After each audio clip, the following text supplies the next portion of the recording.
Lord of the Mysteries. Web novel. Chapter 51 to 100. Chapter 51. The Grounded Ritualistic Magic. Using magic to settle an IOU? Is he trying to curse his debtor to death or create counterfeit notes? I might not have a solution to the problem, but I can finish you instead. All sorts of thoughts appeared in Klein's mind as he looked at old Neil with an oddly. He seriously considered the possibility of calling the cops, no, of informing the Nighthawks. Old Neil shot a glance at him and said peeved, "I can see ignorance, foolishness, and the weak and shameless disbelief in your eyes. Didn't Dunn tell you the maxim of the mystery priors? Do as you wish, but do no harm." Although this maxim originated from the secret and evil Moses Ascetic Order organization, Beyonders who choose the path of Moses' ascetic order have proven that it's right through their own experiences. As long as one strictly abides to it and shows the needed fear and reverence, the risk of losing control will be minimized. The contrary has similarly been established. Your suspicion towards me is an insult to mystery priors. Sorry. Klein did not hesitate to apologize. He had indeed forgotten that Dunn Smith had once mentioned the maxim. Old Neil was not truly angry. In a blink of an eye, he chuckled. A pity. Very few Beyonders choose to be seers. There is no corresponding maxim to help you. But I have Emperor Rozel's diaries. Yes, strictly abiding to the maxim has a hint of acting. Klein suddenly came to this thought as he nodded as if in deep thought. Old Neil did not continue. He removed the vases and other items from the round table and placed them in a corner. Immediately following that, he took out both a crimson red and black candle from the silver chest. He explained, if ordinary people attempt ritualistic magic, they have to follow the results from astromancy or read corresponding manuals. They have to choose suitable dates and times. For example, the day representing the goddess, the period when she rules over the moon. But for us Beyonders, especially Beyonders good in this domain, there's no need for that. Our acute spiritual perception and potent astral projections are key. Of course, if you're not confident about the ritualistic magic you are attempting, it's best to choose a suitable date and time. It can increase the probability of success. Right. This is based on a premise. Remember carefully to abide strictly by the rules. Old Neil placed 2 candles and turned to the side and looked at Klein, saying very solemnly, "Those sequence Beyonders are not strong enough. Almost all the ritualistic magic they can perform are the seeking of external powers and help. Therefore, you can only consider orthodox divinities like the goddess or the Lord of Storms. Absolutely do not attempt to communicate with the unknown or unpredictable existences. Even if people believe in them or the promises recorded are filled with enticements. Believe me, don't take any chances. As long as you attempt once, you will go down a slippery slope into the abyss with no return. Any work or resistance will only slow it down with no way to change the trajectory." "I'll remember," Klein said in a deep voice. However, he felt a little afraid. My luck enhancement ritual has apparently sought power from an unknown and unpredictable existence. Furthermore, I have gained powers capable of pulling people into the fog that even a senior Beyonder like the Hanged Man finds unbelievable. Well, at least I think he is a senior Beyonder. Thankfully, I haven't gone mad or have any signs of losing control. While worrying over this, he proactively changed the subject. So, Nighthawks should seek the help of the goddess? No one will stop you if you pray to the Lord of Storms. However, we are unable to tell from our ritualistic magic whether he replies with malicious intent or not. The outcome will be distorted in unpredictable ways. Old Neil successfully made Klein give up the idea in a joking manner. There was no so-called best, only necessary. After his exhortations, Old Neil picked up a crimson red candle and said, "By using candles made of moonflowers and dark red sandalwood, it will represent the goddess's identity as Lady of Crimson in the ritualistic magic." He pointed to the black candles and said, "Candles made of night vanilla and slumber flowers represent the night." As he spoke, he placed the black candle on the top left end of the round table while the red candle was placed on the top right end.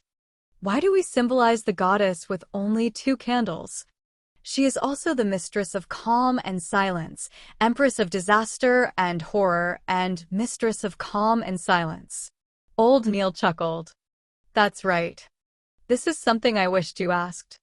Before their fall, the Moses ascetic order had a very good relationship with the church. Their beliefs and results on ritualistic magic have heavily influenced us. They believe that all objects are numeric. Every number has a spirituality, and in ritualistic magic, 0 represents the unknown or chaos. It symbolizes the state of the universe before it was born. 1 represents a beginning, the first creator. 2 represents the world and various divinities that were produced from his body. 3 represents contact between divinities and material objects to create all things. Here, using 2 candles represents the goddess, while the 3rd candle is for you. Which 2 candles and which 2 symbols to have depend on the intended effects of ritualistic magic. 3 begets all things sup, 1/sup. All things stem from 3. Klein could not help but recall certain things from his previous life. Seeing Klein listen attentively, old Neil took a 3rd candle and said, "This is the candle representing me. It's a very ordinary candle which only has a little bit of mint added. Take note that plants like roses, lemons, mint, moonflower, night vanilla, and slumber flower are beloved and cherished by the goddess." Viewing it from another angle, the 3 candles represent the bodies, spiritualities, and godhood of every person. After finishing the description, old Neil placed the 3rd candle in the middle of the round table. He then took out a bottle of concocted, full moon essence oil, a huge cauldron engraved with the dark sacred emblem, a silver knife with gorgeous patterns, a cup of water, and a saucer of coarse salt. To beyonders who are not good at ritualistic magic, there is a need for bells, crystal balls, silver cups, incense, or other supplementary items. However, mystery priors and seers have no need for that. These artifacts are already sufficient. Old Neil placed the fake goatskin parchment with the IOU just below the cauldron and used a special quill to hold down one corner. He turned to Klein and said, "Ritualistic magic needs a clean spiritual environment where you will not be disturbed. And that requires us to create it. The steps are to first enter cogitation. Focus your mind and with the supplementary items, draw out our strength and construct it around us." For example, Ray Bieber's house had used holy night powder while I'll be using a ritual silver dagger. Throughout the entire process, we have to go according to the outcome we desire to confirm the symbolism and corresponding incantation.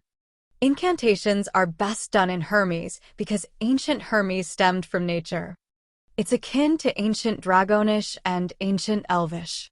The effects are very direct, lacking the necessary concealment and protection.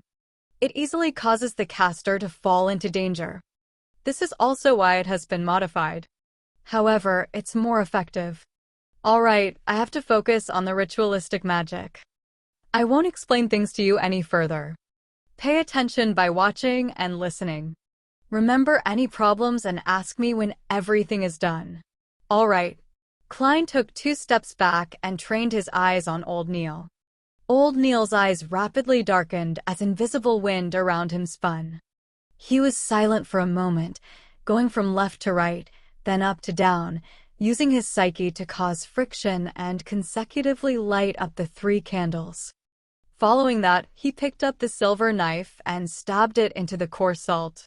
Then, he chanted in Hermes, "I sanctify you, blade of pure silver.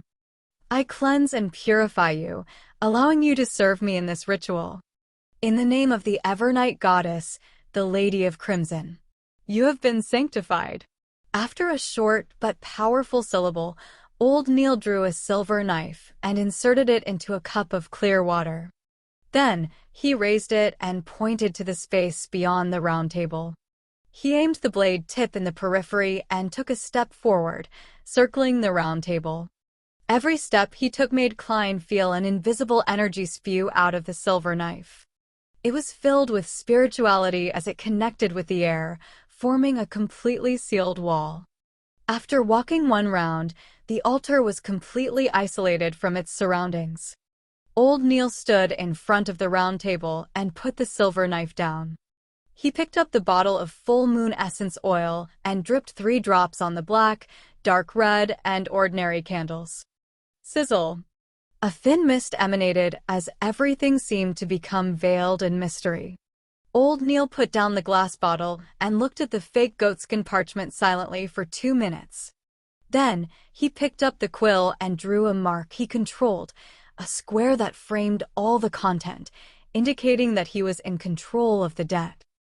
Following that, he drew another cross, indicating that it was cancelled. Upon reaching the step, he picked up the parchment with one hand and tapped his glabella with the other to activate his spirit vision. Another invisible and exuberant energy bloomed as old Neil whispered a chant. I pray for the power of the Dark Night. I pray for the power of the Crimson. I pray for the goddess's loving grace. Please provide me with the funds to pay this IOU. Night Vanilla, an herb that belongs to the red moon, please bestow your powers to my incantation. Moonflower, an herb that belongs to the red moon, please bestow your powers to my incantation. Klein was completely flabbergasted listening from the side. All sorts of thoughts arose in him. Such an incantation can work? Although it was recited from written Hermes, isn't this way too simple and down to earth? Wouldn't the goddess be angry and multiply the debt severalfold? At that moment, the candlelight lit up suddenly. After old Neil finished his incantation, he closed his eyes for 2 minutes. He picked up the full moon essence oil and dripped 1 drop onto each of the 3 candles. Immediately following that, he grabbed the parchment and pulled it close to the candle representing me. When it ignited, he immediately threw it into the cauldron. Old Neil closed his eyes again as he seemed to sense the burning of the IOU. He opened his eyes after a moment and looked toward the black sacred emblem on the cauldron. The parchment was already completely incinerated. Praise the lady! Old Neil tapped his chest in 4 spots, forming the shape of the crimson moon. Then, he extinguished the candles in the opposite order as he lit them. After finishing everything, he used the silver knife to rip apart the invisible wall around him. A huge wind stirred immediately as old Neil heaved a sigh of relief. It's done. That's it? Klein asked in a daze. Has the IOU been settled? How? I don't know either. Anyways, it will be settled in a reasonable manner, said old Neil with a smile as he threw up his hands. This. Klein was unsure what expression or words to use as a response. Isn't this a little unreliable? Chapter 52. Spectator. Stop thinking about the bloody IOU. Let's discuss the ritualistic magic. Old Neil put away the candles, cauldron, silver knife, and other items with a relaxed expression. Klein really wanted to shrug his shoulders like the Americans in his previous life, but ultimately could not bring himself to do something that ungentlemanly. He turned his focus toward the ritualistic magic and threw out detailed questions that puzzled him, receiving answers from them. For example, the incantations had a particular format. As long as they were satisfied and the key meaning was expressed in Hermes, the rest could be left to one's creativity. Of course, blasphemy or disrespectful descriptions were absolutely forbidden. The mysticism class lasted until noon before old Neil coughed twice. We have to return to Zetland Street. With that said, he grumbled in an indistinct manner, to get these bloody materials, I missed my beloved breakfast. Klein looked around both amused and puzzled. Mr. Neil, do you have a chef? Or a maidservant in charge of cooking? A weekly salary of £12 could hire several servants.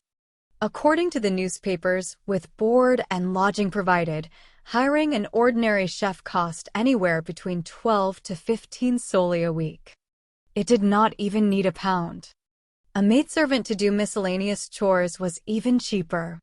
Their weekly salaries ranged between 3 soldi 6 pence to 6 soldi.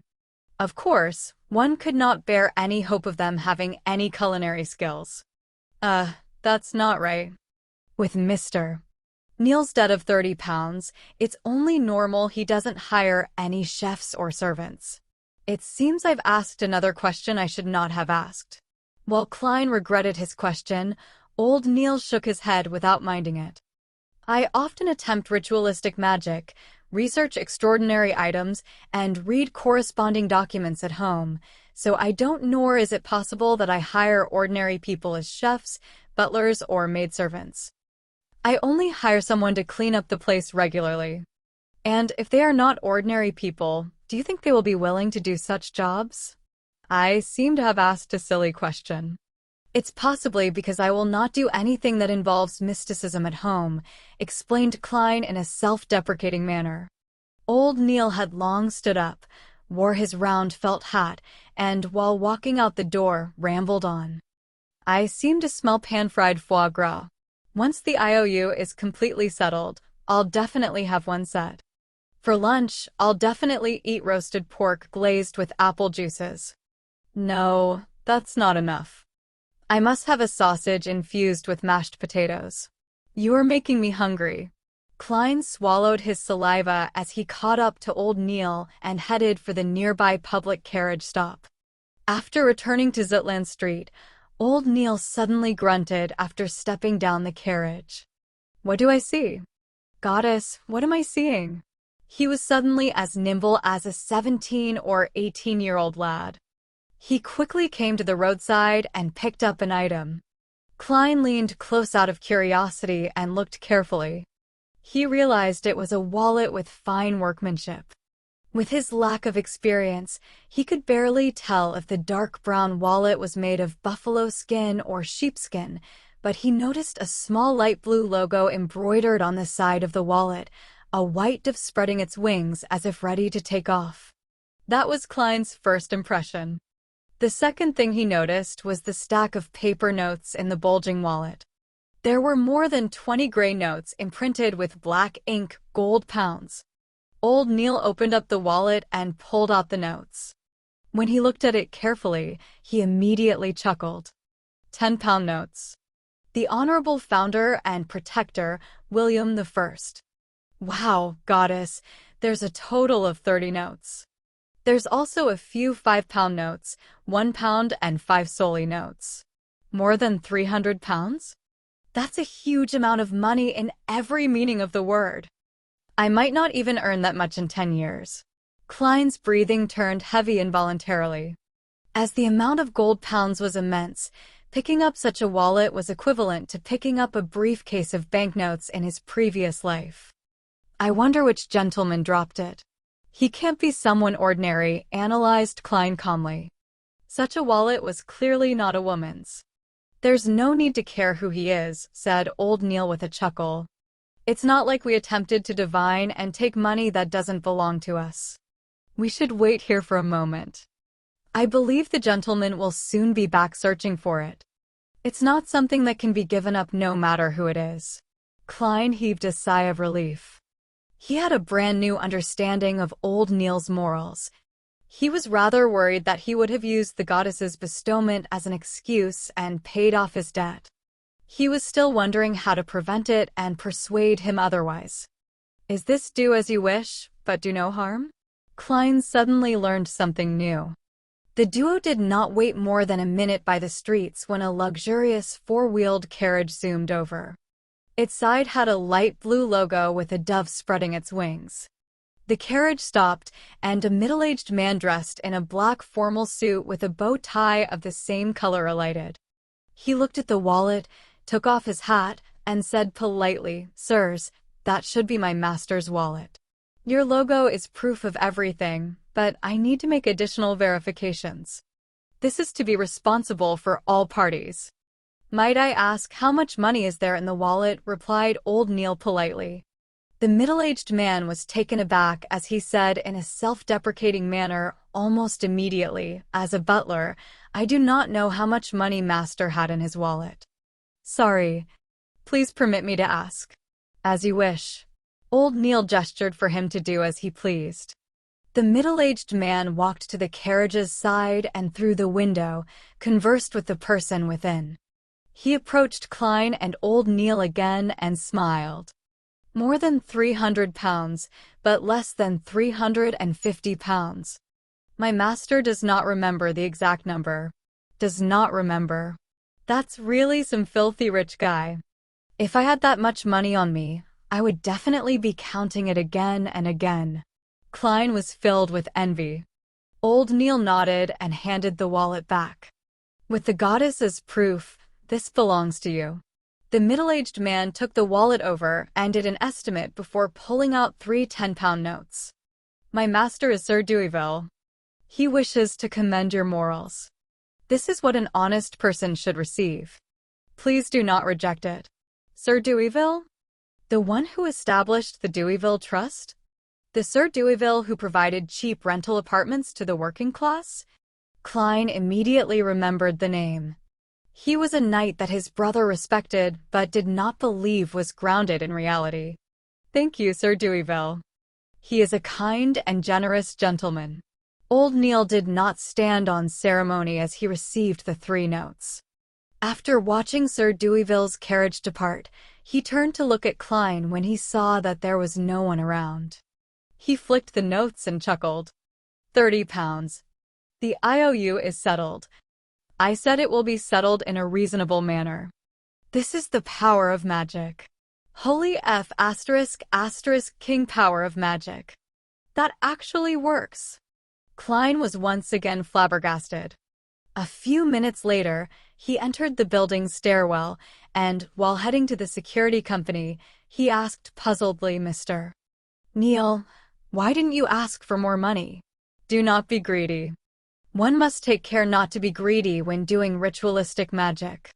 Temperance is a critical trait needed by every mystery prior if they wish to live long," explained old Neil happily. In a huge ballroom, candles were burning on a few chandeliers, emitting a fragrance that soothed the minds of people. By the sheer number of candles, they produced a light in no way inferior to that of gas lamps. There were long tables with pan-fried foie gras, grilled steak, roasted chicken, fried tonguefish, desi oysters, mutton stew, cream soup, and other delicacies. In addition, there were bottles of mist champagne, Ormer grape wine, and Southville red wine. They were all glistening with a tempting glow under the light. Servants in red vests carried trays with crystal cups and shuttled between the gentlemen and ladies dressed both elegantly or gorgeously. Audrey Hall was wearing a collared, high-waisted, pale white dress with engagiantes. Her corset was tightly fitted, while her voluminous layers were puffed up perfectly with a cage crinoline. Her long blonde hair was coiled up in an elegant bun, and the earrings, necklace, and rings she wore sparkled brightly. At her feet were a pair of white dancing shoes that were stitched with roses and diamonds. "How many petticoats am I even wearing? 5? 6? Wearing white silk gloves, Audrey caressed her crinoline gently with her right hand. Her left hand was holding a glass of clear champagne. Audrey was nothing like her usual self, usually placing herself center stage of banquets and making her the focus of attention. Instead, she avoided the bustle and quietly stood in the shadows of hanging curtains by the French windows. She took a sip of champagne as she watched the crowd as though she did not belong. Count Wolf's youngest son is chatting with Viscount Conrad's daughter. He likes to move his forearm to reinforce what he says. The bigger the movement of his forearm, the more unbelievable his words. That is something gleaned from experience.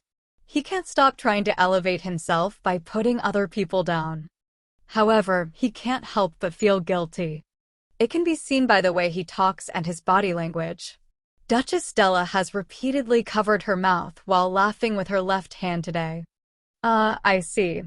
She is showing off her pure ocean blue sapphire. Her husband, Duke Negan, is discussing the current situation with a few conservative nobles. Since the banquet began, he has searched for Duchess Stella once. They almost never make eye contact. Maybe they aren't as in love as they pretend to be. Baron Larry has made Madame Parnes laugh 7 times. That's very normal, nothing strange about it, but why does she look at her husband with guilty eyes? Oh, they've gone their separate ways. That's not right, the directions they are headed leads to the garden. In the extravagant banquet, Audrey saw many details she never noticed in the past. There was an instant where she nearly believed that she was watching an opera. Everyone is a good opera actor. She sighed silently as her eyes remained limpid. At that moment, she suddenly sensed something and turned her head. She cast her gaze onto a dark corner in the large balcony outside. In the shadows was a huge golden retriever sitting there silently. She was looking inside at Audrey while half her body was hidden in the darkness.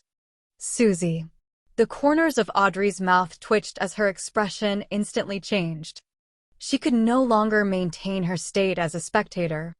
Chapter 53. Listener. An ancient 3-masted sailboat was navigating through a tumultuous storm in the sea. It was not fast and its displacement was lacking.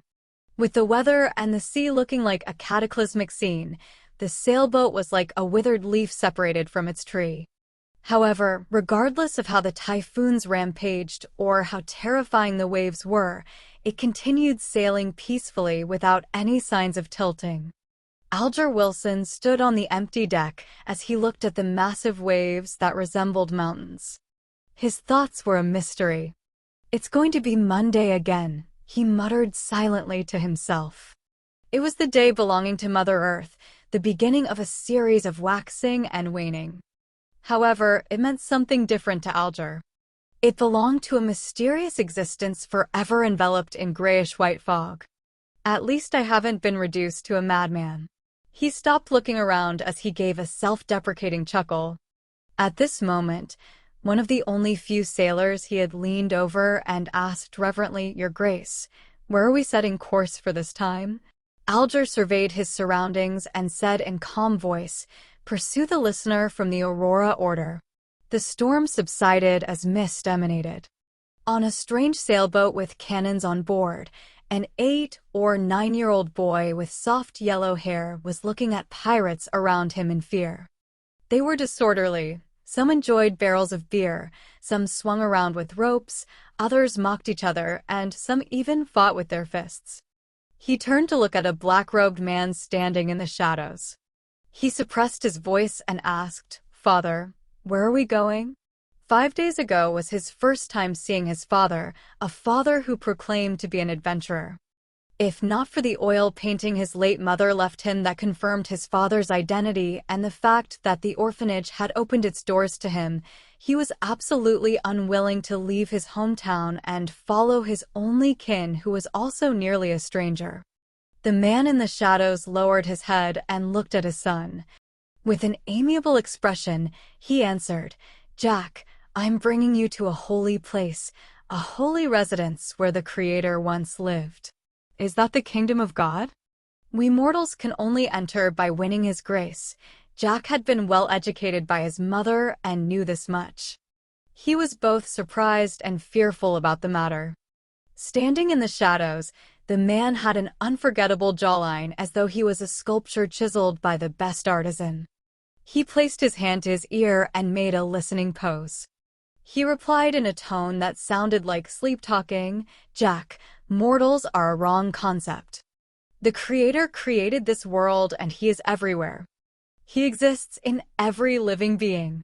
Therefore, all beings have godhood. Once the godhood attains a particular level, they can become an angel. The 7 fake gods at present are only powerful angels. Look, I can now hear the teachings of the Creator. How extraordinary is this revelation! Life is only a tour of the spirit. When the spirit is sufficiently potent and resilient, we can find our godhood and fuse with even more godhoods. Jack could not understand the complicated description. He shook his head and asked another question he previously did not have the chance to. Father, I heard from Mother that after the Creator created this world, he split into all beings and does not exist in actuality. Then, why does his holy residence exist? As a 7 to 8-year-old child, he was logical. The man with the chiseled face was taken aback. He turned his head away as though he was listening to more murmurings. Suddenly, he slumped down, knees on the deck. His exposed skin protruded black shards. He clenched his head with both hands as his expression warped, and he shouted in extreme pain, "They are lying."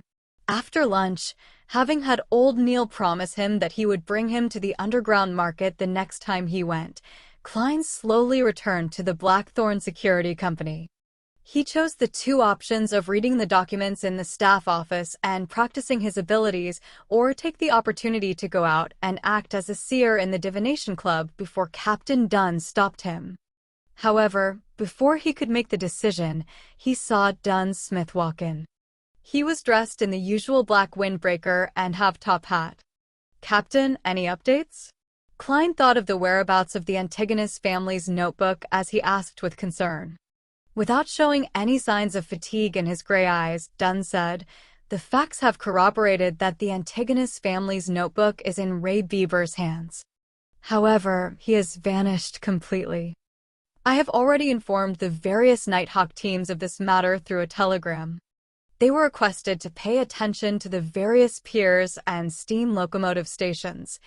The first batch of printed portraits was mailed out yesterday afternoon and will be printed in various major newspapers. How nice it would be if there were phones, fax machines, surveillance cameras, and big data. What a pity. I know how to use all of them and even understand a little of the logic behind it." Klein exhaled silently. "But regardless, we can consider ourselves as having found the notebook. And this is all thanks to you. Of course, it still needs another round of confirmations. I have already sent a telegram to the Backlund Diocese, requesting them to escort sealed artifact 2-049 here. It was once a dangerous item of the Antigonus family. It can help us know if Ray Bieber is a descendant of the Antigonus family. A Grade 2 sealed artifact. Dangerous. They can be used with care and moderation." Klein had originally wanted to ask about the sealed artifact, its special abilities, and the danger it posed out of curiosity, but he instantly recalled that he lacked the necessary clearance. He had no choice but to give up. "May Goddess bless us." Klein tapped 4 spots on his chest, forming the sign of the full moon.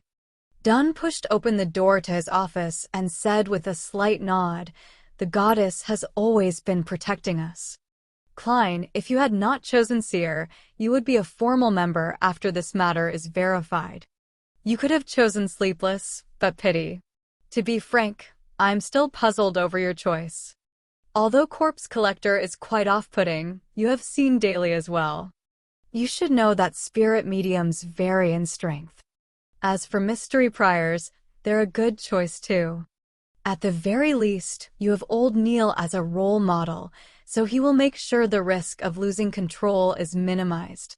With regards to this question, Klein had prepared an answer from the beginning. He just never had a chance to use it since Dunn did not ask. He was only able to answer in passing. He organized his words and said, "My considerations stem from the fact that seers and mystery priors are considered beyonders with a support role. They do not need to always face enemies, for that's too dangerous. And both you and old Neil said that in the domain of mystery and beyonders, curiosity and experimentation usually brings about terrifying outcomes. Describing mystery priors as prying mysteries made me worried, so... as you know, I was only an ordinary graduate not long ago. A lack of guts is the only reason I made such a choice. I have to say that this is a very reasonable answer that goes beyond my expectations." Dunn massaged his temples and chuckled. He turned halfway as his gray eyes sized up Klein. "Continue going out for now. Do not limit yourself to the paths leading from Welch's Place to Iron Cross Street. Perhaps you might sense the notebook and help us confirm Ray Bieber's location. All right. Klein realized that he no longer needed to be in a dilemma. He bade Dunn farewell and turned around, his heart beginning to count. 3, 2. Hold on, shouted Dunn. Klein turned his head and smiled. Captain, is there anything else? Dunn coughed slightly and said, well, support Beyonders have to fight their enemies from time to time. Although seers sound like they can avoid such web audio channel announcement. Thank you for listening. If you want to listen to the full series and hundreds of audiobooks similar to this, please join our Discord or join our Patreon on patreon.com/webaudio. The link will be in the description and also pinned in the comment section. Thank you.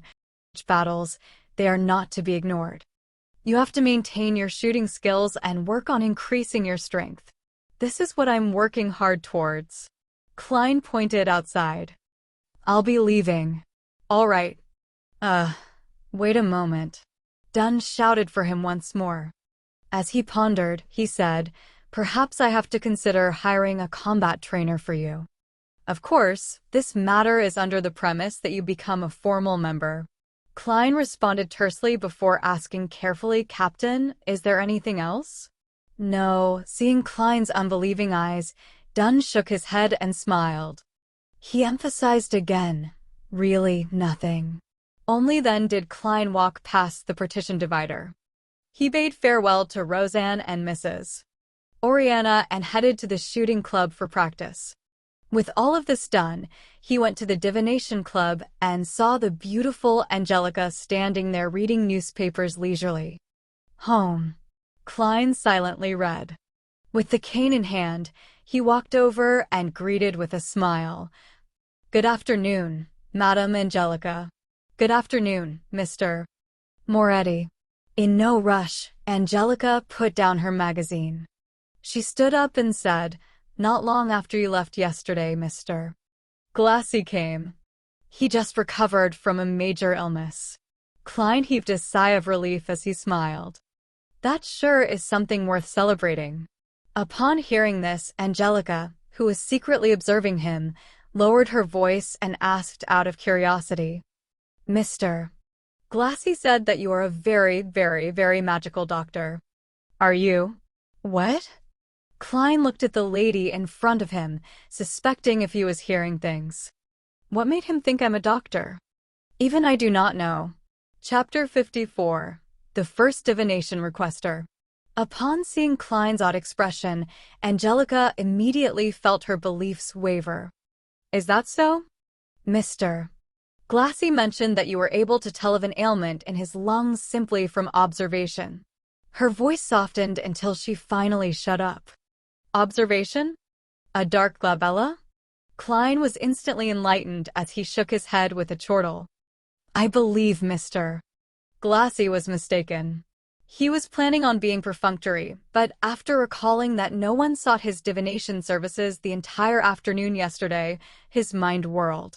It affected his goal of acting as a seer, so he explained, it's actually a form of divination. Divination? But Mr. Glassy only mentioned that you observed his face. That's also considered divination, asked Angelica in shock and doubt. Klein smiled, composed. As a member of the divination club, you should know about palm reading, right? Palm reading was not patented by the Footaholic Empire. Even on Earth, India and Old Europe had developed similar principles, much less in a world with beyonder powers. I know about it, but it seems you did not read his palm. Were you observing him in secret? Asked Angelica curiously. I was using face reading. Klein cooked up a lie. Its principles aren't very different from palm reading at a fundamental level. Really? Angelica's eyes were filled with disbelief. In order to develop his career as a seer, Klein chuckled. He pretended to be in thought as he tapped his glabella twice. He focused his eyes and Angelica's aura presented itself. Her head was purple, her limbs were red, her throat was blue. There was no problems with her health except for some colors being duller. However, that was a manifestation of ordinary fatigue. Klein then looked at her emotions. She saw orange mixed in with some red and blue. It also meant warmth coupled with some excitement and thought. Thankfully, after realizing that there was nothing abnormal about her, Klein planned on deactivating his spirit vision. But it was at that moment when he suddenly saw rich darkness hidden in the depths of her emotional colors. Furthermore, she is lacking a little of white, an eagerness to improve. Klein nodded while in thought. Mr. Moretti, were you reading my face? Seeing the young gentleman in black in front of her turn silent abruptly while seriously sizing her up, Angelica keenly noticed something.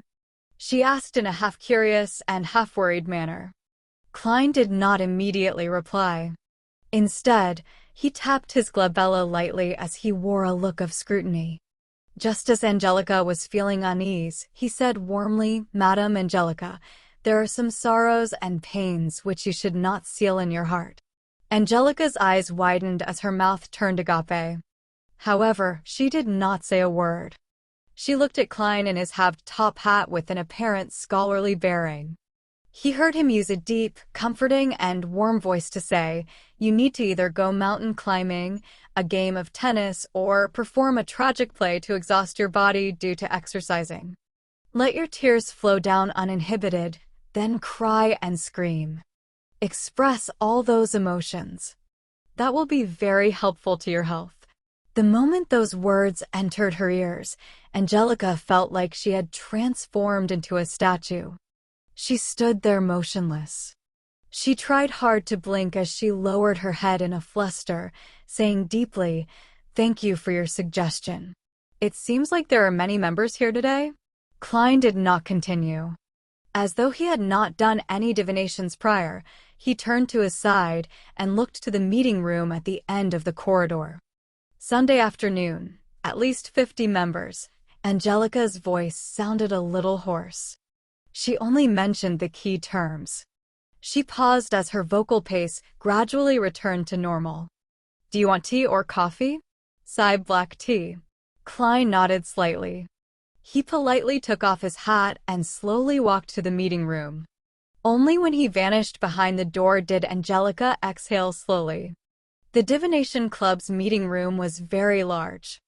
It was nearly twice the size of Klein's high school classroom. In the past, only 5 or 6 members would be present, making it look extremely empty. Now, there were dozens of fortune tellers sitting in different spots. They filled up most of the room. Sunlight shone into the room through the few oriel windows.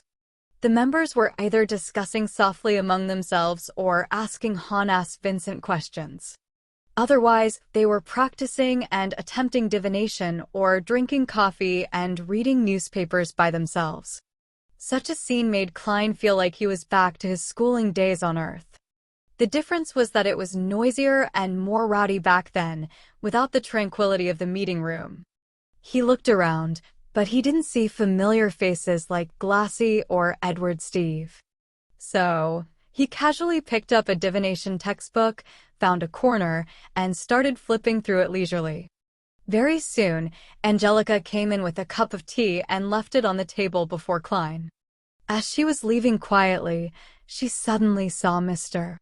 Moretti take out an exquisite-looking silver chain from his left sleeve. There was a chunk of pure topaz hanging on the silver chain. What is he doing? Angelica slowed down subconsciously and focused her gaze at Klein. Klein held the silver chain with his left hand and allowed the topaz to hang above the side black tea, just short of touching the surface of the liquid. With a serene expression, he half closed his eyes, and the atmosphere around him suddenly turned quiet. The topaz started moving slightly, along with the special-looking silver chain, in a clockwise direction. Upon seeing this, Angelica found Mr. Moretti extremely mysterious. The black tea you provide is great, Klein said softly after he opened his eyes with a smile. His actions were intentionally done for Angelica to see. If he wanted people to select him for his divination services, Angelica's recommendation was a very crucial factor. Since he wanted to act as a seer, Klein no longer had any reservations. He completely personified the identity. Yes, Mr. Vaughness is very picky about the quality of tea, Angelica said, stunned. Klein put away his spirit pendulum by winding it properly. Then, he raised the white porcelain cup with floral design. With a smile, he gestured politely at her with his cup. Angelica returned to the reception hall, but she no longer had the mood to read magazines. She sat there, gazing into the distance. It was a wonder what she was thinking about. This continued until there were knocks on the door. She jolted awake and hurriedly looked at the entrance, only to see a lady dressed in a light blue dress. The lady took off her veiled hat with a powder blue ribbon. She looked calm and melancholic. Good afternoon, esteemed lady.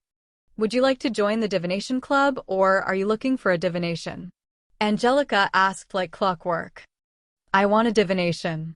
The lady had a beautiful pair of eyes hidden with sorrow, and she bit her lower lip as she spoke. Angelica guided her to the sofa and explained to her how the divination club worked in detail. She picked up an album and handed it over. You can pick anyone. In her low spirits, the lady flipped through the albums seriously. As there were too many club members there that day, there were too many choices. It left her quite upset. Can you recommend one? From these few pages. She pointed at the middle section of the album, omitting the fortune tellers priced above 2 soldi and those below 4 pence. Angelica took the album and looked at it for a few minutes. She deliberated her words before saying, I suggest this gentleman. The lady who looked uneasy took a glance and realized that it was a fortune teller named Klein Moretti. Mr. Moretti just joined the club. Is his divination reliable? She asked worriedly. Angelica nodded with great affirmation. Another member of the club and I are certain that Mr. Moretti is an outstanding fortune teller. If it wasn't for his just joining the club, he wouldn't take such low fees. I understand. The depressed girl nodded. I'll pick Mr. Moretti for a divination then. All right, please hold on for a second. Angelica took the album and walked towards the meeting room. She came next to Klein and said with a suppressed voice, Mr. Moretti, someone wants you to divine for them. Which room would you like to use? That was effective. My first business is here. Klein put down his teacup and nodded calmly as he said, Topaz room. All right. Angelica walked slowly ahead of him and led him to Topaz room before opening its wooden door. Klein sat behind the table that had various divination tools on it. He waited less than a minute before he saw a woman in a light blue dress walk in. She looked down and melancholic. Seizing the opportunity when she was closing the door, he tapped his glabella twice. The yellow color in her stomach seems a little dull. The dark color of her emotions is very heavy, mainly worry and anxiety. Klein looked her over carefully and leaned backwards. He then lifted his hand to cut off his spiritual vision. Good day, Mr. Moretti. The woman in the light blue dress sat down. Good afternoon. How may I address you? Klein asked politely, not carrying much hope of getting an answer. As a keyboard warrior, he knew that many people were not willing to use their real names during divination. You can call me Anna. The girl put her veiled cap aside. She looked at Klein with mixed anticipation and doubt, and said, I would like to divine about my fiancé's situation. He traveled to the southern continent in March for a business deal. He sent me and his family a telegram last month on the 3rd, saying that he was going to set sail and return. But he did not return after 20 days. At first, I believed that his delay was due to the Berserk Ocean's weather, but as of today, it has been more than a month. The ship he took, the Alfalfa, still hasn't arrived at Enmat Harbor. The ocean that separated the northern and southern continent was called the Berserk Ocean. It was well known for natural calamities and its countless dangerous currents. If it was not for Emperor Roselle, who sent men to discover a few safer sailing routes, countries in the northern continent would still have yet to enter the age of colonization, let alone lay an underwater cable to complete a transoceanic telegraph. Klein looked at his very first client of his career as a seer and asked carefully, "Which divination method do you wish to use?" Chapter 55, Revelation. Anna, with her beautiful eyes, hesitated for more than 10 seconds. "You can choose any type that you believe will be accurate. You're the fortune teller, while I'm not. Of course, apart from cards, including tarot, I have also attempted studying them at home. I always felt they were more like toys or a game." Klein thought for a moment, his wrists leaning on the edge of the table. He steepled his hands before his face, his gaze peaceful. He said softly, "Then we shall use the astrolabe."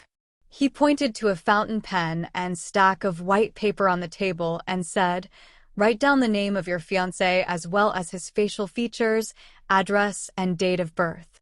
It would be even better if you can remember the specific time he was born." From her clothes, makeup, and demeanor, Klein did not believe that she was illiterate. Anna did not reply. She extended her hand and took a piece of paper. She lifted the pen and dipped it in some ink. She started writing, pausing occasionally to think. 2 minutes later, she pushed the paper toward Klein. Klein received it and turned it around. The information on the paper read, "Joyce Meyer, September 15th, 1323, 2 p.m. Tingen City, East Borough, 8, Stevens Street. Short blonde hair, aquiline nose." With just a short glance, Klein quickly calculated the person's spiritual number. 1 plus 5 is equal to 6. In the study of spirit numerology and mysticism, adding the numbers of the day the person was born was called their birthday path number, affecting the person's life before 27. Birth month path number, calculated by adding the numbers in their birth month, affected their life from 27 to 54 years old, while the birth year path number, calculating the numbers in their birth year, affected their life from 54 years old onward.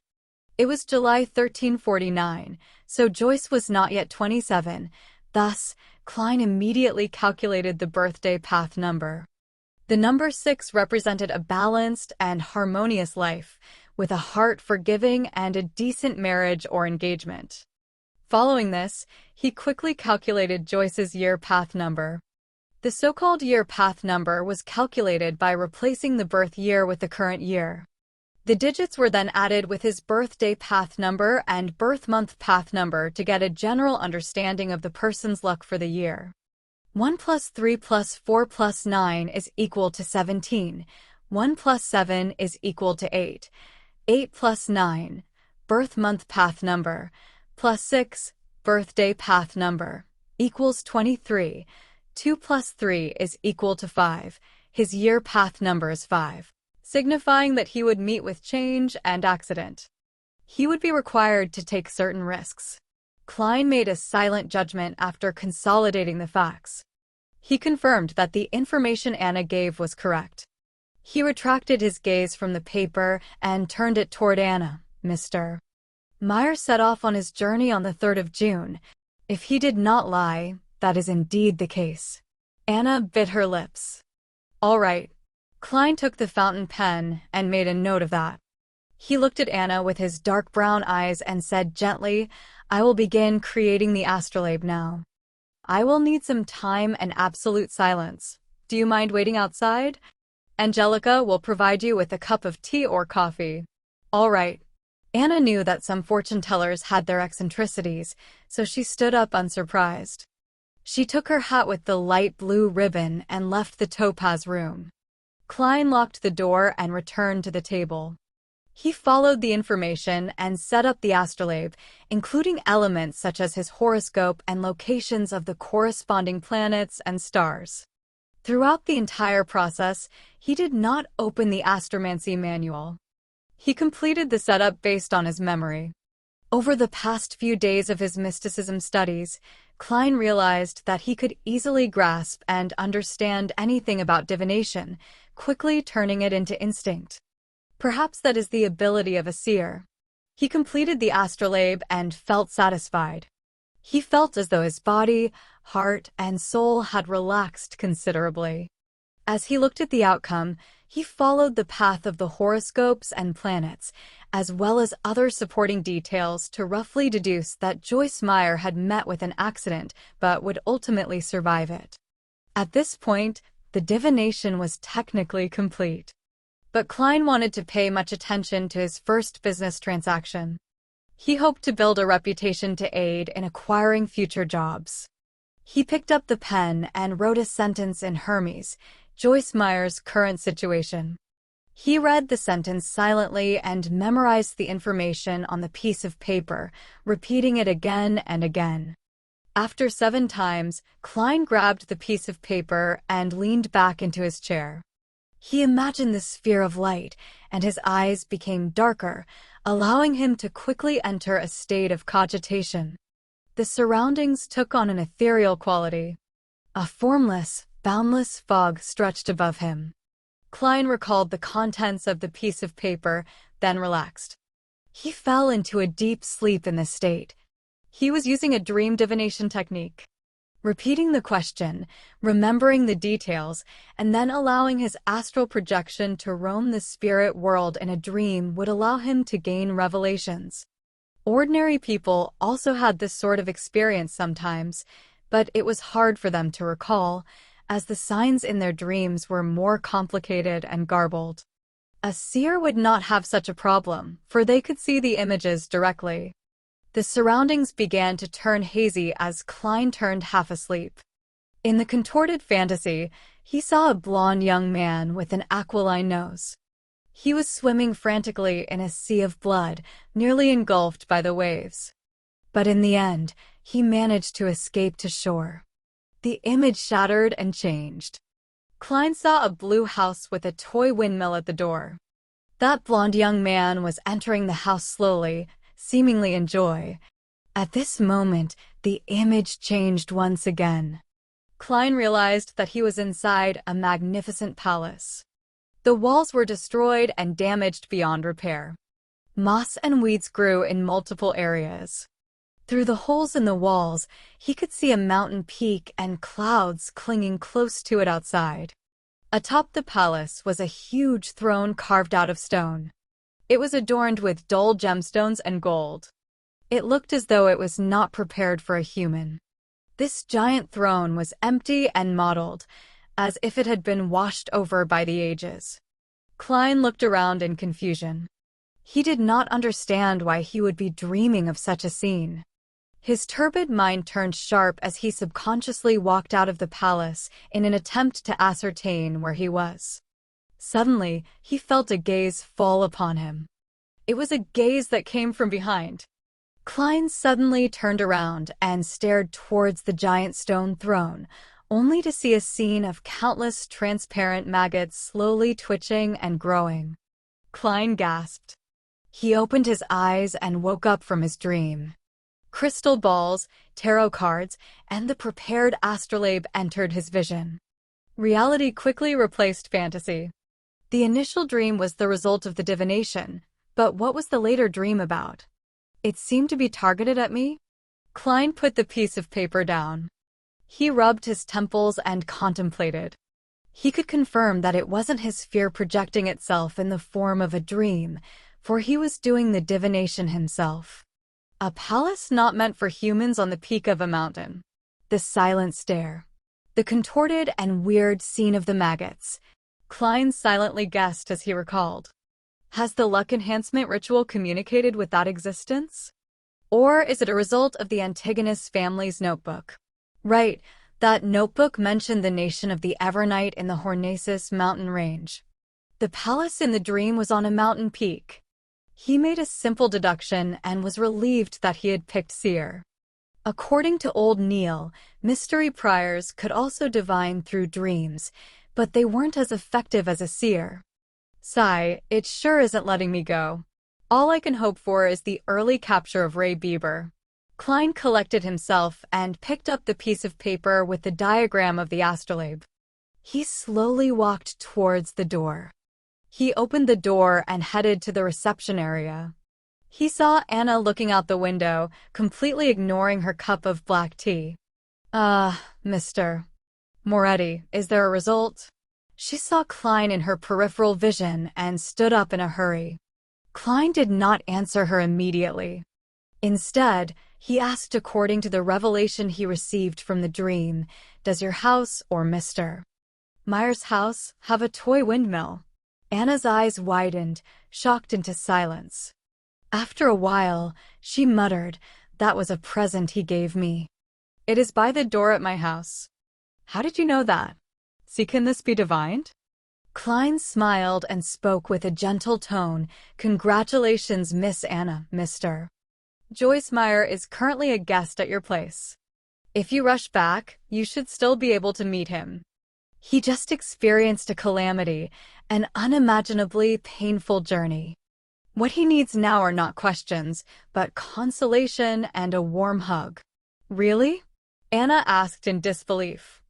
The fortune tellers she knew would never speak with such certainty or give such firm conclusions. You will know if you go back immediately, Klein replied with a gentle tone and smile. Oh, Lord of Steam, is that true? Has my poor Joyce returned? Are you certain? No, I cannot believe it. Anna froze for a moment and said a few delirious words. She took out a one-solly note from her purse and did not wait for Klein to give her the change. She broke into a small jog as she left the divination club, taking a carriage back home. Does this include my tip? Klein looked at the note and shook his head with a laugh. A two-wheeled carriage steered quickly across the streets and entered Eastborough.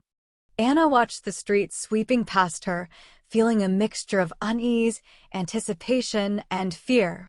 It did not take long before the toy windmill entered her field of vision.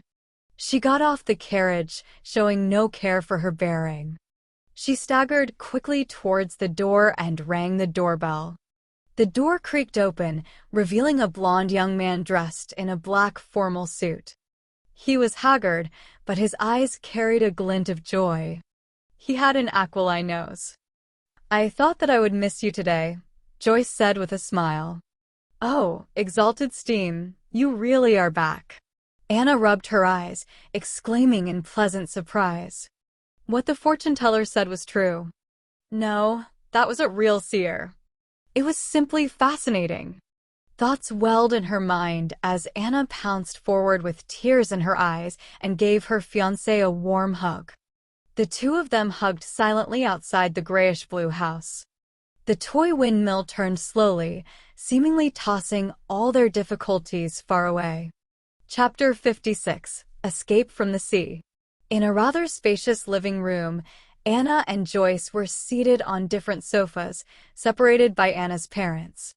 Joyce sighed with a satisfied expression and said, Exalted Steam, I am so lucky to come back alive, to be able to see Anna again. My poor Joyce, what happened?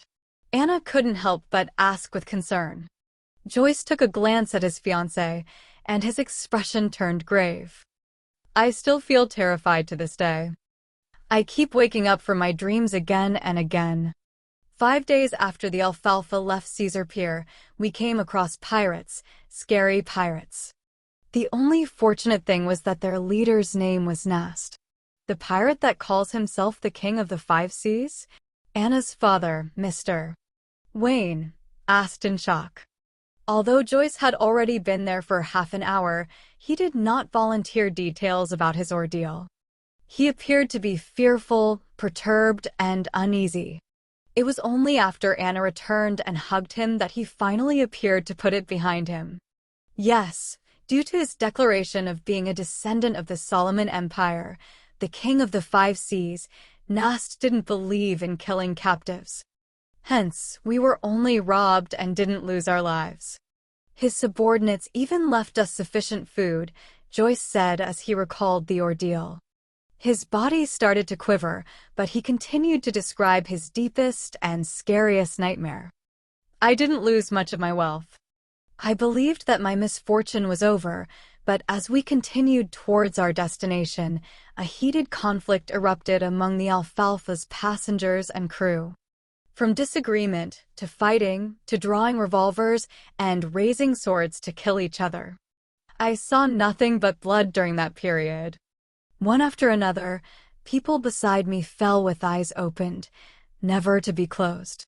Their limbs, hearts, and intestines were scattered across the floors. Those of us who were unwilling to turn into savage beasts, the rational group, had nowhere to hide and nowhere to escape. We were surrounded by deep blue waves and the boundless ocean. Some wailed, some begged for mercy, some sold their bodies, but their heads were hung from the mast either way. Anna, I reeled in despair back then. I thought I would never see you again. Fortunately, in such a nightmare, there was still a hero. The captain took us to hide in the sturdy keel of the ship, and we relied on the stored water and food there until the maniacs reached their limits. Mr. Triss encouraged us, courageously leading us in an assault against those murderers. After an unforgettable bloody battle, we survived. But the Alfalfa strayed off course, and only a third of the original sailors remained. When he depicted the most horrible and darkest side of the human psyche, Joyce couldn't help but recall the hero, the man that called himself Triss. He had a round and amiable face.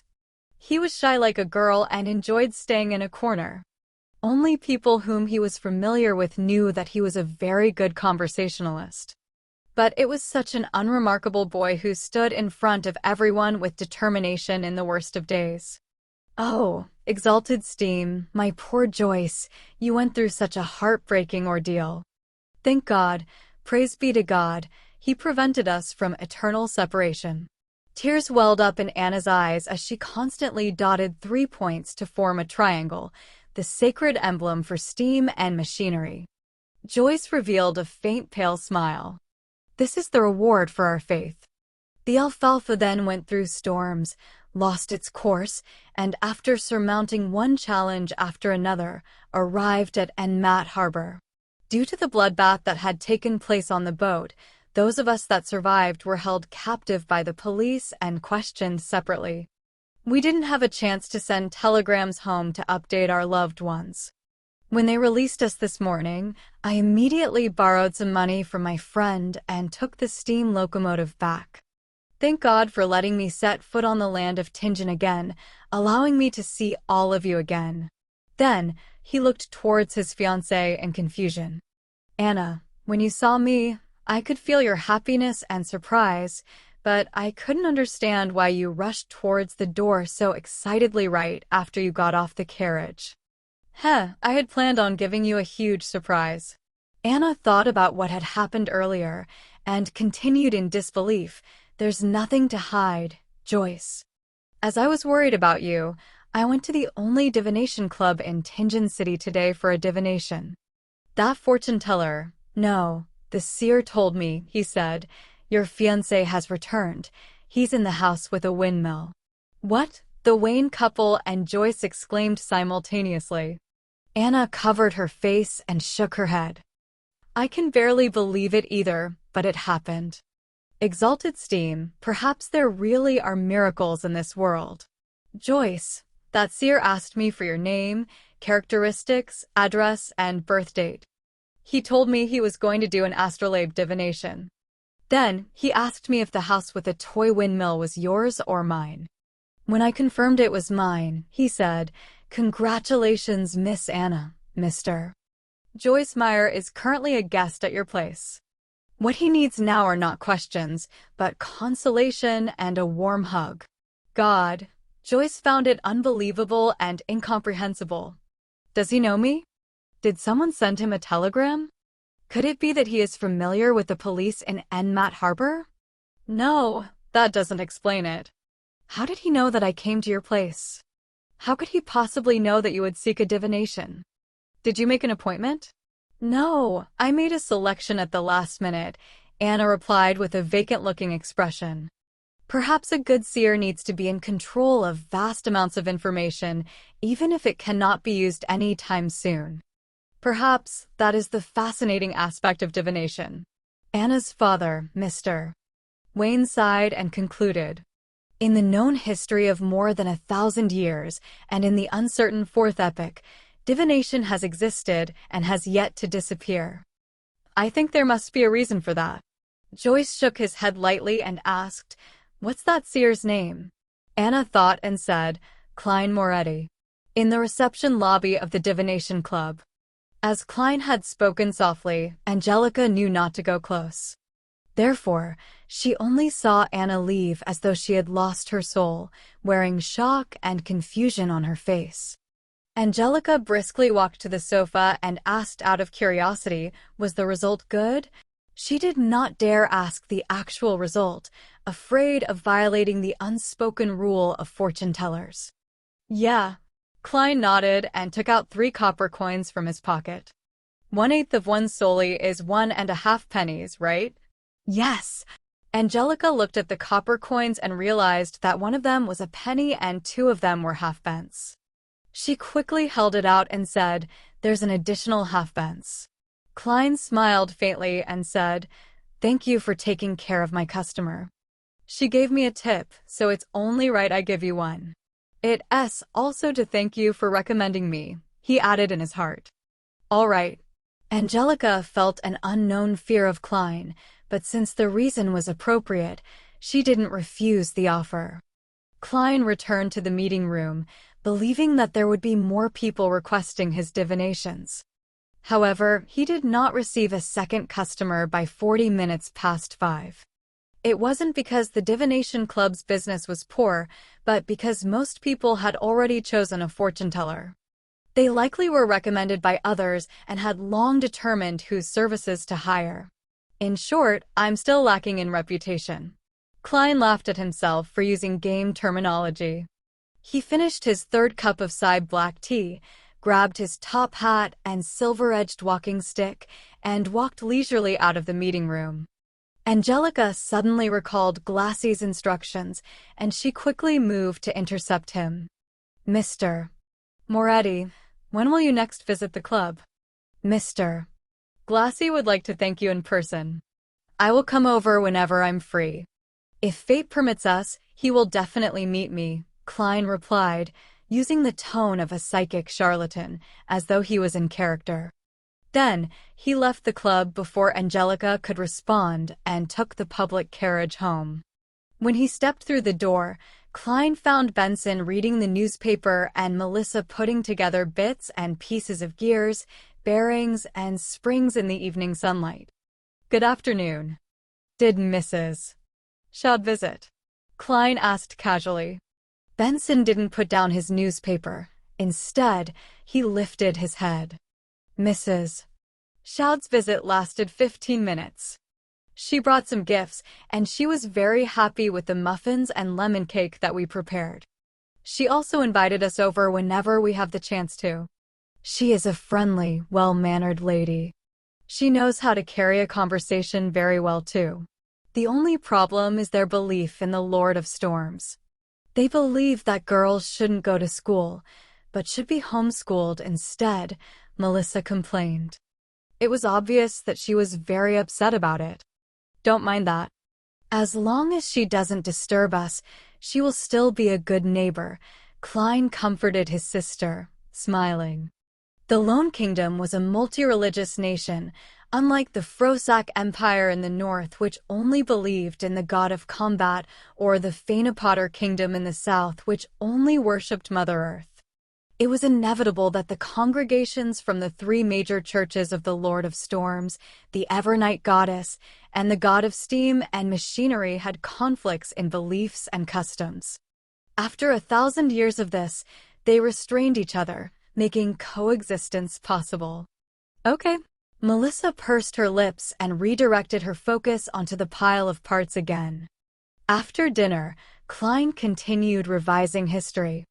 Only when Melissa and Benson showered and returned to their rooms did he wash up, enter his bedroom, and lock his door. He needed to organize and summarize what he had learned and the problems that he encountered to prevent himself from forgetting or missing out any critical points. Only by doing so would he be able to respond to subsequent developments in the future with a clear train of thought. Klein flipped open his notebook, took out his pen, and started writing in Mandarin. Why is the key to digesting potions acting? Chapter 57, Organization and Summary. After pausing for a moment, Klein continued writing. The essence to resolving the problems with potions is through digestion, not simply controlling it. This can be understood in a straightforward manner. Merely controlling it would be akin to using the power of potions as an external tool. A tamed beast, no matter how well controlled, would ultimately not be a part of a person. The risk of it turning on them would be ever present. As for digestion, it is to view the down potion as a part of them. They can break it down, fuse with it, absorb it, and form an overall system. I am currently certain of this point. What is more important is how acting helps in digestion. According to my experience as a seer today, I can make two hypotheses. They can be verified in the future. 1. Acting based on the potion's name changes the state of one's body, heart, and soul, making them closer to the remnant headstrong psyche of the potion's core. This results in resonance, which allows gradual assimilation and absorption. 2. The remnant headstrong psyche spirit of the magic medicine might be like a computer with complete defensive mechanisms. If one wishes to attack it and break it down, they will need to find a bug, security hole, or key. The name of the potion provides a corresponding clue. Thus, we can disguise our body, heart, and soul as part of the system through acting, and so we deceive the system's defenses. This line of thought is similar to Emperor Rozel's description. No matter which guess is right, there is no escaping the body, heart, and soul, for they are the only bridge between acting and the power of potions. Klein put down his pen and looked at the paragraph of text. For a moment, he even wanted to thank the education he received from the Foodaholic Empire. No matter if he chose science or engineering for his further education, he was equipped with the basics of logical thought. Otherwise, there was no way he could have become a keyboard warrior, nor would he have been able to analyze his current situation. Acting might have an effect, but we'll have to wait and see for the specifics, Klein guessed. After that, he wrote down his second question. Why would a seer, being more well-learned and professional in the domain of mysticism, be lacking in means when it comes to direct combat? Wouldn't being more well-learned and professional make a seer even more powerful, giving them the ability to discover a way to defeat their enemies? The reasons could be: first, just like the web novels I've read in the past, I have transmigrated to a game world that has become reality. Thus, different jobs come with different specialties that have to be balanced against each other. But up to this point, there has been no sign of this world being a game, nor are there signs of mission-like developments. I'll put this reason on hold, but it's very unlikely.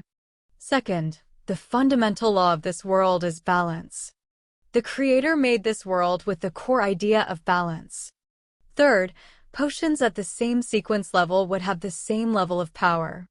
It is the most optimal state based on what our forefathers found out and summarized. Exceeding this level of power would make it easier for one to collapse and lose control. Below this level of power would make it such that one would not obtain the desired beyonder powers. Thus, under the situation of a balanced power level, being stronger in one area would naturally mean that one is weaker in another area. Fourth, everything in this world originated from the same source. They were formed by the remnants of the Creator. Thus, everything in this world is technically fragments of the Creator, and the fact that they have to complement each other would mean that there are inherent shortcomings to an individual. I am leaning towards the third and fourth reasons, but the latter stems from an unconfirmed myth and can only serve as a guide. Thus, I shall use the third reason as a guide and try to ascertain it using my current knowledge and future studies. At this point, Klein had already written 2 full pages, but did not stop. Instead, he penned a new question. From what I learned today, my luck enhancement ritual is categorized as a classic ritualistic magic. Similar kinds of ritualistic magic can be split into three parts, the first being a sacrifice that sparks the interest of a corresponding existence. The second is comprised of incantations specifically describing the existence in question. The third is using simple formatting and symbols to convey what one is asking for. Using this as a benchmark to analyze the luck enhancement ritual, there's an obvious problem. There is no third part. It has the sacrifice aspect in the placement of staple foods and walking a square in a counterclockwise manner with 4 steps. There is also a clear indication who the incantation is for, such as the phrase, "Blessings stem from the immortal Lord of heaven and earth." But all I did after was close my eyes and wait. There was nothing in the ritual that described the goal of enhancing my luck. In other words, the corresponding existence has no way of knowing what the so-called luck enhancement ritual is asking for and can only do as they see fit. Do as they see fit. What a troll. Isn't that darn quintessential divination and arcane arts of the Qin and Han dynasty too much of a troll? I must have had rocks in my head back then for trying. Klein stopped writing and took 2 deep breaths, trying hard to calm himself down. He spat out a foul breath and continued writing. I can consider redesigning the ritual, making it more complete. The motive of the ritual shall be to return to Earth, back to the world with my parents and friends. Then here comes the question, was the entity truly acting on a whim? Or is there a deeper meaning to it? Also, is the entity that the descriptive incantations point towards in this world the same one from Earth? If so, the difference in results between the first and second ritual could be explained as the entity doing as it wishes. But the results of me appearing above the gray fog during the second and third time, while being able to connect to justice and the hanged man has basically no differences. Why would that be so? If the fourth ritual tomorrow afternoon shows me the same stable results, that would mean that the effects are consistent. That would mean that the unknown entity has an agenda I do not know about. If that is the case, adding new descriptions and requests would not get me a clear response. In fact, it might complicate the ritual and result in adverse effects. Would the difference between the first ritual and the subsequent rituals, under the premise that the entity I called upon is the same one, mean that the results would be different depending on the world I'm in? It is like I am using a different interface. Then how can I design it to obtain my desired outcome? If I think that the entities behind the first and subsequent rituals are different, some of the questions can be perfectly answered. But similarly, the stability of the results in the second and third rituals would mean that the entity I am praying to has a certain agenda, and there is no way I can change that for the time being. The most important question is the identity of the entity that the ritual is directed. Where is he, and why doesn't he give me any clues or guidance? Could he be deep in the world of fog? Can I treat him as an entity in slumber, an entity that would give fixed responses if I give him a certain stimulus, but would not interfere with what I do other than that? Then I can introduce a different ritual as a stimulus and conclude whether the feedback I receive is regular. That way, I can find the correct method of returning.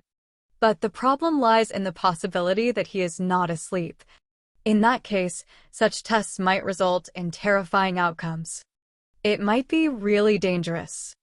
The first attempt must be conducted with extreme caution. The design must not anger the being. What a headache. I need more knowledge. Klein sighed and gave a summary. Finally, he wrote down other miscellaneous items. There are always formless voices resonating in my ears, shouting Hornacis and, was it saying Phrygia or Phagria? Hornacis is the mountain range dividing the Lone Kingdom and the Intis Republic. Its main peak is 6,000 meters above sea level. According to the records in the Antigonus family's diary, there existed a nation of the Evernight in the fourth epoch. Is the nation of the Evernight related to the Evernight goddess? Is there any connection between the two? Are they allies or enemies? Was the Antigonus family obliterated by the Church of the Evernight goddess due to nation of the Evernight? Did I hear murmurings coming from the diary, from the hells of the Antigonus family over 1 or 2,000 years? What then does phlegria mean? An interesting question. To be able to leave behind such a diary, to leave behind sealed artifact 2-049 implies that the Antigonus family had possession of a relatively powerful beyonder power. If that is so, which sequence did they possess? Was it complete or not complete? My realization that the diary is in the hands of Ray Bieber was a bit of a coincidence, but without any indication of it being arranged, could my fate really be tied up with that diary's? His ideas were penned on the pieces of paper. Klein tried his best to write down the events he had experienced and his guesses about their meaning. He wrote a total of 4 pages on both sides of each page. Rip! Klein suddenly tore off the 4 pages and read them from top to bottom, sometimes marking certain sections with his pen, adding a few sentences at other times. Time flew quickly. The crimson moon was temporarily covered by dark clouds. Klein picked up the pocket watch on the table, snapped it open, and looked at the time. He put down the watch and took out a box of matches from his drawer. He lit one and brought it close to the 4 pages of notes. The orange flame ignited the edges of the paper and quickly spread. Klein placed the notes on top of the wooden dustbin and watched the ashes drop. He then released his fingers, allowing the papers to fall. In just 10 seconds, everything had disappeared. All that was left was the still swirling ash and the charred bottom of the dustbin. As there was Emperor Rozel's secret diary in this world, Klein did not dare leave behind any evidence that he knew how to write Chinese. If old Neil and the rest discovered the 4 pieces of paper he wrote, he would have no idea how to explain the matter. And while writing the confidential questions, Klein was worried that the one paying attention to his dreams would be able to see and decipher the contents no matter which language he used, be it Loan, Ancient Phasak, or Hermes. Therefore, he could only write notes in Chinese to organize and summarize. After he was done with the task, he burned the notes to leave no traces. And precisely because there was no way of saving, he set up a plan for himself. He would do this summary once a week just in case he forgot anything. As he watched the ashes fall, Klein pulled out a white piece of paper. He wrote the title, "To My Respected Mentor." He wanted to write to Senior Associate Professor Quentin Cohen, asking if he had any relevant historical information about the main peak of the Hornaces mountain range. Chapter 58, A Train of Thought. The next day, a Monday morning. Klein, who had the day off, didn't leave home. Instead, he gave Melissa his letter directed to Mentor Cohen Quinton and more than enough money to buy stamps. He entrusted her with the job of mailing the letter at the post office near the Tianjin Technical School where she studied. After breakfast, he slept in to make up for the lack of sleep caused by the previous night's work. He only woke up because of his stomach's grumblings close to noon. He heated up some leftovers from the night before and ate them with a loaf of rye bread. Klein grabbed a newspaper and entered the bathroom on the 2nd floor. Whenever he did that, he couldn't help but sigh at the lack of a cell phone. After about 7 or 8 minutes, he left the toilet refreshed and washed his hands. He then returned to his bedroom and locked his door.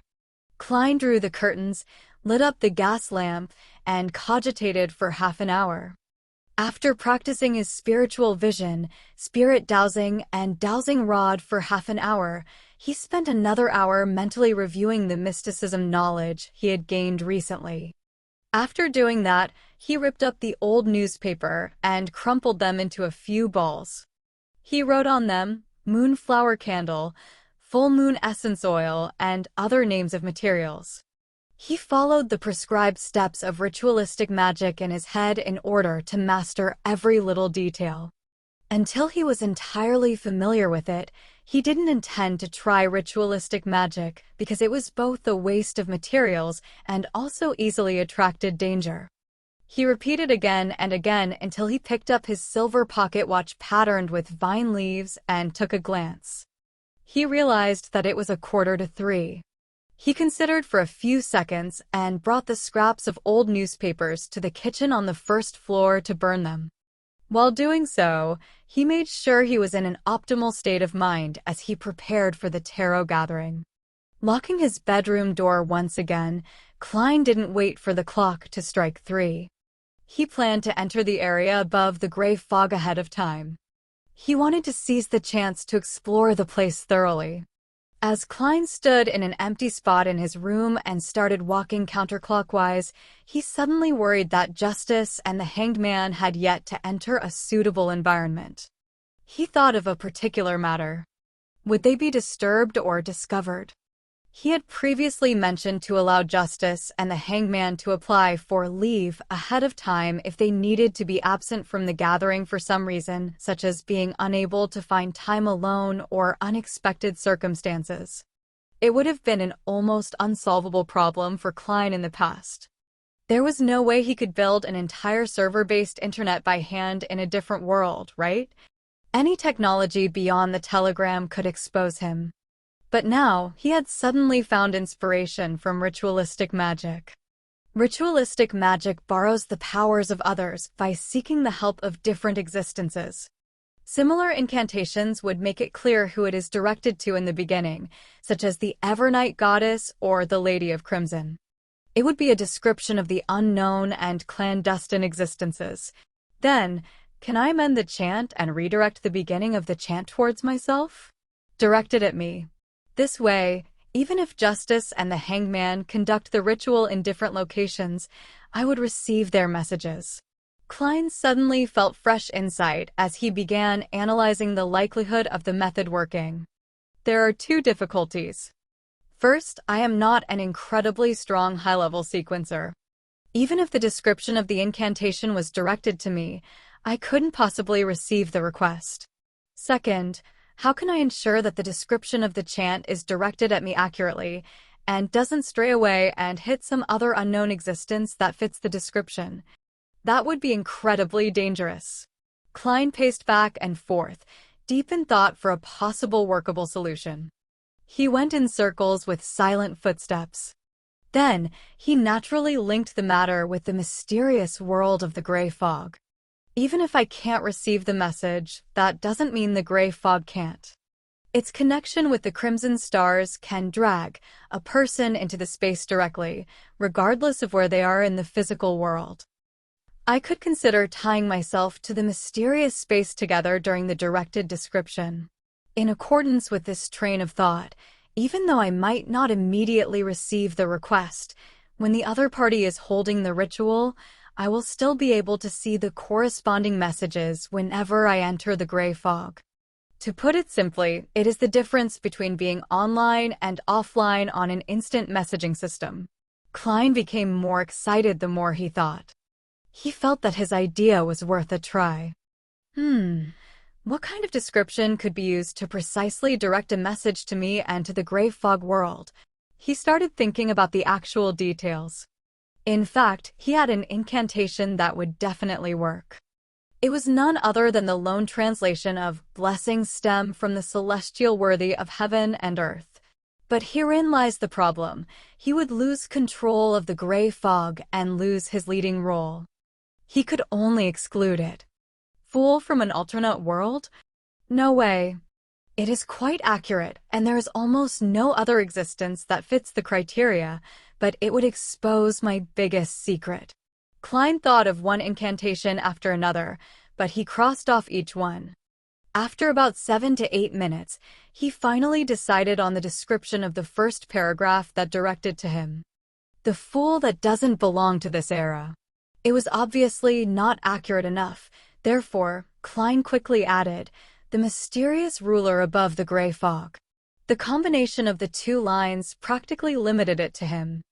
Furthermore, he had tied the gray fog to him. It's still a little short. I cannot eliminate the possibility that there are multiple spaces and rulers above the gray fog. I cannot eliminate the fact that the description might be directed to the spirit world. Klein creased his eyebrows and planned on making it more certain. He thought for a full minute and finally decided on the last part of the description. The king of yellow and black who wields good luck. It shared a similar meaning to blessings stem from the exalted Tharch of heaven and earth one.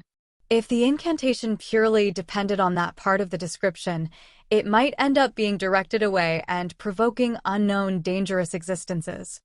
But with the first two lines as a limitation, and his experience of arriving above the fog through a similar incantation, he believed that the target's description could result in a perfect lock-on. Klein wasn't sure if casting the ritualistic magic with those three descriptions would be effective, but he was definite that it would not attract the attention of another existence, it wouldn't throw justice and the hanged man into danger. Klein heaved out a long sigh and recited the incantation that he had decided upon. The fool that doesn't belong to this era, you are the mysterious ruler above the gray fog. You are the king of yellow and black who wields good luck. He nodded his head slightly and took out his pocket watch to confirm the time. It's already 2:58. Without further thought, Klein put away his pocket and entered cogitation. Soon he chanted and took 4 steps counterclockwise to form a square. The most ferocious noises and heart-stirring roars were heard once again. He felt the headache that was even harder to deal with than the pain of consuming the seer potion.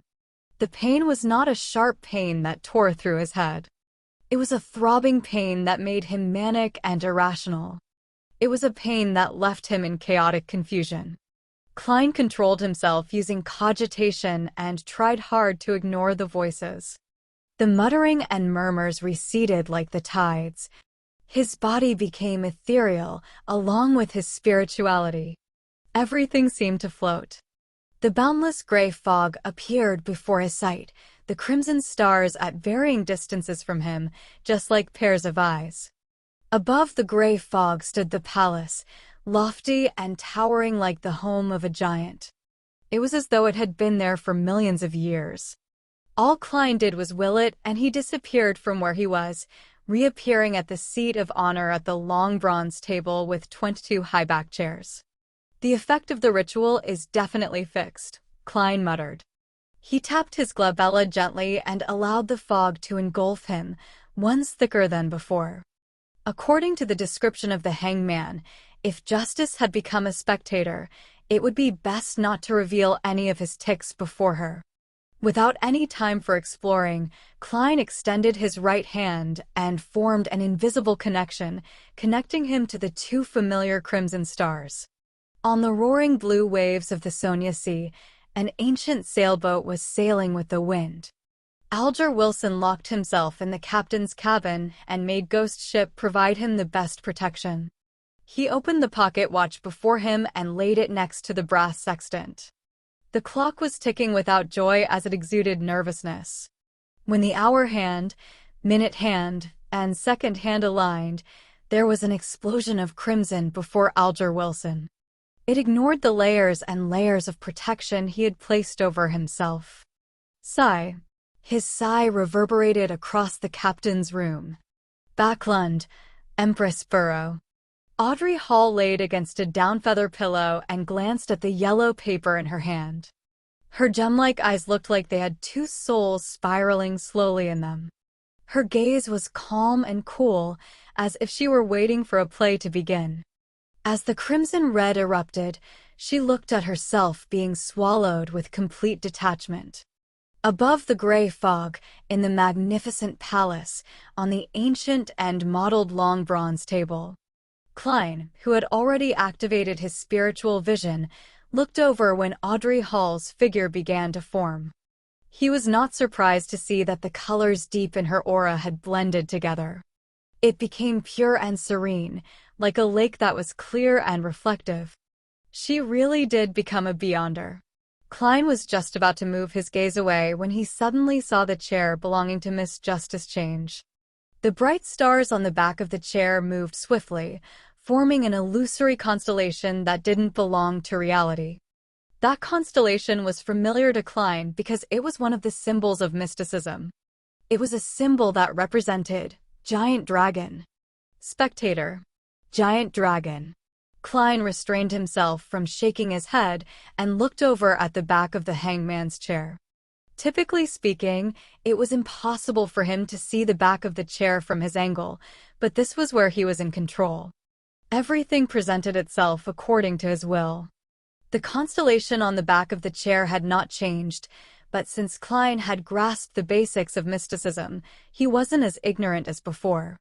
He could recognize that it was the symbol of windstorm. Sailor, keeper of the sea. Windstorm. That's reasonable. The color deep in the hangman's aura is much purer than it was. Has he leveled up? Oh yeah. What about the symbol behind my chair? Klein suppressed his impulse to look, rapped the edge of the long table thrice just like before, and smiled as he said, "Congratulations, Miss Justice. You're a Beyonder now." He can tell straight away? Audrey was stunned and smiled faintly. "Thank you, Mr. Fool, and thank you, Mr. Hangman." "That was much faster than I thought," Alger Wilson said honestly. Klein didn't continue the topic, but tapped his glabella and said with a smile, "Lady, sir, have either of you found Roselle's diary?" Chapter 59, Roselle's Origins. Upon hearing the fool's question, Audrey did not immediately answer like in the past. Instead, she widened her crystalline eyes and glanced at the hangman with a scrutinous attitude. Alger subconsciously subdued his body motions. After a few seconds of silence, he said, "I found 2 pages of the Emperor Roselle's diary and have memorized their contents." "I have 1 page," Audrey, whose vision was obscured by the fog, said as though she was removed from the conversation. "Pretty good." Klein did not allow his joy or his disappointment be noticed from his voice. He felt joy as there were 3 full pages, but disappointment also because there were only 3 pages. Their initial search for the diary was definitely easier, for all they had to do was ask through their connections and channels they were already familiar with. Collecting the pages would become more and more difficult as time went on, as it would involve more and more elements. "Should we express them now?" Audrey inquired with a calm tone. "Yes." Klein simply nodded. He maintained his posture without any change. He had to be cautious in front of a spectator. As he finished his sentence, pieces of yellowish-brown goatskin parchment and dark red fountain pens appeared in front of Audrey and Alger. The 2 of them picked up their pens and started to recall the symbols they had seen. They also infused the emotions of expressing them out. Silently, lines of text appeared on the goatskin. Some of them appeared proper, some delicate, others slanted. In a mere minute, the contents that Alger and Audrey had forcibly memorized were all written. Klein willed the 3 pieces of parchment into his hands. He gave the pages a cursory glance and realized that some of the grammar was wrong. There were also missing and wrong words in the content. But experimentation had proved that incorrect sequencing of words to some extent did not affect the overall comprehension of Chinese. Klein was also not afraid of missing words since he often read web novels filled with censored asterisks. April 8th. I stood at the bow of Black King and stretched my arms, saying to Grimm and Edwards, "My fortune is yours for the taking, but you'll have to find it first." I left everything I own at the ends of the fog sea. They did not understand my humor at all and even asked if I really had other treasures. How boring. You can't be my 4 horsemen of the apocalypse if you keep at that. April 11th. I discovered a nameless island that was not on a safe sea route. There are a good number of extraordinary animals there. No, I prefer calling them extraordinary beings. It feels more impressive that way. Other than that, there are several weird creatures on the island. I believe that if Darwin had been transmigrated there, there is no way he could have written his theory of evolution. April 15th. Grimm has suddenly become a little odd. Has he been infected by something? When did the Emperor Roselle, who was born in the Intis Kingdom, set off on a voyage? The Fog Sea should be the sea west of the Intis Republic. Yeah, I need to use historical information from the library to cross-reference this. Klein quickly finished reading a page, casting his gaze to the back of the piece of paper. At this point, he no longer hid the fact that he could decipher Emperor Rosel's secret symbols, since this ability fitted the persona and status of the fool. Audrey and Alger did not speak. They waited silently, as if unsurprised by such a revelation. In fact, they even believed that it was only right. October 2nd. They actually wanted me to marry Matilda from the Abel family without even consulting me first. Heavens, I have not even met her. No, I must decline. Even if I were to run away from home and survive on my own and suffer the vicissitudes of life, I must fight against this marriage. October 5th. Miss Matilda is really pretty. October 6th. Her personality and her demeanor is just my type. I am starting to look forward to the marriage. Hey, Emperor, where's your integrity? Klein leaned back into his seat, not allowing his emotions to pass through the fog. He realized that Gustav did not write in his diary every day early on. Most of the time, he would only write in the diary when there were certain events that he needed to lampoon, record, or to vent his emotions. He shifted his gaze downward. Klein looked at the last sentence of this page. October 9th. They actually called me the son of the Steen. I like that very much. Klein was a little disappointed that the information in the first 2 pages was of little value. But he did not turn sullen. He moved the 3rd page to the top. This page had content written on both sides of the paper. May 21st. The Church of the God of Craftsmanship gave me 2 choices, 2 beginning sequence pathways. One of them is the Savant. It is a complete sequence pathway they possess. The other is Mystery Prior, which they obtained from the Moses Ascetic Order, but it lacks the higher sequences. May 22nd. My choice was easy, Savant. The Savant has a complete sequence pathway. Although wielding more information on mysticism can aid my return home, the problem is that if I am not strong enough, there is a need to acquire external help for transmigration. And I do not know if this external entity would be good or bad, benevolent or malicious. I cannot control it, and thus it could be very dangerous. In that case, why not strengthen myself and return by relying on my own powers? Thus, the complete sequence was the most important factor in my considerations. May 23rd. I have become a savant. With the power of the potion, I actually recalled all the knowledge I had learned in the past, such as physics, chemistry, etc. I have not only recalled the knowledge, but I understand it more deeply, as well as its possible applications and implications. Haha, this is a job, specially tailored for a transmigrator like me from an alternate realm. I will be able to express my advantage to the greatest extent.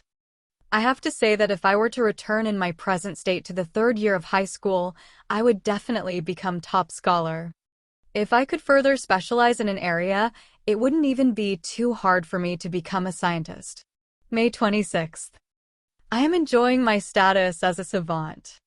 Something odd worth mentioning.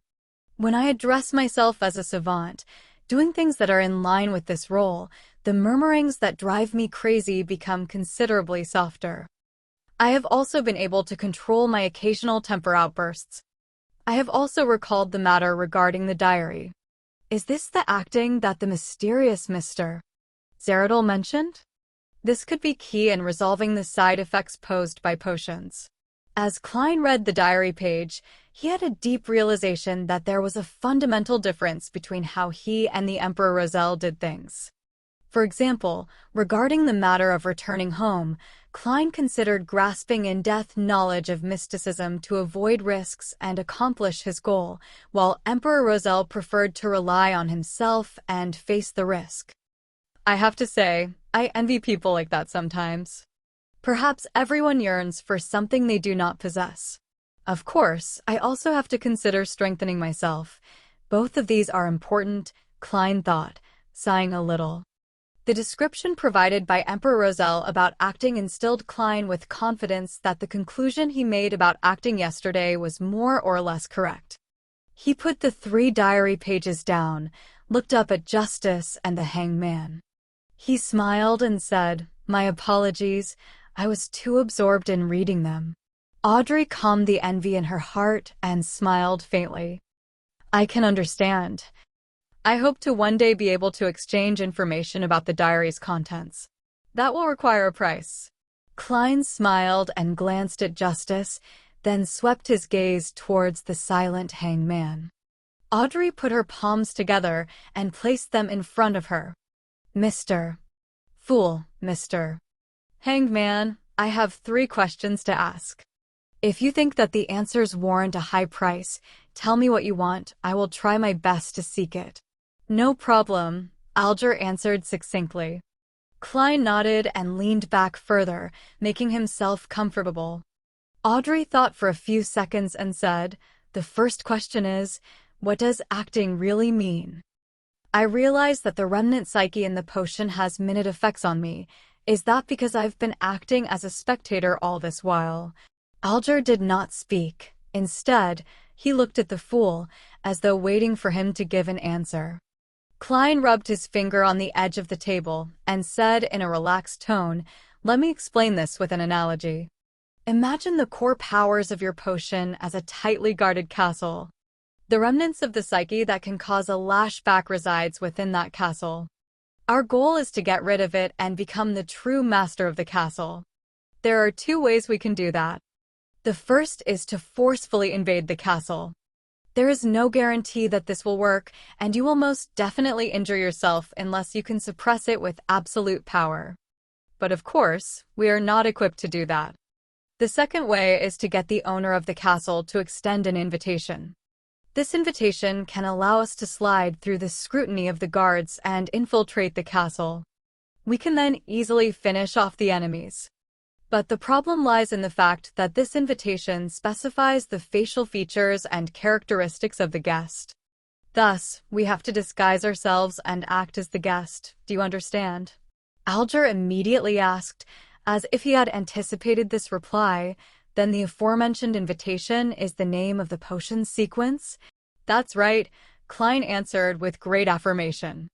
Audrey froze for a moment, having the sudden feeling that she completely understood what acting meant. She immediately exited her spectator state due to her excitement. She praised in joy, "What an exceptional method. I think it fits your title. Its style is very compatible with the fool. I would never have believed that acting would have such an effect. Luckily, I have been acting as a spectator the past few days." She paused for a moment before saying, "I think that this is a very valuable answer. My heart is not at ease accepting it for nothing. Mr. Fool, what do you need in exchange? Of course, I still remember that I owe you a page of Emperor Rozel's diary. More pages of Rozel's diary, or..." Klein paused for a moment. He had wanted to get information about the sequence regarding the seer, but felt that such a low-level request would ruin the mystical image of the fool. Thus, he chose to give up on it and planned to ask them discreetly some other day. "I just advanced recently and have yet to completely digest the seer potion." He consoled himself and added on without expression, "Anything regarding the Antigonus family, even if I'm already aware of them myself." Alger remained silent for a few seconds. He looked at the top of the long bronze table for a moment before slowly opening his mouth. "Mr. Fool, I believe I can pay you back immediately with the information you requested just now." Chapter 60. Second Blasphemy Slate.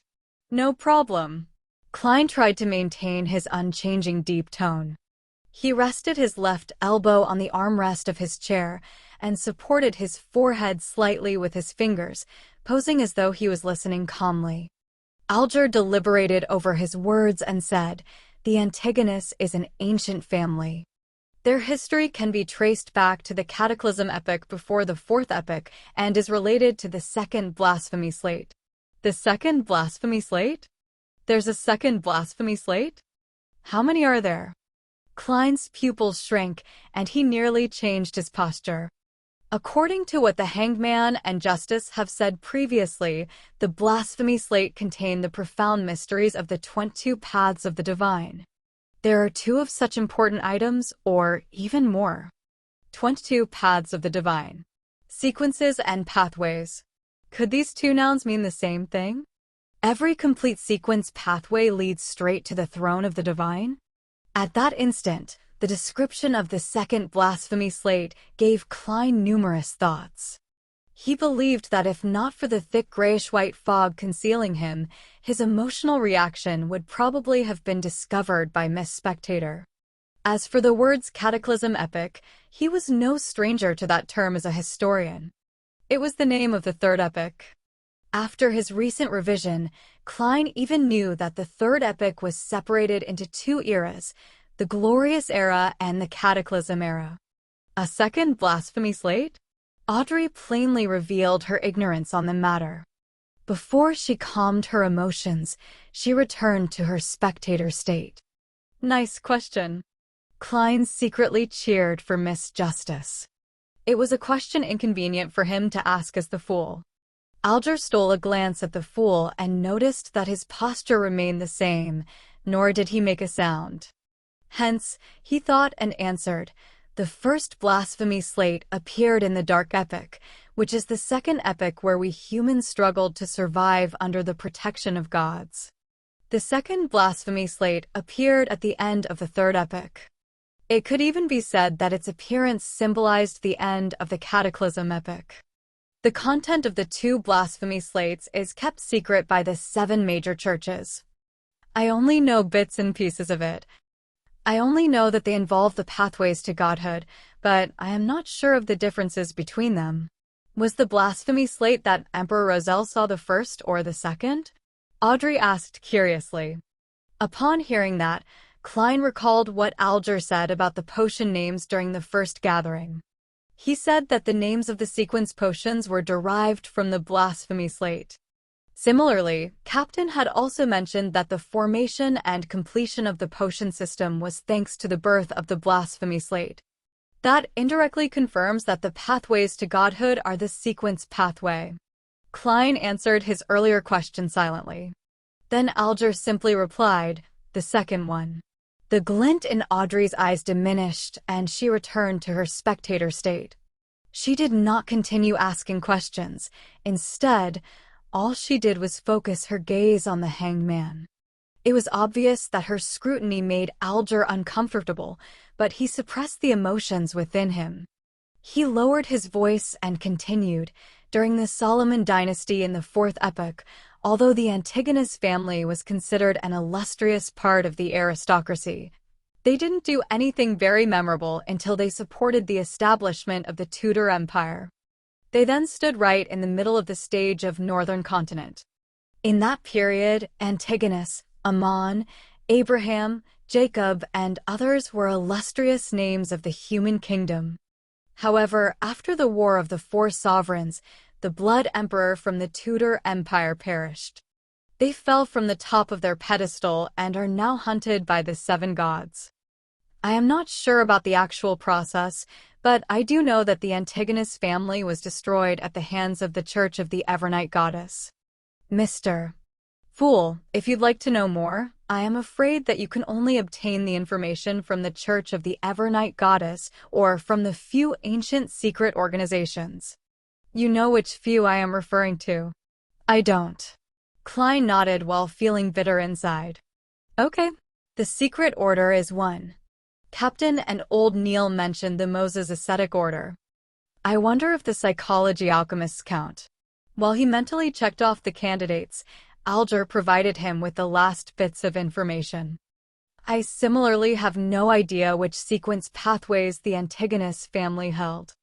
There are only 2 adjectives that appear repetitively in the descriptions of the Antigonus family, and those are strange and terrifying. Strange and terrifying. Thinking back to the notebook, the original Klein and his classmates, and what happened to Ray Bieber's mother, it really is aptly worded. Klein continuously rapped the edge of the long table with the tip of his finger a couple of times. Then, he slowly began to speak. Very well, I am satisfied with the payment. The reason he continuously rapped the long table lightly with his fingers was to emphasize the action. To make justice and the hangman believe that he had a habit of rapping in order to conceal the fact that the same motion was used to activate and deactivate his spirit vision. It's my pleasure. Alger did not say anything else. Audrey took a look at the hanged man and then the fool. She smiled faintly and said, "Then, I shall ask the second question. What is the name of the subsequent potion for spectator? Where can I find the clues?" I'd also like to ask so straightforwardly, but different choices lead to different difficulties. Klein did not speak, but cast his gaze towards the hangman. Alger remained silent for a few seconds before saying, "I'll answer the question for free because I led you on this pathway. The subsequent sequence for spectator is sequence 8 telepathic.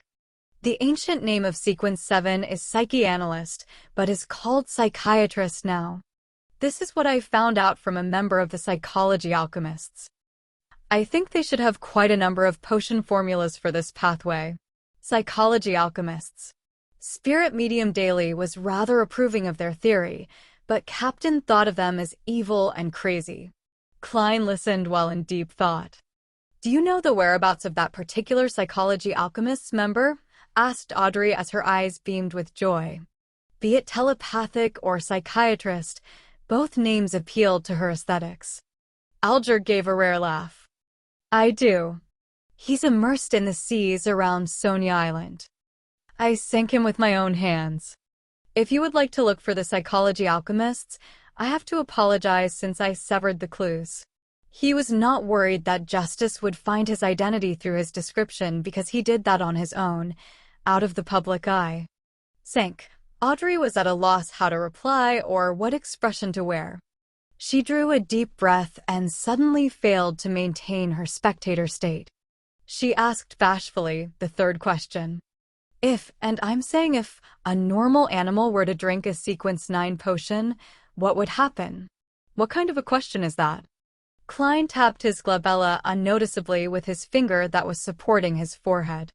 Very quickly, he saw the changes in color and noticed that Audrey's emotions had turned frantic, nervous, and a little ashamed. Could she have done something that stupid? Klein was astounded, but didn't find it strange. After the past 2 gatherings, he was certain that Miss Justice was quite an airhead. The hangman, Alger, was obviously dumbfounded as well. He took a while to reply. Normal animals do not have the brains of humans. They wouldn't be able to learn cogitation in a timely manner. Therefore, it would most likely lead to immediate death or a breakdown into a monster. However, if they survived the initial ingestion of the potion, they should become an extraordinary creature. If the potion has the ability to enhance their intelligence, they can even become smarter. All right. Audrey breathed out a silent sigh and nodded while saying with a relaxed tone, "I have no other questions." Alger considered for a moment and did not mention matters regarding the Aurora Order or the listener. Similarly, he shook his head and said, "Nor do I. I have something." Klein didn't change his posture, but said with a smile, "It will require your cooperation." He had yet to turn off his spirit vision, and he immediately saw that the hanged man was showing signs of nervousness, while Miss Justice was too simple-minded to show fear or carefulness. Before they could reply, Klein comforted them, "Don't worry. It's trivial. If it succeeds, it will be beneficial to you, so I wouldn't be paying extra remuneration. Go ahead." Audrey instinctively entered the spectator state, but she couldn't see through the thick gray fog engulfing the fool. "As you will," Alger replied, steadying himself. Klein moved his fingers and smiled when he said, "Previously, I said that we would do some experiments to enable you to ask for a leave of absence. That way, you do not have to worry if you have to be somewhere inappropriate on a Monday afternoon. That's our wish." Audrey loosened her tightly knitted eyebrows. Alger thought and said, "What do you need us to do? You could try a piece of ritualistic magic during your free time. It need not be too formal." as long as you are in an environment that won't be disturbed. Put 4 brand new candles on an altar, placed on 4 corners respectively. It's best if they are candles with a sandalwood scent. Put a loaf of white bread near the candle on the top left corner, a bowl of fena potter noodles near the candle on the top right corner, paella by the candle on the bottom left corner, and a desi pie by the candle on the bottom right corner. Use a silver knife to make a sealed spiritual environment. Klein described his modified version of the luck enhancement ritual and taught Miss Justice how to create a spiritual environment for free.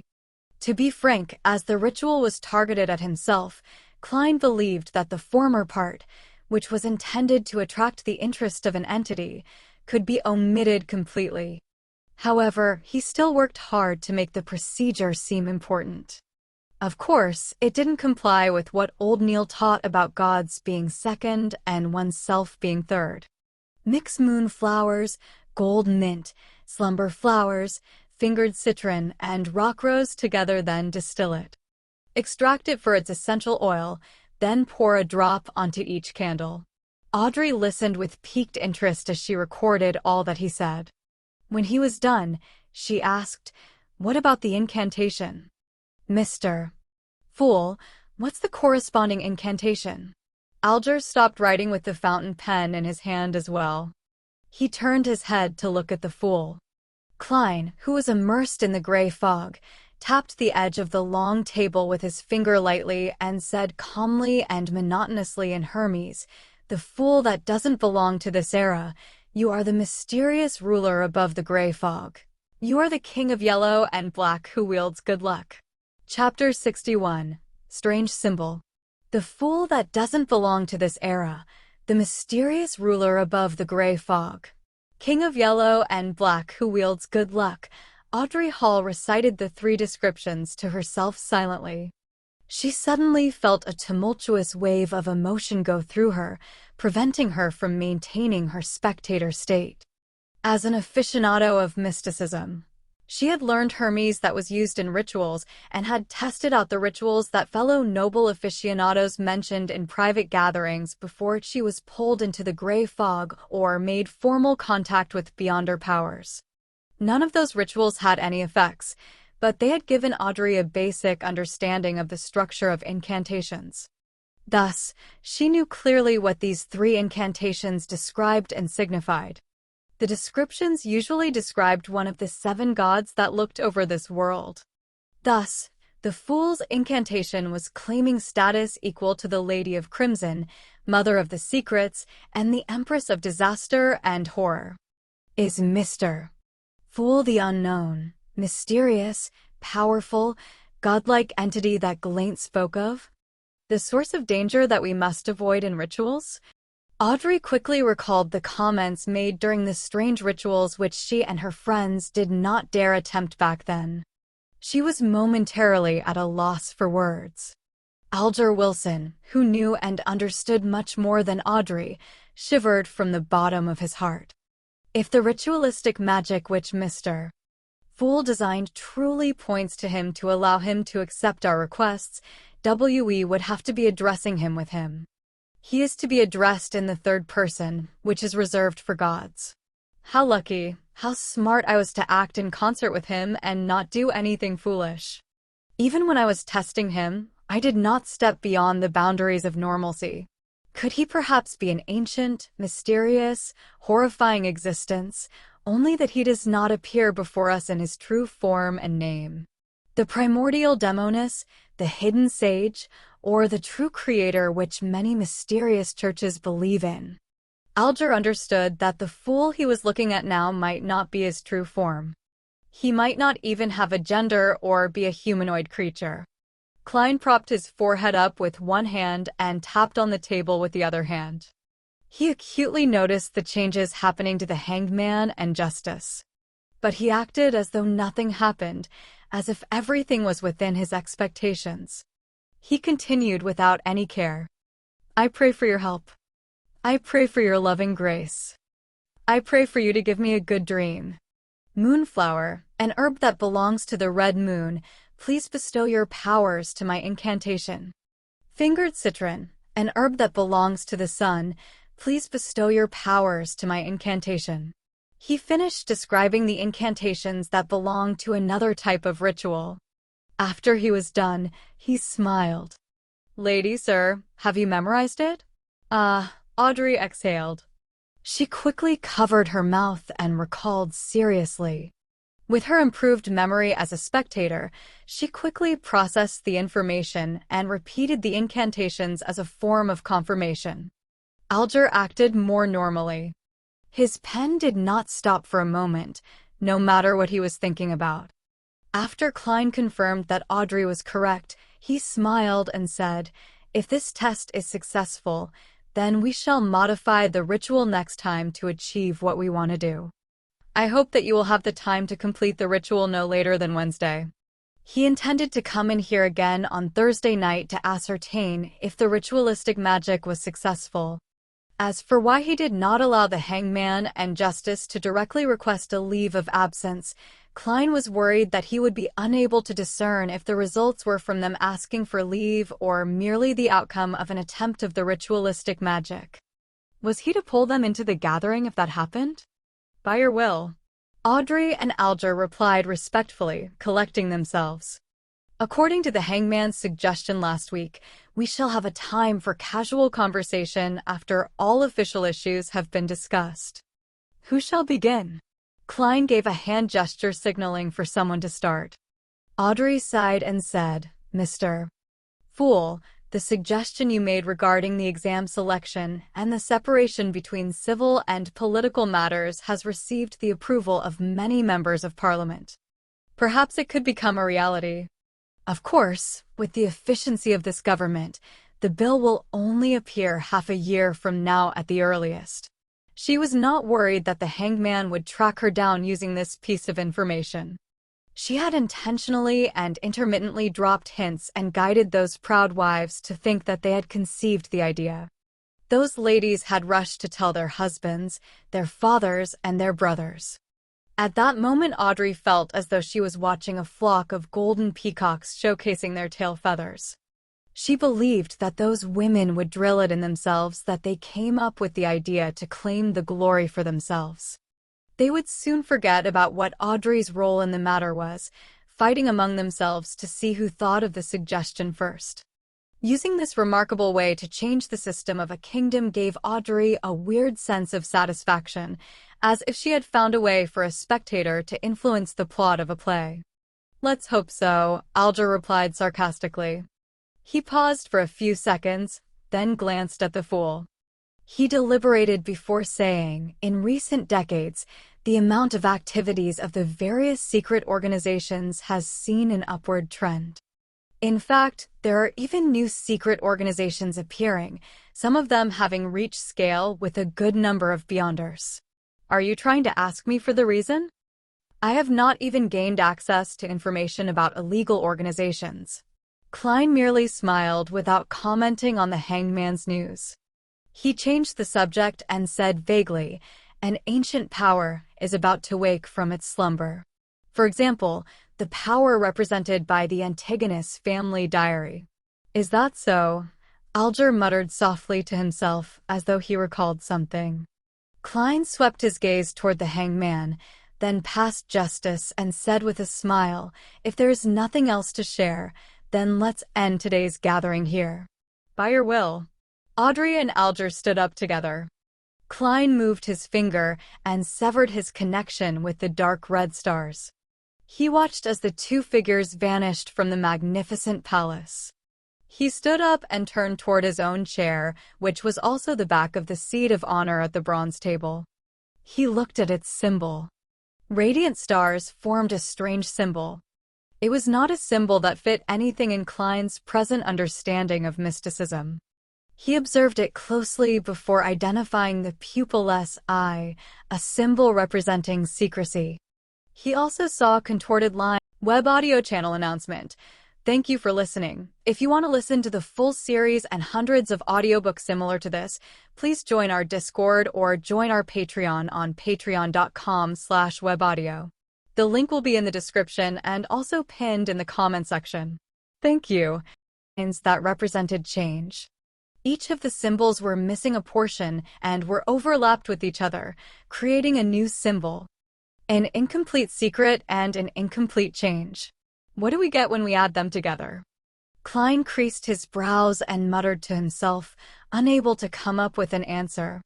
He retracted his gaze and walked along the ancient, magnificent palace. His eyes scanned every corner of the palace. Back when I casually imagined this place, it was merely a rough concept. I did not describe the shape of the palace, table, or chairs. Where does this design come from? The best choice? The first prototype? Or are they a reflection of reality? Klein suddenly had a question he neglected previously as he looked at the palace. Sigh, I have to say that even though I am a keyboard warrior, I am lacking experience in many areas. I am also not observant enough, to the point of only realizing this question now. With such a self-reflection, Klein made a serious effort to examine every corner of the palace, but did not find any other living things or anything strange. Klein did not dare to venture deeper, which seemed to be an illusory land without boundaries. He was afraid that he would end up completely lost. Wow, this place is indeed filled with mysteries. Who knows if there will be any changes to this area when I become more powerful? Klein sighed. He unleashed his spirituality and enveloped himself within, causing him to feel the rapid rush of plummeting. Everything flew past quickly. All kinds of illusions shattered. He tore through the grayish-white fog and saw reality. He saw the table, curtains, and clothes rack in his room. Backlund, Empress Burrow. Audrey saw the oil painting that hung on the wall. She felt the softness the down-feathered pillow under her head provided. She did not stand up immediately. Instead, she seriously recalled what had happened during the gathering, as if she was watching a play she had already watched. Mr. Fool had a certain confidence in his tone when he told us to try the ritual and gave us the descriptions of the mysterious ruler, the King of Yellow and Black. Confidence. Audrey exhaled as she was analyzing this silently, her body shuddering slightly. Forget it, since I cannot fight it, there's no need to think too much about it. Mr. Fool has always appeared friendly. He should be an entity that has a respect for order. Audrey's mood improved rapidly. She thought about her acting and the weakening backlash of the potion. She hummed a merry tune and got off her bed. She walked toward the door and adjusted her state of mind, taking on her state as a spectator. As she opened the door of the room, she saw a maid walking past. She saw the old calluses on her hands, the marks on her face, and other similar details. She could deduce many things from these observations. At this point, Audrey had a strange feeling. She quickly turned to look at the shaded corner of the balcony. She saw her golden retriever Susie sitting there, silently observing her, just like how she observed the maid. My goddess. Audrey's lips twitched as she sighed. She wanted so much to hide her face. On the Sonia Sea, in the heavily protected captain's quarters, Alger woke up and noticed that nothing had changed around him. It was as if nothing had happened. He sighed and thought to himself, an ancient existence? Klein, who had exited the ritual, pulled open the curtains. He took out his notebook and began writing once again. He recalled the contents of Emperor Roselle's diary, hoping to reinforce the memory through writing and prevent himself from forgetting it in the future. Klein reread the notes several times after he finished writing. Finally, he tore the notes up and incinerated them. I shouldn't forget the most salient points if I do this once a week. But with time and the increasing complexity of my missions, how unfortunate, I do not have better ideas for the time being. I have not learned any cryptography. Klein collected himself and stretched his neck. He planned on heading to the divination club. A seer was defined differently by different people. No one could say that another person's methods were wrong. So, Klein, who did not know which kind of seer fit the requirements of the potion, could only correct it as he experimented to ascertain which one was the best fit. Chapter 62. The Seer's Suggestion. Before Klein left home, he took the time to meticulously clean up his suit and top hat with a small brush and a handkerchief. Then he washed his white shirt, changing into a similar linen shirt along with the only decent cheap coat he had. He then briskly walked out onto the street. First, Melissa's dress. Then, Benson's suit. Only then can I consider a second suit for myself. Money is never enough. Besides, we need to save money to buy porcelain tableware to receive our guests. Plus, I have to save money to buy a variety of materials related to mysticism. Klein sat on the public carriage and took note of the financial status at home. The more he did the math, the more he shook his head. He reckoned he needed at least a year to let himself, his brother, and his sister live as a middle-class family. Of course, that was without taking promotions and pay rises into consideration. The public carriage drove past the streets and stopped opposite to the Divination Club on House Street. Klein pressed down on his black top hat and hopped off the carriage. He walked along the familiar street and entered the club located on the second floor. He then saw the beautiful brunette, Angelica. There was a hint of swelled redness to her eyes, but she looked extremely relaxed. Klein raised his hand to tap his glabella lightly and carefully examined her. He found out that the grayness deep in Angelica's emotional colors had greatly dispersed. It had been replaced with sunlight-like whiteness. After taking it in, Klein walked over, took off his hat, and smiled. "Madame Angelica, it's a lovely day today, isn't it?" Angelica lifted her head and was briefly shocked. She then beamed and said, "You are just like Mr. Vincent's cat. You don't make any sounds while walking, do you? You managed to tell? Hee hee, I forgot that you are a fortune teller skilled in face reading." She paused. Then she gently bit her lip before bowing. "Thank you. Thank you for your suggestion yesterday. I feel much better. I haven't been this relaxed, happy, and contented in a year." Upon hearing her show her sincere gratitude, Klein was infected with the joy and happiness she had. The corner of his lips lifted, and he said, "It's my pleasure."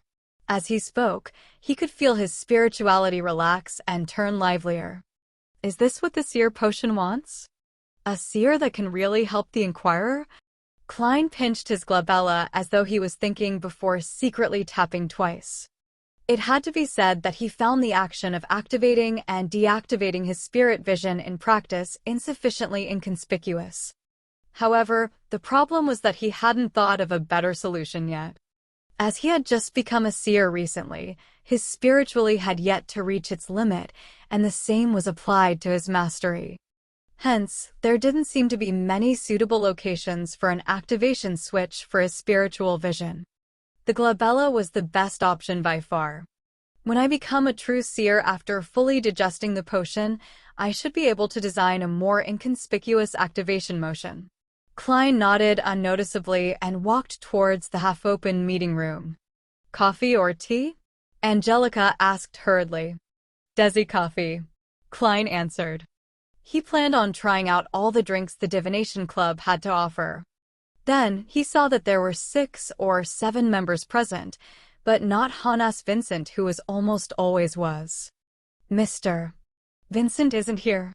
Klein stopped in his tracks and asked a passing question. Angelica was taken aback as she said, "Mr.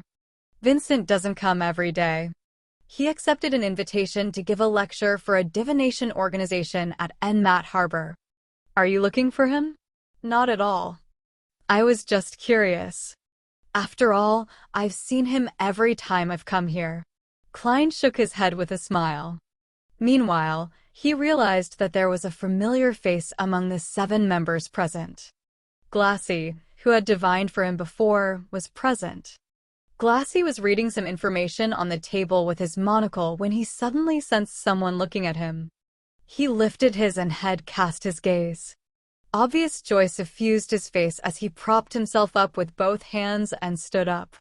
He dashed towards Klein and stopped before him. "Good afternoon, Mr. Moretti. I have been wondering if you would come today. I heard from Angelica that you are not a doctor, but a fortune-teller who is good at face reading."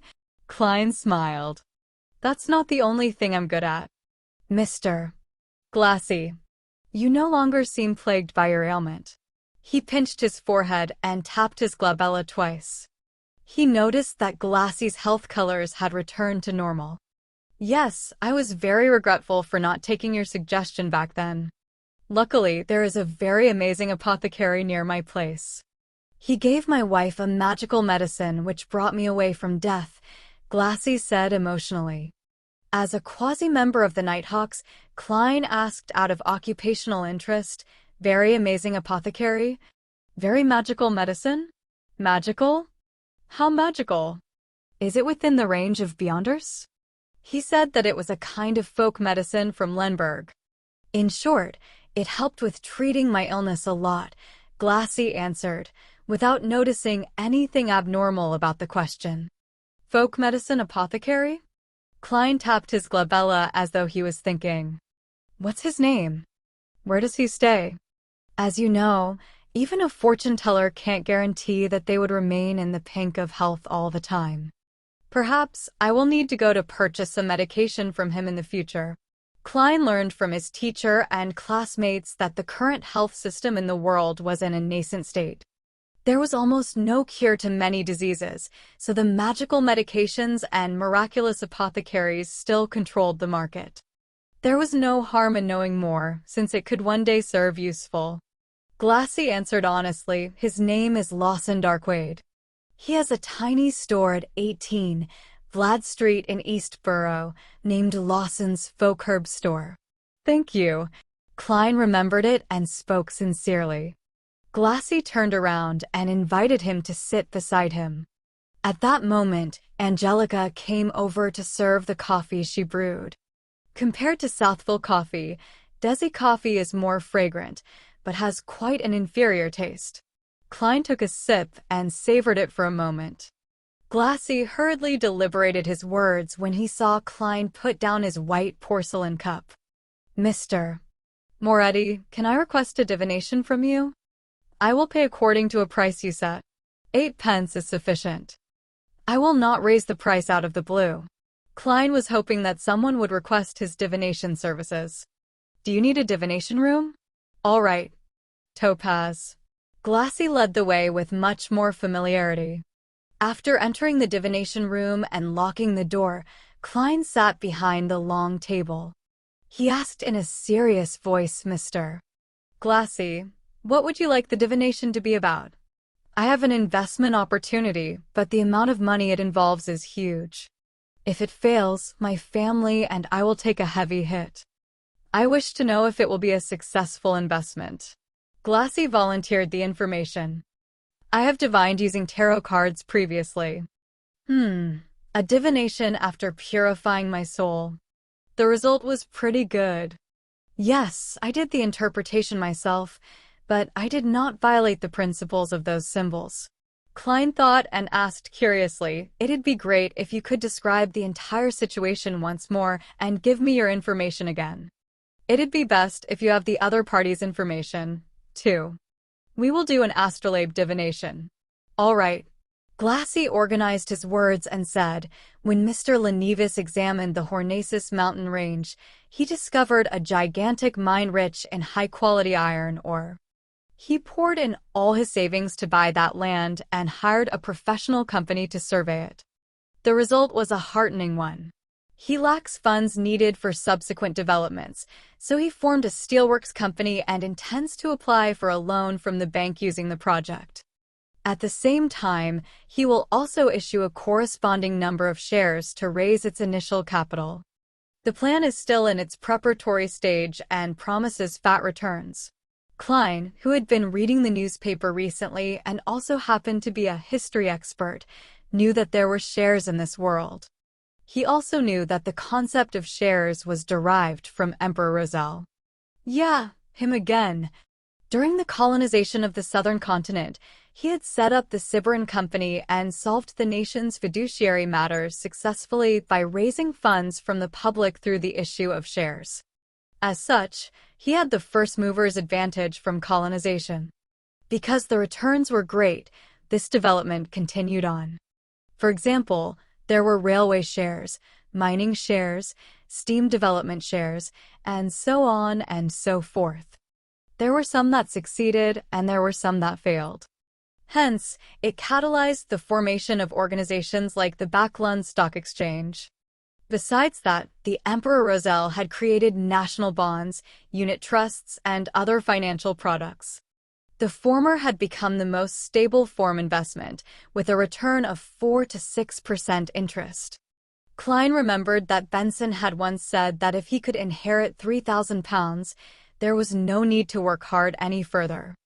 The stable annual interest of about 5% would result in an annual fixed income return of £150, roughly equivalent to Klein's annual income at present.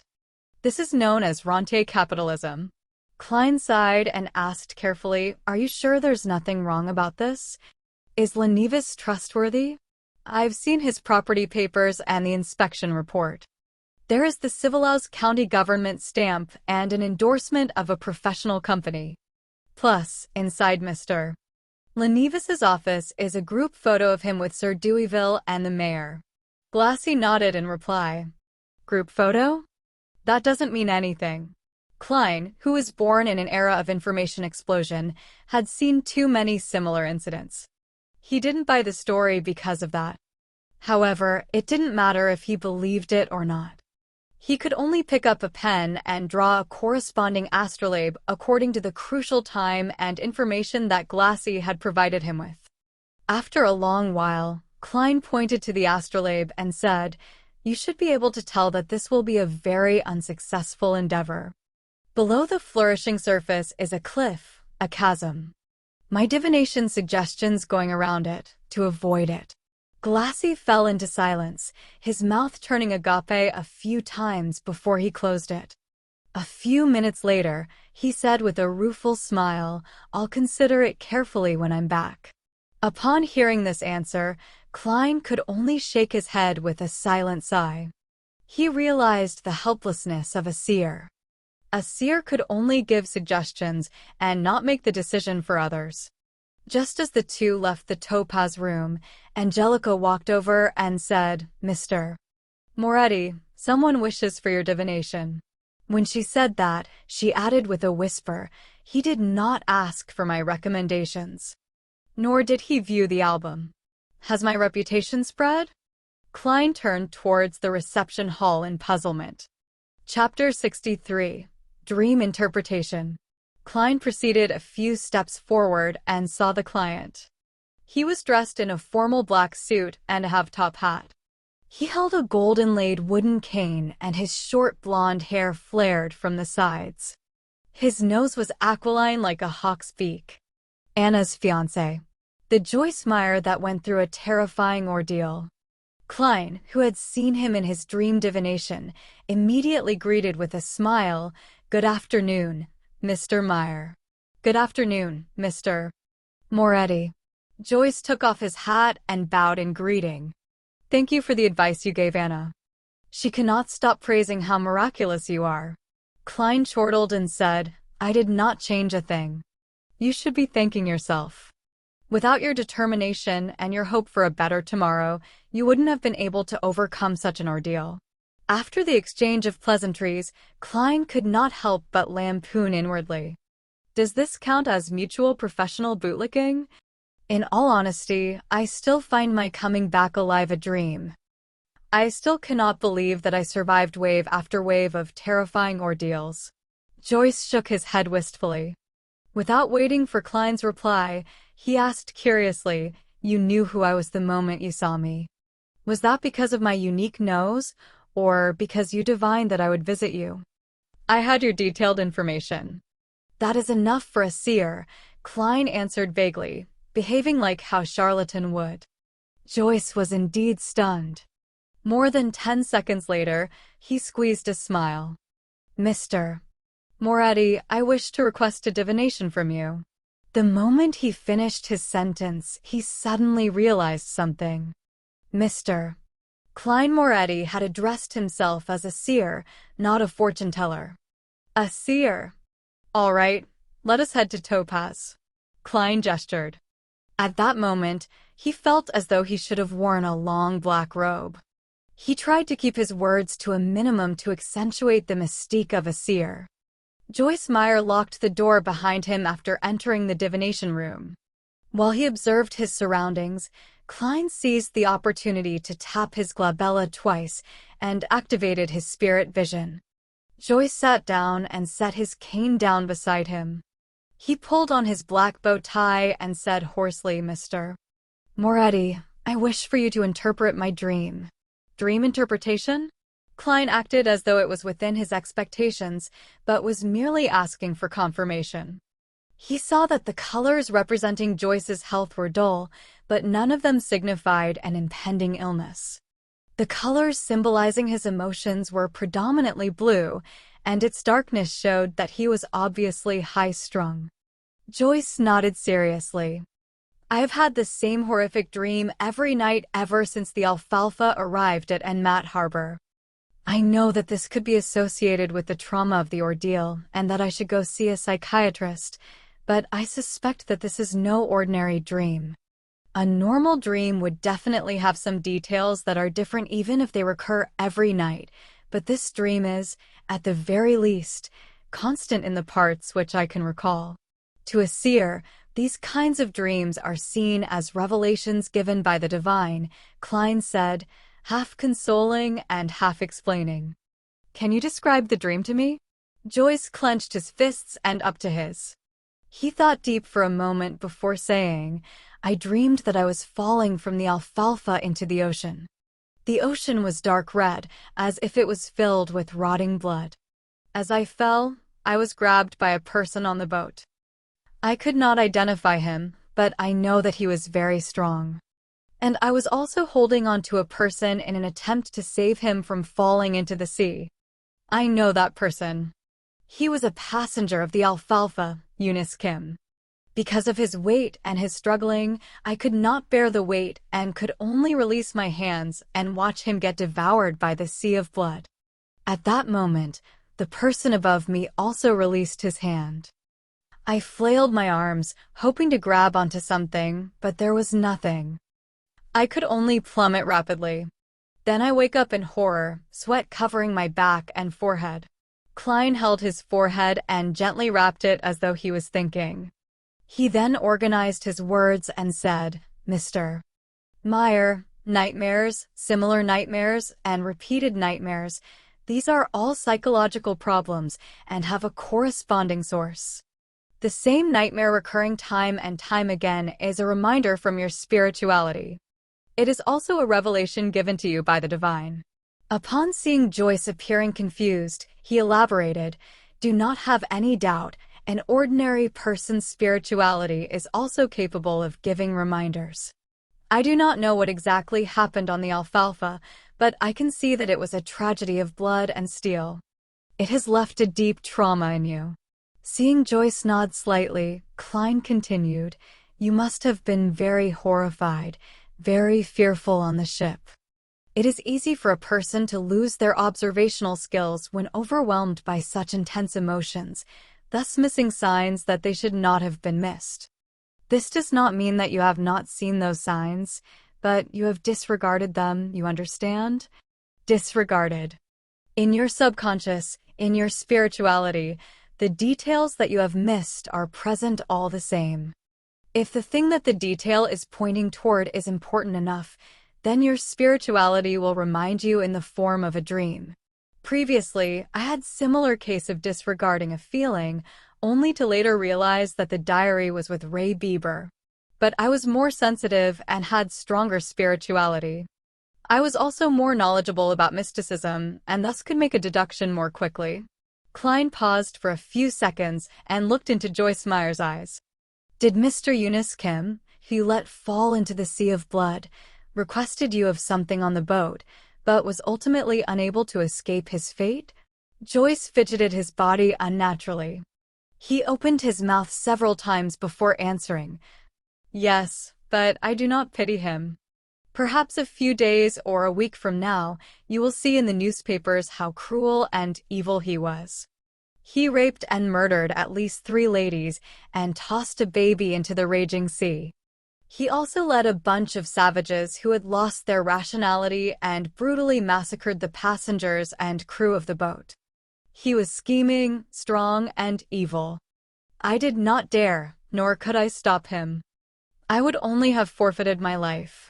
I am not doubting what you did, Klein said, making clear his stand. Then he explained, but your dream is telling me that you are feeling regret and sorry. You believe that you should not have released your hand back then.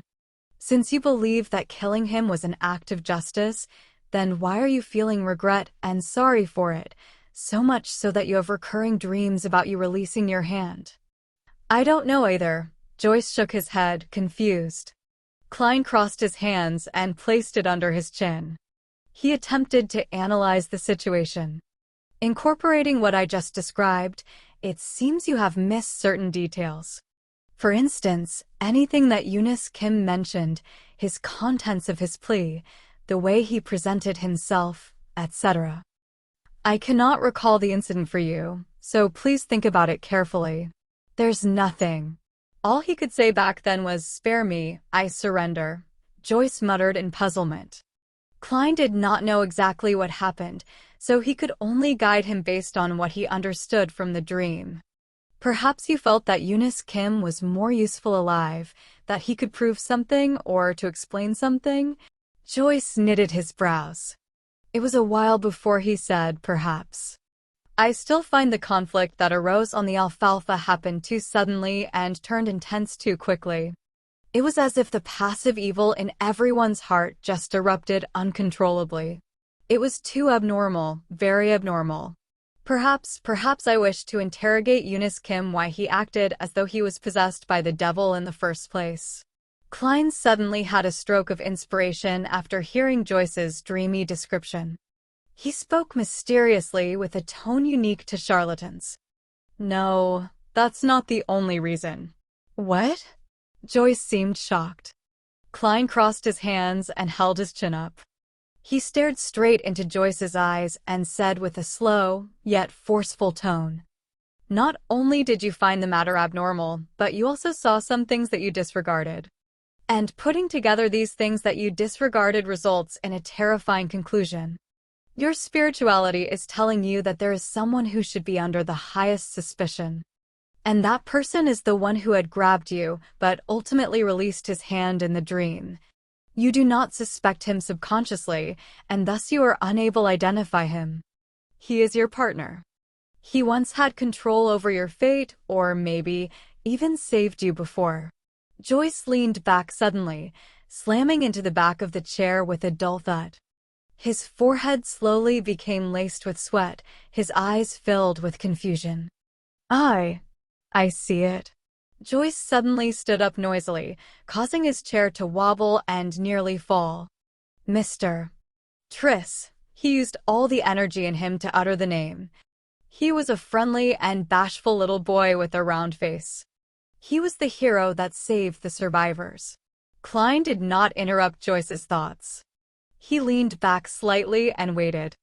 Joyce's expression changed several times, finally returning to normal, a normal that had a little paleness. He revealed a rueful smile. "I understand now. Thank you for interpreting my dream. Perhaps it is time for me to make a trip to the police station." He took out his leather wallet and fished out a 1 soldi note.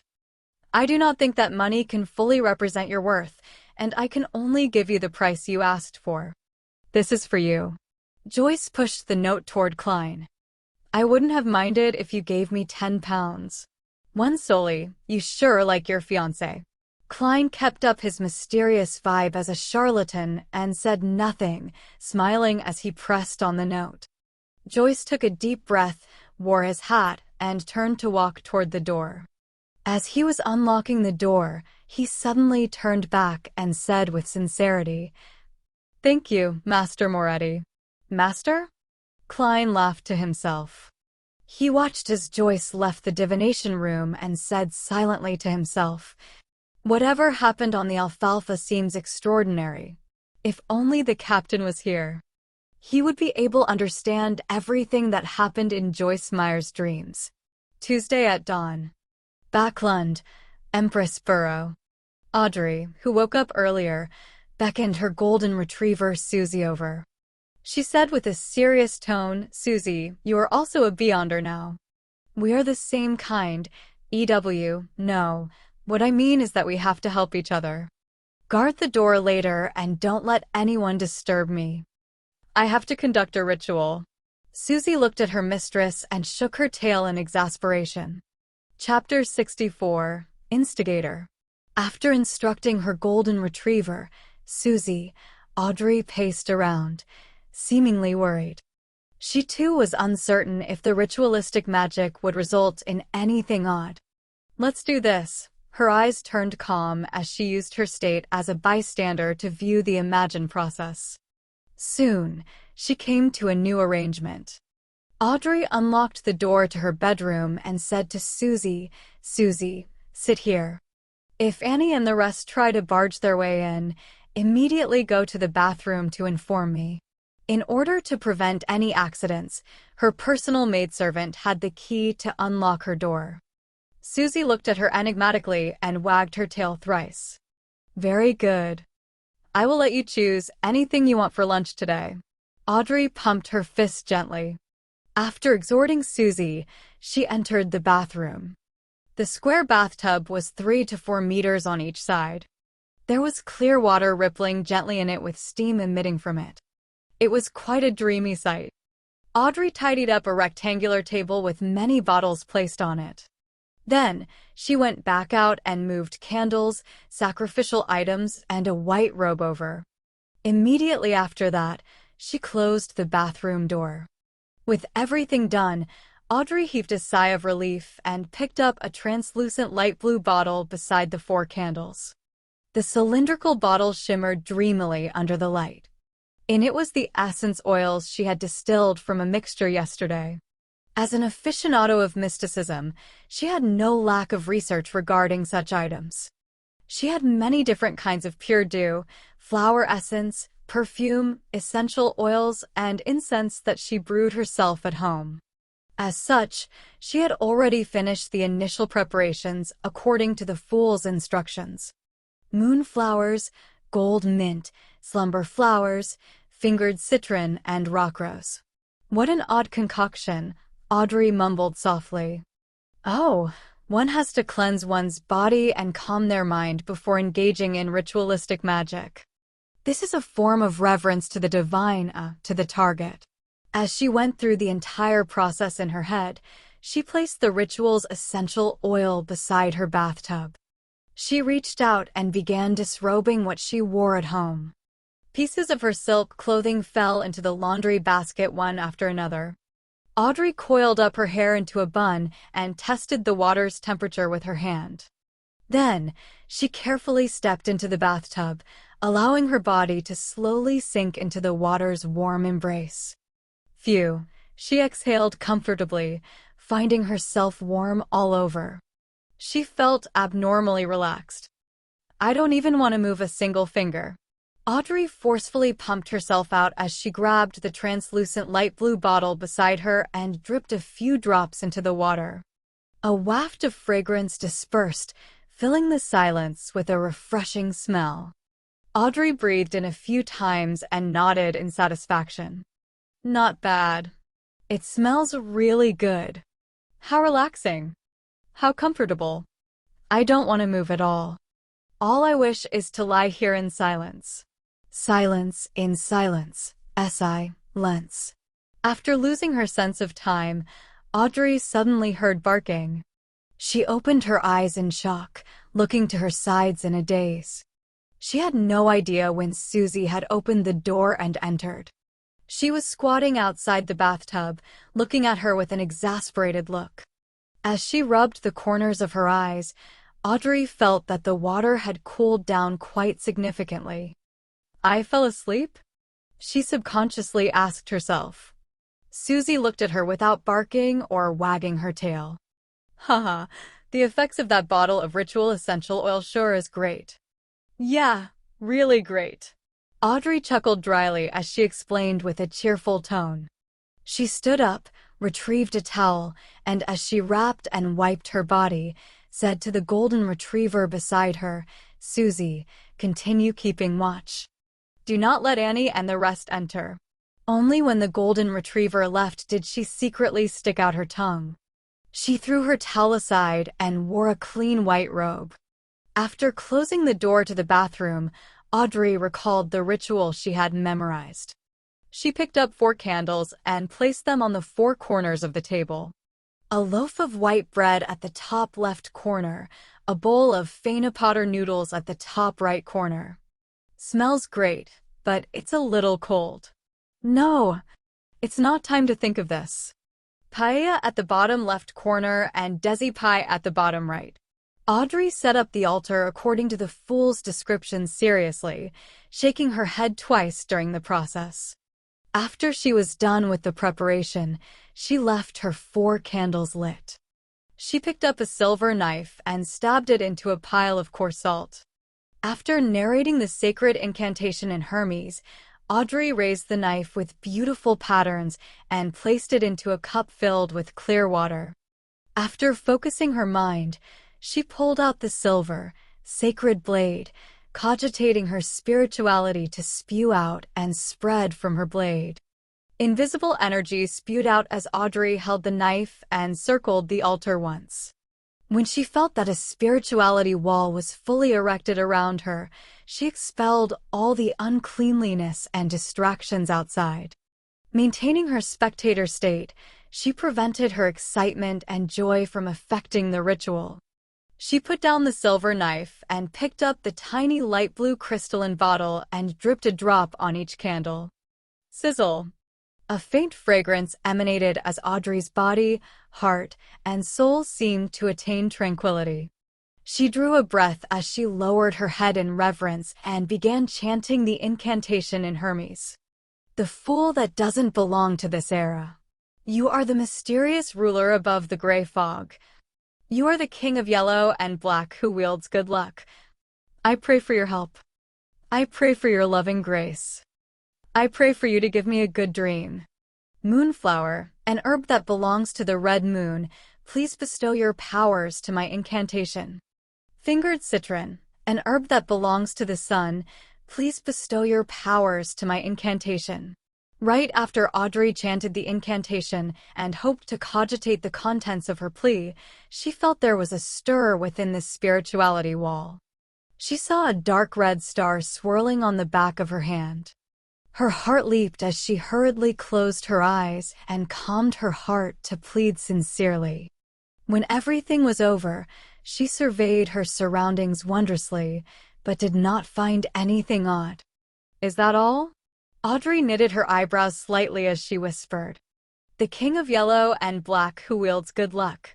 The fool that doesn't belong to this era. In the Blue Avengers' Captain Cabin, Alger Wilson in his windstorm robe was silently reciting the 3 lines of description he had heard in the afternoon. He seemed to be attempting to find clues of the person's identity through it. He shook his head and stood up in a clearly vexed manner, but ultimately did not do anything.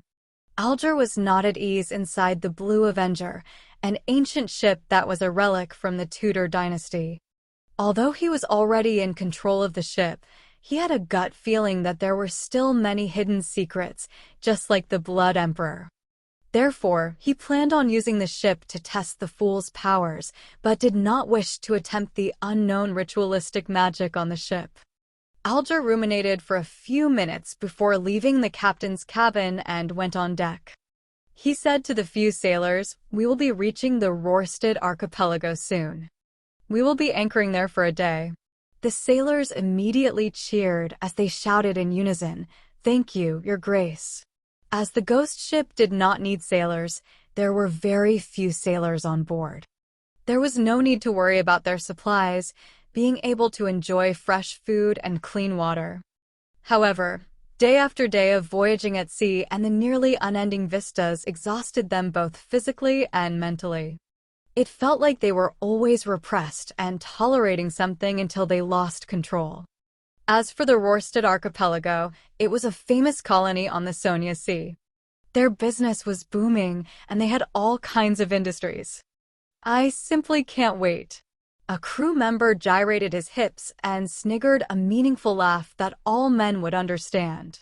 On the public carriage towards Zetland Street, Klein, who was reading the newspapers leisurely, suddenly jolted. He seemed to hear an ethereal voice calling out to him.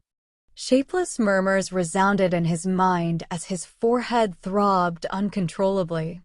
The contents of the calling that could not be heard left as fast as it came. In just 10 seconds, it was gone. Klein pinched his forehead and resisted the throbbing pain deep in his brain. Is this the murmurings of unknown existences that old Neil mentioned? A result of having enhanced spiritual perception? Thoughts flashed through Klein's mind as he suddenly saw 4 black dots appear on the back of his right hand. They were like tiny inconspicuous moles. The 4 black dots that stemmed from the luck enhancement ritual quickly sank, dimmed, and vanished. Klein looked at it in surprise and had an additional guess about what had just happened. Justice or the hangman has attempted the ritualistic magic I gave them. Was my train of thought right? Those 3 descriptions have precisely pointed towards me through the mysterious space above the gray fog, but I'm far from powerful enough. I can't hear the contents of their requests. I wonder if the information is stored above the gray fog. Yes, I should confirm it by entering tonight. Klein felt a little perturbed and agitated. He quickly raised his newspaper and hid his face, preventing anyone from seeing the changes to his expression. Soon, he arrived at Zetland Street and entered the Blackthorn Security Company. Before he could greet Roseanne, Klein saw Captain Dunn Smith walk out. He held a piece of paper with a portrait on it. Take a look at this internal warrant of arrest. A very cruel and vicious beyonder has entered Tingen. Dressed in his black windbreaker, the hatless Dunn swept his gaze over and handed the piece of paper in passing. Klein received it, and the first thing that entered his vision was a portrait sketch. The sketch was of a boy with a round face. He looked amiable with a tiny hint of bashfulness and was fairly young, probably about 18 or 19 years old. Triss, a suspected beyonder. The initial estimate is that he's a Sequence 8 instigator, and we are not eliminating the possibility that the Theosophy Order is behind it. The culprit behind the massacre of the Alfalfa. According to a witness testimony, he came to Tingen after leaving Enmat Harbor. His current whereabouts are unknown. Triss. Alfalfa. It's actually a crime committed by a beyonder? Klein suddenly recalled the dream interpretation from yesterday afternoon and Joyce Meyer's description. He immediately said, "Captain, I know one of the witnesses. He might very well be an important witness." I know. Joyce Meyer. My help was requested by the Machinery Hive Mind last night. I saw you in Joyce's dream. Many details have led to the confirmation that the Alfalfa tragedy was a result of Triss. Dunn's gray eyes looked unperturbed as he chuckled. How uninteresting. Captain, thankfully it was my rest day yesterday and not me acting as seer during working hours. Klein lampooned. He barely missed the horror of being caught skiving by his direct superior. He asked instead, which sequence pathway is instigator? What kind of organization is the Theosophy Order? Was instigating others to kill each other the method Triss used to eliminate the side effects of the potion, or was it a requirement needed to advance? Dunn thought for a few seconds and said, "Coincidentally, it's about time for you to learn the relevant information regarding Beyonders and the mysterious organizations. You shouldn't be ordered by old Neil to keep reading the historical documents all the time. Captain, wasn't the reason for recruiting me to be your history expert?" Klein did not dare point out the problem as he nodded seriously. All right. Chapter 65, Beyonder Information. With a document signed by Dunn, Klein went underground and turned into the armory. Done is right. It's time you understand the different Beyonders and the various secret organizations. Dressed in a black classic robe, old Neil read the note without finding it surprising. Instead, he supported the captain's decision. He then added immediately with a smile, "After all, you will be heading to the underground market with me tomorrow night." Tomorrow night? Klein did not conceal his pleasant surprise as he asked to confirm. Old Neil nodded and said with a sigh, "I'm a person who can't sleep when in debt. I always wish to settle them as soon as I can. You did not seem to act so previously. You left it to the last moment before using ritualistic magic to resolve the problem.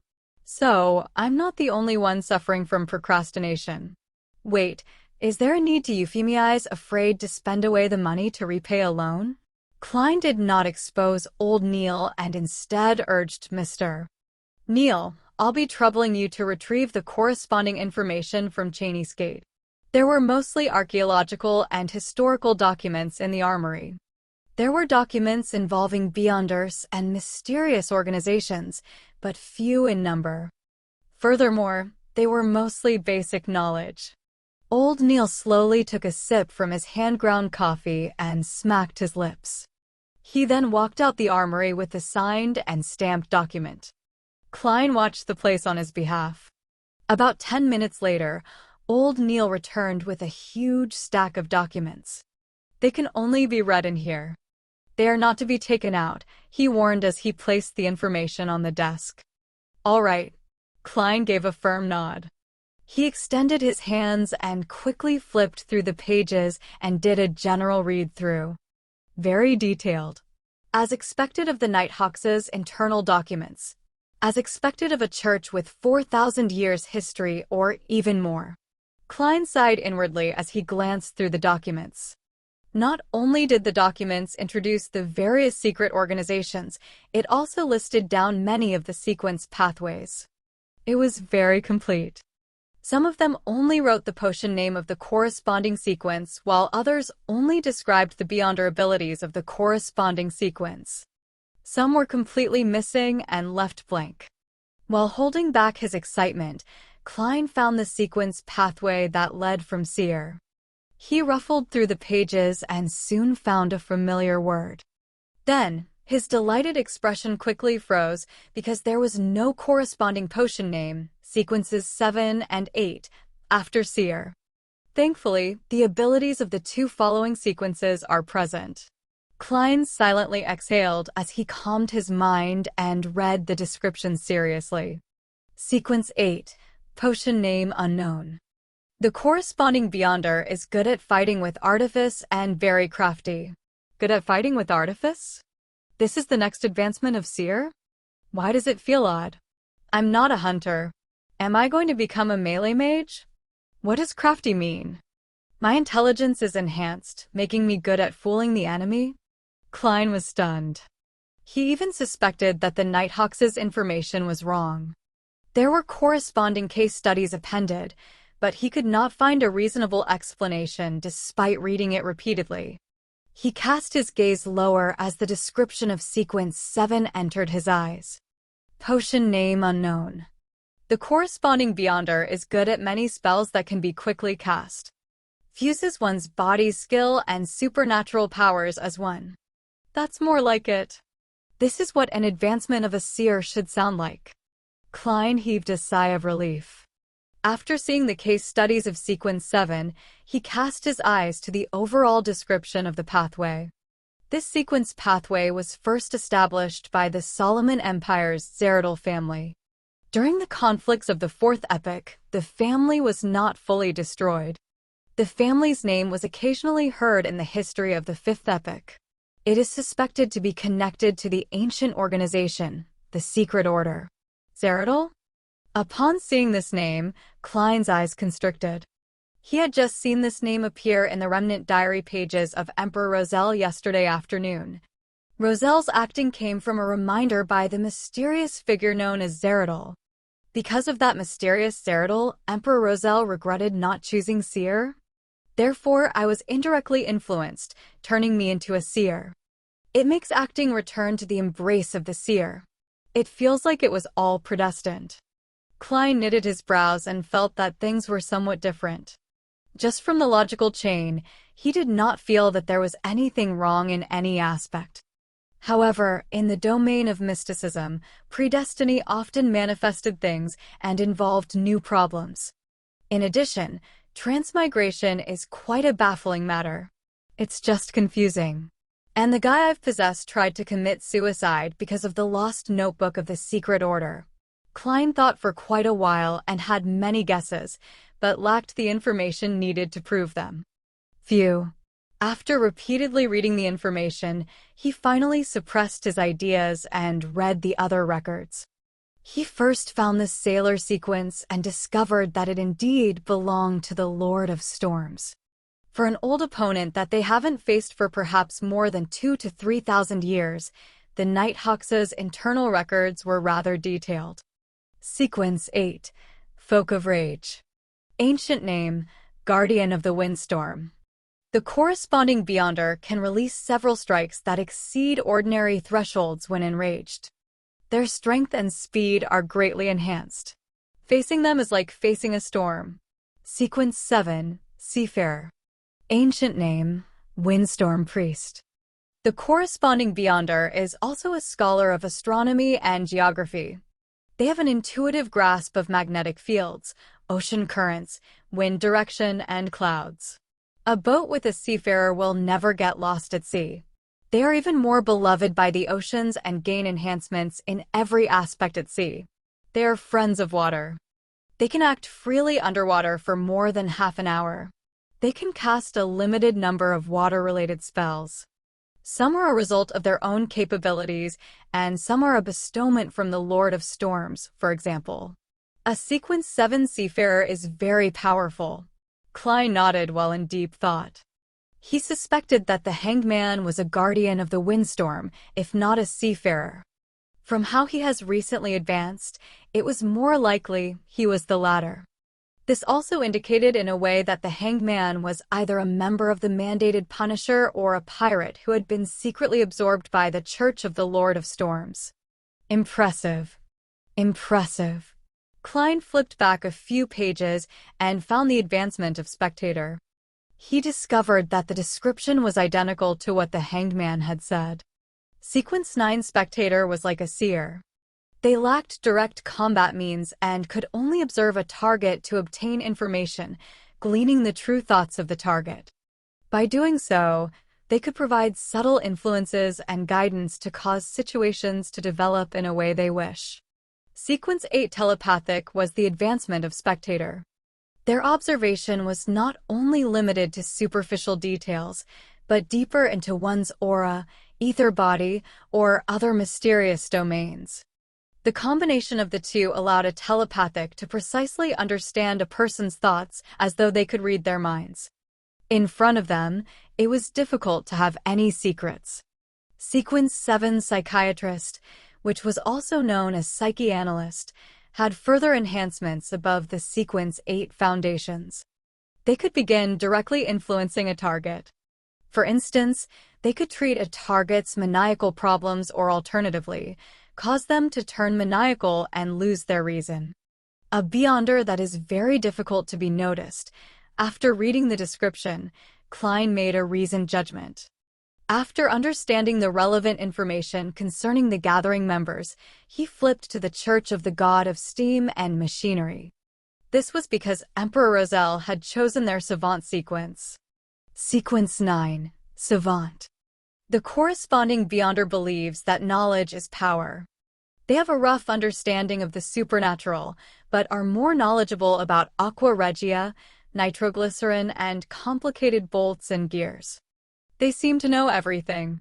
It is no wonder that the Emperor Roselle said that this potion suited him perfectly, allowing for him to press his advantage to the fullest.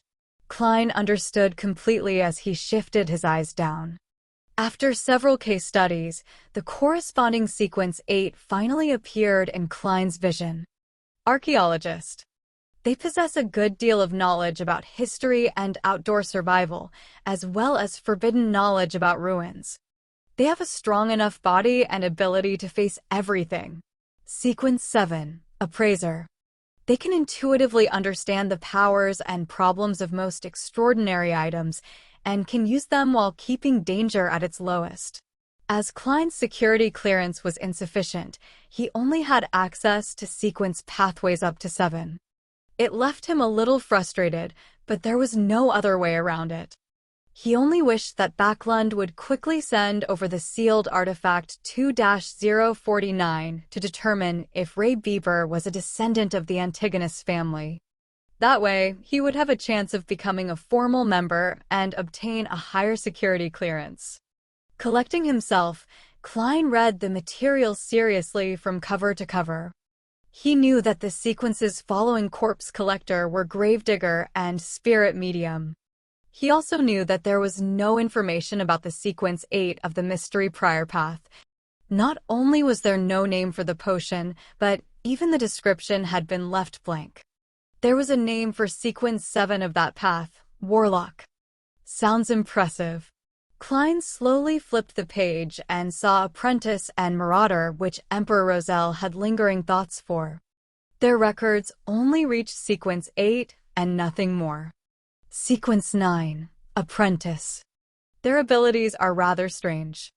It can only be confirmed that this is the originating pathway of a mage. They are rarely trapped and very difficult to be stopped. They often are able to escape and pass through obstacles every time. Sequence 8. Trickmaster. They wield all kinds of strange but impotent spells. Sequence 9. Marauder. Difficult to separate these beyonders from ordinary bandits or thieves. Perhaps the means available to them are more impressive, but their goal of stealing riches is not for enjoyment or survival.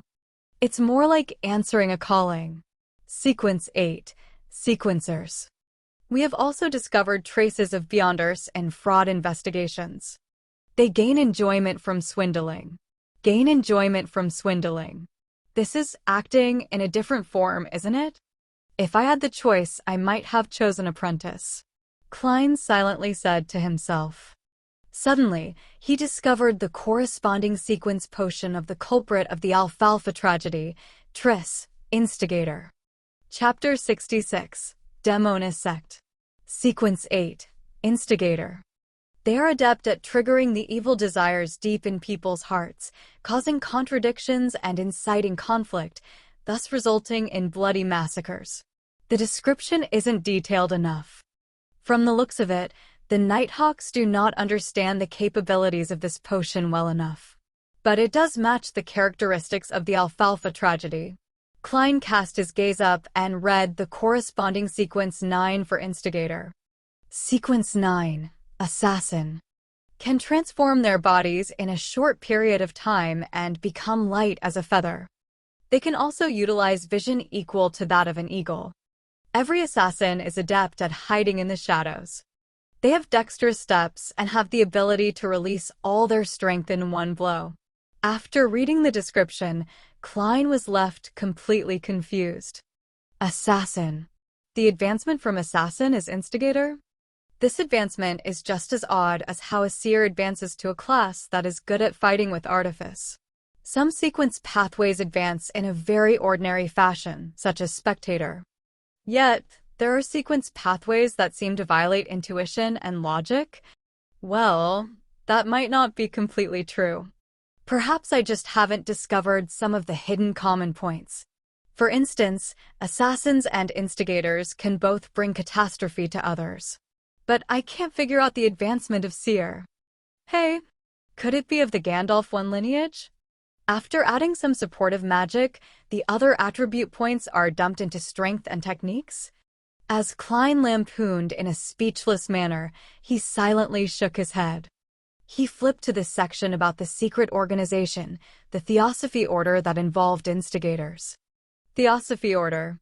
A secret organization that appeared in the Fifth Epoch, which is the early era of the current epoch. They believe that the mind is fundamental to a person, while the physical flesh is a cage that restrains the mind. The reason why humans do evil is a result of the physical body's influence. One has to use their spirituality to obtain knowledge, allowing the mind to gradually extricate from the body.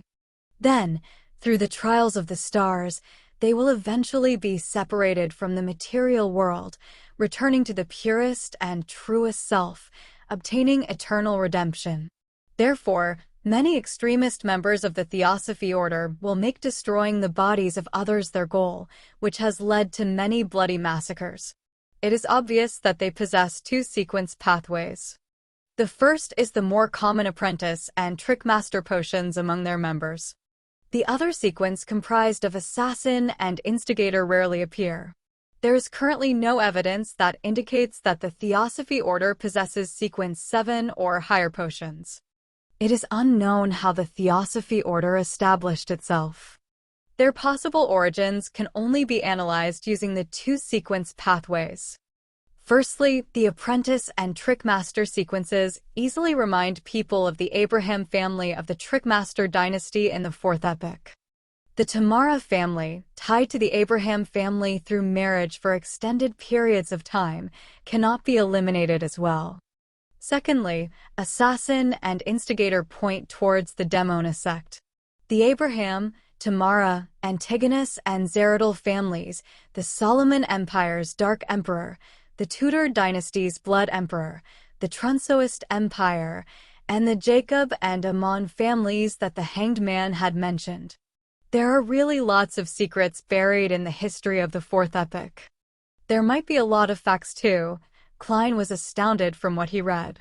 He had a deep appreciation for how the history of the fourth epoch was clouded in fog. The outline he could see through the fog left him shuddering involuntarily.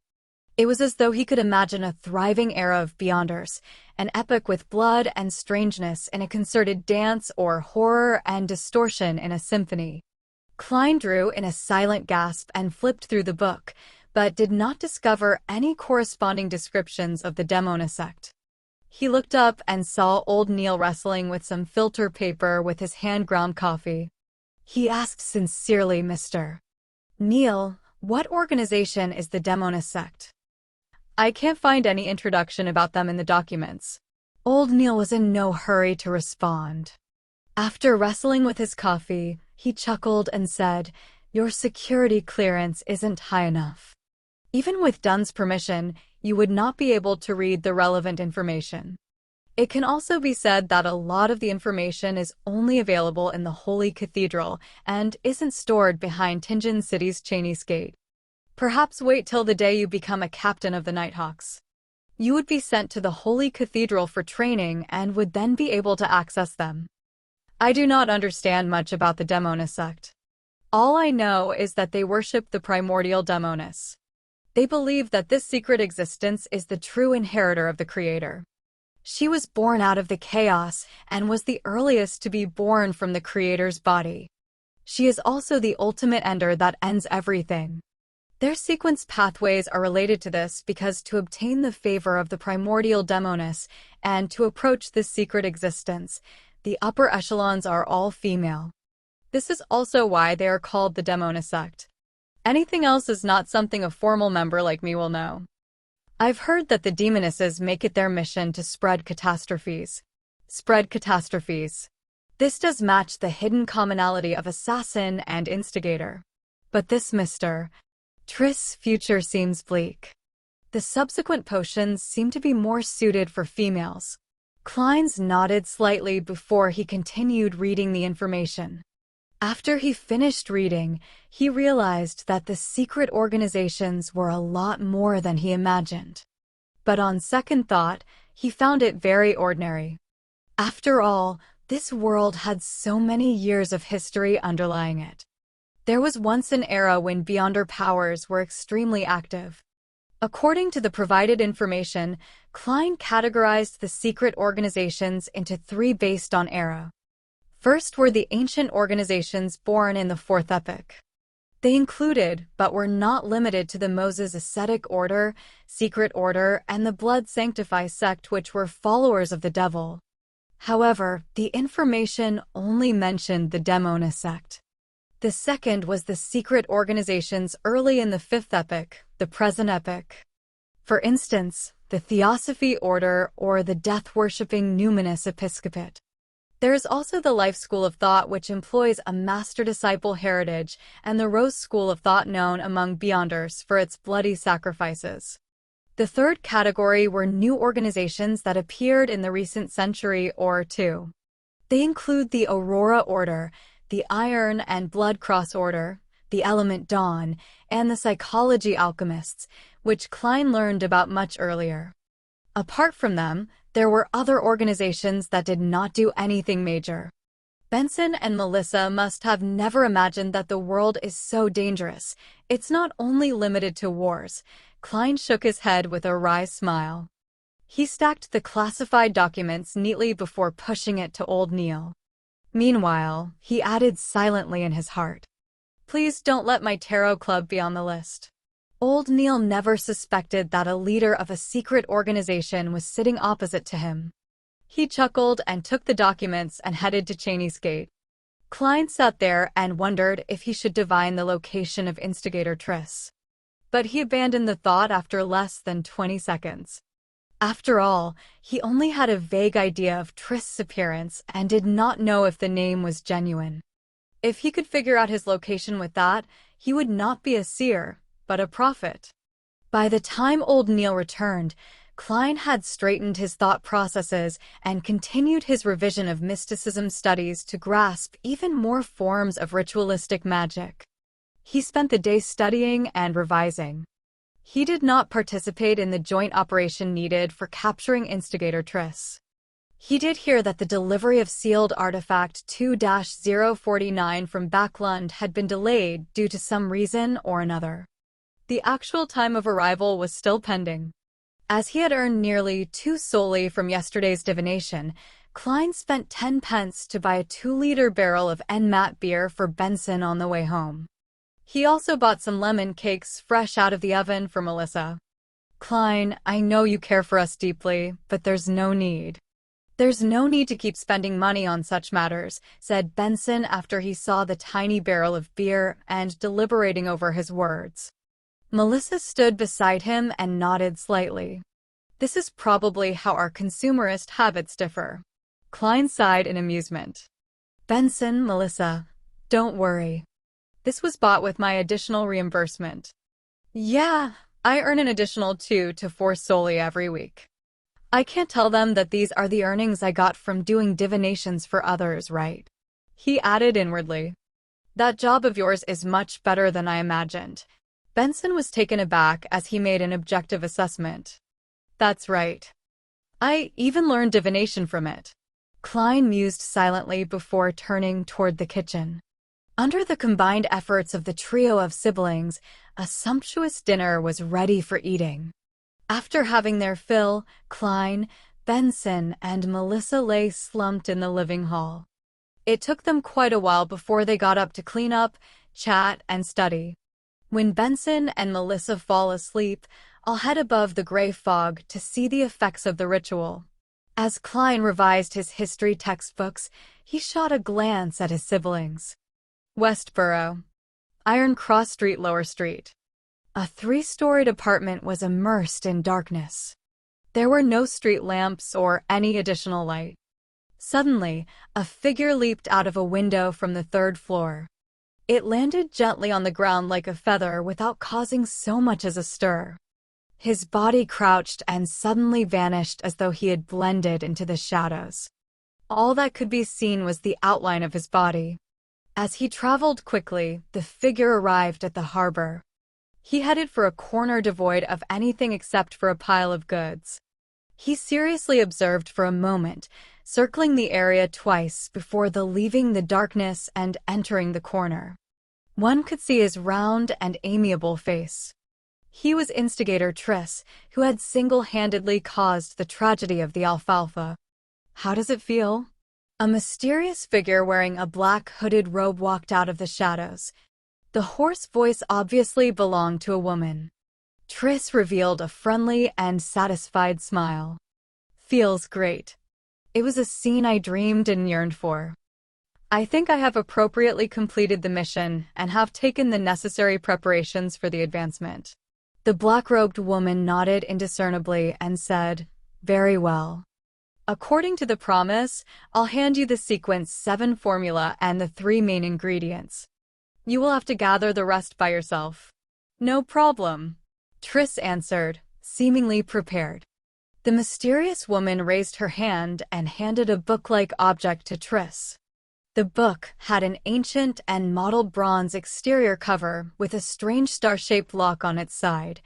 Triss knew that inside the book was the formula and ingredients. He instantly became thrilled. He tried hard to compose himself as he looked curiously at the potion's name on the bronze outer cover. "Witch!" Triss exclaimed. He found it unbelievable that the word written in ancient Hermes was witch. Witch? I'll advance to become a witch? What a joke! The mysterious woman covered her mouth and let out a chortle. It took her quite some time before she answered, "Weren't you always curious? Curious about why our upper echelons are all female?" That is the answer. Chapter 67. Response.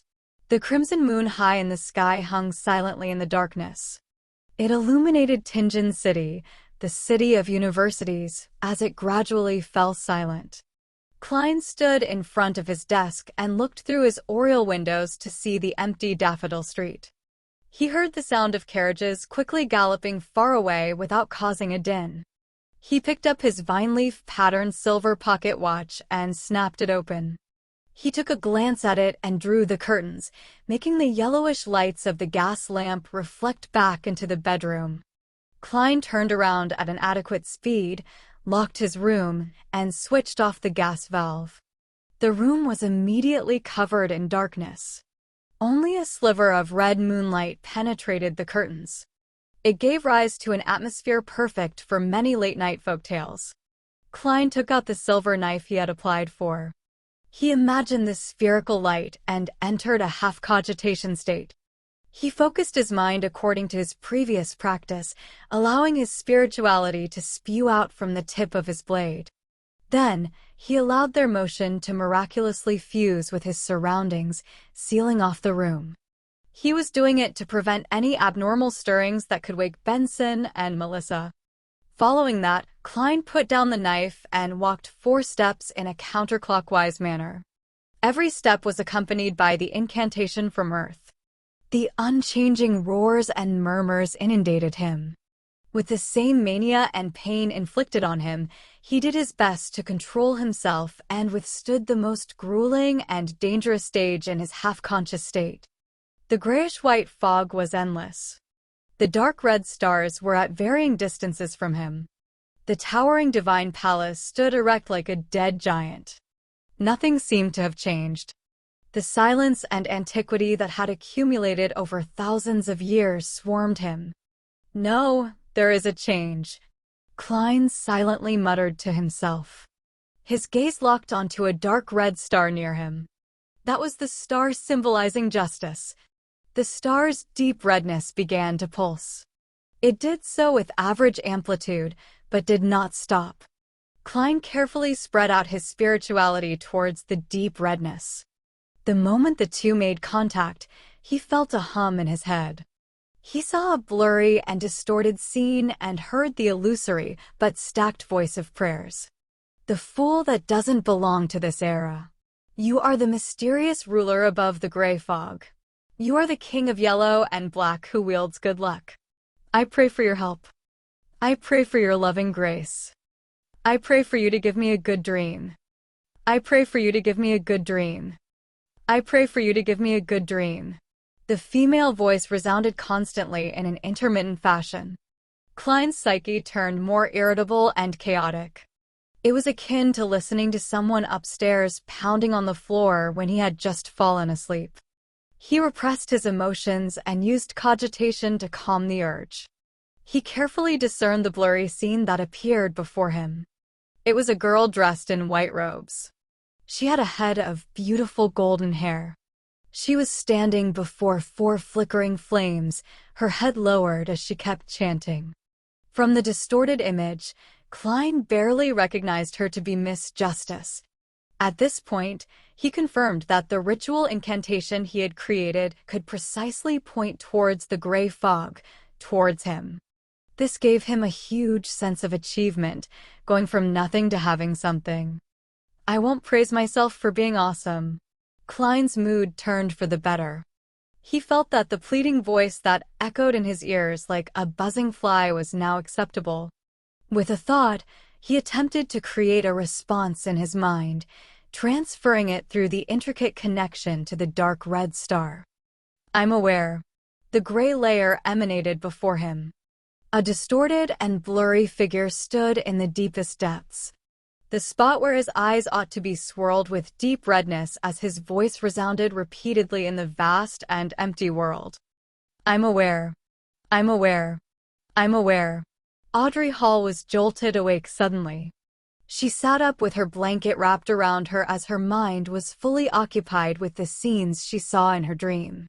She knew very well that she had dreamed of the Fool, the mysterious being that lived above the fog. Is this a response to my morning prayers? Audrey, who quickly entered her spectator state, calmed down and analyzed.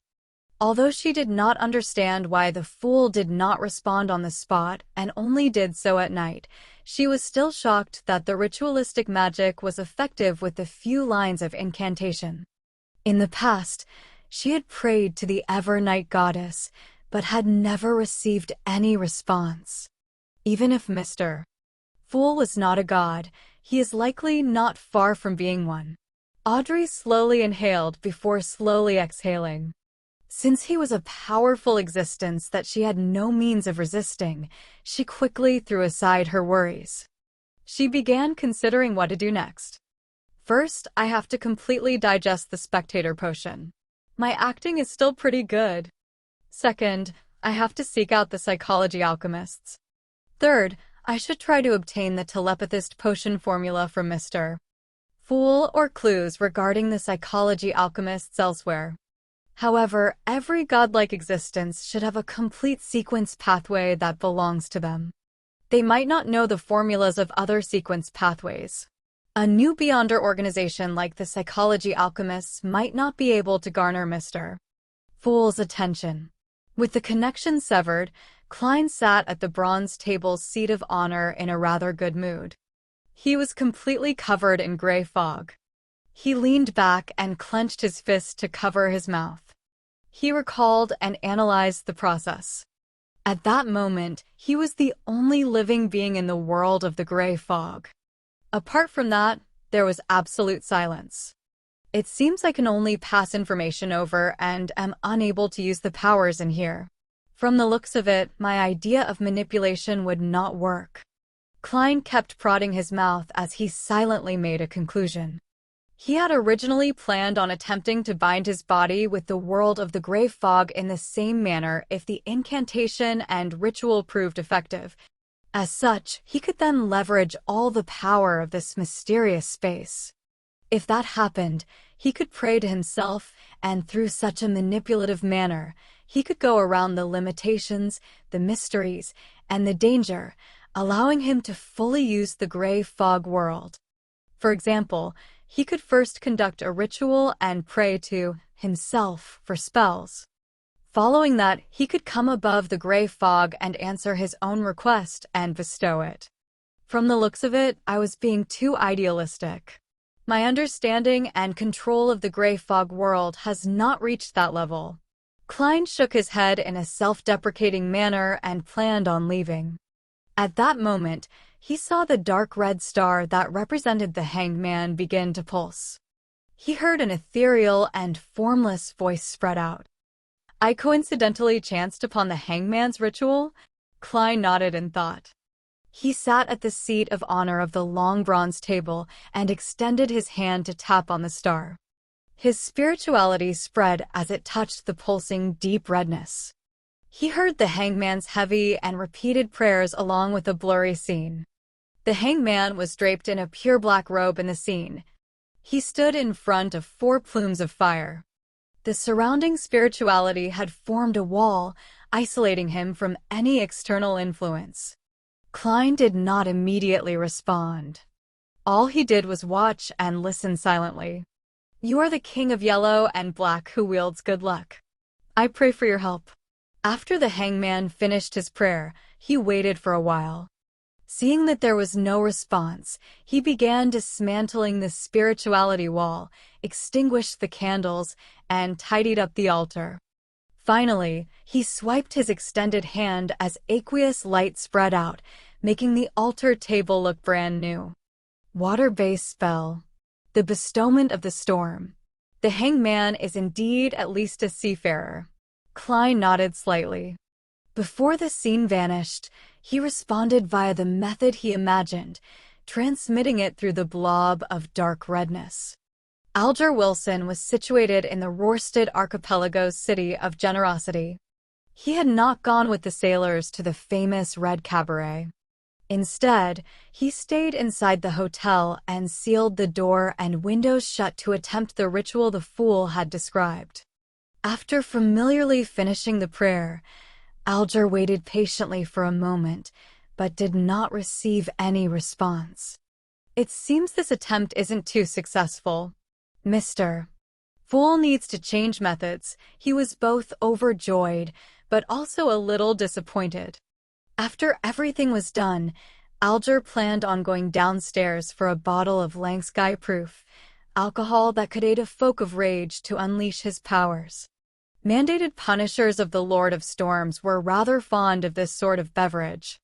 Pulling open the door, Alger was about to walk out when his vision blurred.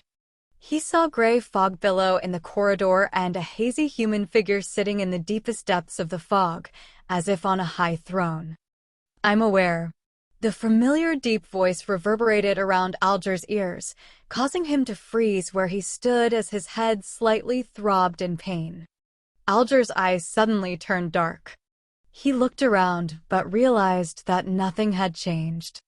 There was still the same squeaky floorboard, the same aged wall candle stands, and the same unclean corridor. "I'm aware." The voice was still resounding by Alger's ears. His expression sank as he hit his chest lightly with his fist, but did not say any words of respect to the Lord of Storms.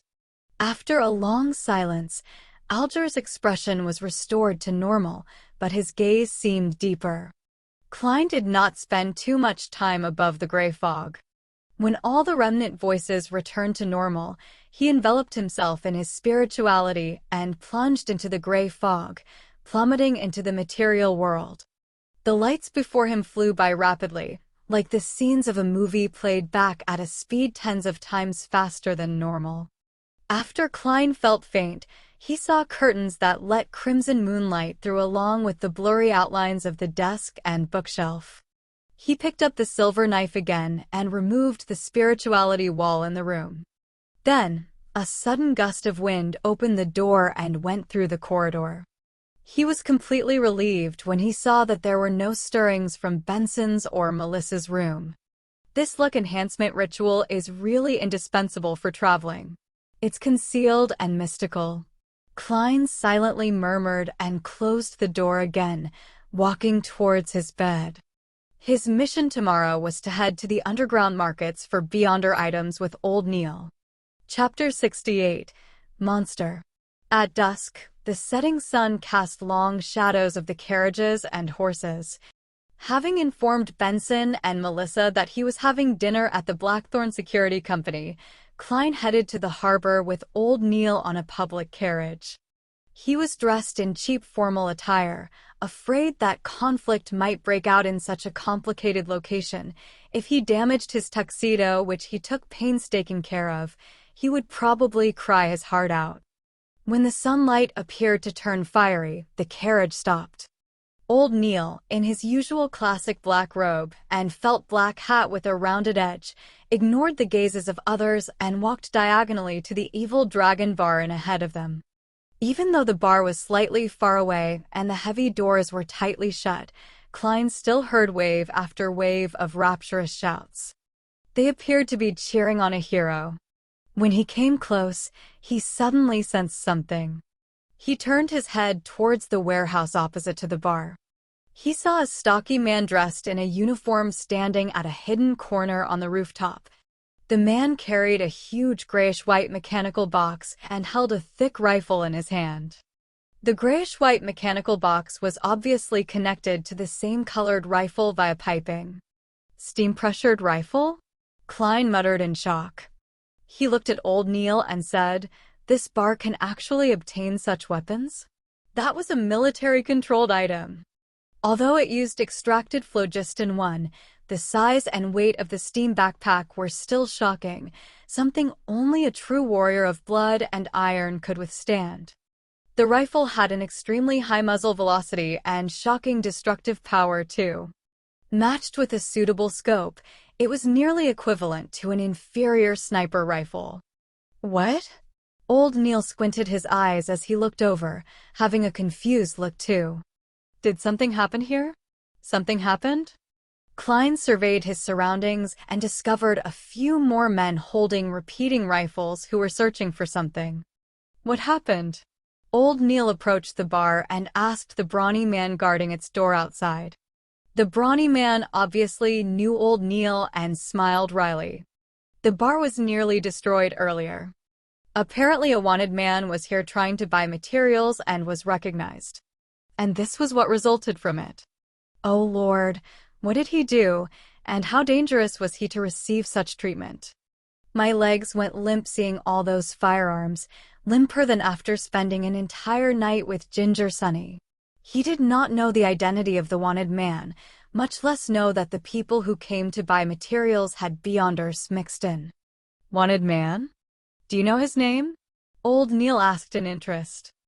I think it was Triss or something, the brawny man answered uncertainly. Instigator Triss? Klein nodded in enlightenment, having understood what was happening. Triss did not know that Joyce Meyer had cast his suspicion on him. Therefore, he had sauntered right into the market to purchase materials without heed. He was likely recognized by an informant of either the machinery hive mind or the Nighthawks, resulting in an intense clash. Was he caught? Klein tapped his silver-inlaid black cane. Based on the surrounding situation, likely not. The brawny man shook his head slightly and gestured with his chin to the rooftop of the warehouse opposite him. He rushed out before those terrifying guys arrived. Bloody hell, I've never seen a man run faster than he did. You haven't seen the true skills of an assassin, or you might be taken away to some indescribable place for further re-education. Klein thought. Is the market still open? Old Neil changed subjects and asked. It just restored operations, replied the brawny man affirmatively. That's great. Old Neil quickened his pace and extended his right hand, pushing open the heavy door. Klein followed closely in tow and walked in.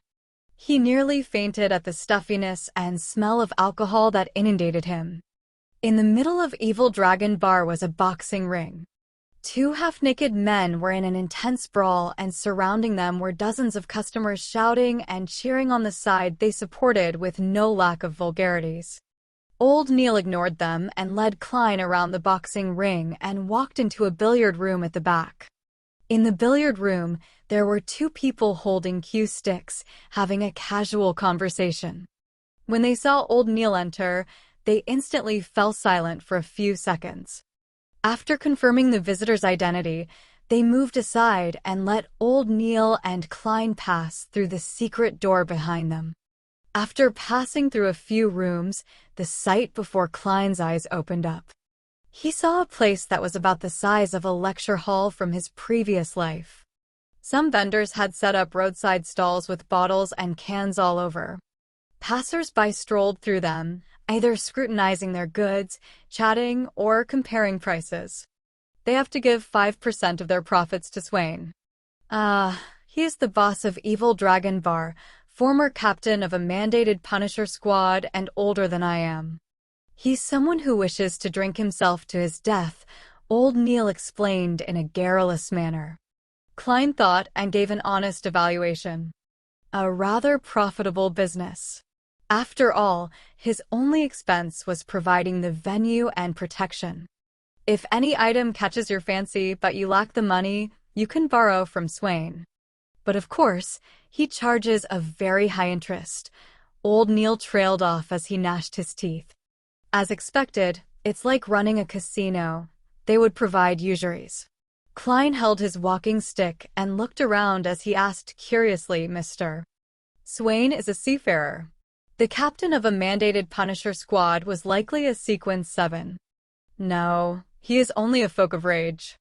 Tingen is not a coastal city, so the Church of the Goddess is much more powerful than Lord of Storms here. Old Neil scoffed. Actually, Swain had the chance of becoming a seafarer, but was afraid that he would lose control, so he chose to give up. Just as Klein was about to ask if the boss of the bar had any experience of nearly losing control, he suddenly felt a strange phenomenon happen on his left. There appeared to be something hidden there, muttering and recounting. Klein turned his head and saw a pale young man.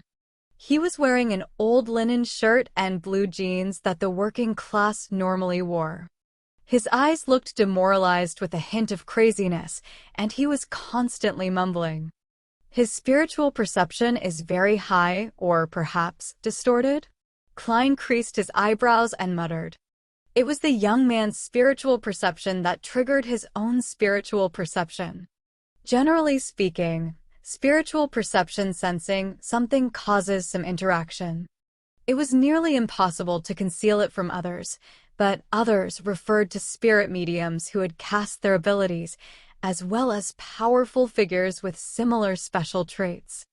A beyonder like Klein would actually find it hard to detect, only detecting if one's spiritual perception reached a certain heightened level or an abnormal distortion happened.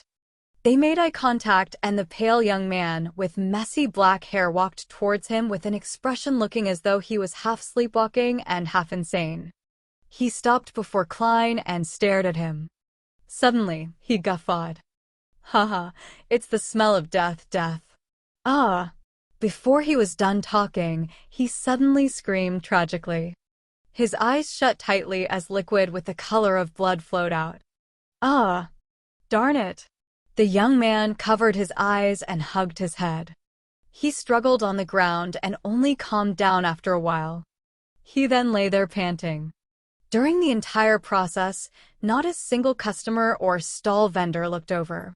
Klein pressed down his halved top hat and looked at old Neil. Klein's mouth was hanging open in shock, using his actions to demonstrate his shock and to request for advice.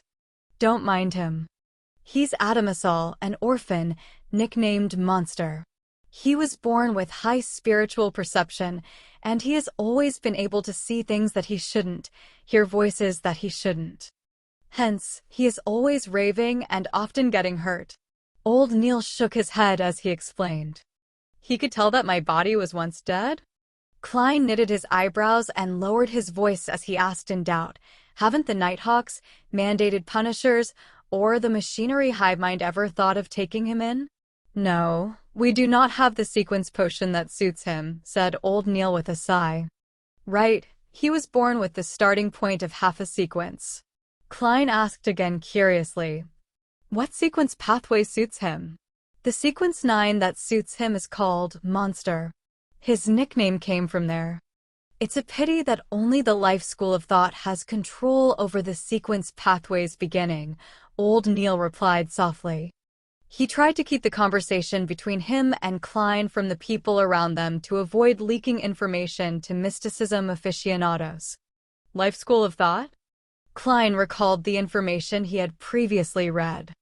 The secret organization appeared in the beginning of the current epoch.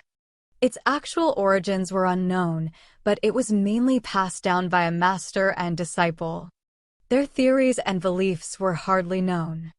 Klein only knew that they separated the world into 3 layers: the definite rational world, also known as the absolute truth world, the spirit's world, and the material world.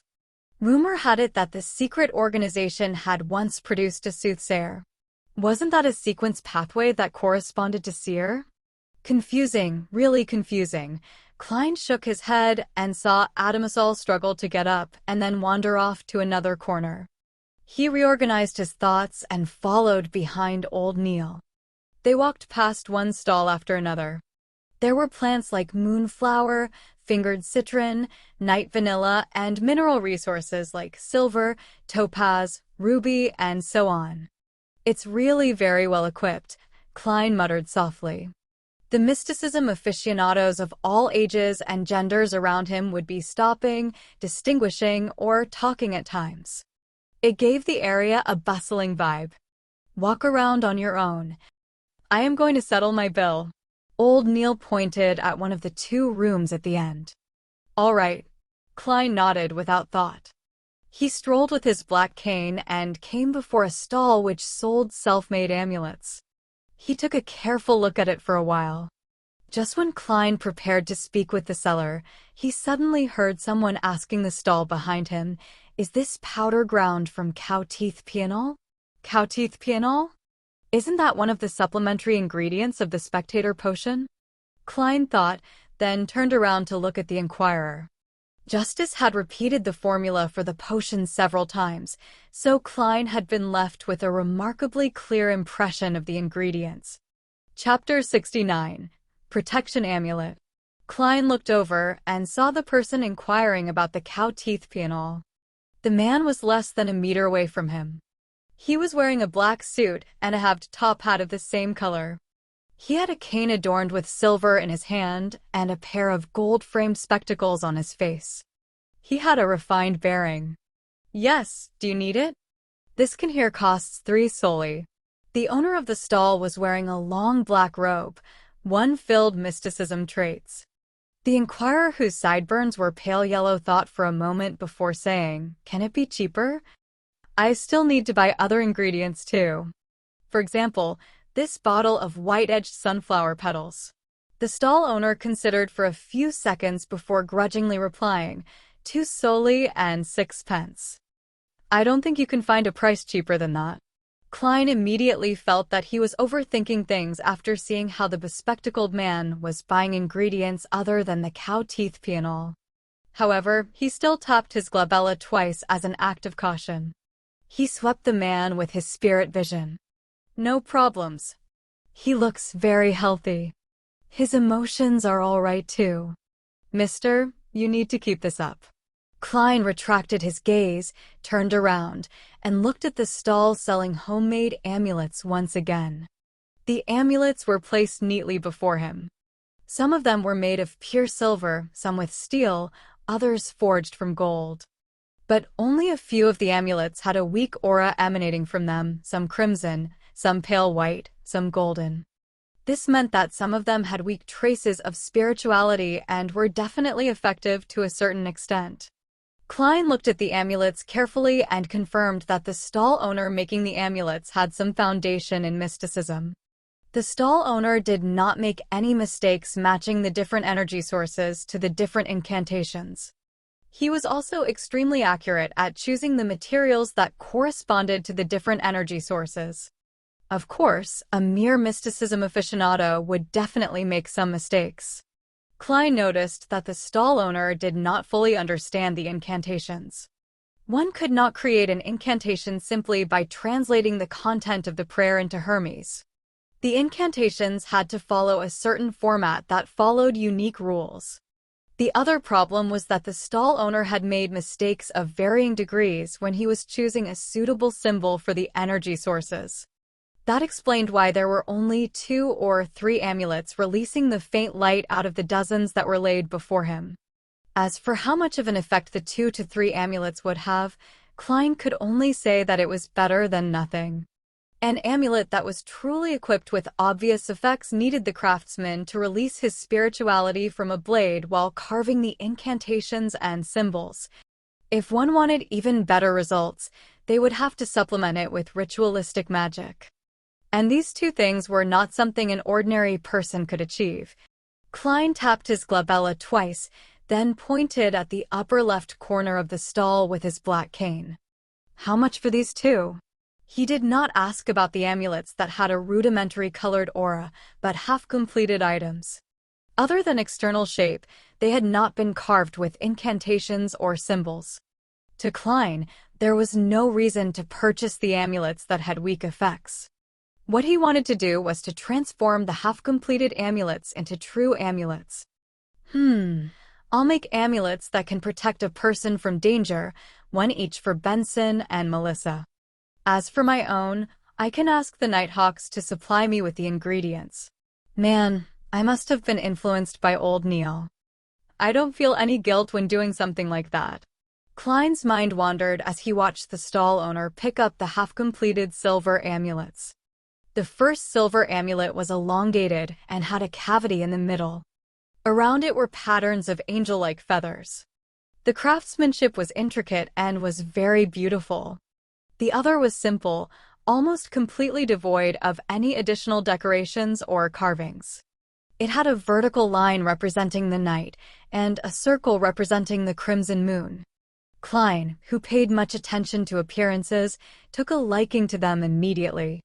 "This is 6 solely," the middle-aged stall owner said, pointing to the intricate amulet. He was a man of few words.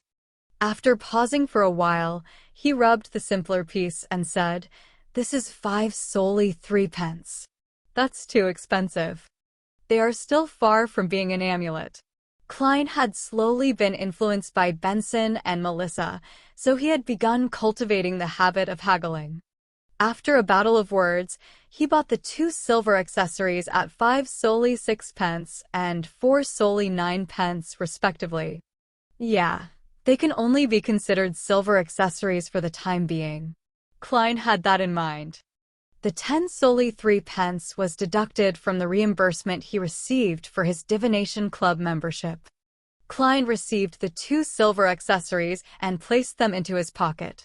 He was about to head to another stall when he heard a gentle voice. "Sir, why are you not buying a completed amulet?"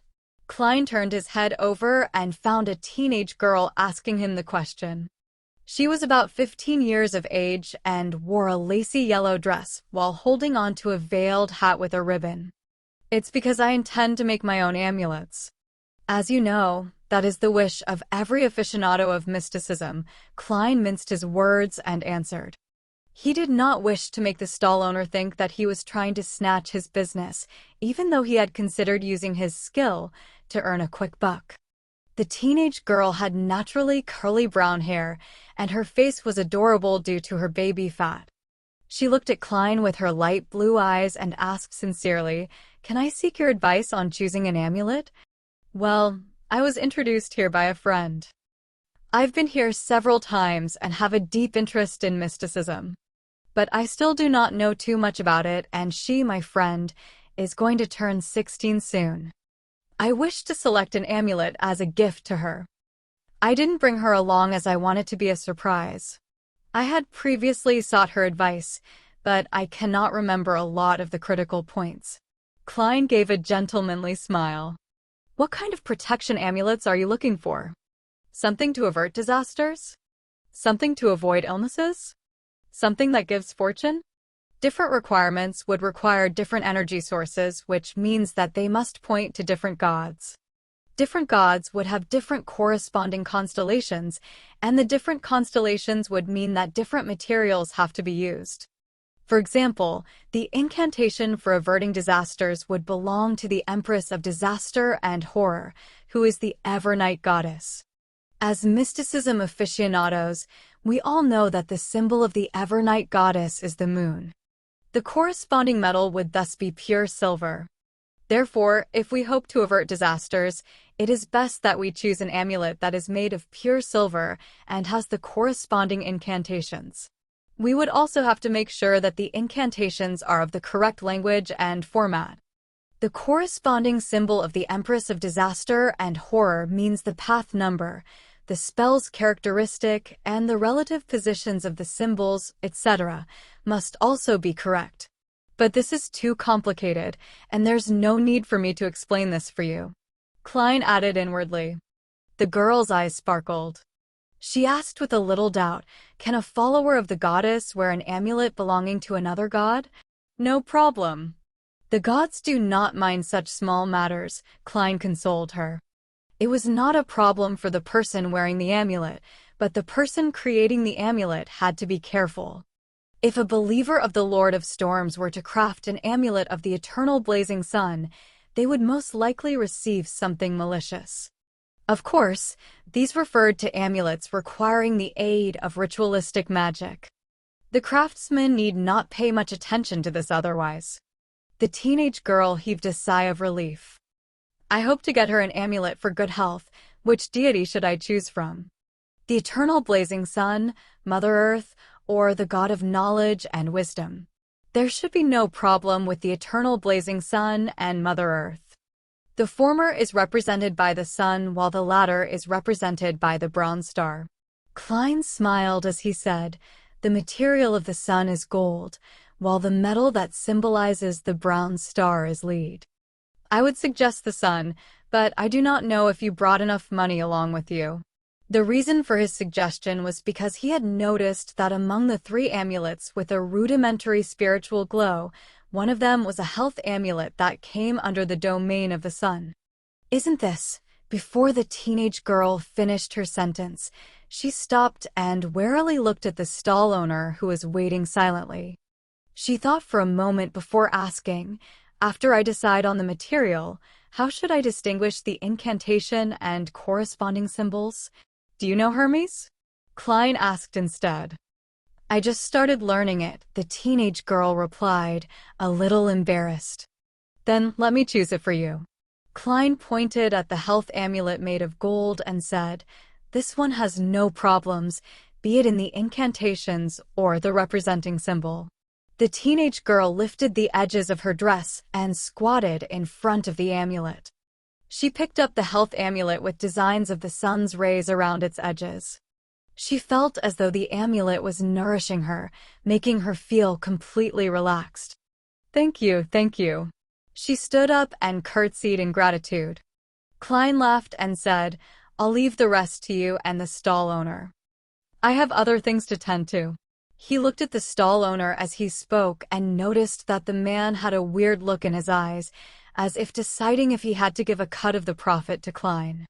With a smile, Klein did not bother with the matter anymore. He continued touring the underground market, but he didn't notice any true extraordinary materials. At this point, old Neil had already paid off his debt. He was holding a dark-colored wooden box in his hands. He pointed to the other room behind and said, after he noticed Klein's look of doubt, go there if you wish to buy or sell extraordinary materials. After all, no one wishes to let others know what extraordinary items they are purchasing. I understand. Klein nodded as though in thought. There was no need for him to go there for the time being. He headed toward the exit of the underground market together with old Neil. How much for these elf flowers? A query suddenly entered Klein's ears. Elf flowers. That's also an ingredient for the spectator potion, Klein thought as he glanced sideways. He once again saw the refined, bespectacled man. What's the matter? Old Neil asked curiously. Nothing much. Klein retracted his gaze. Although he was a quasi-member of the Nighthawks, he did not feel that all Beyonders had to be absorbed by the churches or locked up. He believed that it had to depend on the situation. Spectators definitely posed little danger to society or the kingdom, and the chances of losing control as a Sequence 9 were very slim. After leaving Evil Dragon Bar, Klein and old Neil took a public carriage and left the harbor. They then split ways at the North Borough and headed back to their respective homes. The public transport steered into Daffodil Street and stopped by the side of the road. Klein was about to get off the carriage when he suddenly saw a young lady wearing a grayish-white dress about to board the carriage. This lady had smooth black hair, her face a little round. She had thin eyes and unassuming features. But paired together, she gave off the feeling that she was sweet and gentle. Klein noticed her not because of her beauty, but because he discovered that her body was shuddering slightly. It was an unnatural shudder. Miss, are you all right? Klein asked in concern. The young lady shook her head abruptly. No, I am just too tired. The people behind Klein were urging for him to get off, so Klein could only leave the carriage. When he found his footing, he paid attention to the situation from before again. He pinched his glabella twice, planning to determine if the lady was indeed all right. He had the intention of sending her to the hospital if she had a serious illness that was going to act up soon. Activating his spirit vision, the colors of the aura started to surface. Klein turned around and prepared to look at the sweet and gentle young lady. Chapter 70. 2-049's arrival. Clip-clop, clip-clop. The horses widened their paces as the wheels began rolling in tow. Despite activating his spirit vision and turning around, hoping to observe the refined and sweet lady, Klein did not have his wishes fulfilled. All his eyes reflected were brown figures moving past him. Meanwhile, the passengers from the stop had already boarded the carriage. The carriage door was closed tightly as it gradually departed. Within the carriage, 20 to 30 people stood closely to each other, their energy fields overlapping and shielding each other. Hence, it was an explosion of colors in Klein's vision, making it difficult for him to differentiate. He shook his head quietly and raised his finger to tap his glabella to deactivate his spirit vision. To him, it was simply help he could provide if he happened to chance upon it. However, if he were to miss it, and the situation was not especially clear, there was no point taking it to heart and delaying his own matters. While bathing in the crimson moonlight, Klein strolled back home on the still bustling Daffodil Street. He returned to see Melissa sitting beside the dining table. She was busy doing her homework under a bright gas lamp. She bit at the fountain pen and frowned, appearing deep in thought. "Where's Benson?" Klein asked casually. Melissa looked up. She blanked out for a few seconds before saying, "He said he went around a few boroughs today and was covered in sweat. He's taking a nice relaxing bath." "All right," Klein chuckled. Suddenly, he realized that she was wearing a dress he had never seen before. It was entirely beige in color. It had fashionable engagiantes. The collar and edges of her top had thin frills. Apart from that, it was a rather simple design, the type one wore as daily casual clothing. It fully accentuated the youth of a 16 or 17-year-old. "New dress?" Klein asked with a smile.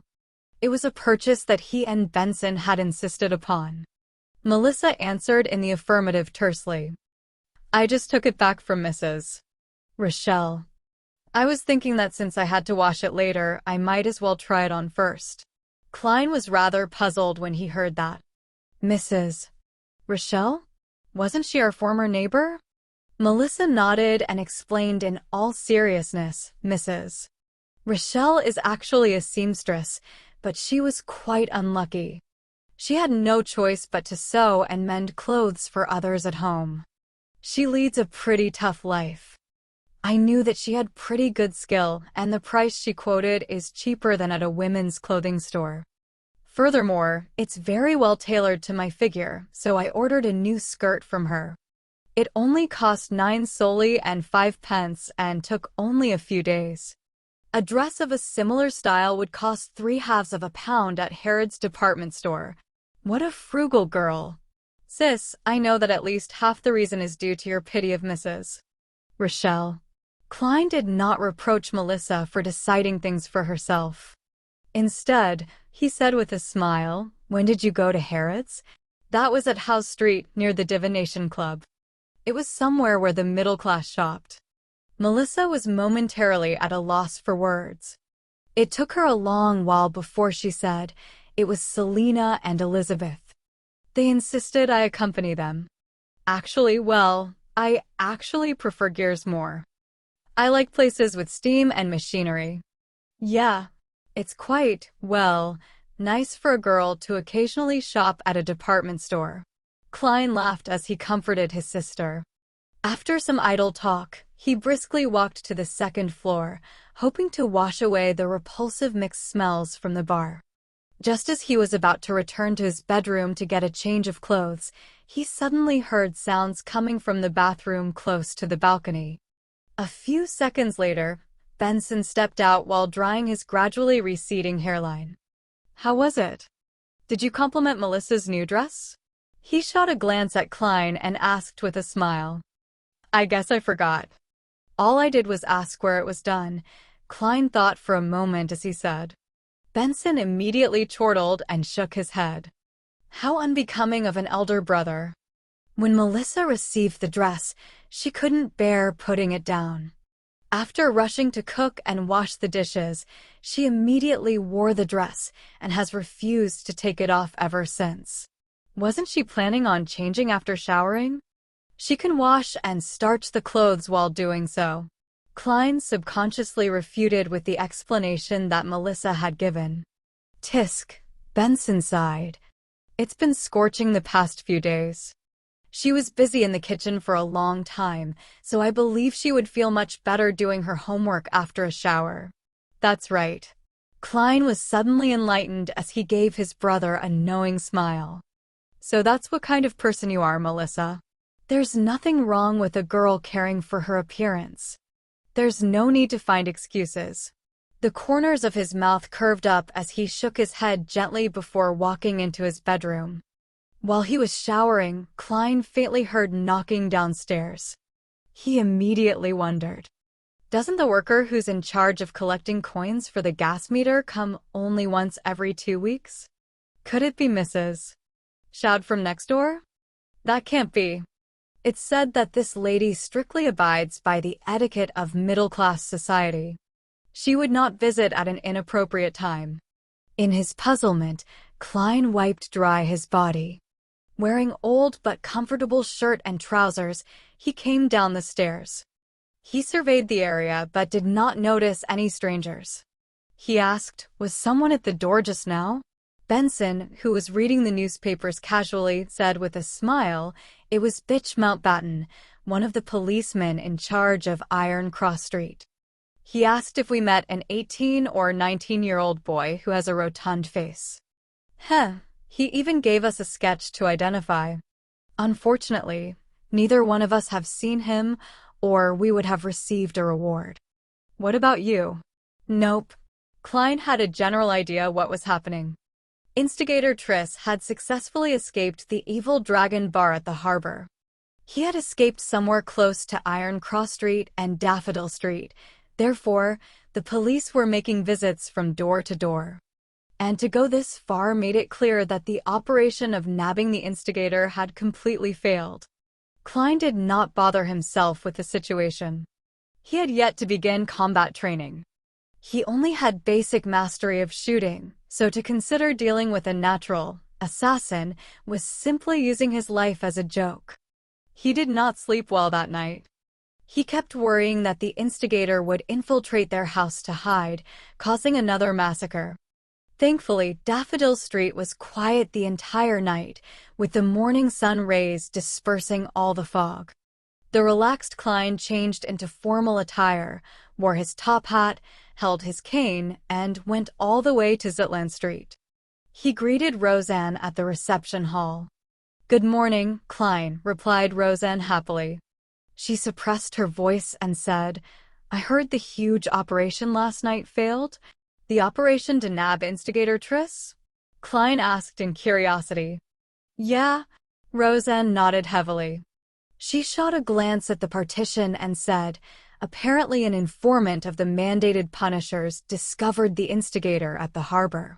They were planning on waiting for additional Beyonders and another special operations squad from the police to arrive before beginning the operation to do the deed instantly without alarming the commoners. Unfortunately, that instigator was extremely sharp. He charged out of the encirclement when he noticed something amiss, successfully escaping as a result. At such times, they need a Beyonder with tracking abilities, such as me. Klein made a joke. There was no lack of trackers back then. Dunsmith's voice suddenly sounded. Roseanne turned her head abruptly and saw the captain wearing his black windbreaker. He was glaring right at her with his deep pair of gray eyes while leaning against the partition's frame. She hurriedly raised her hands to cover her mouth. Then, she shook her head incessantly, expressing her futile innocence. Dunn turned his gaze to Klein and after some thought, he said, There were a total of 6 Beyonders from the mandated Punishers, the Machinery Hive Mind, and us Nighthawks. We traced the injured Triss to Iron Cross Street's Lower Street. We found his temporary residence, but the clues ended there. Be it Beyonder methods or ordinary investigations, nothing worked. It was as though he evaporated into thin air, disappearing completely. "Do you need my help with divination?" Klein asked probingly. Dunn shook his head gently. The Machinery Hive Mind had a Machinery Hive Mind. He is a senior Beyonder as good as old Neil. I even suspect that he's already at Sequence 8. I'm just unaware what the name of the corresponding potion is. The Theosophy Order's heritage to this day must have something special about it, consoled Klein. For the rest of the morning, he continued his mysticism curriculum, read the historical information and documents, and practiced various techniques just like always. With lunchtime almost approaching, Klein's mind began to wander. Another few minutes later, he put away the documents, having heard the summoning of his stomach.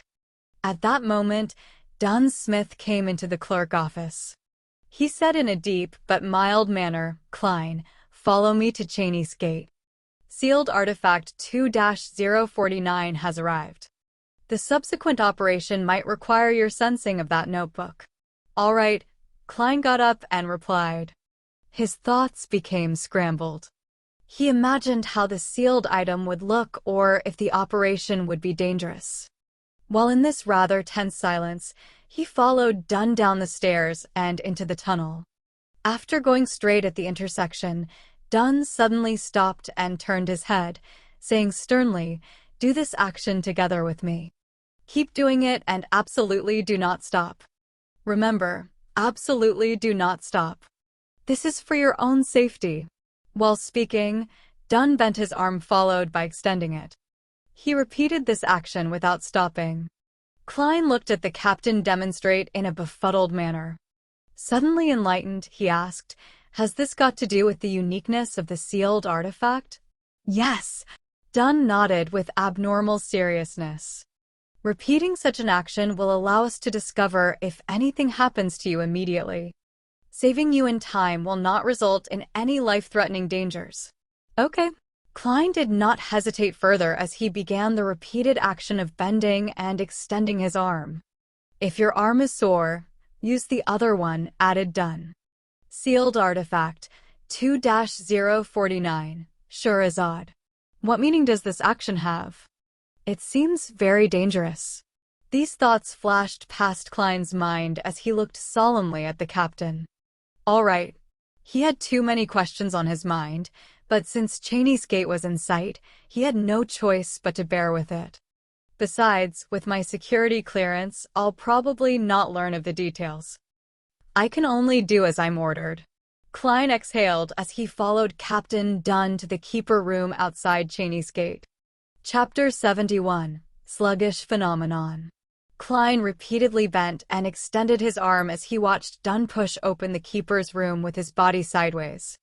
The captain's carefulness and high alertness, as well as the ridiculous and laughable, protective actions, left him feeling abnormally tensed.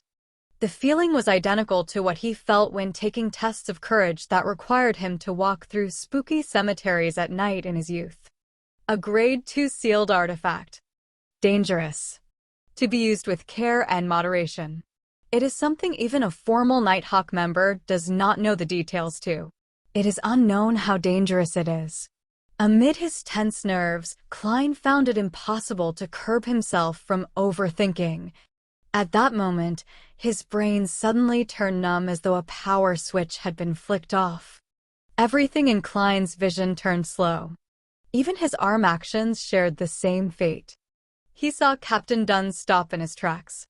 He came close to him as though in slow motion, extending his palm out slowly before pushing him in the shoulder.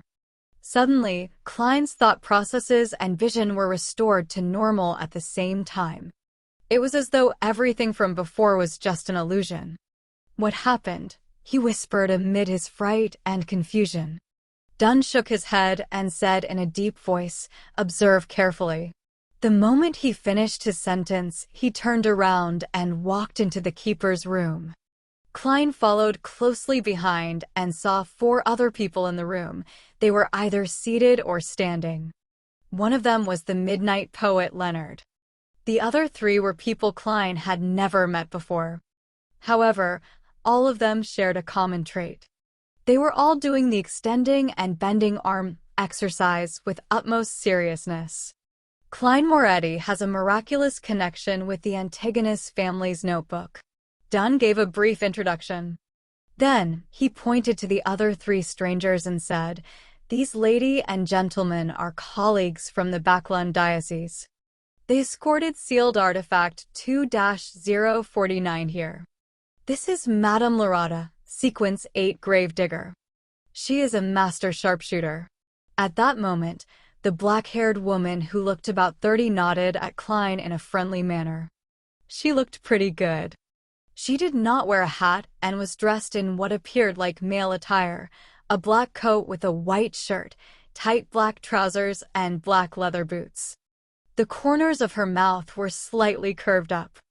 After Klein exchanged greetings, Dunn pointed to a man seated behind the desk. "Ire Harson, someone just like me." Before he finished his sentence, Klein saw Mr. Ire Harson in his gray windbreaker turned sluggish with his arm motion. It was as though a gear had lost its lubricant or a joint covered in rust. "What's wrong?" Amid Klein's daze, he saw Lorata push Ire Harson. Only then did the gentleman's actions return to normal. "Was I like that previously?" Klein was first taken aback before he came to the realization. This indicated the dangers that sealed artifact 02-49 held. What would happen if one was not awoken in time? Would one become a zombie? Filled with questions, Klein greeted the charming middle-aged Ire Harson. "Borgia," Dunn said as he pointed to the last Nighthawk. Borgia was a cold man with a knife scar on the side of his face. His sharp brown eyes were like an eagle's. He was constantly observing everyone in the room. "Let's set off. The faster we end this, the faster we can seal 2-049, the handsome Ire Harson said as he stood, his eyes revealing some wrinkles. "So, where is 2-049? Klein surveyed his surroundings curiously, but did not notice any traces of the sealed artifact. Of course, he could not see the areas obscured by the table without activating his spirit vision.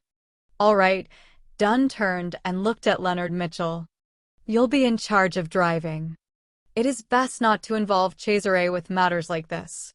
Cesare was the clerk in charge of procuring and collecting supplies for the Tingen Nighthawks while standing in as a carriage driver. He was the one who drove Klein to Welch's home to meet the spirit medium daily. "No problem." Leonard stopped acting frivolous and nodded seriously. At that moment, Klein saw Ire Harson bending over.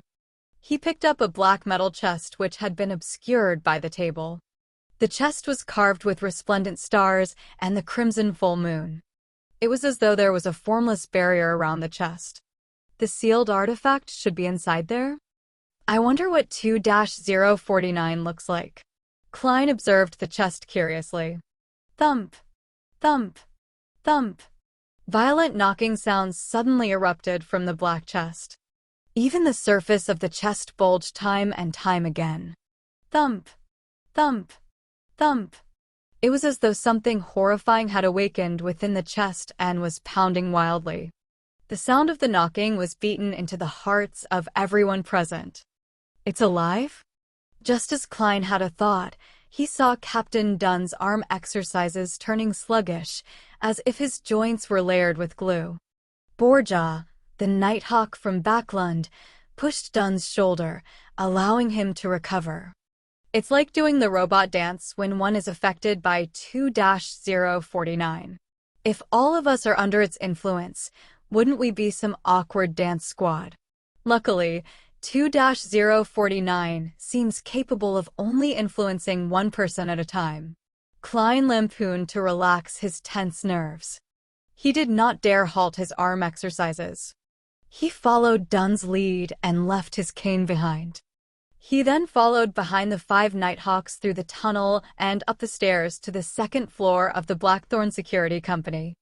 Leonard had gone ahead and notified everyone in the front of the buildings, so Roseanne and the rest had all made their way to the 3rd level.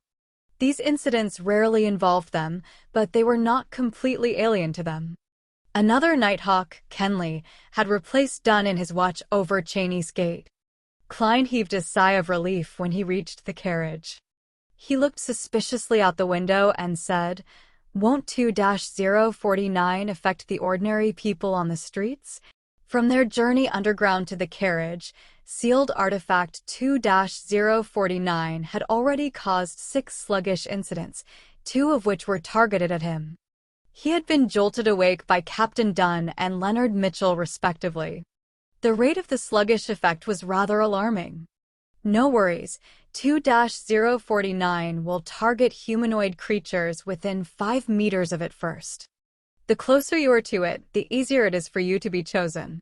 As long as there are 3 people surrounding it, people who happen to be around when the carriage steers past will not be affected, the beautiful, black-haired Lady Lorata explained with a lazy tone. What a weird sealed artifact, Klein thought as he continued his arm exercises. Dunn and the rest of the Nighthawks did not speak on the journey to Ray Bieber's house. They were paying close attention to each other's condition. Only Lorata wore a nonchalant look. At times, she took in the sights of Tingin's not-so-clean streets, and at other times, she praised Backlund's underground water system. Soon after, the familiar building finally entered Klein's line of sight. The group of 6 made their way to the 3rd level while observing each other. The door to Ray Bieber's house was labeled with the Tingen Police Department symbol, indicating that entry was forbidden to unauthorized personnel. As Dunn did his stretching exercises, he took out a key. He opened the newly changed lock, then turned around, allowing Ire Harson, who was carrying the black chest, to enter first. Thump! Thump! Thump! Thump! The sealed artifact in the black chest knocked violently once again, even more violent than before. This made Ire Harson's arm waver from side to side uncontrollably. It even made Klein suspect that the chest would be pounded open in time. Thump! Thump! Thump! Klein quickly noticed that Captain Dunn's movements were becoming sluggish. He was about to wake him up when a buzz sounded in his brain. His brain became numb. The scenes before his eyes played as though they were in slow motion. Didn't they say that it only affects one person at a time? Klein's thoughts quickly became sluggish. At this moment, the prepared Lorata and Borja woke each of them up respectively by pushing them. Having his thought processes and vision restored, Klein looked around with lingering fear. He nearly blurted out, "Didn't you say that 2-049 can only affect one person at a time?" Thankfully, I did not stop my stretches. When sealed artifact 2-049 enters its berserk mode, it can affect up to 2 people at once.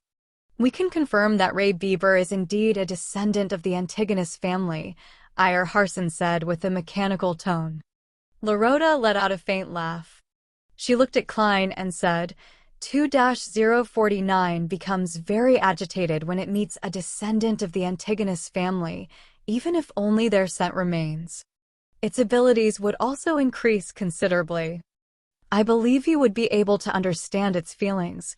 Well, I don't. Klein asked curiously, so, is it a living creature? Lorata smiled, but did not reply him directly.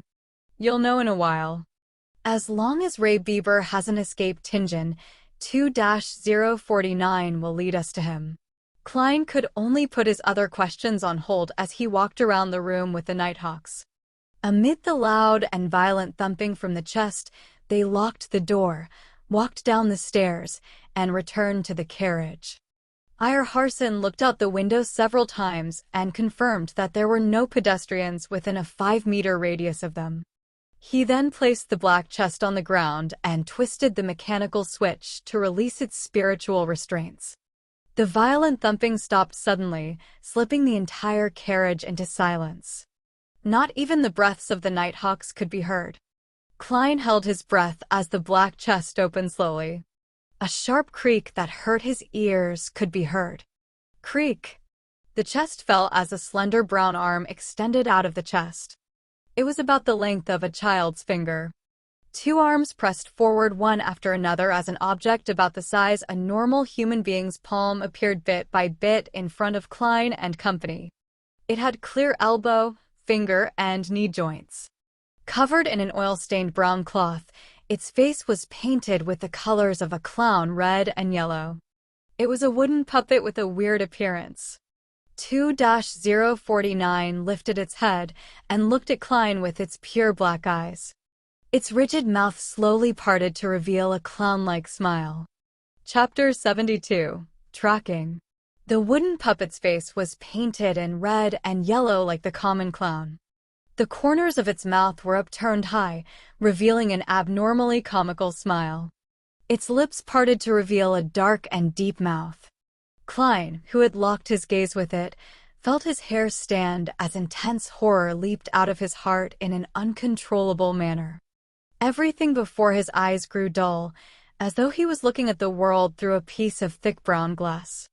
Klein's thoughts slowed down gradually, and he instinctively wanted to ask for help, but his neck seemed to be held tight by a rope.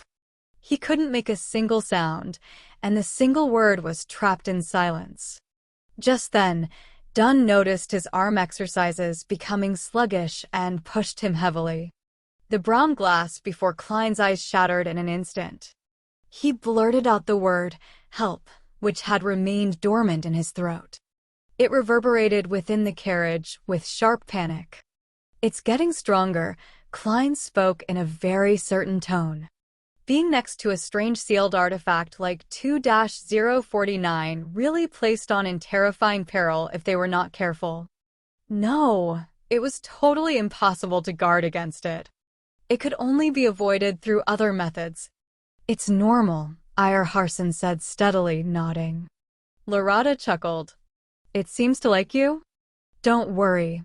It is a relatively less dangerous grade 2 sealed artifact." In her naturally languid voice, the puppet whose joints clearly reflected a human stood up. It began tottering towards its left. Its action was incomprehensible, just like a steam engine that someone had rusted due to a lack of lubricating oil. Robot dance. Klein suddenly had the few Chinese words pop into his head. He had a new guess of the danger 2-049 posed. It assimilates the living things that it seizes control of. If I am not woken up in time by the others, would I have become a human-sized puppet, a real-life Barbie doll? Just as thoughts flooded Klein, Harson was awoken by Dunn. He extended and bent his arms as he pointed in the direction that the puppet was walking slowly towards. He said to Leonard, who was driving the carriage, "Over there." Leonard couldn't make the carriage pass through the building, so he had to detour. During the detour, 2-049 constantly adjusted the direction that it was facing. It acted like a compass that pointed towards the Antigonus family. Upon seeing the scene, Klein, who was constantly exercising his arms, nearly burst out laughing under the tension. "I heard that 2-049 was created by the Antigonus family. Is this an act of loyalty or the perfect example of screwing things up?" Leonard drove the carriage according to Harson's occasional instructions. Whenever the strange puppet 2-049 walked to the edge of the carriage, Harson would pull it back and start it all over again. Every time that happened, its mouth would open and two people would be under its influence simultaneously. Klein's taut feelings gradually began to relax. He realized that sealed artifact 2-049 was not as scary anymore. As long as there were more than 3 people present and they constantly maintained their arm motions, if they made sure to wake their partners in time, 2-049 was merely a puppet with slightly unique characteristics. The carriage traveled at high speed and quickly arrived at the harbor where warehouses were clustered. After circling a few times, they confirmed that 2-049 intended to enter the innermost grayish-white warehouse. Harson's expression turned solemn. He grabbed the puppet carefully and stuffed it back into the black chest. Thump! Thump! Thump! Under constant ferocious knocking, woke up again, and again with the help of Borgia and Larada as he activated the mechanism with great effort. He then injected his spirituality and activated the star and crimson symbols on the chest. At the reappearance of the formless seal, Harson let out a long, heavy breath. "Let's get down," Dunn Smith said with a low and mild voice. "Leonard, tying the horse here will do." Dressed in windbreakers, suits, or shirts, the six left the carriage and walked into the innermost warehouse. As they walked, they uniformly stretched and bent their arms.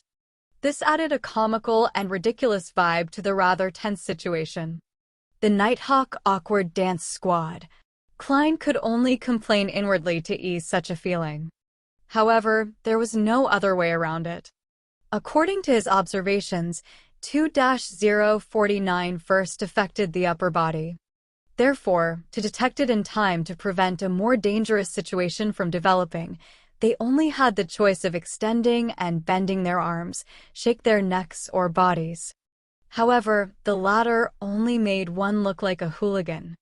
As for actions like blinking eyes and striking one's eyebrows, they were either too easily ignored or the action was too big. Neither was a good option. This awkward dance squad is better than Causeway Bay 1 Triad members. Klein sighed in resignation and followed Captain Dunn Smith and company. As they approached the warehouse's door, the deeper his anxiety and worry became. No one knew what kind of effect the notebook had on Ray Bieber.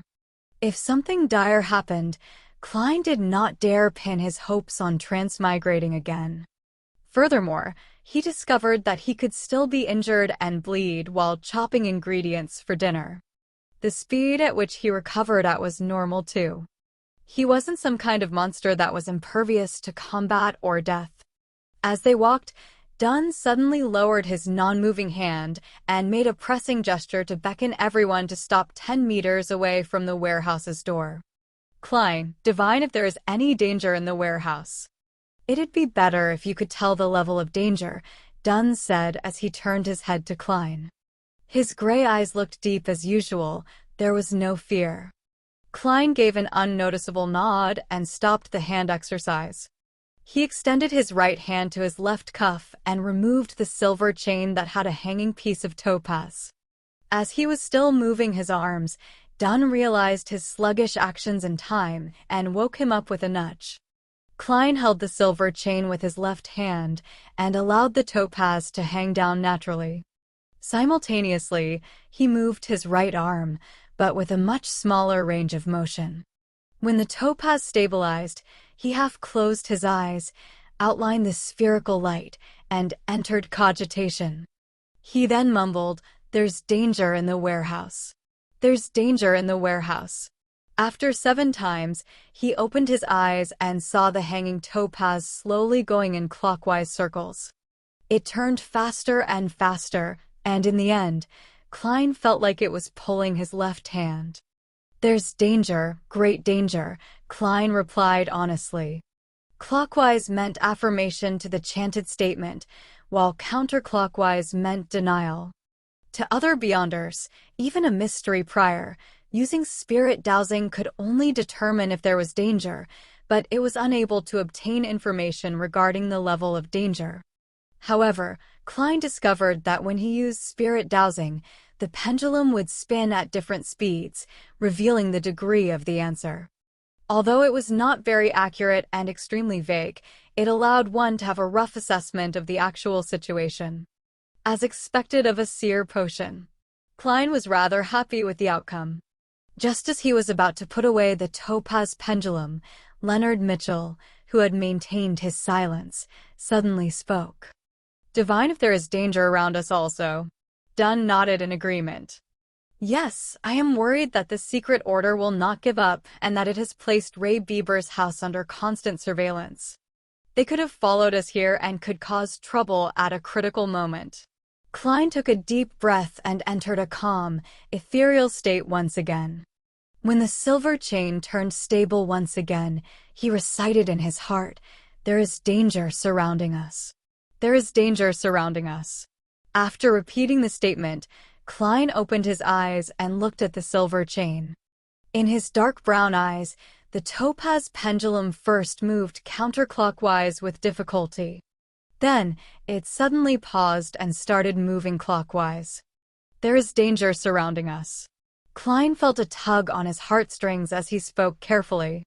Furthermore, someone had tried to intercept his divination, but had lost to him in the invisible fight. Just as he spoke, an orange-yellow fireball the size of a fist flew towards them. It came crashing towards the middle of the group with its blazing speed. Dunn Smith, who had already drawn his long-barreled revolver before Klein did his divination, immediately raised his hand, aimed, and pulled the trigger. Bang! The fireball didn't seem to be affected by the gunshot, but continued its original trajectory, as though it was forcing everyone to scatter from dodging. Klein originally thought nothing of the troublemaker who was following them. After all, there were 6 Beyonders present. They were not even short of Sequence 8 and Sequence 7 experts. It was a lineup that was practically unstoppable in a small city like Tianjin. But when the fireball smashed down, he came to a sudden realization. To them, the most dangerous enemy was not the tracker nor the troublemaker. It wasn't even Ray Bieber who was in the warehouse in an unknown state, but the sealed artifact 2-049. Once they dispersed and the battle began, they wouldn't be able to wake each other in time. Then, they would turn into real-life puppets one after another. As these chaotic thoughts bombarded him, Klein was pulled by Leonard aside to dodge the fireball. Without the time to feel anguish for his clothing, he saw the Nighthawks split off into 2 groups while dodging. It was done very orderly. Poof! The orange-yellow fireball landed on the ground, but didn't stir one bit of dust. It disappeared as though nothing had happened. An illusion? Just as this thought came to him, Klein saw Iyer Harson lift the black chest and threw at least 10 meters away. "Stay away from it. Watch it!" Iyer shouted. Before he finished his shout, Leonard and Borja had separately approached it. They stood at least 7 meters from the chest to prevent anyone from approaching. As for Dunn and Lorada, they each held guns.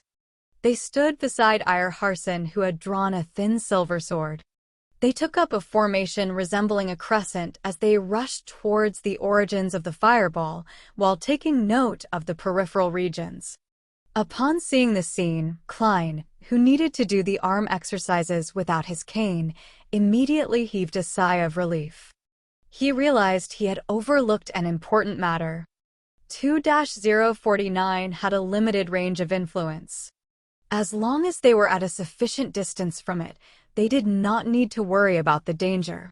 Klein rolled over and stood up. He stuffed his topaz pendulum into his pocket with one hand while he reached into his holster for his revolver with the other. Chapter 73, First Battle. Under the illumination of the afternoon sun, Klein in his dust-coated clothes quickly twisted his revolver's barrel to remove his self-imposed safety. He went into a shooting stance, allowing the light to reflect from the bronze body of the revolver. He held the revolver with one hand and moved his other arm, cautiously paying attention to anything that could happen around him. At the same time, he was a little worried for Captain Dunn and Mr. Iyer Harson. After all, both were nightmare Beyonders who specialized in influencing the enemy from the shadows. He did not know if they were adept at direct combat. Just as Klein was having these considerations, Iyer Harson slowed down, his expression becoming serene and peaceful. He opened his mouth and recited a peaceful poem, one that seemed to place a person into the night. When once the sun sinks in the west, and dewdrops pearl the evening's breast, almost as pale as moonbeams are, or its companionable star, the evening primrose opens anew, its delicate blossoms to the dew, and, hermit-like, shunning the light one. The recital reverberated around them. Klein nearly lost his tense feelings and completely relaxed. He was lucky that he had experienced something similar before and was not facing Iyer Harson. Thus, he quickly collected himself and entered a half-cogitative state to combat the influence of the poem. Phew. He let out a sigh of relief.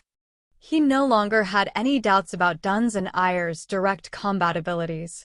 As he had only advanced recently and still did not have a deep understanding of sequence potions, Klein had forgotten that the Sequence 7 Nightmare was the advancement of Sequence 8 Midnight Poet.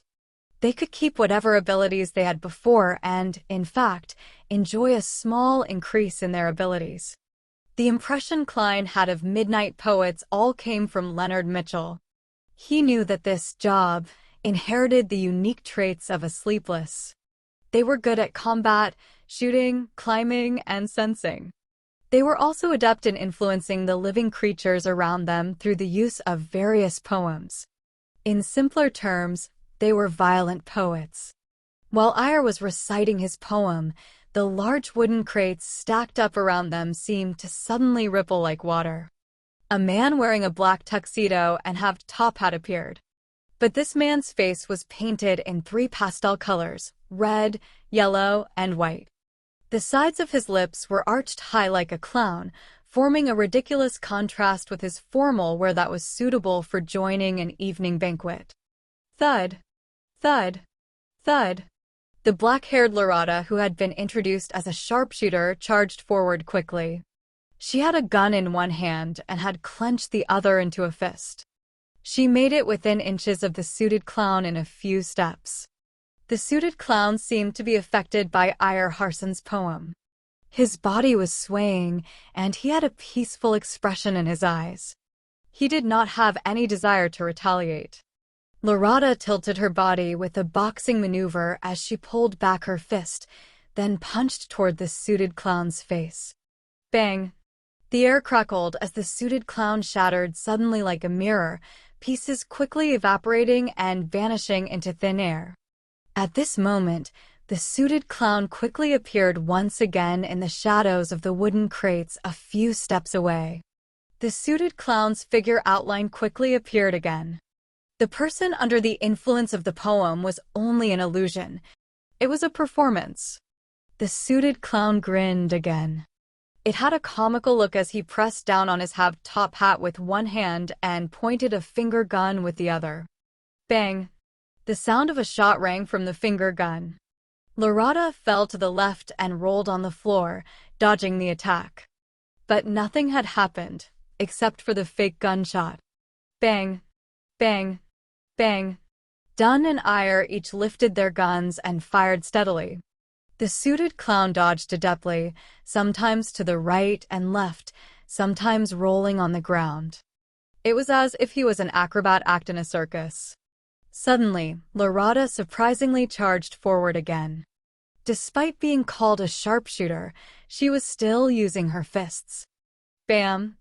The suited clown could not dodge the attack in time and could only lift his left arm to block the fist.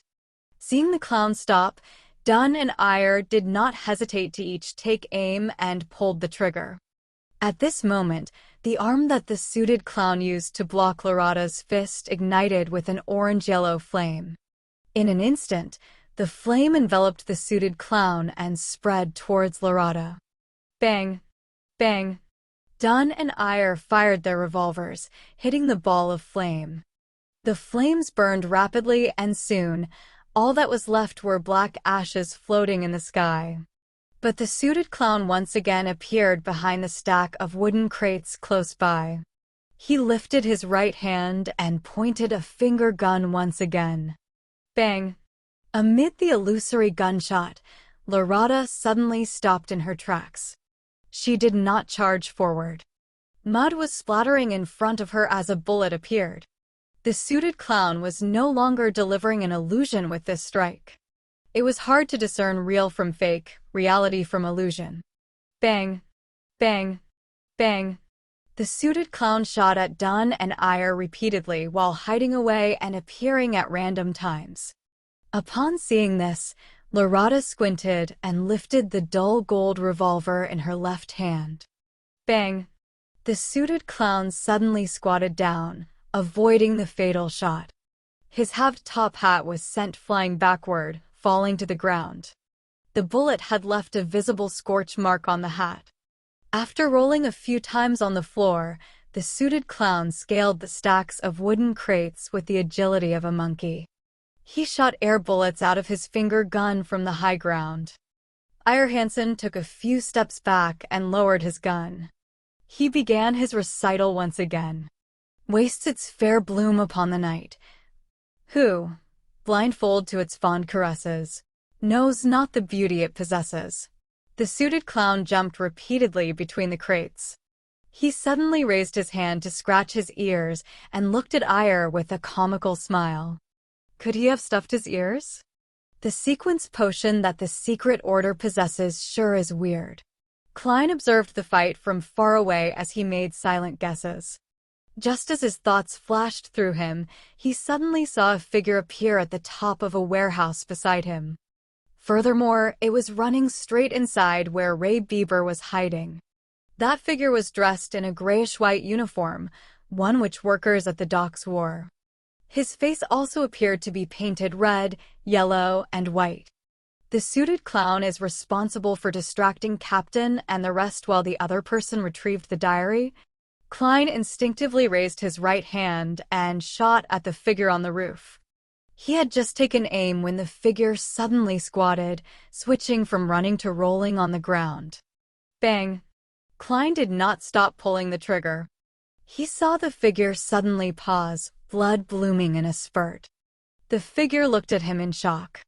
While bearing the pain, he continued charging into the warehouse. That felt like a lucky shot. Klein twitched his lips and pulled the trigger once again. This time, the bullet hit the wooden roof beside the figure. Bang! Bang! Bang!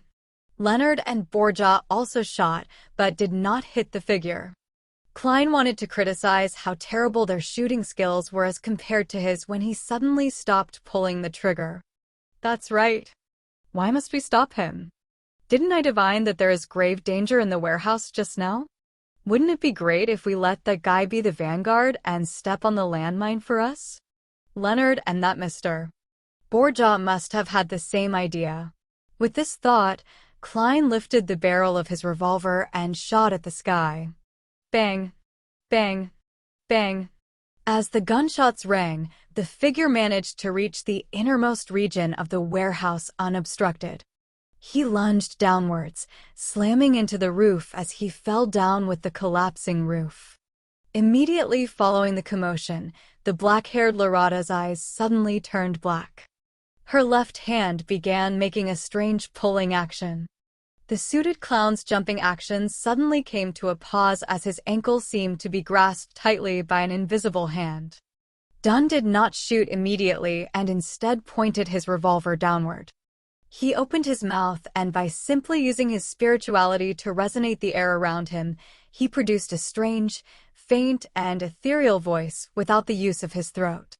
Thus it blooms on while night is by, when day looks out with open eye, bashed at the gaze it cannot shun. It faints and withers and is gone. The suited clown suddenly became limp, as if he had lost the desire to live. Ire Harson lifted his handgun and took aim, his finger pulling the trigger immediately.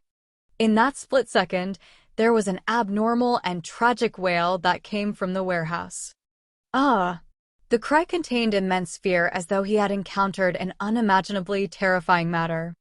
The hair on Klein's body stood on end. The tragic cries came to a sudden stop as silence was restored in the deepest parts of the warehouse. It was a skin-crawling silence. Bang! Affected by the cry, Ire only managed to shoot the suited clown in the belly. HAAA! HAAA! HAAA! The silence was once again broken from the deepest depths of the warehouse. What should have been soft panting sounded. It reached a crescendo that tightened everyone's nerves. Thump! Thump! Thump! Thump! Thump! Thump! Inside the black chest, 2-049 had reached a frenzied state. Chapter 74. Ray Bieber. Ha! Ha! Ha! Thump! Thump! Thump! The loud panting and the intense knocking alternated first before they resounded together. It made Klein and company extremely nervous, as though they were hearing some evil murmur. Taking advantage of the moment Iyer, Dunn, and Lorada had their attention redirected, the suited clown suddenly pulled out a long piece of paper from his pocket. Pa! He threw it with his right hand as the slip of paper ignited into a black fiery whip. Then, he lashed it towards the side of his ankle. A fleeting but tragic scream sounded as the suited clown escaped the invisible shackles and did a backflip. Bang! Bang! Bang! Dunn, Iyer, and Lorada shot, but their bullets only ended up hitting the wooden crates. The suited clown did not stay any longer as he pressed down on his wound with his right hand while escaping in a direction opposite the warehouse. He was so fast that in the blink of an eye, all that was left was a hint of his back. And before he vanished, his right hand which pressed down on his abdomen moved towards his left arm. The wound on his stomach had already vanished, looking completely fine. The location on his left arm which he touched with his right hand suddenly became badly mangled, and a silver bullet appeared in the torn flesh. Dunn and the rest didn't chase after him because the panting from the innermost warehouse was so loud that it was making them nervous and insecure. Bang! The door of the innermost warehouse suddenly exploded and flew in all directions. Then, something wrapped with a torn cloth flew out and landed not far from Klein. When Klein cast his gaze over, he realized that it was an arm. Its bloody flesh had been chewed on and its white bones were cracked in an irregular fashion as they jutted out. Pa! Pa! Pa! One item after another flew out. First it was a spray of blood, followed by a dilated eye and an ear which had been ripped out brutally. Finally, half a beating heart and intestines filled with yellowish-brown objects came out. If Klein had not seen the more gruesome giant cadaver at Ray Bieber's place, he would have probably vomited there and then. His nerves were on the brink of a breakdown. After a great deal of effort to hold back his urge to shoot into the pitch-black entrance, he ejected the empty shells from his revolver and reloaded with new demon-hunting bullets. Bang! Dunn drew close as he stably shot into the warehouse. However, his bullet was like a shot into the sea. There was no audible response. Ha! Ha! Ha! The loud panting sped up as grayish-white colors filled the open door. With another 2 loud shots, Iyer Harson's and Borjaw's bullets tore through the whiteness, but failed to prevent the color from spilling outwards. It did not leave any wounds or cause liquid to seep out. Klein held his breath and kept himself from shooting blindly. He watched as the whiteness slowly revealed a complete outline. It was a humanoid creature more than 2 meters tall. Its limb joints were all unnaturally twisted. It was as though they had been snapped by someone forcefully. White bones poked out from under its skin as the entire grayish-white surface was filled with gullies, like a human brain that had been stripped from its shell. The monster had grayish-white, rotting, sticky liquid flowing all over it. Its head looked relatively normal, with deep wrinkles and pale skin. As it opened and closed its mouth, Klein could see a porcelain false tooth that looked close to falling out, a few strands of bloody saliva, and bone and flesh that had been minced. Was Ray Bieber still even King human? Klein drew a silent gasp as he felt his heart pound rapidly. Bang! Leonard's demon-hunting bullet hit Ray Bieber's forehead and tore right through it, leaving behind a deep hole. Grayish-white liquid flowed out and dripped onto the ground. The liquid wriggled and turned into fat cream-colored maggots. But the monster appeared completely unaffected. It was neither fast nor slow when it pounced at Borjaw, who was closest to it. Its actual target appeared to be the black chest that contained sealed artifact 2-049. Loss of control of beyond her powers, Dunn shouted in a deep voice. Larada, it looks like a dead soul, so quickly look for its weakness. All right. Larada did not speak further as she raised her hands to press down on her eyes. Her pupils turned gray then colorless, as though she had entered the world of spirits and a kingdom of dead souls. She looked down at the enemy from a higher vantage point as she searched for a node. Klein saw that a normal gunshot was ineffective, so he did not bother wasting more of his bullets. He lifted his hand to tap at his glabella to activate his spirit vision. He planned on helping Gravedigger Larada. From his vision, Monster Bieber only had one kind of spiritual glow left. It was purely grayish-white, a whiteness filled with craziness. Apart from that, Klein saw nothing else. At that moment, Ire Harson and Leonard Mitchell sang simultaneously. Oh, the threat of horror, the hope of crimson cries. One thing at least is certain, that this life flies. One thing is certain, and the rest is lies. The flower that once has bloomed forever dies. The power that allowed one to enter a peaceful slumber emanated. The twisted grayish-white monster gradually slowed down as though it could not fight against the charm of the poem. Then, it opened its mouth and let out a shrill cry that ordinary people were deaf to. Ah! Bang! Klein felt a sharp pain in his head as he automatically exited his spirit vision state. He felt warm liquid flowing out of his nose, and when he subconsciously wiped it with his hand, he discovered the back of his hand covered in blood. Ire and Leonard fell back to the ground at the same time. They had blood stains lining the corners of their lips, noses, and eyes. Borja, Dunn, and Larada each took a step or two back, the color in their face draining. That monster only screamed once, but it appeared to exceed what the 6 Beyonders could withstand. They instantly turned extremely weak. Bam! It closed in on Borja and suddenly swung its twisted joint. Bang! Bang! Bang! Bang! Borja and Dunn shot twice each, but they didn't cause any damage to Monster Bieber. Bang! A blow sent Borja flying out as his long-barreled revolver fell to the ground. He tried to stand up a few times, but failed to do so.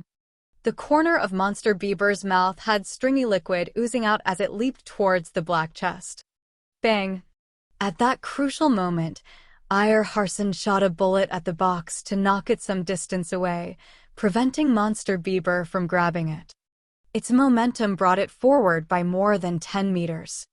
The black chest cracked, and as the thumping within turned more intense, it grew more obvious. Found it. The black-haired Larada finally spoke. I need you to control it for at least 3 seconds. All right. Dunn didn't delay any further. He extended his hand to tap his glabella and closed his eyes. He seemed to fall asleep as shapeless waves slowly rippled out one after another. In that instant, Monster Bieber paused and the craziness in its eyes quickly receded. Its thin transparent eyelids began to close uncontrollably as well. Dunn's body started quivering, and something popped up under his clothing and wriggled on the spot. It was as though he had slippery, scaleless snakes within. Larada rushed over and with a roll, arrived under Monster Bieber. She supported herself with one hand while raising a clenched fist, bombarding Monster Bieber's crotch like artillery. Poof! She ignored the corrosive pain but supported herself against the ground and directed more strength once again. She went higher a little as her fist drilled deeper in. Rip! Larada pulled out her forearm as she dragged out an intestine filled with brownish-yellow bloodstains. In the intestine, there was an ancient notebook. Ah! Monster Bieber let out a blood-curdling scream, and his body suddenly lit up as though it was melting. Get down! Just as Ire Harson's hurried shout ended, Klein saw Monster Bieber suddenly swell up. Boom! Amid a loud explosion, the distant Klein was tossed into the air by the shockwave and landed heavily. He struggled to stand against a swirling headache, and he saw Monster Bieber turn into a pile of disgusting, rotting flesh. Then he saw Dunn and Loretta, who were a dozen meters away, looking like they had been knocked out. Harson, Borja, and Leonard Mitchell were on the ground too. Some groaning in pain, some struggling to stand up but failing. Klein was just about to relax when he suddenly saw a familiar object about 2 or 3 meters away from him. The black chest had stopped rolling, and cracked surface was facing the sky. A skinny brown arm extended out. Sealed artifact. 2-049. F***K. Klein's heart tensed up as he immediately leaped in the opposite direction in a bid to escape 2-049's effective range. The blast from before had thrown the black chest near him. And at that moment, Klein's head suddenly buzzed as his thoughts turned sluggish. Chapter 75. Saving Himself. Oh no! I've been controlled by the puppet. Captain and company are either unconscious or have yet to recover. They can't even get up. They will not be able to wake me up in time. No. I have to save myself. Everything before Klein's eyes was happening in slow motion. All his joints and his brain. Web audio channel announcement. Thank you for listening. If you want to listen to the full series and hundreds of audiobooks similar to this, please join our Discord or join our Patreon on patreon.com/webaudio. The link will be in the description and also pinned in the comment section. Thank you. And seemed to have been coated with an ever-thickening layer of glue. He had no interest in becoming a human version puppet, so he seized the opportunity of not being fully controlled by trying his best to seek a way to save himself.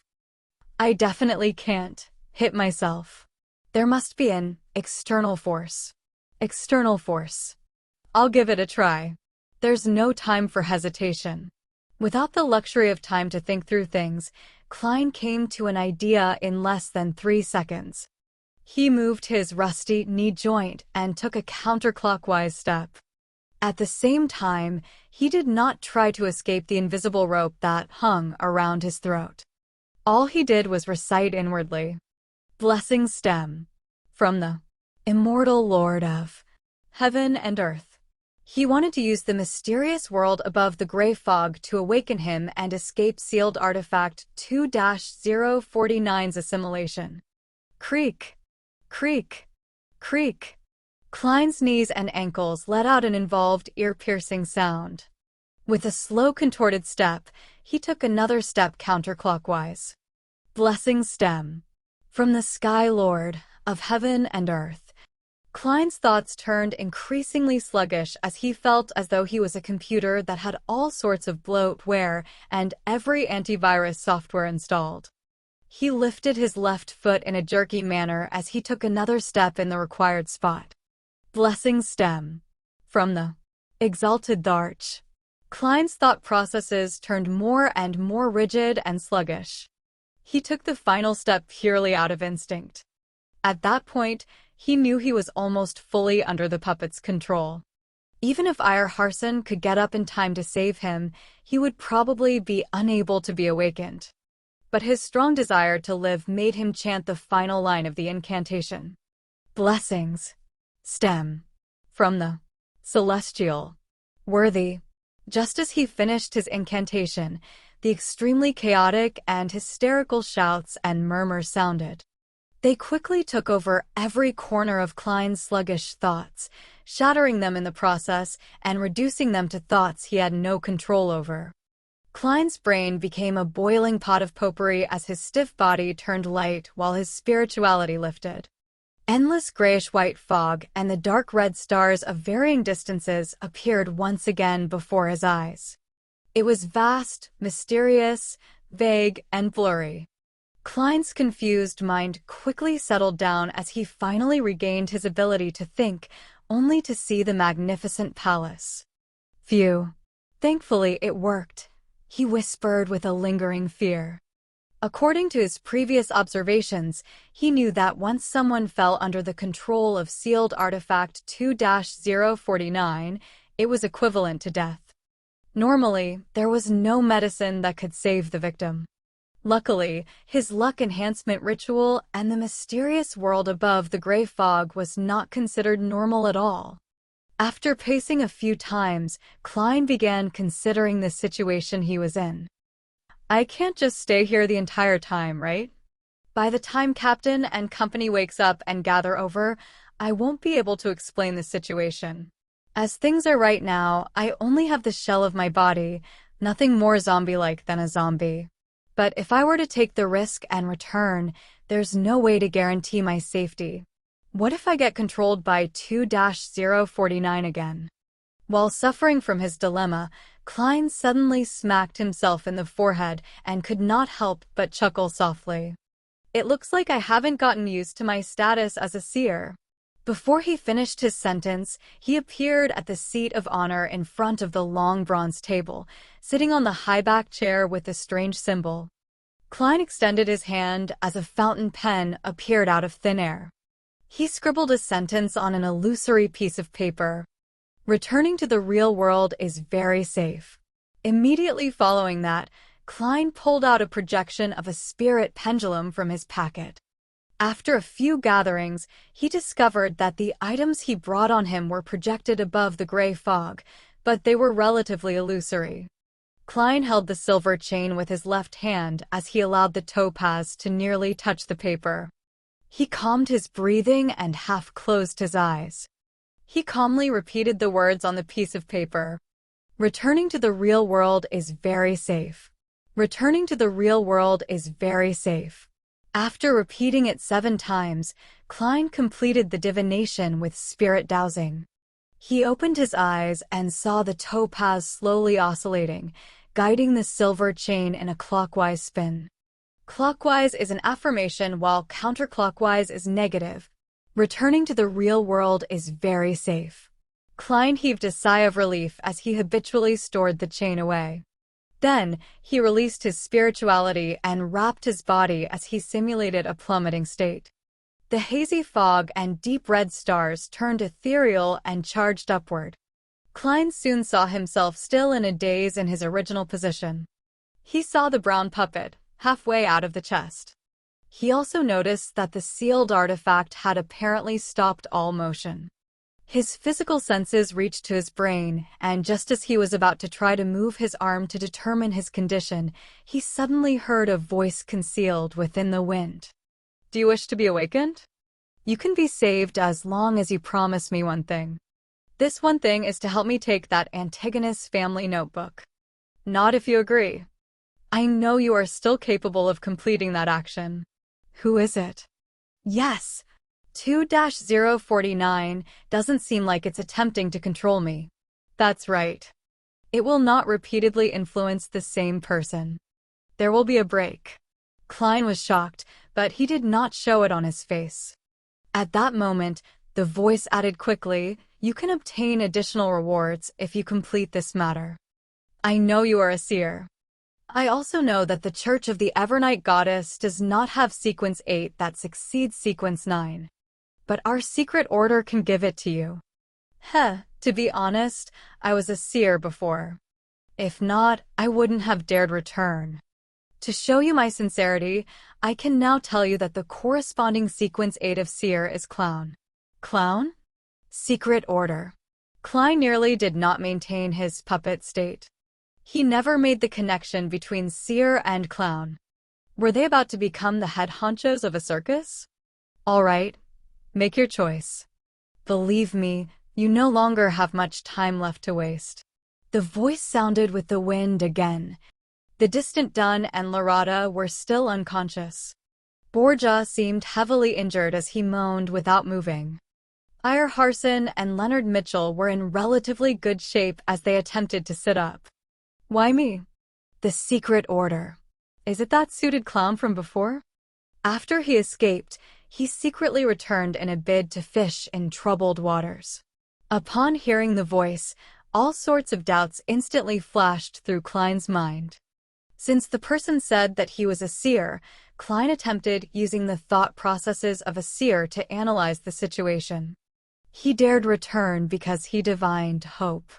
He believed that Monster Bieber would be destroyed and that we would suffer a heavy setback. He did not take the notebook by himself or deal with us directly because he likely divined that it would contain immense risk. Therefore, he is suspecting Captain and Madame Lorata are feigning their unconsciousness, or that this is a trap laid out for him. He did not make further divinations to determine my present state, partially because, firstly, he might not have the time.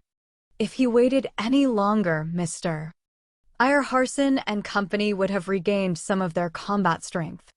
Secondly, he belittles me and thinks it unnecessary. He understands a seer very well and is confident that I'm unable to escape the puppet's control. He is using me as cannon fodder to probe for any traps. From another angle, this also means that the luck enhancement ritual does not cause any abnormal appearances. With his brain no longer sluggish, Klein felt that his line of reasoning was clear. He was quite confident of the thoughts and goals of the suited clown. As for the clown's promise, he believed not one bit of it. Cannon fodder did not have any human rights. As the thoughts flashed through his head, Klein controlled his neck and difficulty nodded. As he did this action, he confirmed that he had escaped the control of sealed artifact 2-049. Just after he nodded, a transparent curtain stirred 2 to 3 meters to his side. It revealed the suited clown who had his face painted with a clown's pastel colors. It was none other than the secret order member who had fled previously.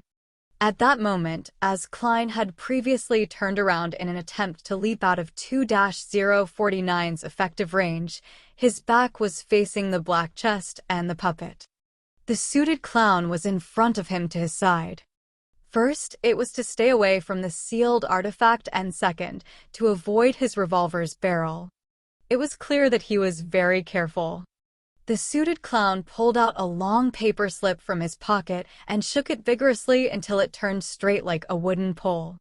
He held the wooden pole and, at a distance of 2 to 3 meters, he gave Klein's shoulder a prod in an attempt to wake him. This fellow knows 2-049 very well. He knows that if the scent of an Antigonus family descendant is present, the puppet would go ballistic and control 2 at a time. He also knows that throwing a rock doesn't seem effective. At the very least, I've seen Captain and company attempt similar means. Although Klein did not know why 2-049 had stopped assimilating him again, he did not dare stay within 5 meters of it any longer. Therefore, he waited as he held his breath. Just as the wooden pole was about to touch his shoulder, Klein suddenly raised his left hand and grabbed the edge of the pole and yanked it backwards.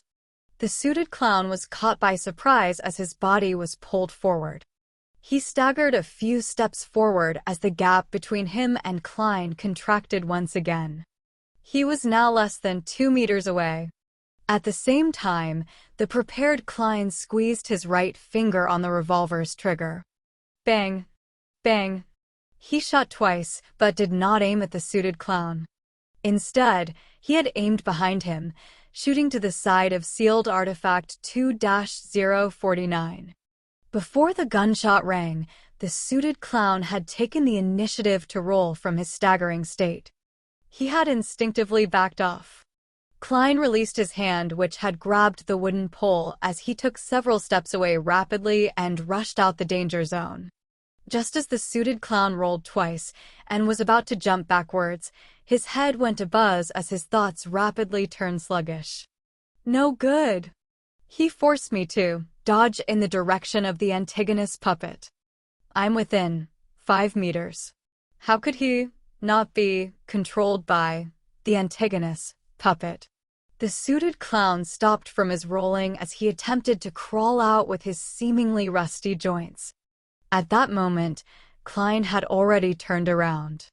He held his revolver with both hands as he aimed at the slowly moving target. To him, that was equivalent to shooting a fixed target. Having seen the suited clown's battle with Dunn, Ayer, and Lorata, Klein knew that he was agile and good at rolling. Therefore, even when they were just a meter or 2 apart, he had carefully given up on shooting directly. Instead, he forced the clown to dodge to the kill zone he imagined, where sealed artifact 2-049 was. If the puppet had been ineffective, the suited clown would have determined that he had fallen into a trap. He would then escape by leaping backwards and not pose any significant threat. Bang! Reflected into the indescribable eyes of the suited clown, the black-suited Klein pulled the trigger calmly. Chapter 76. Dealing with the Aftermath. Bang! The silver bullet traversed the short distance of a few meters and accurately bore into the suited clown's neck. Large amounts of blood spewed out, dyeing his skin and bow tie red. The suited clown was unable to let out a cry as his throat seemed to produce sounds of him gasping for breath. He wished to raise his arm to divert the fatal wound, but his joints appeared to be filled with glue.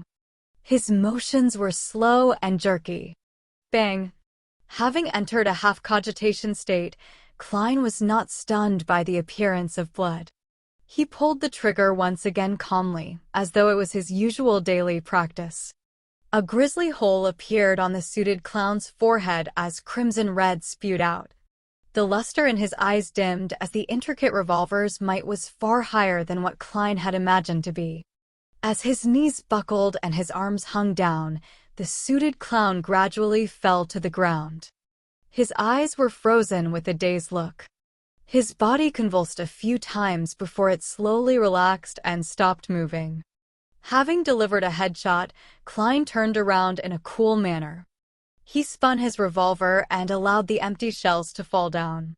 Then, dressed in his black formal suit and half-top hat, he walked towards Iyer Harson.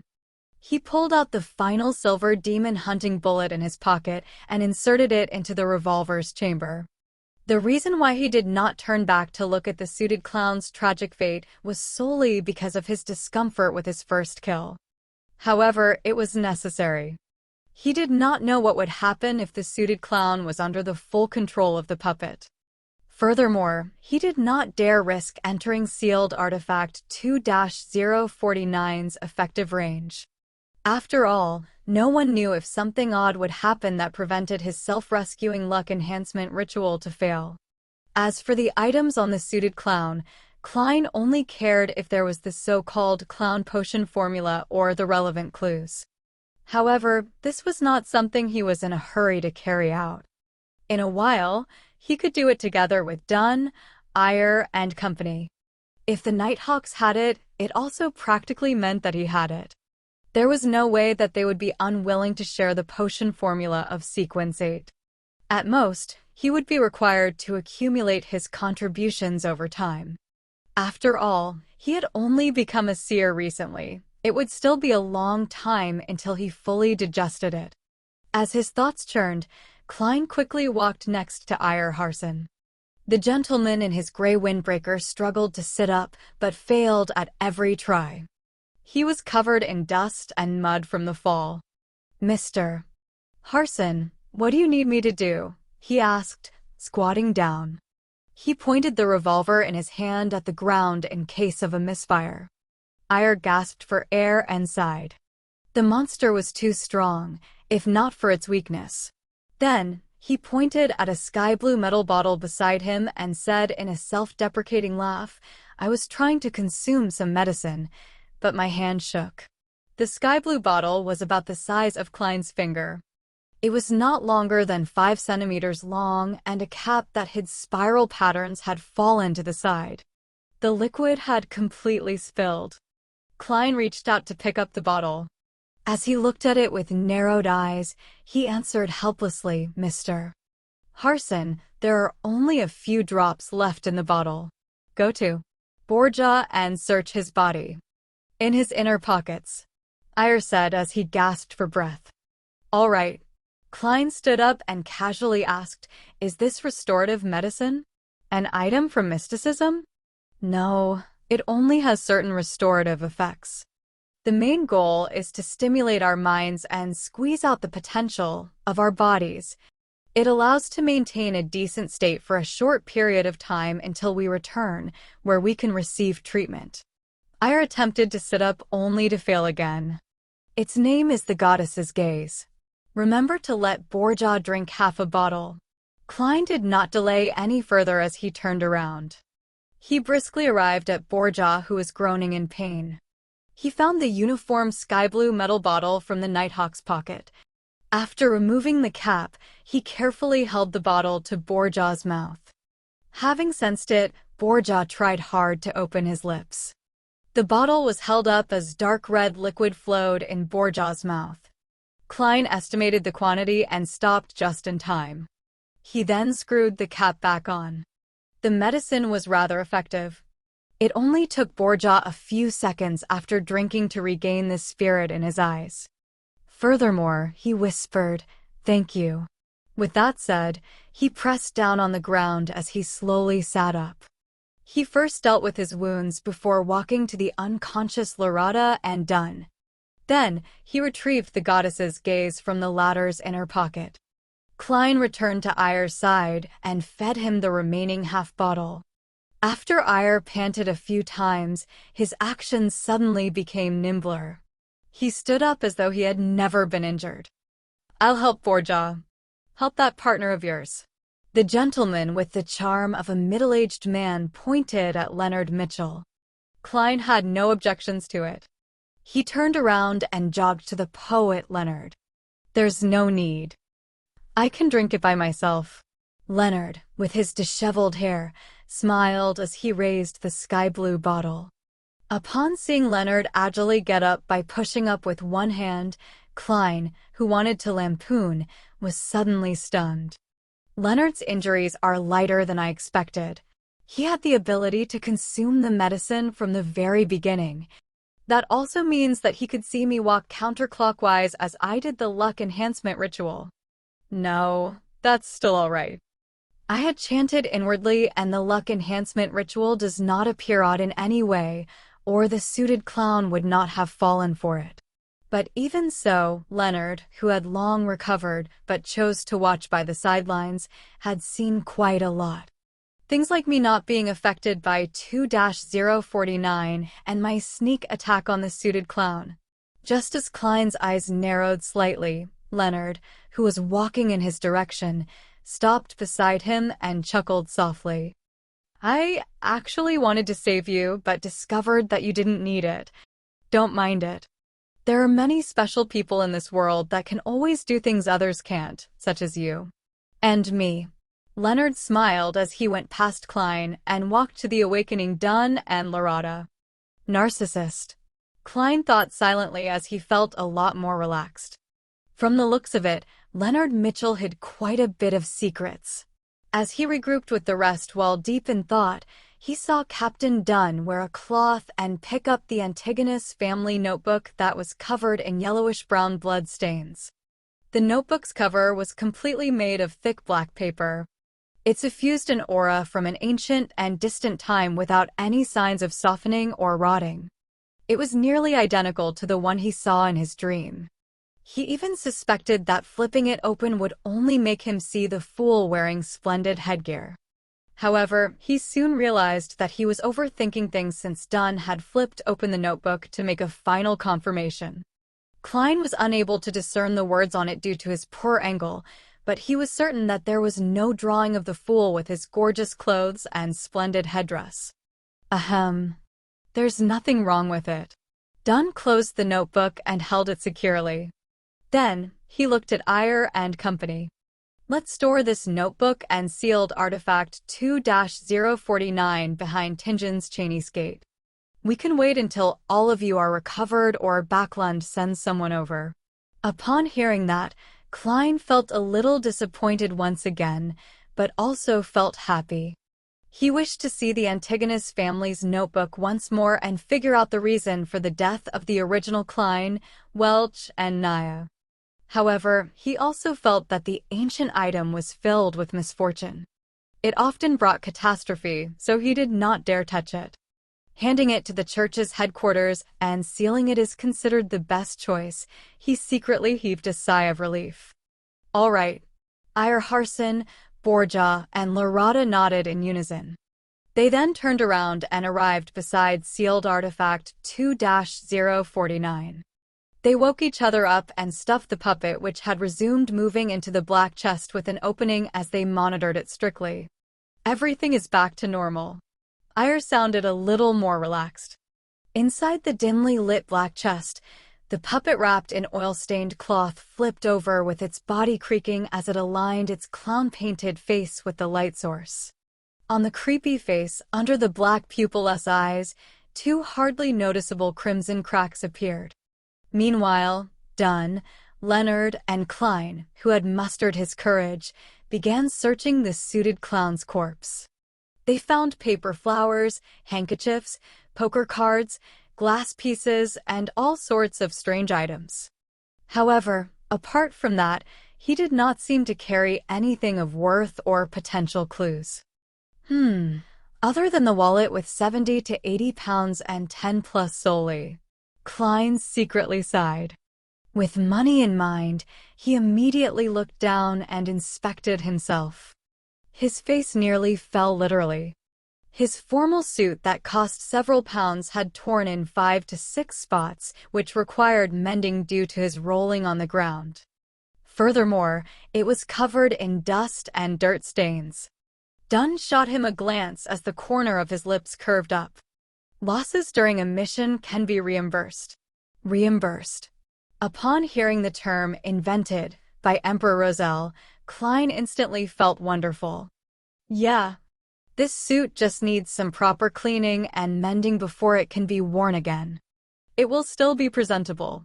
When the reimbursement comes, I can buy another set and I can take turns wearing them. I am not the kind of person that uses a reimbursement for something other than what it was intended for. However, I should consider getting a set of clothes for combat in the future, such as a black windbreaker like Captain. Clothes with slightly poorer material would be much cheaper than a tuxedo. TSK has the reason why the bastard, Leonard, doesn't like wearing formal suits been due to him having such considerations. Let Fry take care of the dead body. We'll see if he can find what the man originally looked like or find any relevant clues. Dunn touched the suited clown's face paint with his gloves. Then, they searched the innermost warehouse and saw that there were splotches of bloody flesh that looked like they had been smashed by boulders. They also saw one white bone after another that had been strewn everywhere. Ray Bieber was absorbing the power in the notebook via an ancient ritual, just like how we would consume a higher-level sequence potion. A ritual like that is full of danger.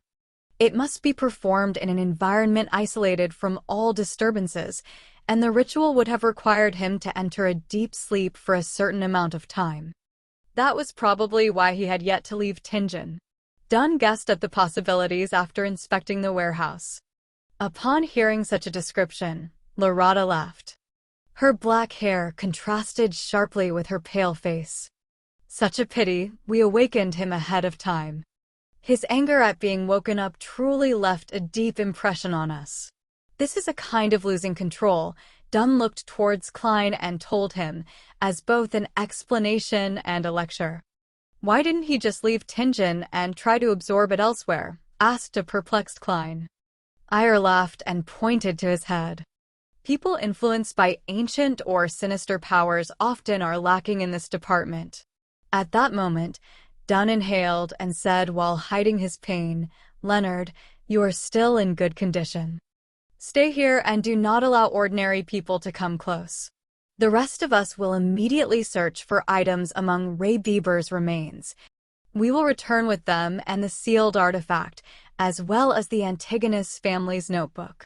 We will then get Fry, Royale, and the police to come here. Chapter 77. Remnant Items. All right, answered Leonard with a relaxed expression when he heard Dunn's suggestion. Following that, everyone walked out of the warehouse and came close to where Monster Bieber had self-destructed. With him at the origin, they began searching outwards radially.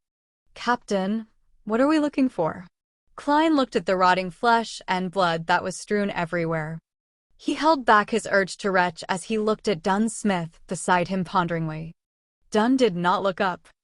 Instead, he used his deep gray eyes to sweep the ground, awakening ahead of time, losing control, and becoming a monster. This means that Ray Bieber did not fully absorb the Beyonder powers provided by the notebook. It also means that a part of his body is considered extraordinary, making it prime material. If you ever encounter something similar, make sure not to miss out on doing a search. It might be a relatively important item. So that's the case. Klein nodded slightly in enlightenment. In the blink of an eye, he thought of another matter. If the part where Monster Bieber had concentrated the Beyonder powers were some indescribable part, wouldn't that be awkward? Wouldn't it be extremely disgusting to concoct it into a potion?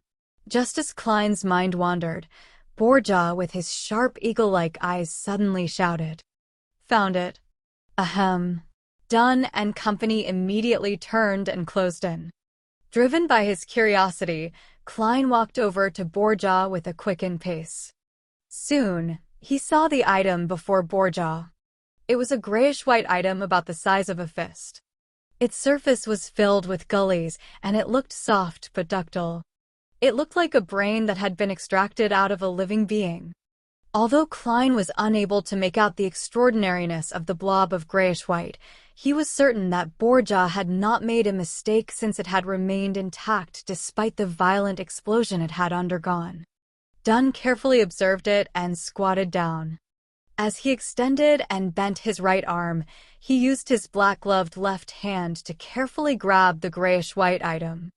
The moment it was touched, the blob of grayish-white immediately spread out into an extremely sticky liquid.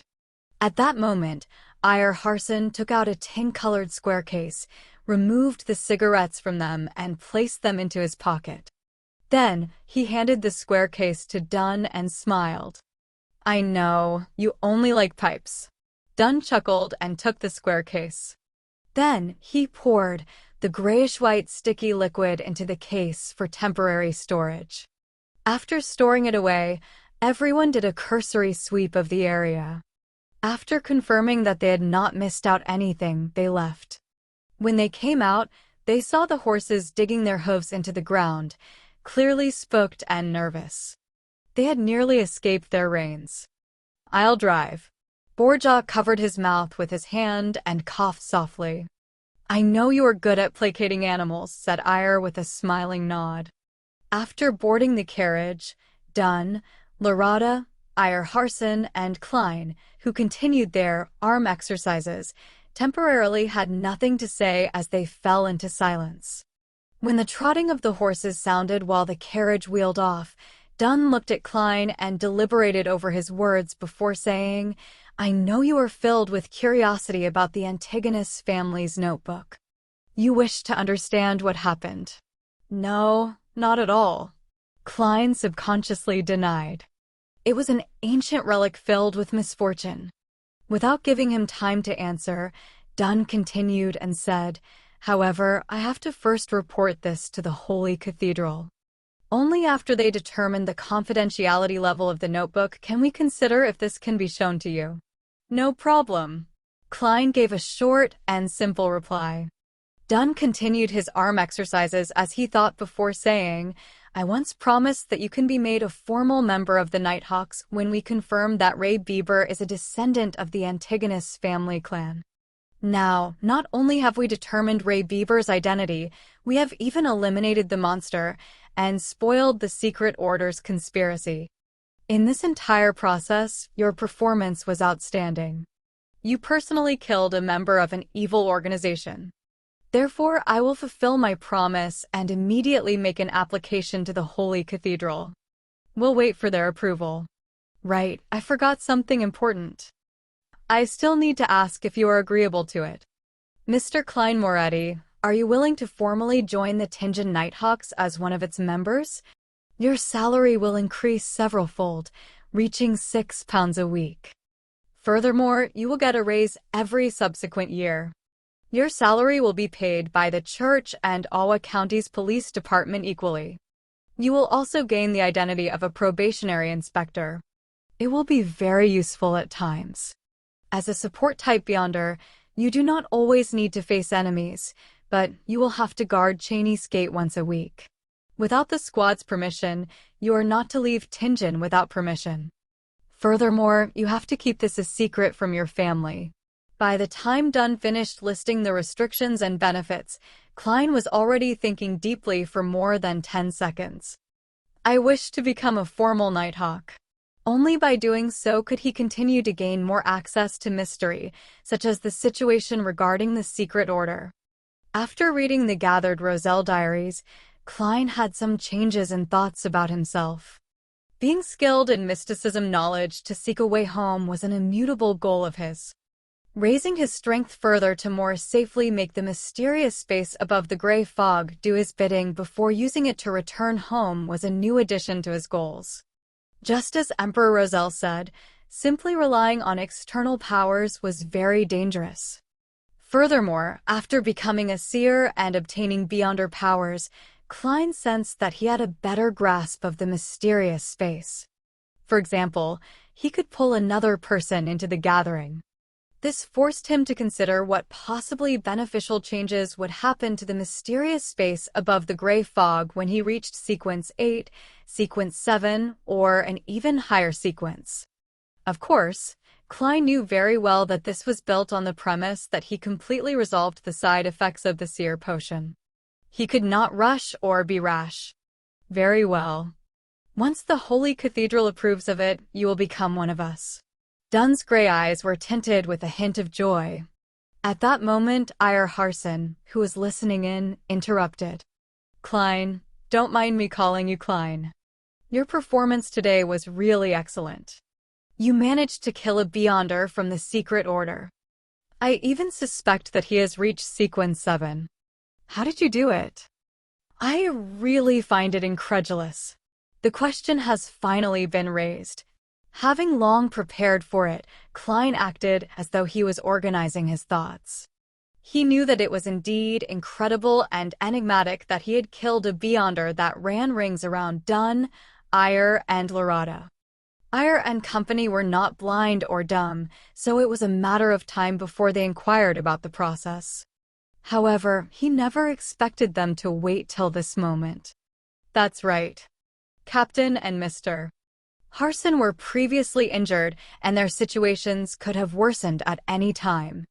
At that moment, any matter that could result in conflict had to be put on hold. It was to prevent me from acting desperately because of my exposed secret.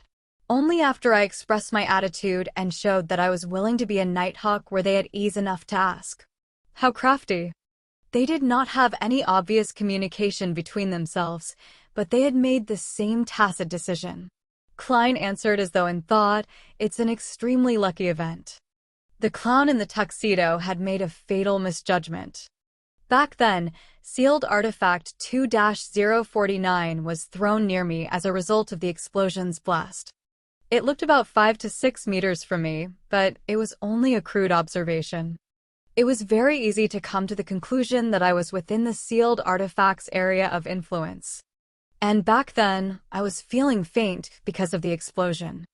My actions turned sluggish and looked as though I was being controlled.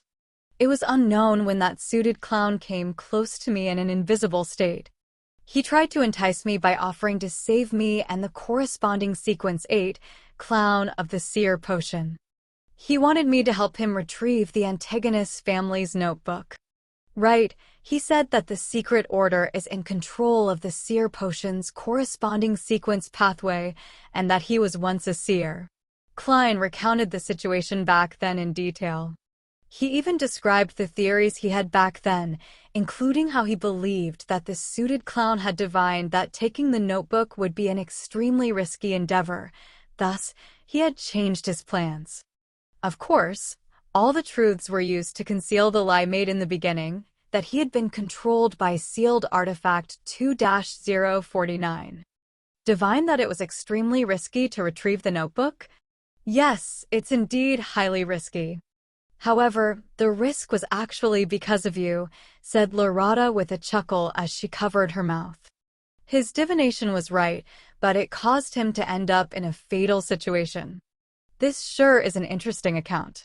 Klein was taken aback before he nodded seriously. Indeed. Divination is never crystal clear. And that vagueness only means that an interpretation can be wrong. Yes, I have to take note of that. How did you finish him off after that? Asked Dunn while he did his arm exercises and leaned back. Klein smiled. I pretended to agree to him and made him awaken me. However, he did not dare enter the effective range of the sealed artifact. He stayed 2 to 3 meters away and used a strange paper slip in an attempt to push me. I seized the opportunity and pulled at his paper slip, causing him to be thrown into 2-049's effective range. I then complemented it with repeated shots and completed my goal. It's quite an embarrassing matter for me. I didn't even have the confidence of hitting him despite being only 2 to 3 meters away from him. Ire nodded slightly.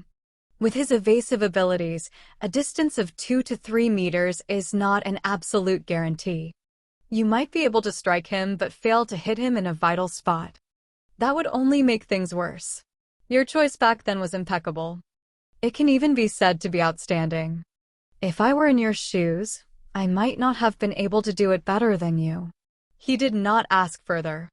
After all, the suited clown's entry into the sealed artifact 2-049's area of influence basically sealed his fate. He became a living target. The subsequent sequence of seer is clown. How odd, Dunn suddenly said with a sigh. Chapter 78. Trauma. Ire Harson added, exactly, it is hard to imagine that the subsequent sequence of seer would be clown. According to normal logic, no one would link them together. Is that strange? I remember that quite a number of sequence potions also seem to lack similarities between their different levels. Lorata covered her mouth as she yawned. It was obvious that her injuries were more severe. Not even Goddess's gaze could help her to maintain her vibrant energy. No, Lorata. This is completely different. Even if the other sequence potions are lacking a connection, we can also find common points if viewed from a different angle. However, I cannot comprehend it for seer and clown at all, said Ire Harson as he shook his head and sighed. Klein listened to their discussion and laughed. No, there's still a common point. What? Ire asked curiously. Even Dunn's arm exercises clearly slowed down. Klein replied without hesitation, be it a seer or a clown, both of them can be found at the circus. Ire, Dunn, and Lorata were stunned. Pfft. Quite a good answer. I like young man like you. Lorata was the first to return to her senses as she burst out laughing. Ire also smiled as he shook his head. In this era, the number of gentlemen who are equipped with the spirit of self-deprecation is decreasing. Thankfully, we have met one today. Do you think I like to engage in self-deprecation? It's not like I figured out any commonality between the two. Klein complained internally as he replied with a wry smile, I only wish that the potions of the sequence pathway would not have names like Beast Tamer, Acrobat, or Magician. That would really form a circus. Furthermore, it's a one-man circus. Haha. Dunn and company were immediately amused. It filled the carriage with a joyous atmosphere. The carriage proceeded straight for Zutland Street. Klein, who was not injured, was the first to enter Blackthorn Security Company. Goddess, what happened to you? Why are you like that? Roseanne exclaimed when she caught sight of him. Klein looked down at his dirty and tattered suit. He replied with his heart aching, there are always all kinds of accidents during a mission. Thankfully, the goddess blessed us and it ended beautifully. Praise the lady! Roseanne devoutly drew the crimson moon across her chest. Before waiting for Klein to continue, she asked, do you need us to hide in the 3rd floor again? Is the sealed artifact really that dangerous? Trust me. It's far more dangerous than you can imagine, replied Klein with a lingering fear. If not for his even more mysterious luck enhancement ritual, he would have perished under the proverbial hands of 2-049.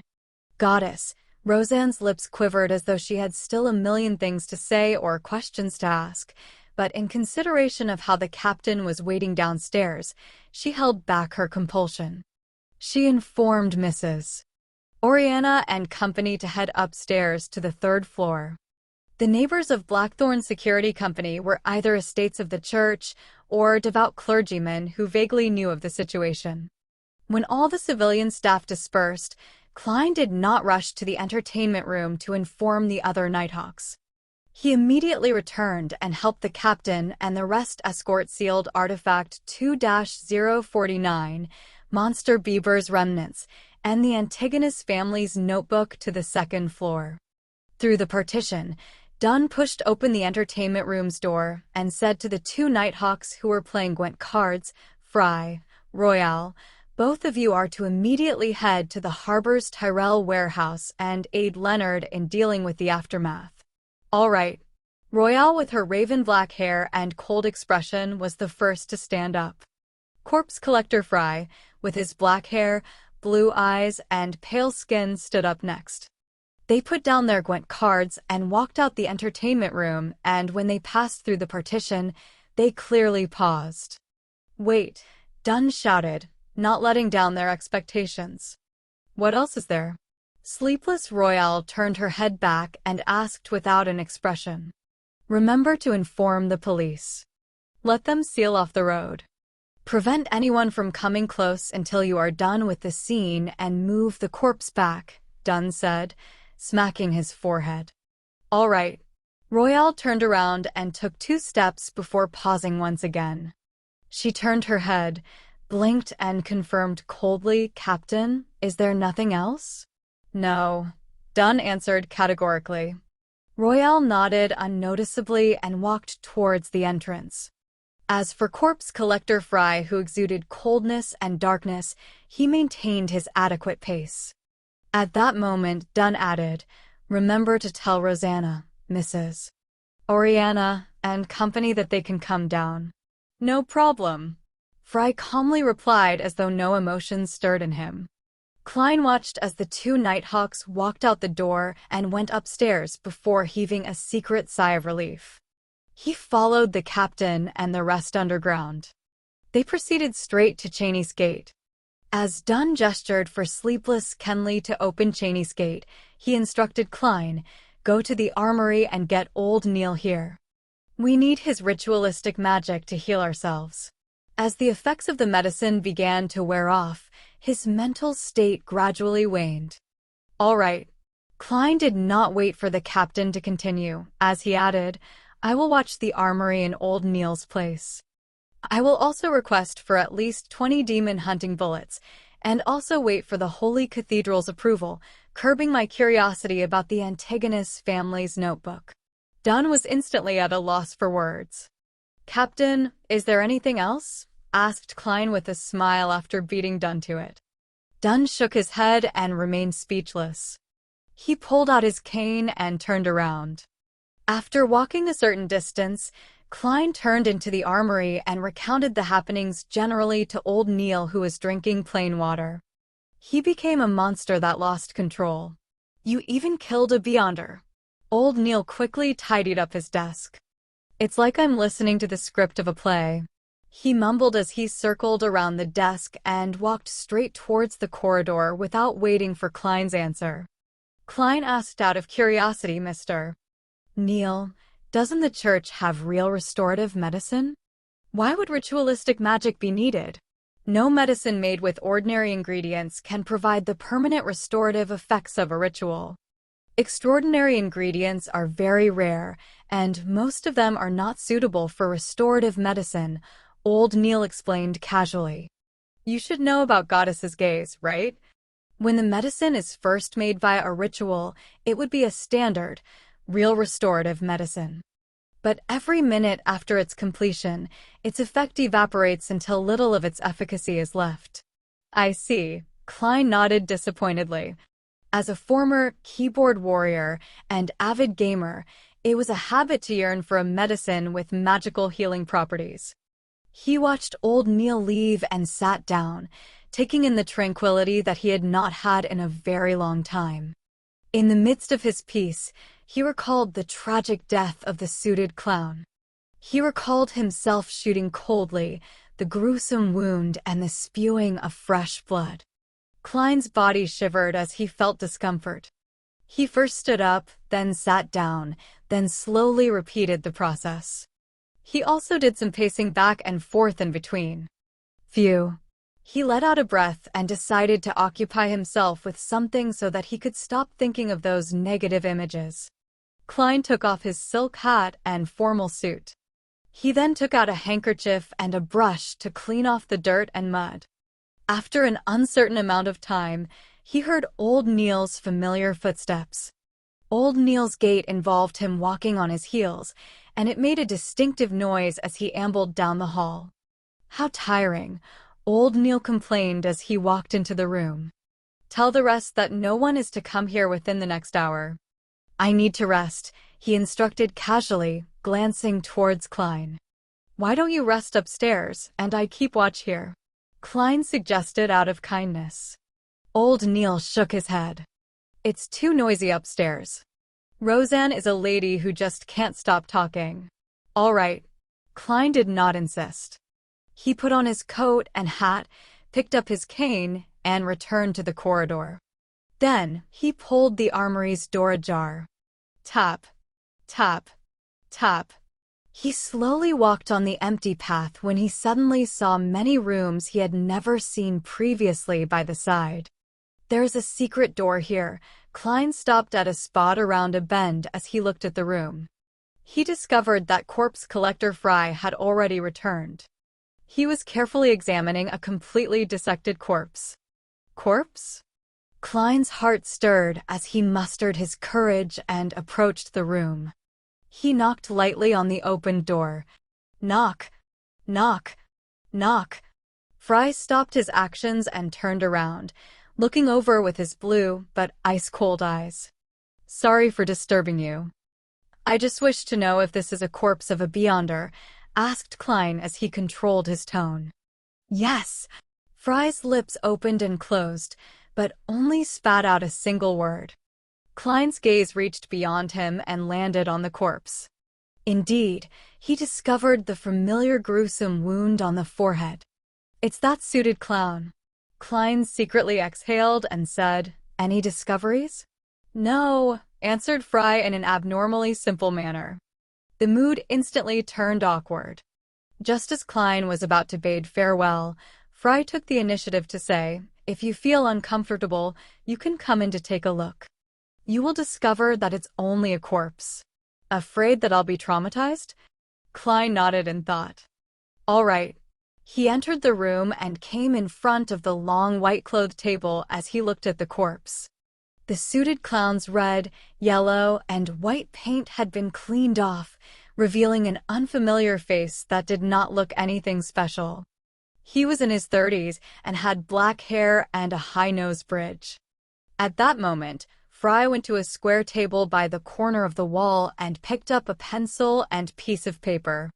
He returned to the corpse and placed the paper down and began drawing with the pencil.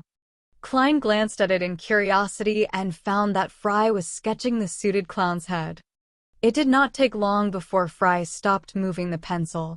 On the piece of paper, there was a lifelike portrait. Compared to the corpse, the only difference was the lack of a wound with the addition of blue eyes. What a talented genius! Klein marveled in surprise. I never expected you to be that good at sketching. My dream was to become an artist before becoming a nighthawk. Fry's tone was completely placid. Then why don't you fulfill your dreams? Asked Klein curiously. Fry put down his pencil and said with the suited clown's portrait in hand, My father was a priest of the goddess. He wished that I become a priest. It's a presentable job. You became a priest? Klein asked in surprise. He found it unimaginable that Fry could become a priest with his personality and the vibes he exuded. Yeah, I did quite an okay job. Fry wore a cold expression as the corners of his mouth curled up a little as he replied. Later, I encountered and experienced some things and ended up a nighthawk. Klein did not plan on infringing on his privacy, so he asked, You were once a priest of the goddess, so why not choose to be a sleepless? "A personal reason," answered Fry frankly. "Furthermore, Madame Daly is a good role model." Klein nodded, and just as he was about to change the subject, he heard Fry say, "Help me watch this room. I have to immediately hand the sketch to Captain. Closing a secret door is very troublesome." "All right." Although Klein was a little afraid facing a corpse alone, he braved his fear in agreement. With Fry gone, the room turned quiet. The corpse laid there as Klein's heart turned heavy. He took a few breaths and, in a bid to defeat his fears, approached the long table. The suited clown lay there silently with his pale face. His eyes were tightly shut, and he had lost all signs of breathing. Apart from the gruesome wound, he emitted the unique coldness of a dead man. Klein observed for a moment as his emotions gradually settled as he was calming down. He swept his gaze and discovered a strange brand on the suited clown's wrist. Gathering his courage, he extended his hand to touch it, hoping to turn it around to see it more clearly. Just as the ice-cold touch reached from Klein's fingertips to his brain, the pale palm that had lost all vibrancy shot up suddenly, grabbing him by the wrist. It grabbed at his wrist tightly. Chapter 79. Another Murmuring. Klein instantly felt his hair stand on end as the icy hand tightened around his wrist. He instinctively pulled his wrist back in a desperate attempt to escape. A heavy sensation bore down on him as Klein used every fiber of strength in his entire body to yank his arm back. Bam! The pale, naked corpse was yanked so forcefully to the side that it fell from the autopsy table. However, the white, ice-cold finger's grip remained firmly latched onto Klein's wrist. Klein momentarily lost the ability to think. The only thought that went through his mind was to draw his revolver and riddle the corpse in holes. However, as he could not retract his dominant hand, he threw his black cane and desperately tried to retrieve his revolver from his holster to no avail. At that moment, the corpse's eyes rose, revealing a pair of calm, blue eyes. His mouth moved as he muttered, "Hornacis, Hornacis, Hornacis." After those 3 words were said, Klein was completely flustered as he felt that the fingers gripping onto his wrist began to loosen before dropping limp. The suited clown's eyes were shut once again, as though nothing had happened at all. If the pale corpse wasn't lying on the stone floor, Klein would have imagined that he had been struck by a hallucination spell. He staggered backwards a few steps and felt that most of his body was trembling as a result of the shock and fear. Phew. Phew. Klein gasped for air as he slowly regained control of his mental facilities. He looked at the corpse on the ground in alarm and fear. He drew his revolver and carefully retreated from the room, one step at a time. After confirming that the corpse was motionless, he took a glance at his wrist of the hand holding onto his revolver. There were 5 deep, red finger marks imprinted on his wrist. They silently described his encounter. Klein calmed down as vulgarities filled his mind. King hell. I almost died from the shock. After panting for more than 10 seconds, he began assembling items in his mind to quickly compose himself. He carefully recalled everything that he encountered and pieced them together. Although he did not understand the reason for the suited clown's resurrection, he acutely noticed an important point. The corpse had repeated the words, "Hornacis." "It's Hornacis again," Klein knitted his brows.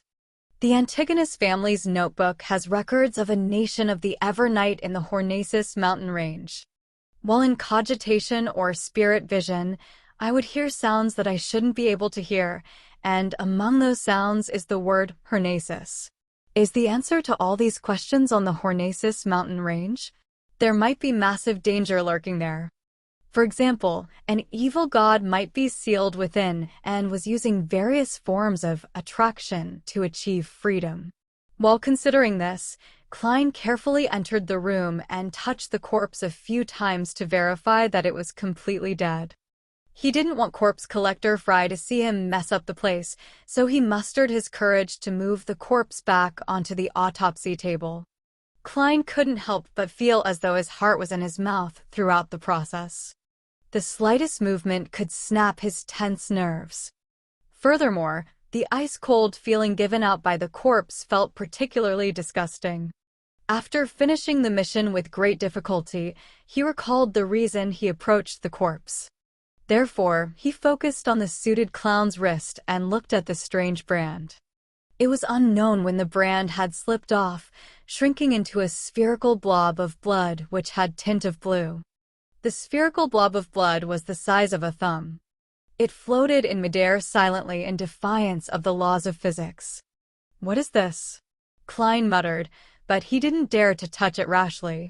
He had no intention of hiding the strange blood sphere. Firstly, he didn't know if it was a good or bad thing. Secondly, he was certain that Fry, who had examined the corpse, would have long discovered the brand on the wrist. It was even likely that he knew what the strange blood sphere was. And, even if Fry doesn't know, reporting it to Captain and letting the Nighthawks research it is definitely better than me making random attempts. That was Klein's train of thought. Being in an organization meant he had to know how to make use of the organization's powers to its fullest. Klein waited nervously for a few minutes before he saw the black-haired, blue-eyed, and thin-lipped Fry return. He instantly noticed the strange blood sphere and asked Klein a question he had previously asked himself. "What is this?" "No idea." Klein shook his head honestly. He recounted what had happened without hiding anything. The brand slipped off into a blood sphere. Fry nodded, seemingly deep in thought. The corpse of a Beyonder always tends to have some strange transformations. He looked up and said to Klein, "Bring the captain here. Inform him about the contents." That the corpse murmured as well. "All right." Klein was already itching to leave. "You don't have to return with the captain," Fry added. "I believe you won't like to see what happens next." As he spoke, he picked up a silver surgical knife beside him. Klein nodded with some lingering fear. "I was hoping you'd say that." He picked up his cane, wore his hat, and hobbled over to the Cheney's gate. At the keeper's room, he saw the no longer frail Captain Dunn. After Dunn heard his recollection of what happened, he nodded indiscernibly. "I'll report the matter to the higher-ups and let the Holy Cathedral deal with it. Maybe they'll send people to the main peak of the Hornacis mountain range to take a look." Klein answered briefly in confirmation. Seeing that only sleepless Kenley and the captain were in the keeper's room, he casually asked, "Are Mr. Eyre and the others resting?" Dunn nodded and said, "Eyre and Borgia are at St. Selena Cathedral. Lorada is probably looking for a coffee shop." "Coffee shop?" "Madame Lorada hasn't recovered from her injuries, right?" Klein asked in surprise. Dunn massaged his nose bridge and said with a laugh, "Lorada has 3 hobbies: coffee, dessert, and maidservants. She says she needs these 3 things to speed up her recovery." "Maidservants?" Klein asked, perplexed. "Does Madame Lorada have a particular fetish?" Dunn shook his head helplessly and said, "She likes maidservants." "Yeah, that's right. Furthermore, she likes ones with big breasts. She sure is weird." Klein had no idea what kind of expression he should show in response. Dunn didn't delay any further as he headed out the keeper's room. As Klein watched his back, he silently waited for him to turn. Meanwhile, he noticed at the corner of his eye that sleepless Kenley had fished out his pocket watch and opened it. 3, 2, 1. The moment Klein finished counting down silently, Dunn stopped and turned around. "Another thing I forgot. Klein, you went through a lot today. Once you relax, you'll feel exhausted. There's no need for you to be here in the afternoon. Go back and get some rest. Tomorrow, I'll submit the application listing the detailed losses." "All right. Don't worry too much about your killing of a Beyonder." Killing him was equivalent to saving more lives. "As a matter of fact, I'm actually feeling much better." Klein silently exhaled. Dunn nodded slightly, and just as he turned around, he smacked himself in the forehead. I've also handed the Beyonder sketch to Leonard. He and the police department are in charge of the follow-up investigations. I believe that the Beyonder must have rode on carriages, eaten food, and had somewhere to stay. Wherever he goes, whatever he touches, whatever he leaves behind, even unconsciously, will serve as a silent witness against him. Emperor Rozel's words are truly sensible. Yes, Klein answered, stupefied. After the captain walked far away, he left the keeper's room and slowly walked to the second floor. Along the way, he suddenly recalled something as he experienced an additional bout of fear. That suited clown claimed that the secret order controlled the corresponding sequence pathway of seers. Even if he was exaggerating and they didn't have the higher sequence potion formulas, they definitely have the lower sequence ones. It also means that they have a number of seers. Then, wouldn't they divine that I killed the suited clown and secretly exact revenge against me? If they can't deal with the Nighthawks, can't they deal with me, a seer without any direct measures against enemies? Klein stopped in the stairwell and began thinking about the problem seriously. Soon, he discovered that he was worrying over nothing. Firstly, the secret order doesn't know who are members of the Nighthawks. Secondly, even if they know one or two, they definitely wouldn't include a civilian staff member like me. Thirdly, under the present circumstances, unless they have a prophet, there's no way they can divine who the murderer is. He heaved a sigh of relief and left the Blackthorn Security Company. He took a public carriage back to Daffodil Street. Even though he hadn't eaten lunch yet, he still lacked the appetite. After entering his bedroom, Klein removed his damaged suit first. Then, he took off his half-top hat, got into bed, and tried to go to sleep. His mind remained active as though his entire existence couldn't relax. His mind wasn't repeating the scene of him shooting the suited clown to death, but of the scene of him moving the corpse and that hair-raising experience. He no longer felt uncomfortable about killing for the first time, but more of a disgust when he thought about it. This was probably Fry's goal.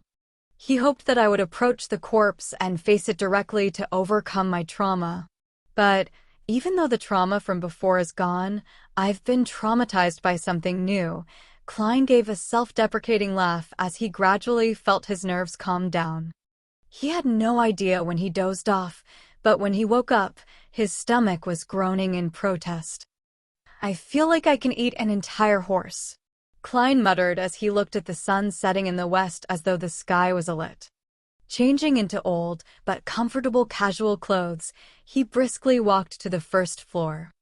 Before he could consider what to make for dinner, he heard the door open. Melissa. The corners of his mouth curled up at the thought. Ever since she began taking the public carriage, his sister no longer returned home late. The key twisted as the door opened. Melissa walked in with her bag that contained her books and stationery. She looked at the kitchen and said, "Klein, there's a letter for you. It's from your mentor." A letter from mentor? Right. I wrote to him asking about the relevant historical situation of the Hornacis main peak. Klein was taken aback at first before he recalled the matter. Chapter 80. Banquet Invitation. After having dinner, a satiated Klein casually lounged on the living room sofa. He used a small letter opener to open the letter he received from his mentor. Melissa was sitting by the dining table at the time, working hard on a textbook problem with the gas lamp for illumination. Benson was cradled in a single-seater, reading accountancy for beginners. Klein found 3 pages in the letter that he read with both fear and anticipation. Very happy to receive your letter. It reminds me of the good old days over the past few years. Unfortunately, Welch and Naya have left us forever. I attended their burials separately and could feel their parents' anguish. The 2 of them were young adults who were supposed to have beautiful, bright futures ahead of them. Fate is always so unpredictable. No one can know what will happen to you next. I've experienced more as I've grown older, and I can increasingly sense the weakness and helplessness of humanity. Regarding the historical information revolving around the Hornacis main peak, I recall that the archaeologist, Mr. John Joseph, once published a monograph detailing it. It includes his accounts of his time at the Hornacis main peak. He discovered a few ancient buildings that are more than 1,000 years old. What shames every historian and archaeologist is our inability to precisely date the era. We can only make a crude estimate based on the architecture style, the characteristics of the murals, and a few of the texts that we can decipher. It's quite unbelievable that such a tall mountain peak would have humans living there. Mr. Joseph has ample evidence to prove that those humans developed a civilization that they can call their own. As for the details, it is hard to fully describe them in this letter. I suggest you try borrowing this monograph from the Deweyville Library. Trust me, Sir Deweyville's donation to this library makes it have more books in its collection than the one built by the city government. The monograph's title is Research of the Hornacis Main Peaks Relics. It is published by the Lone Publishing Firm. In addition, there are some papers that discuss something of relevance. They are published in the journals New Archaeology, Archaeology Summary. The exact issue and journal volume is. Klein read every word and repeated the names of the monograph and paper names silently. Immediately afterwards, he found some paper and an envelope, as well as a fountain pen before penning his gratitude. Melissa, help me send this letter out. This is the money for the stamps. Klein placed the sealed envelope and more than enough money for the stamps on his sister's desk. Melissa took a glance and curled her lips. Klein, stamps don't cost that much. Yes, stamps don't, but a girl should have some allowance. Klein replied with a smile. I believe Selena has mentioned this to you before. Noticing that Melissa was about to protest, he quickly added, it can be used to buy the materials and tools you need. Tools, Melissa repeated softly again and again before casting her gaze back onto her books. All right, she said as she nodded imperceptibly. The corners of Klein's mouth immediately curved upwards as he briskly walked back to the sofa. Excellent persuasion skills. You precisely pinpointed Melissa's weakness. Benson gave a thumbs up as he said with a suppressed laugh. Klein cleared his throat and said in all seriousness, then how shall I persuade you? Your self-study should emphasize language and ancient literature. Of course, basic mathematics and logic are equally important. According to the curriculum of the public schools and grammar schools, as well as the material tested for in college admissions, Klein was very confident about the general direction in which the upcoming civil servant examinations would focus on. Benson touched his hairline and said with a self-deprecating smile, I feel like a curly-haired baboon in front of those books. But they're really useful, Klein said with a determined smile. At that moment, Melissa put down her fountain pen, stood up, and walked to the sofa. Benson, Klein. This Sunday is Selena's birthday. She and her parents wish to invite all of us to their place for a banquet. Are both of you free? Should be fine for me, Klein said after some thought. He could take the opportunity to be acquainted with his sister's friends. It could prevent him from being utterly clueless whenever something happened to her. Me too, Benson said as he combed his hairs with his fingers. It looks like we'll have to think of a birthday present for Miss Selena. Klein smiled. This should be left to Melissa. She knows Miss Selena better than us. Besides, what we need to do is what a gentleman ought to do, pay for it.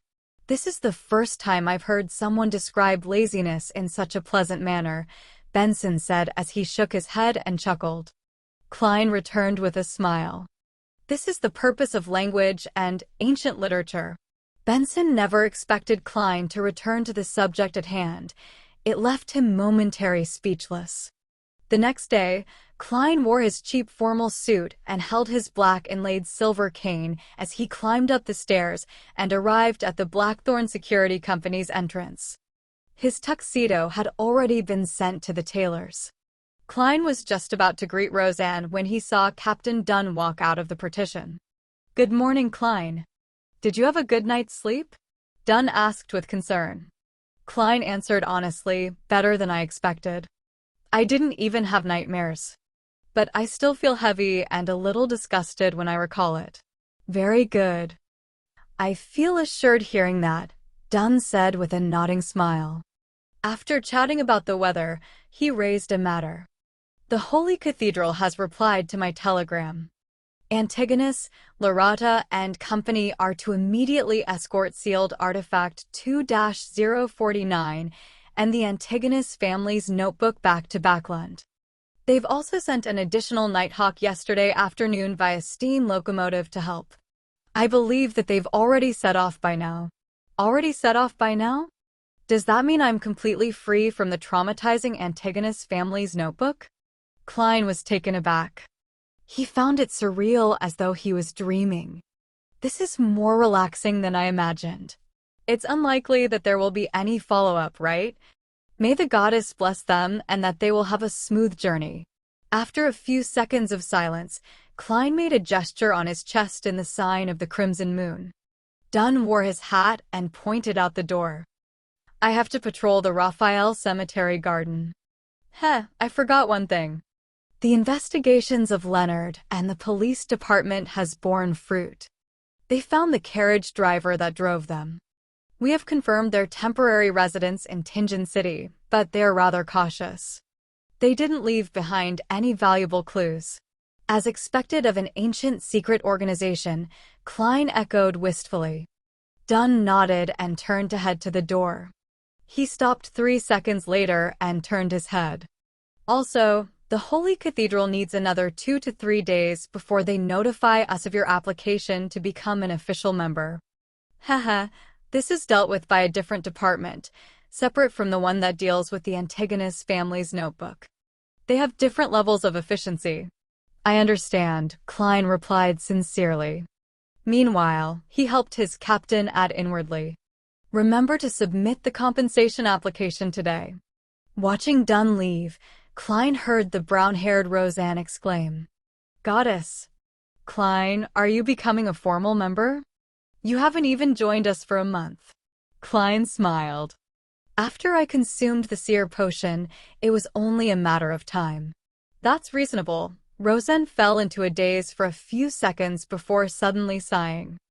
"I was praying that you finished your mysticism lessons so that you could be added to the roster for watching the armory, but, goddess, I have to be on duty every 2 days. I'm not a sleepless. My skin, my state of mind. Goddess, save me. Shouldn't you be very familiar to such a lifestyle? Before I joined, it has always been you, Brett, and old Neil who took turns, right?" Klein asked, puzzled. Roseanne shook her head with a depressed look. "No, there were 4 previously, 5 even earlier. Unfortunately, Kenley chose to become a sleepless. Viola did not choose to extend her contract last month and joined the Koei Noel Machinery Company. She's a gifted girl when it comes to creation. She only lacked the opportunity and money. 5 years as a civilian staff allowed her to have enough savings." Having said this, Roseanne suddenly glanced at Klein and laughed with her mouth covered. "I've thought of a good solution. Klein, get married as soon as possible. Then, accidentally expose the secret of Beyonders to her. This is considered a very minor leak, so there won't be any particularly heavy penalties. After all, who can lie to a person who shares the same bed with you over prolonged periods of time? You can introduce her to us when that happens, make her a civilian staff member." What a perfect plan. The corners of Klein's mouth twitched. "Miss Roseanne, you can also quickly find a husband. It should be even easier. I believe you have the adequate means to divulge the secret to him." Roseanne's eyes widened and her mouth turned agape when she heard him. "How can I? Marriage is a very serious matter. I have to carefully pick and observe him over a period of time to ensure that he's all right." "That's not what you said a second ago." Klein didn't bother engaging in sophistry with Roseanne. He smiled as he engaged in a little small talk before bidding farewell and heading underground. At the armory, he saw old Neil wrestling with the hand-ground coffee. So, he sat down and waited patiently. "Soon you'll be an official member, right?" Old Neil asked casually as he filtered the coffee. "Captain said that another 2 to 3 days are needed." "It's still a question of whether the Holy Cathedral will approve of it," Klein said frankly. Hee. Old Neil chortled. "The Holy Cathedral won't deny cases like these, especially when you're already a Beyonder." With that said, he turned his head and faced Klein. He said with a chuckle, "You must be mentally prepared. There's a ritual every official Nighthawk member has to undergo. They have to complete a mission independently. Of course, Dunn would definitely choose the easiest and simplest ones for a rookie. Besides, you're a support-type seer." Chapter 81. Finally Meeting. "I have to complete a mission independently in order to become an official member?" Klein was taken aback. "But we might not even have a mission this week, and it might not be so simple. Wouldn't this mean that it'll take me 1 to 2 months to become an official Nighthawk? Only then will I get a pay rise." Old Neil sniffed at the coffee and shot a glance at him. "It's only a ritual among Nighthawks. After all, we stand at the peak of Beyonder danger and don't want our teammates to act like children who require constant care. This won't affect the salary that you'll receive as an official member or your privileges needed to fulfill your duty. So it's just a ritual to gain the recognition of the other Nighthawks." "But, Mr. Neil, why did you emphasize that it would not affect my pay grade as an official member? Did I make it that obvious?" Klein touched his face and gave an embarrassed smile before asking, "Does it have to be a mission of the Beyonder variety?" "That should be the case, but your performance yesterday was truly outstanding. You ingeniously killed a Beyonder that's at least at sequence 8. I believe Fry, Royale, and the rest have already acknowledged you. Therefore, Dunn might just assign you to an ordinary mission," Old Neil said before suddenly sighing. "You'll have your salary increase several-fold. I'll never encounter something like that again in my lifetime." Klein chuckled as he raised the matter about his sequence pathway. "Mr. Neil, do you think that the corresponding sequence 8 of Seer is clown?" In fact, thinking back to the description from the confidential documents, it did seem to add up. "A job good at fighting with artifice. I can't give you any guarantees, but I think it's highly likely. Firstly, it matches up with what's said on the documents. Their agile movement and deception-based battle style are key points. Next, other sequence pathways have similar situations." "Do you know the corresponding sequence 8 for Mystery prior?" Old Neil asked with a chuckle. "No, it's not written in the information provided by the church." Klein shook his head honestly. Old Neil chuckled briefly before saying, "I'm close friends with 2 old guys from the Machinery High Mind. They mentioned it in passing as a joke. The corresponding sequence 8 potion of Mystery prior is Melee Scholar." "Did you hear that? Melee Scholar. Goddess, I don't like melee combat at all. This doesn't suit the image of a Mystery prior at all." "I can understand. Mystery priors pursue the mysteries behind things. Melee combat is one of those mysteries," Klein said after some thought. Old Neil finished his hand-ground coffee. "All right, let's not waste time. Let's continue our mysticism studies. You still have a lot of ritualist magic that you need to grasp. You also need to learn how to create amulets and charms." "All right." Klein sat down and planned out his schedule for the day. "In the morning, I'll study mysticism and read through all sorts of historical records. I'll submit the compensation request. After lunch, I'll practice at the shooting club. Then, I'll head to the Deweyville Library at Golden Indusboro and see if I can borrow the corresponding monograph and journal regarding the Hornacious main peak. After doing all that, if I have time, I'll spend some time at the Divination Club. I can't slack off on my acting. Once the compensation request is approved and I receive the money, I'll be able to buy a new suit on the way home." "Yes! I'll apply for the materials tomorrow morning and try to make a protective amulet to ward off danger for Melissa and Benson.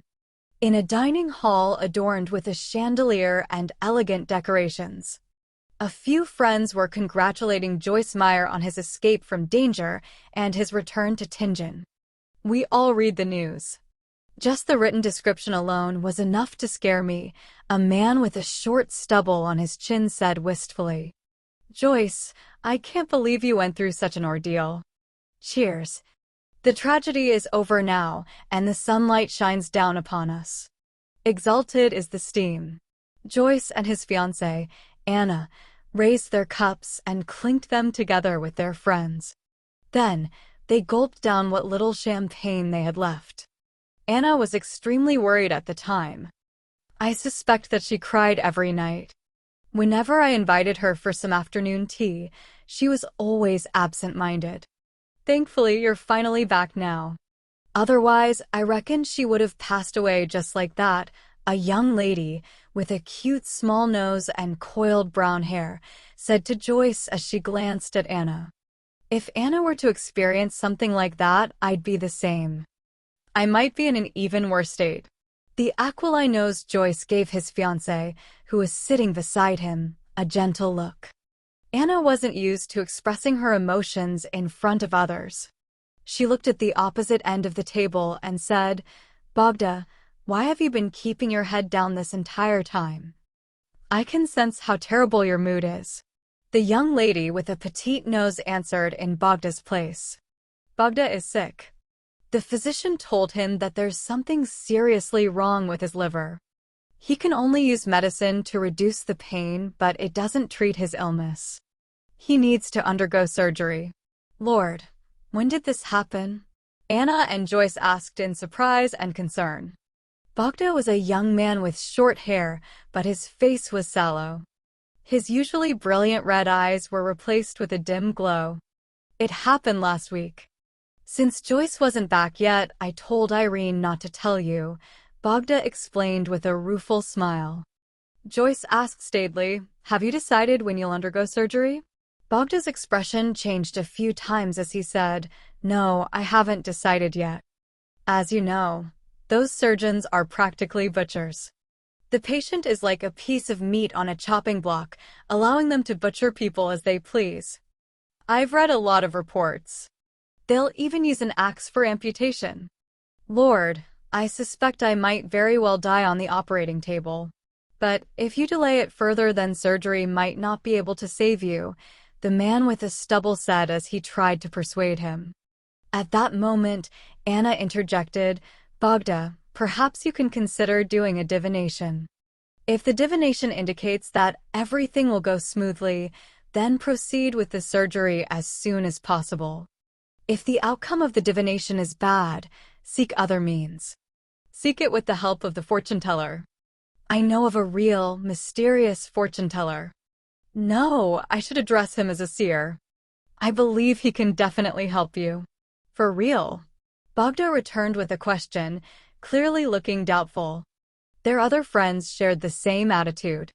Yes, Anna nodded without hesitation. I hired his divination services, and after divining Joyce's situation, he told me to return home. Your fiancé is at home waiting for you. Back then, I was like all of you, filled with doubt. But when I returned home, I really saw Joyce. He was really back. I can testify on this point, Joyce echoed. He didn't mention that he had sought Klein's help in interpreting his dreams. This was because the police had informed him that Triss hadn't been caught yet. Therefore, he had to keep it a secret in order to prevent revenge from being exacted upon him. Lord, this is absolutely unbelievable. Is divination really that magical? Amidst the shouting, Bogda thought deeply for a moment before saying, perhaps I should get a divination. Anna, Joyce, could you tell me the seer's name and address? Anna heaved a sigh of relief and said, you made a very wise choice. That seer is at the Divination Club at House Street. His name is Klein Moretti. Golden Indus Borough. Deweyville Library. Klein used the introduction note from his mentor's letter to successfully apply for a borrowing pass. As he flipped the tiny card in his hand, he asked a few librarians, "Do you have the research of the Hornacis main peak's relics here?" It was published by the Lone Publishing firm. A librarian immediately answered, "Please wait a moment. Let me check the records."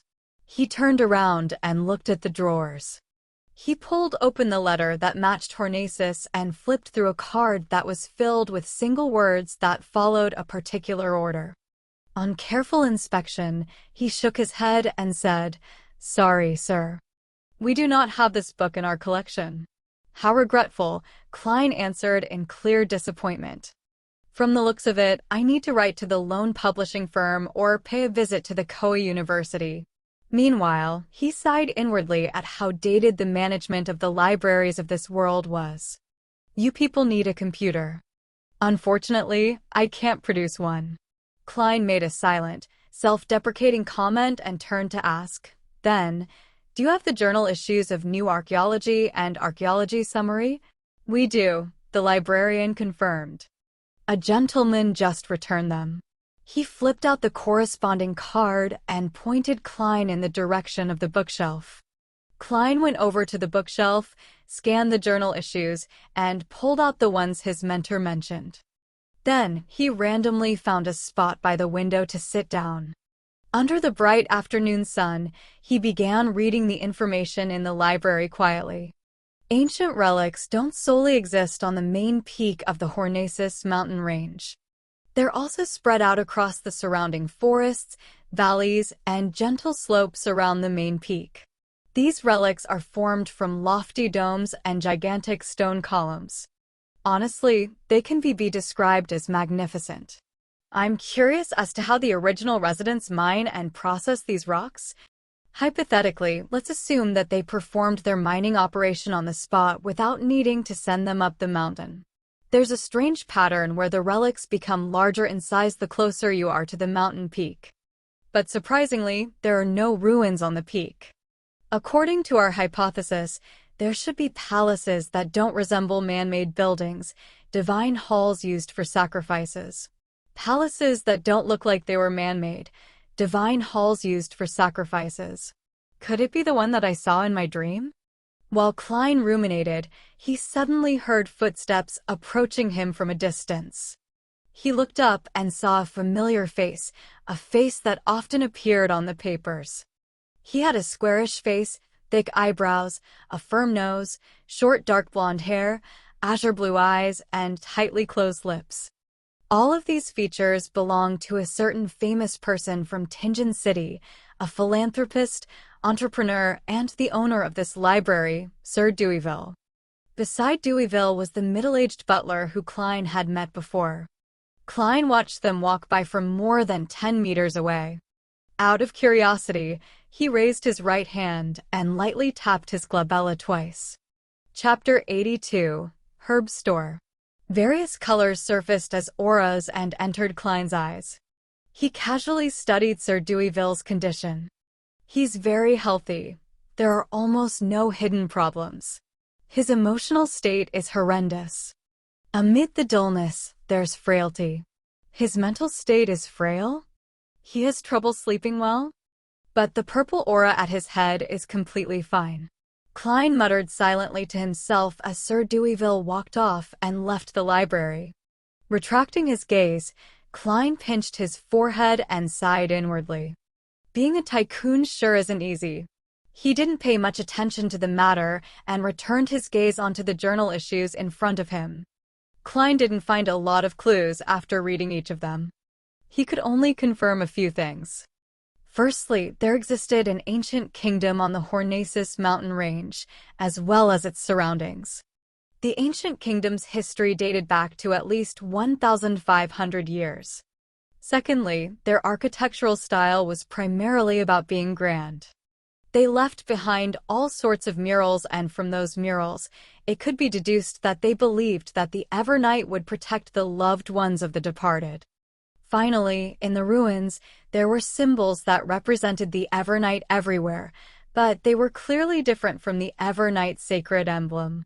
If I had a chance, no, even if I have a chance, I'll never go there, Klein muttered with clenched teeth. He vowed not to court death. After tidying the journal articles and returning them back to their original spots, he put on his hat, lifted his cane, and left the Deweyville Library. Divination Club. Bogda looked at the beautiful lady in charge of receiving guests and said, "I'd like to have a divination." Angelica smiled politely and said, "Do you have a preferred fortune teller? Or would you like to flip through our introduction guide and choose the one that's most suitable for you?" Bogda pressed the right side of his abdomen and gasped silently for breath while saying, "I wish to have Mr.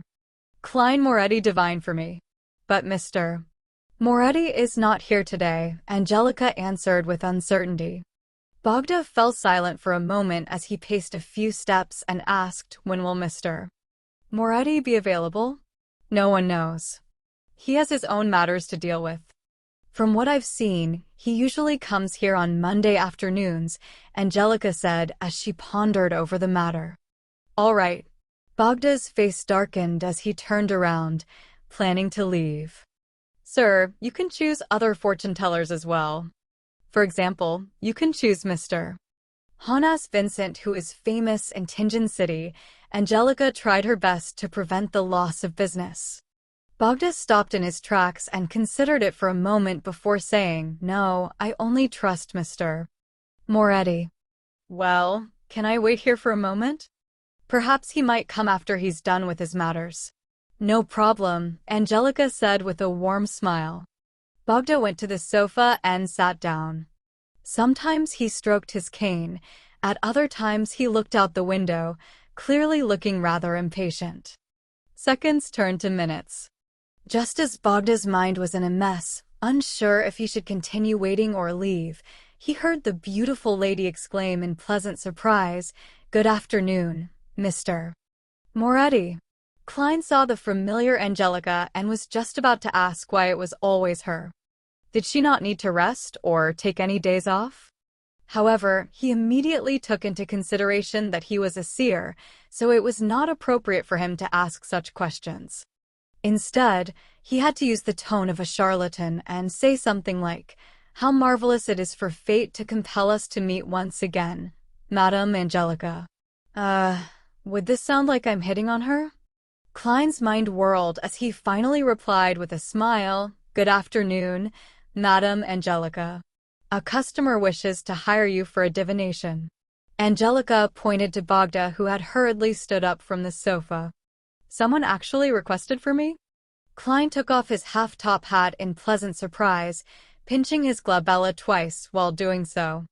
"Good afternoon, sir." He looked over when his voice suddenly came to a pause. In his spirit vision, he saw the requester's liver looking dim. It was nearly black in color.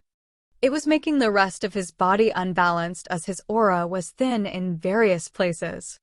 Klein deliberated over his words and he said in a serious expression, "Sir, you should see a doctor and not seek a divination." Bogda stood stunned on the spot as he immediately gave a pleasant look of surprise while muttering, "How fascinating. Anna wasn't lying to me." He hurriedly looked up at Klein in earnest. "Mr. Moretti, I've already seen a doctor and might have to undergo surgery.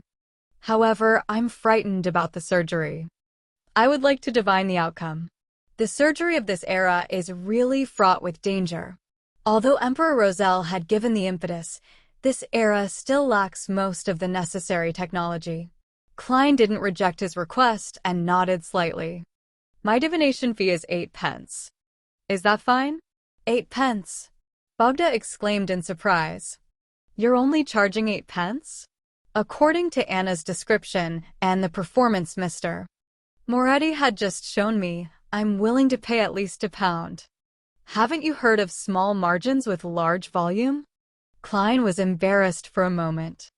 After thinking for a few seconds, he calmly smiled and replied, "It is enough just being blessed with the ability to receive revelations from the divine and catch a glimpse of fate.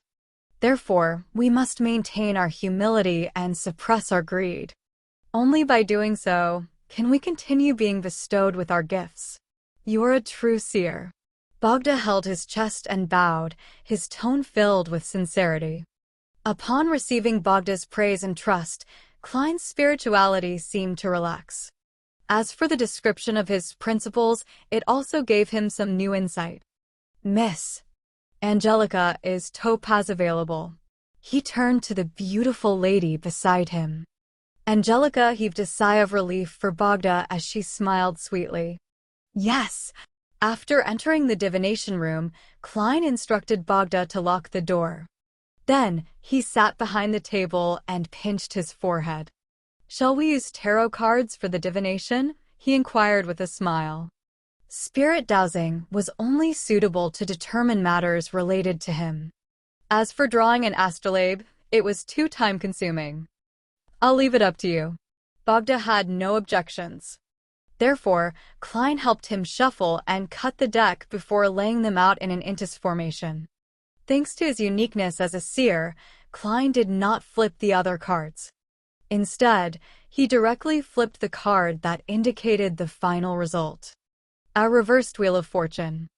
Things will develop badly, he said solemnly as he shot a glance.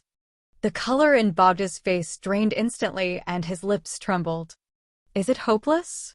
As Klein tried his best to think of a solution, he said, let me try a different divination method. Please leave your ring behind. Next, write your date of birth on this piece of paper. Then, please wait outside quietly. Influenced by his gentle and comforting tone, Bogda calmed down and followed the instructions by writing down the information and leaving his ring behind. As he watched Bogda leave, Klein wrote a sentence on the piece of paper. Outcome of Bogda Jones's surgery. He picked up the ring and paper slip and leaned back into his seat before using a dream divination technique. In a blurry and distorted world, he gradually found himself, only to see the gentleman collapse with an ashen expression. He was covered in white cloth as he was pushed out of the quaking operating room. This time, Klein didn't encounter anything strange. He no longer felt the sense of being watched, so he quickly woke up. He knitted his brows tightly as he considered how he was going to inform Bogda about the outcome. The surgery may very well lead to death. I can try the restorative ritualistic magic I learned today, but that would expose the matter of Beyonders. Besides, I have to apply for Captain's approval first. Yeah, and I might not be able to treat such a severe disease. Klein was racking his brains when he suddenly thought of something. Mr. Glassy's lung disease was treated by an apothecary. He said that the medicine was extremely miraculous. What was it? Right. Lawson Darkwaide, 18, Vlad Street in East Borough. Lawson's folk herb store. As he tried his best to memorize the address back then, Klein quickly remembered the details. He wrapped the corners of the table and quickly made a decision.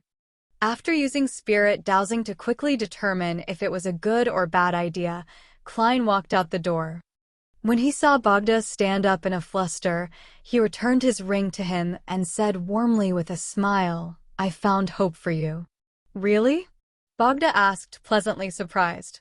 Klein did not reply him as he continued talking. Your hope lies in the East Borough on Vlad Street. It's related to the single-term Lawson. If you can't find it, come back here again on Monday at 4 in the afternoon. Good. Good. Bogda nodded as he repeated himself.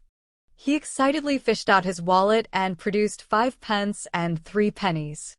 He had done according to what Klein had said, without using tips to corrupt a true seer. The corners of Klein's lips twitched as he received the money, but he smiled brilliantly. I hope you will find hope as soon as possible.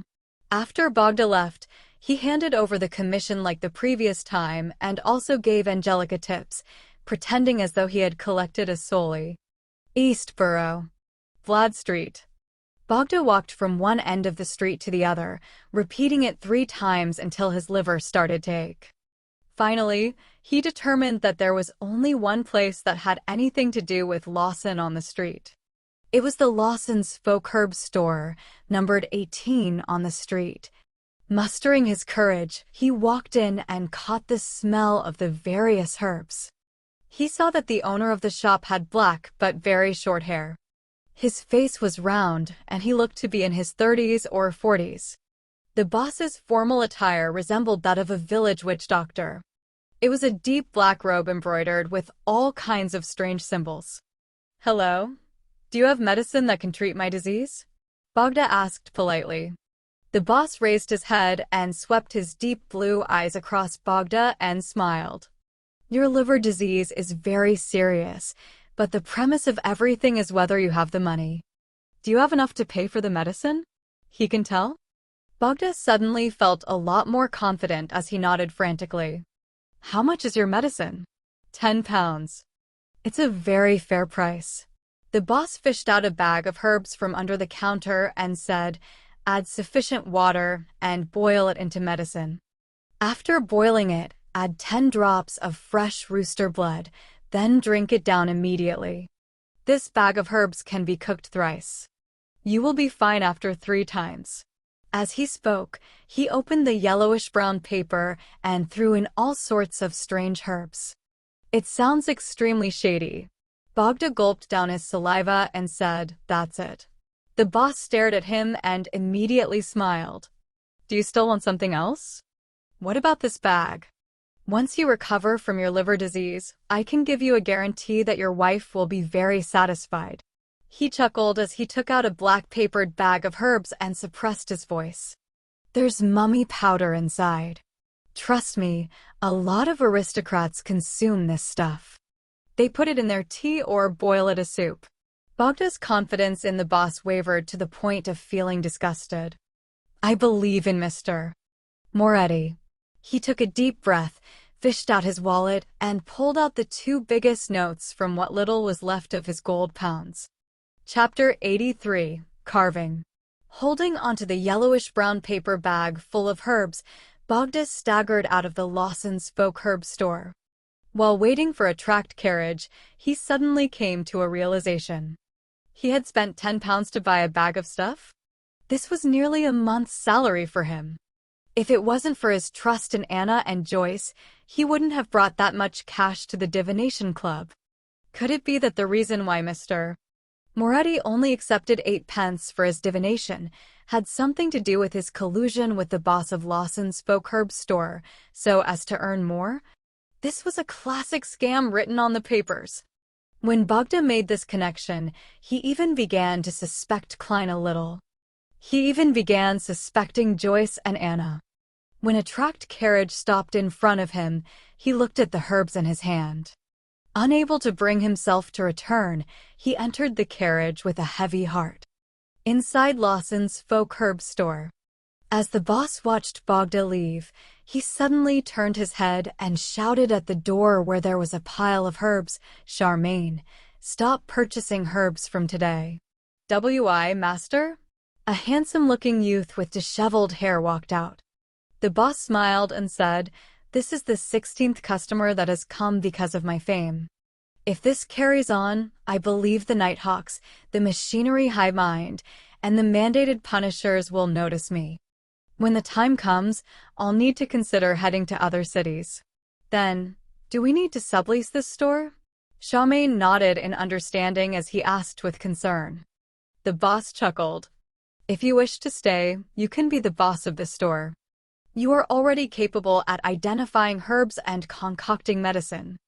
Of course, remember to deposit half of your monthly profits into my anonymous Backlund bank account. But I haven't learned what you are really good at." Charmaine was already sick of never staying in a city for more than a year, but he was unwilling to give up learning the magical formulas that his master was good at. The boss leisurely rocked himself in his seat. "That's not something you can learn just because you want to." A blackish-green bubbling liquid appeared in front of Bogda's eyes. It smelled of stinking socks, and the color that makes one want to puke made him deeply suspicious about everything he had done today.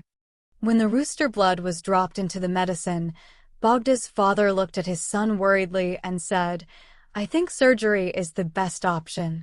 The few drops of rooster blood bubbled with the boiling liquid before vanishing. Bogda took a deep breath and said, "If this medicine is useless, I'll consider surgery. The Lord will watch over you." Bogda's father gestured a triangular sacred emblem across his chest. By the time the boiling liquid had cooled down, Bogda had no intention of wasting the 10 pounds. He raised his right hand and closed his eyes. Flicking his head back, he gulped down the medicine in one go. The pungent aroma that had the noxious smell of blood swished around in his mouth as he nearly spat out everything he had just drank. That night, Bogda had an upset stomach. He went to the bathroom 6 times, and by the time the crimson moon vanished, he fell asleep groggily. After an unknown period of time had passed, he jolted awake, having dreamed that he was being reprimanded by his boss at work. Thankfully, I took 3 days of annual leave. I don't have to rush to work. Bogda heaved a sigh of relief when he discovered that he felt a lot more spirited. This was in stark contrast to the sluggish state he was in for the past few weeks. Bogda subconsciously reached out and pressed the right side of his abdomen. He noticed that the region which previously hurt when under slight pressure felt normal. He only felt the pain from ordinary pressure. Don't tell me it was really effective? That apothecary was clearly just fooling me. Bogda was both surprised and doubtful as he got out of bed. He stretched himself and felt his health returning to him. He fell silent for a very long while as he muttered, "According to the apothecary, I still need to drink it twice. Once I'm done drinking, I'll go to the hospital to get a checkup from a doctor. That apothecary didn't tell me how many times I can drink a day." I still think he's a cheat. Inside the civilian staff office of the Blackthorn Security Company, from his prior request, Klein received a space where no one would disturb him. He held a carving knife and emitted his spirituality. He seriously carved the incantations and symbols onto 2 silver accessories. The incantation was a request to avoid disaster and was written in Hermes. The 2 mysticism symbols symbolized the Evernight goddess as well as the Empress of disaster and horror. Aside from that, Klein also added the path number that corresponded to the goddess, 7, and the magical characteristic. In addition to that, charms and amulets had to be engraved on both sides, and each side's symbols, incantations, and characteristics, their exact locations or special formats was in the realm of mysticism. The ones that were spread amongst the ordinary populace were filled with mistakes. At that moment, Klein had a lot of damaged materials to his right. Through repeated practice, and only after he confirmed that he had enough practice, did he dare to begin creating the amulets for Benson and Melissa. As he calmed his mind, his spirituality spewed out from the tip of the carving knife. The number 7 appeared on the surface of the silver accessories. He had already finished carving the incantations and symbols on the other side of the accessory. All that was left was to finish the remaining side. After putting down his knife, all his spirituality chained together as Klein suddenly felt a strange, majestic, and terrifying energy surge throughout the room. The commotion quickly vanished as the incantations on both sides of the accessory became complete with Klein's spirit vision. It emitted a serene blackness. He put down his carving knife and gently polished the silver accessory that was formed from a circle and a vertical piece. He felt a tinge of coolness from the mild to the touch surface. "It's done." He happily placed the finished amulet and another one that he had previously finished into his pocket, planning to find an opportunity to give it to Benson and Melissa. Amulets created by Beyonders possessed a certain level of effectiveness. They allowed the wearer to unknowingly avoid disasters to a certain extent, but it was nothing too ridiculous. Furthermore, their spirituality would wane bit by bit. Unless one used a high-level ritualistic magic and created a prayer set, a year was the maximum one could use them for. As for high-level ritualistic magic, there was a terrifyingly high spirituality requirement. It wasn't something Klein could endure at the moment. When the time comes, I can use my spirituality to make another one, Klein thought, nodding as he began tidying up the messy table.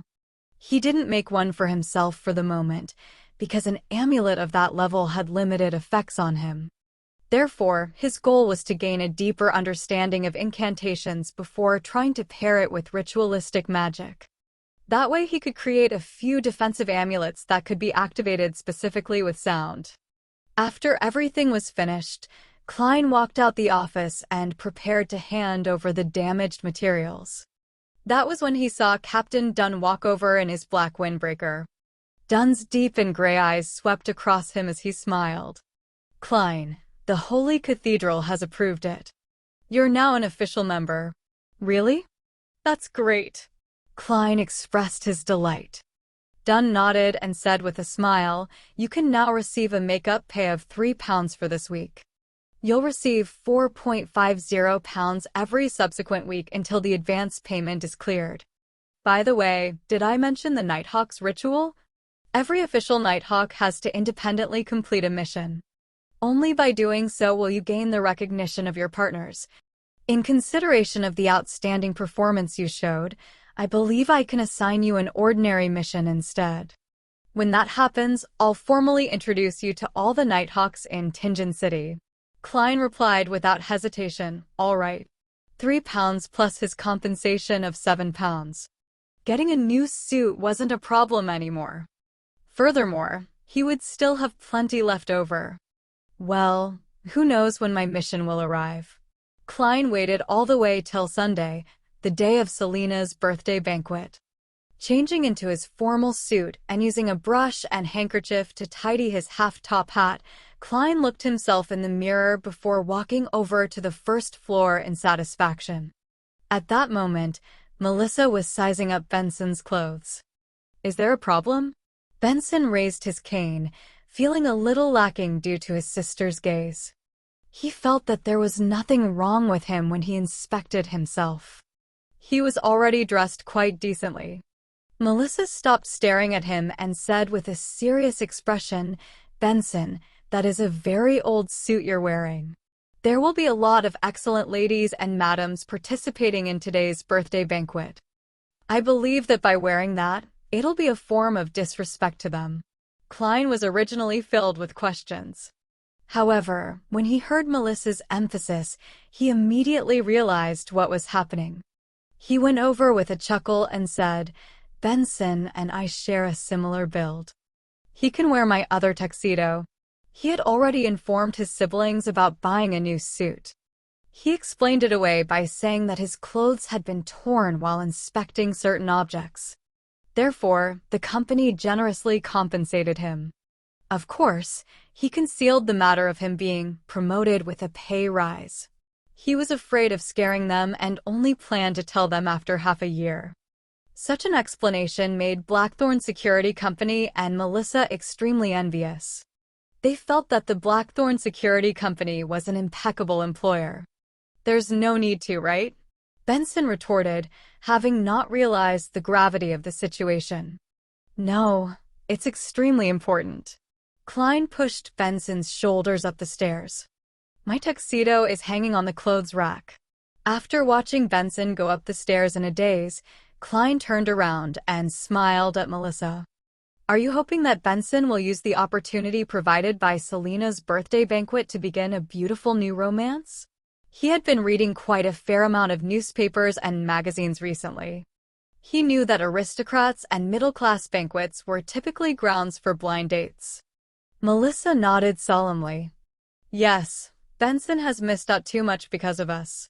"Sis, why are you like a mother?" Klein looked at Melissa as he suddenly shook his head with an exasperated laugh. Chapter 84, Elizabeth. Seeing the unconvinced look his sister's face, Klein suddenly felt like it was a good opportunity. He sized her up and said with a solemn expression, "Melissa, I think you aren't showing enough respect to today's banquet as well." "What?" Melissa wore a puzzled look. Klein pointed at her neck. "As a lady, you are lacking a necklace that accentuates that area." Without waiting for his sister to say another word, he smiled as he fished out a silver amulet wrapped with angel wings from his pocket. "Thankfully, I prepared one for you." Melissa was taken aback at first before she asked, "How much was it?" Sis, your concerns are really quite misplaced. Klein silently scoffed as he explained with a chuckle, it's actually not very expensive. Since it was in an incomplete state, I imitated an item that I've seen before and engraved blessing incantations and beautiful patterns on them. You engraved them? Melissa was indeed distracted. How is it? What do you think of my work? Klein took the opportunity to hand over the amulet to his sister. Melissa studied it before gently biting down on her lip. I like the surrounding angel feathers. If you think the incantations and symbols I engraved are ugly, then just say so. There's no need to mince your words. An amulet's value is in its effects. The corner of Klein's mouth twitched. Just as he was about to urge his sister to accept it, he saw Melissa put on the necklace with a forced expression on her face. She then carefully adjusted the positioning of the amulet. Perfect. Klein sized her up and gave her exaggerated praise. Melissa shot him a glance and looked down at her amulet. She said listlessly, Klein, you were never like that before. Acting like that. Perhaps it's because of my good job. With a decent income, I've become more confident. Klein interrupted his sister and gave a preemptive explanation. Sigh, even though I received the original Klein's memory fragments, making myself appear natural in most major aspects, certain fine details are still there. I'm still used to presenting my real personality, especially when I'm getting closer and more familiar with Benson and Melissa. He sighed inwardly. Melissa seemed to accept his explanation and pouted her lips. It's great that you're like that. Really great. After the two engaged in a short conversation, Benson came down having changed his clothes. He wore a white shirt with a black vested tuxedo. His black bow tie and a pair of long, straight trousers made it seem like he had undergone a complete makeover. It was like he was a successful businessman after years of hard work. Same for the receding hairline. Klein chuckled inwardly. Excellent, Benson. It suits you very well, he said with a brilliant smile while throwing up his hands. Melissa also nodded in agreement on the sideline. The facts show that my clothing is more important than me. Benson gave a self-derisive comment. Klein took the opportunity to fish out the remaining amulet and repeated his explanation from earlier before saying, I also made one for you. Not bad. I'll bring it with me. Benson accepted it without a fuss as he quipped, Klein, I wouldn't find it odd, even if you were to suddenly know how to style your hair, make clothes, fix watches, and feed curly-haired baboons. Life is just so full of surprises, Klein replied with a smile. Following that, the siblings tidied themselves up before walking out the main door. They took a trackless public carriage and arrived at the North Borough's Fania Street where Selena's house was. The Wood family lived in a terrace house as well, but unlike Klein's place, they had a porch. They had a small lawn in the front which made it look very elegant. When they rung the doorbell, Klein, Benson, and Melissa only had to wait for around 10 seconds before they were able to see the star of the day, Selena Wood. With a head covered in wine-red hair, the girl gave Melissa a delighted hug. I like this dress of yours. It makes you look exceptionally beautiful. Standing beside Selena Wood was her father, Mr. Wood, senior employee of Backlund Bank's Tingen branch. Welcome, our honorable elder brother. Welcome, our young historian. He deliberately addressed Benson and Klein in an exaggerated manner. Young historian. Why doesn't he add the description of me having a conscience? Klein retorted as he took off his hat and replied with a smile, Mr. Wood, you look much more spirited and younger than I imagined. His style of flattery had unknowingly inclined himself to the footaholic empire. Benson held out his hand and shook Wood's hand. I know a lot of bank employees, but they're all equally arrogant and stiff, as though they're the latest machines. None of them are as civilized as you. If you were to meet me at the bank, you might not say that about me. Wood laughed cheerfully. After exchanging pleasantries, Selena, who was wearing a new dress, led the siblings inside with a hop in her step.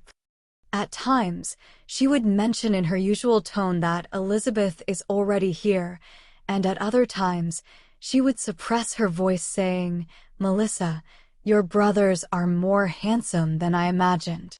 "Hey, I have good hearing. Although you are flattering me." Klein helplessly looked at the two 16-year-old girls walking ahead of him. "This isn't right. I'm still quite far from being considered handsome." "TSK, Miss Selena, how ugly did you imagine Benson and I to be? A balding, gloomy, fat man with a pale expression and lifeless eyes?" Klein pinched his glabella in passing as he diligently practiced his spirit vision. "Miss Selena Wood is healthy. She's excited and very happy. Mr. Wood's lungs are a little problematic." "Right, I see his pipe." Klein swept his gaze across the crowd while in a good mood. "Elizabeth, Melissa is here." At that moment, Selena introduced with a brisk tone. A girl dressed in a blue frilly dress walked over. She had naturally curled brown hair and adorable baby fat. Klein was stunned when he saw her because he knew the girl. He had helped her choose an amulet back at the underground market. Elizabeth greeted Melissa first before looking at Benson and Klein. She was stunned and her brows knitted slightly, as though she was thinking about something. Soon, Elizabeth smiled and politely greeted them as though nothing had happened. Klein also pretended not to recognize her. Under Wood's lead, they came to the sofa in the living room where they were introduced to Chris, Selena Wood's brother, and the other guests. As Klein watched Benson chat with Chris and the other solicitors happily over the topic of their neighbor, Mr. Shoud, he couldn't help but feel envious.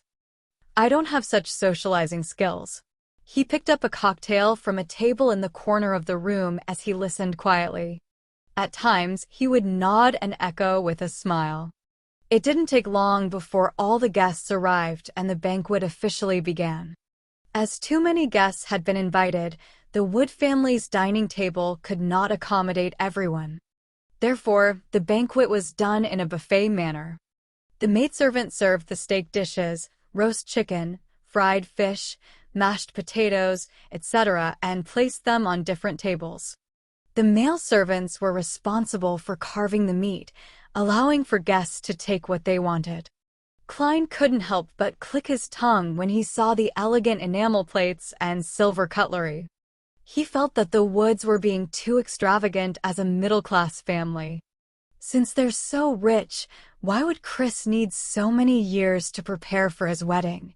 When he thought of what his sister had previously mentioned, he was puzzled. Yeah, it was probably to save up money to buy this cutlery that would have taken them so many years to afford. To such families, they have to look respectable. Amidst his mixed emotions, Klein picked up a plate and walked in front of a dining table. He forked a piece of honey-glazed roasted meat. At that moment, Elizabeth with her adorable baby fat cheeks came over. As she looked at the food, she whispered, "So you are Melissa's brother." "Thank you. Selena likes the amulet I gave her a lot. She said that she felt healthier the moment she wore it." Selena. Amulet. Klein suddenly recalled the reason for selecting an amulet for the girl beside him. It was to give to a friend who liked mysticism as a birthday gift. That friend was Selena? Selena liked items related to mysticism? Klein frowned slightly as he smiled politely. It might just be akin to a placebo effect. After saying that, he began waiting for her to praise Emperor Roselle. However, Elizabeth's reaction was that of confusion. What's a placebo effect? It means it's completely psychological. At times, we believe that we will turn for the better and end up really becoming better, Klein explained crudely. No, she said it's different from the amulets that she bought in the past. It feels different, Elizabeth emphasized.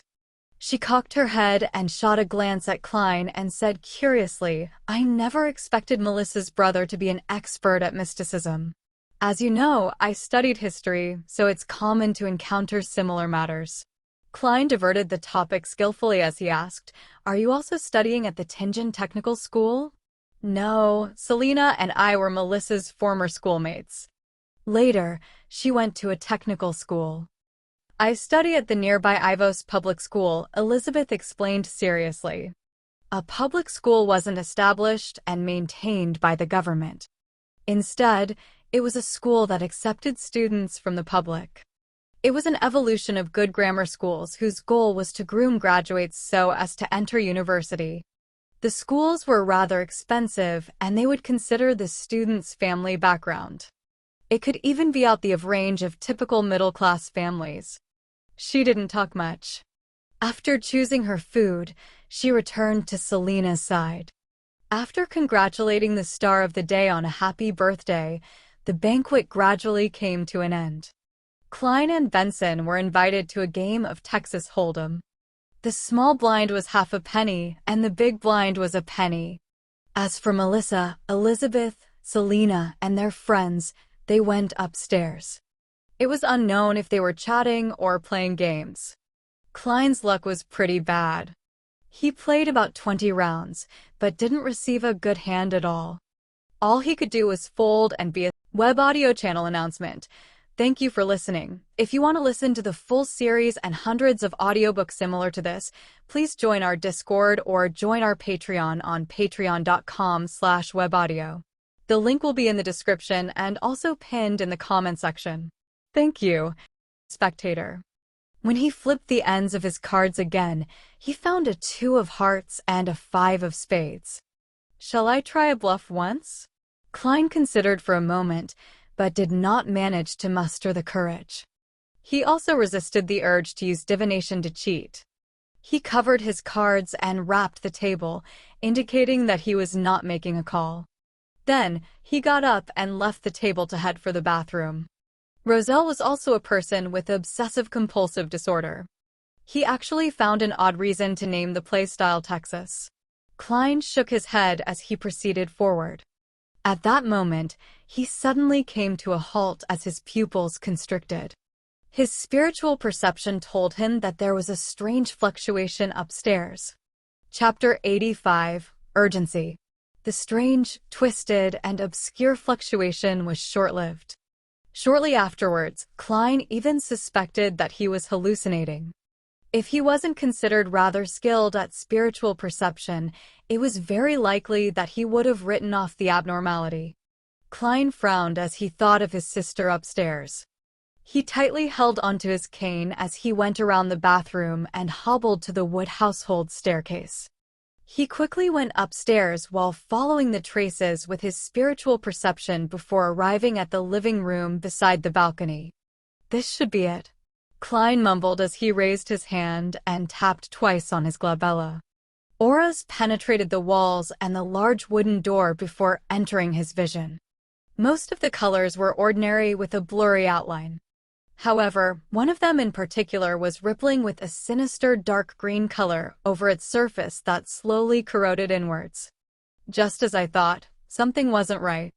Klein wore an unusually stern expression as he reached out with his right hand and removed the silver chain which was wrapped around his left wrist. He held the silver chain in his left hand, allowing the topaz to dangle before him. When the topaz stopped swinging, he traced the spherical light and chanted inwardly, "The room before me has danger caused by the supernatural." Normally, spirit dowsing was only suitable for divining something that was related to him or the specific circumstances in a small region around him. As such, Klein described the chant in very specific manner. The danger could affect him and the room was right in front of him.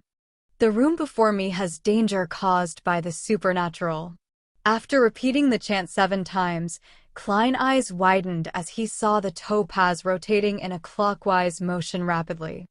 It was an indication that there was indeed danger caused by the supernatural inside the room, and it was of considerable danger. Selena is a mysticism enthusiast. Did something go extremely wrong when she was dabbling with some sort of ritual? What should I do?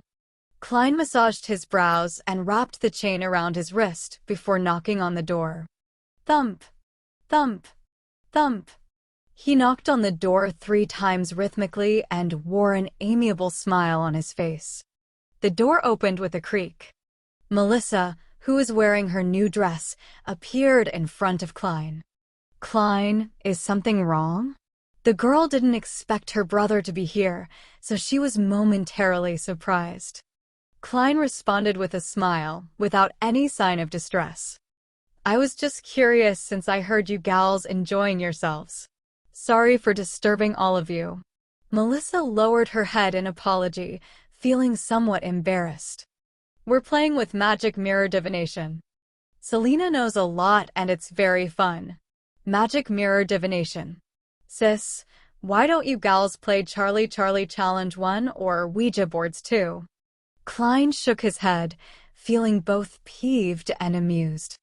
He looked behind Melissa and into the living room. He saw Selena with her beaming smile and deep dimples.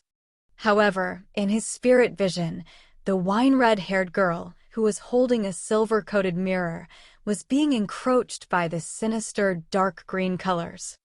As his mind whirled, Klein deliberated over his words and said, "Haha, I won't be interrupting your game." Right. Where's Elizabeth?" "I had chatted with her over FaceApp grammar. She mentioned that she wanted to ask me some questions." "Elizabeth?" Melissa sized her brother up and said in an eccentric tone to emphasize her words, "She's only 16. Hey, don't let your imagination go wild." Klein immediately explained, "It's a very normal academic discussion. Elizabeth is very interested in history and ancient languages." Melissa took a deep look at her brother before saying, "She's inside. I'll inform her." "All right." Klein took a step back and moved away from the door. While watching his sister turn around, he heaved a sigh of relief. Although it wasn't the best of reactions, he was thankful that the person in danger wasn't Melissa. He only waited for about 10 seconds before a puzzled Elizabeth walked out. She asked curiously, "Mr. Moretti, what's the matter?" "I never said I was interested in history and ancient languages." At that moment, her sentence was halted by Klein's stern and solemn expression. Her nerves tightened as she seemed to sense that something wasn't right. Klein took a few steps diagonally as a gesture for Elizabeth to hide partially behind the door. The girl with the chubby baby fat was influenced by the sudden serious atmosphere, so she unknowingly followed. "As you know, I'm a mysticism enthusiast." Klein halted and turned around, speaking directly to the point. Elizabeth nodded and replied, "Yes, I even believe that you're an expert at mysticism." "No, I'm only an enthusiast, but this doesn't stop me from noticing that your magic mirror divination has turned into a problem," Klein said with a heavy tone. "A problem?" Elizabeth nearly raised her voice as she hurriedly raised her hands to cover her mouth. Klein thought for a moment before saying, "I know words alone will make it difficult for you to believe me. Return to the room, and when Selena isn't paying attention, steal a glance at the front of the mirror which Selena has hidden away from all of you." "How do you know that she hid the front of the mirror from us?" Elizabeth blurted out. According to the information from the Nighthawks, more than 90% of the time, magic mirror divination cases which involve evil share such similarities. Klein smiled and said, "General knowledge." When the doubtful and frightened Elizabeth returned to the room, his composed smile vanished instantly. His face looked worried.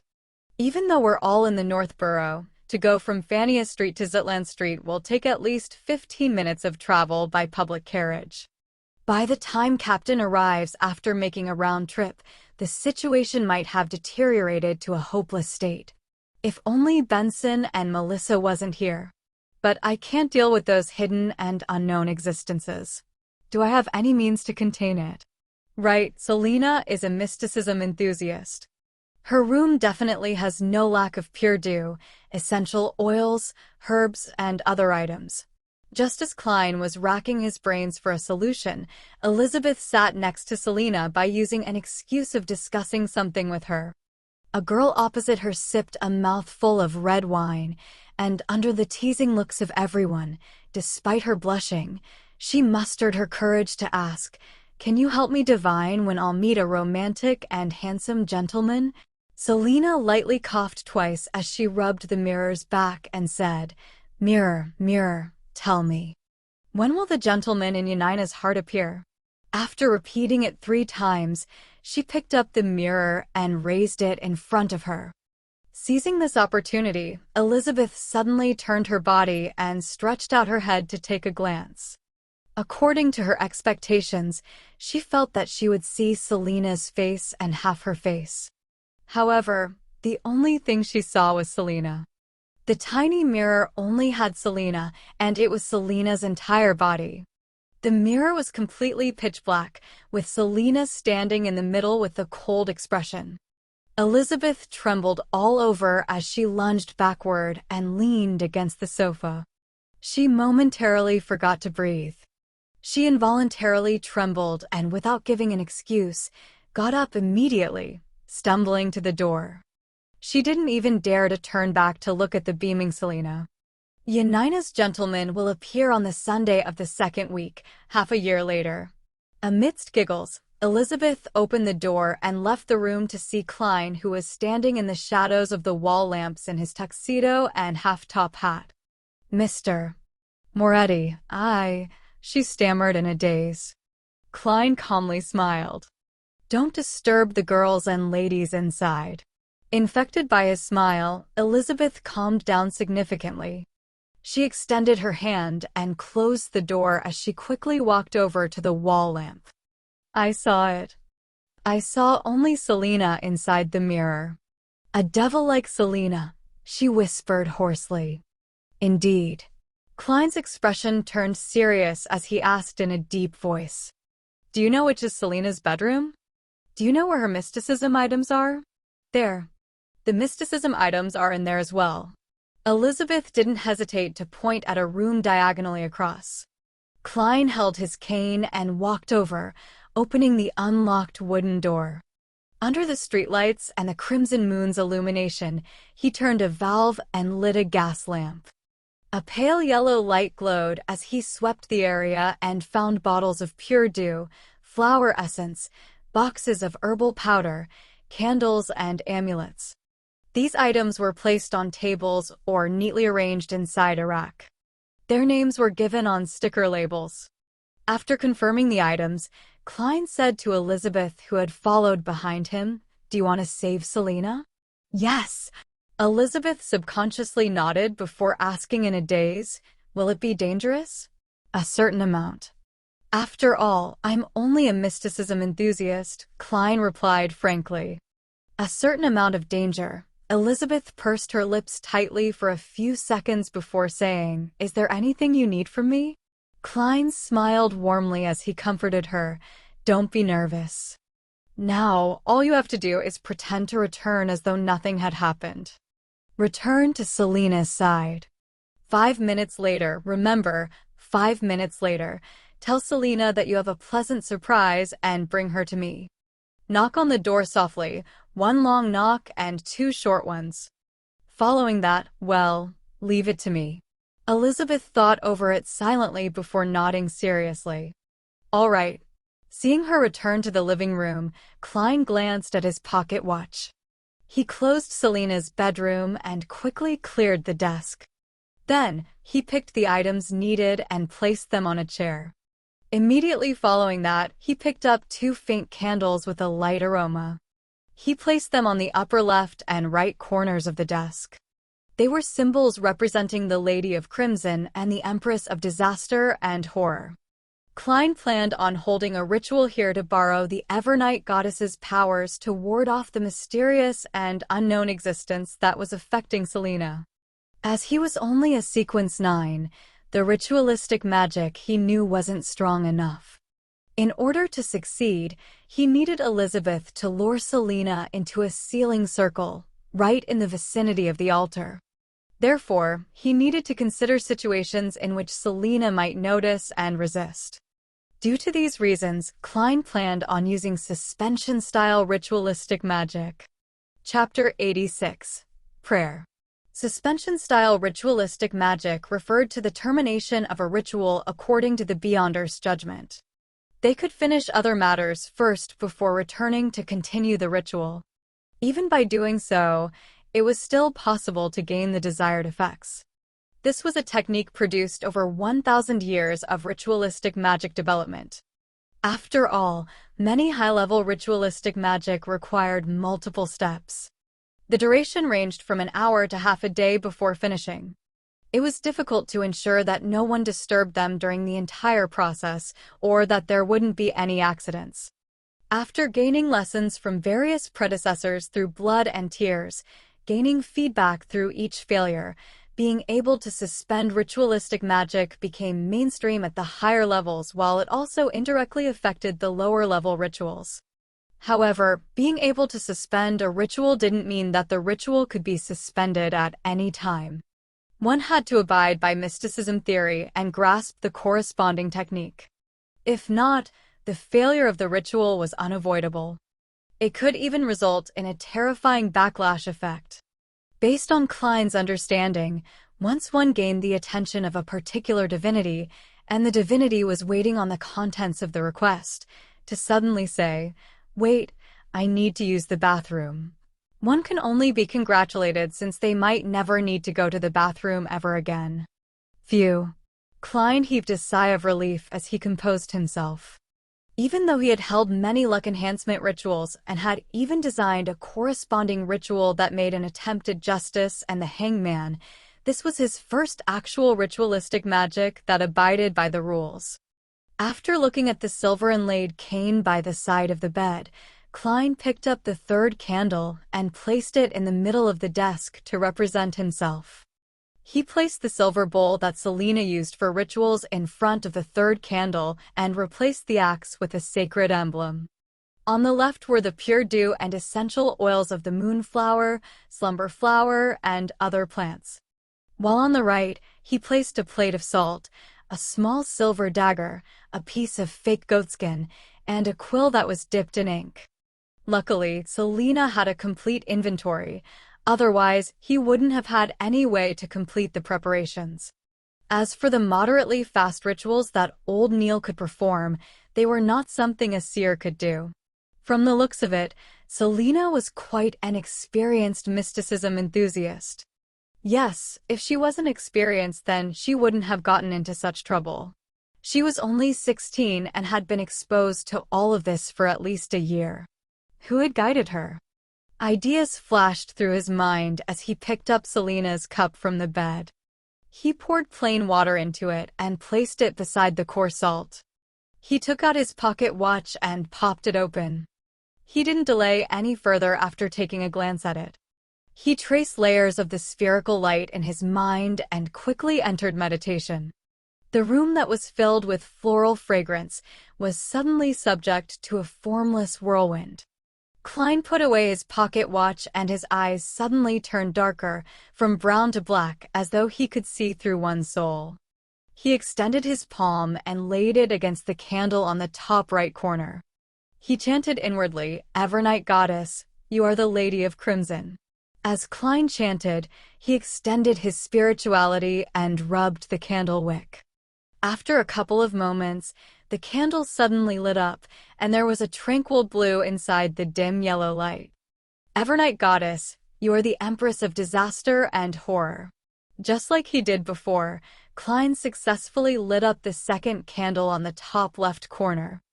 "I am your loyal guard, the shield that fends against danger in the dark night, and the long spear that stabs at evil in the silence." Whoosh! The third candle that symbolized Klein began to burn. The flame was still. He picked up the small silver knife and mimicked old Neil's motions. He used incantations, coarse salt, and plain water to fulfill the purification. Then, he let his spirituality that he had gathered spewed out from the tip of the silver dagger and naturally merged them as one. With the silver knife in hand, Klein walked around the bedroom, kneeling when he came to the bed, and sealed the area with a formless barrier. The light from the street lamp outside the window suddenly disappeared, but the red light was still shining through quietly. Klein returned to the study desk and picked up the quill. With spirituality and ink, he drew incantations and symbols to ward off disaster. When all of that was finished, he put down the things he was holding. Then, he trickled a drop of pure dew, flower essence, and essential oils on each of the 3 candles. Sizzle! A faint fog filled the room, which suddenly possessed an additional hint of mystery.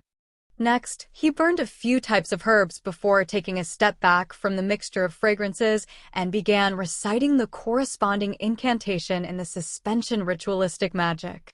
Nobler than the stars and more eternal than eternity, the Evernight Goddess. I pray for your loving grace. I pray for you to show your loving grace to a devout believer of yours. I pray for the power of the crimson. I pray for the powers of disaster and horror. I pray that you will cleanse your devout believer, Selena Wood, from evil's corruption and be safe from danger. I pray that you would wait for a moment for that unfortunate girl. Moonflower, a herb that belongs to the red moon, please bestow your powers to my incantation. Slumberflower, a herb that belongs to the red moon, please bestow your powers to my incantation. After reciting the incantation, Klein closed his eyes and repeated it 7 times in his heart. He saw that there was nothing out of the ordinary at the altar. He then lifted the silver dagger again and took a few steps back to the door of Selena's bedroom. He tapped his chest in 4 spots, forming the shape of the crimson moon. He then turned around and raised his silver dagger. His spirituality spewed out from the tip once again and sliced open the shape of a door in the formless wall. Klein knew that even if he opened the door at that very moment, it wouldn't affect the tranquility and holiness of the altar. He took out his silver vine-leaf pocket watch that had an intricate pattern. He checked the time and went through the process that was to happen in a few moments. In the living room on the 2nd floor, Elizabeth's body was quivering as she lifted her head from time to time to check the wall clock. She was counting down in silence under the illumination of the 2 gas lamps. It's almost time. As she spoke softly, she looked sideways at the lively girl with long wine-red hair. Her dimples were deep, her smile was bright, and she gossiped well with all the friends around her. But the more everything looked normal, the more terrified Elizabeth felt. The cold and horrifying Selena in the mirror seemed to be in her head, and she couldn't wipe the image away. I can't wait anymore. I have to take action now. Elizabeth suddenly stood up. Before everyone's shocked gazes, she smiled and stuttered, Selena, I have a surprise for you. Follow me out for a bit. Really? Didn't you give me a birthday present already? Selena flipped the mirror the other way around and stood up in surprise. A surprise will not have any signs. Elizabeth felt that she had no talent in acting at all. Without saying another word, she walked toward the bedroom door first. Selena followed behind with a confused smile. Melissa looked at her 2 best friends leaving and unconsciously knitted her eyebrows. Elizabeth is acting so strange today. She started acting even stranger after she met Klein. She suddenly ran out earlier and said that she needed to use the bathroom, but why did she look so anxious? Selena's bedroom entrance. Elizabeth took a deep breath and said to the girl in front of her, Let's go to your room. Elizabeth, you seem very nervous and afraid. Why? Selena looked puzzled at her good friend as she noticed her body trembling constantly. Excitement. Yes, excitement. Elizabeth shot a glance at the mirror in Selena's hand as she turned half her body around to knock on the door with a long knock followed by 2 short successive ones. Why are you knocking on the door? Selena was baffled even more. Creak. Her bedroom door opened. Dressed in his black tuxedo and half-top hat, Klein appeared in front of the 2 girls. Pleasant surprise? This is a pleasant surprise. Selena's mouth turned agape as she felt perplexed. At that moment, Klein suddenly reached out his hand and grabbed her by the wrist. He pulled her into the room as Elizabeth stood rooted to the ground. Simultaneously, Klein's silver dagger struck forward as it spewed out his spirituality, which quickly mended the door-shaped passage. The invisible spirituality wall sealed off the room, insulating Selina's screams within. Bang! Klein suddenly closed the door, and without even looking at Selina, he rushed to the desk. The wine-red-haired girl stopped screaming as she looked up and surveyed the room. Her gaze rapidly turned cold as her skin was mottled with paleness. Her fingers rapidly grew sharp fingernails. And at this moment, Klein had already returned to his cogitation state. He trickled a drop of moonflower and essential oil onto each candle as he chanted loudly, "Supreme Lady of Crimson, Great Empress of Disaster and Horror. I pray for you to bestow your loving grace. Show your loving grace to the lost lamb, Selina would." While chanting, he picked up the fake goatskin and pushed it onto the candle representing the requester. Whoosh! He felt a cold wind blow behind him as an immense energy assaulted his body. The goatskin was ignited and Klein threw it into a silver bowl. Then, he crouched downwards in accordance to his preparations to dodge the lethal strike. Whoosh! Whoosh! Whoosh! The wind howled ferociously, and Klein felt the uncontrolled outpour of his spirituality surging like the currents. He saw the goatskin burning in the tiny silver bowl, burning in silent darkness, and he heard heavy items landing on the ground behind him. Bam! Bang! The two sounds followed one after another with almost no breaks in between. Wisps of dark green gases plunged into the silver bowl and vanished into the illusory darkness. Klein rolled to the side and got up. He drew his revolver from his armpit holster. However, he saw that the adorable red-haired girl Selina had fallen to the ground, and the silver-coated mirror had shattered into countless broken pieces on the carpet. Those shattered pieces didn't reflect Selina, but showed the ceiling and Klein's silhouette. Then, through the spirit vision he had left active, Klein saw the wicked dark green in Selina's aura had vanished completely. Everything returned to normal, but she seemed more frail. Phew. He had just relaxed when he felt a sharp, throbbing pain in his glabella and head. The sharp pain spread all over his body and made him want to roll around on the floor. Klein held his fist tight, and the veins on the back of his hands popped and became black. They looked like moving worms. Simultaneously, he heard silent screams and the whispers that ripped at his mind. It took him nearly 20 seconds to survive the ordeal. His forehead and vest was soaked in cold sweat. The ritualistic magic I used sucked up all my spirituality and almost made my Beyonder powers lose control. Klein made a rough guess of the situation. That also made him notice that he had digested quite a bit of the remaining energy in the potion. Based on his calculations, if he had the strength at the time he consumed the potion, he believed that there was no way he could have survived the ordeal. He could have become a monster straight away. Acting is quite effective after all. Klein tapped his glabella and wiped away his sweat. He turned towards the altar, tapped his chest 4 times, and said out loudly, "Praise the Lady." Following that, he extinguished the candles and quickly tidied up the altar. Finally, he placed the items back into the desk and used his silver dagger to dispel the spirituality wall seal. Whoosh! The sound of the wind echoed before subsiding. Klein let out a long sigh of relief and felt a sense of lingering fear. If I hadn't walked through the process beforehand and successfully completed the ritual, then things would have become troublesome. Besides, I still don't know who my opponent or enemy is. Thankfully, the room was carpeted, so I didn't damage my clothes while rolling. He shook his head and reached out to open the wooden door to Selina's bedroom. How was it? Elizabeth took 2 steps back and asked nervously. Klein looked at her terrified expression and took off his half-top hat before saying with a warm smile, "I've already corrected the mistake of her magic mirror divination. It's been resolved now." Chapter 87, Exhortation. Has it really been resolved? Elizabeth asked in disbelief. Klein smiled and nodded casually. Yes, it wasn't too hard. That last part was a lie, he added inwardly. Perhaps it was the fact that Klein had been calm and collected all this time, or perhaps he was her only ray of hope. Either way, Elizabeth didn't doubt him anymore. She patted her chest and heaved a sigh of relief. Thank you. You truly are a trustworthy gentleman. I was scared senseless just now. How is Selina? Is she fine now?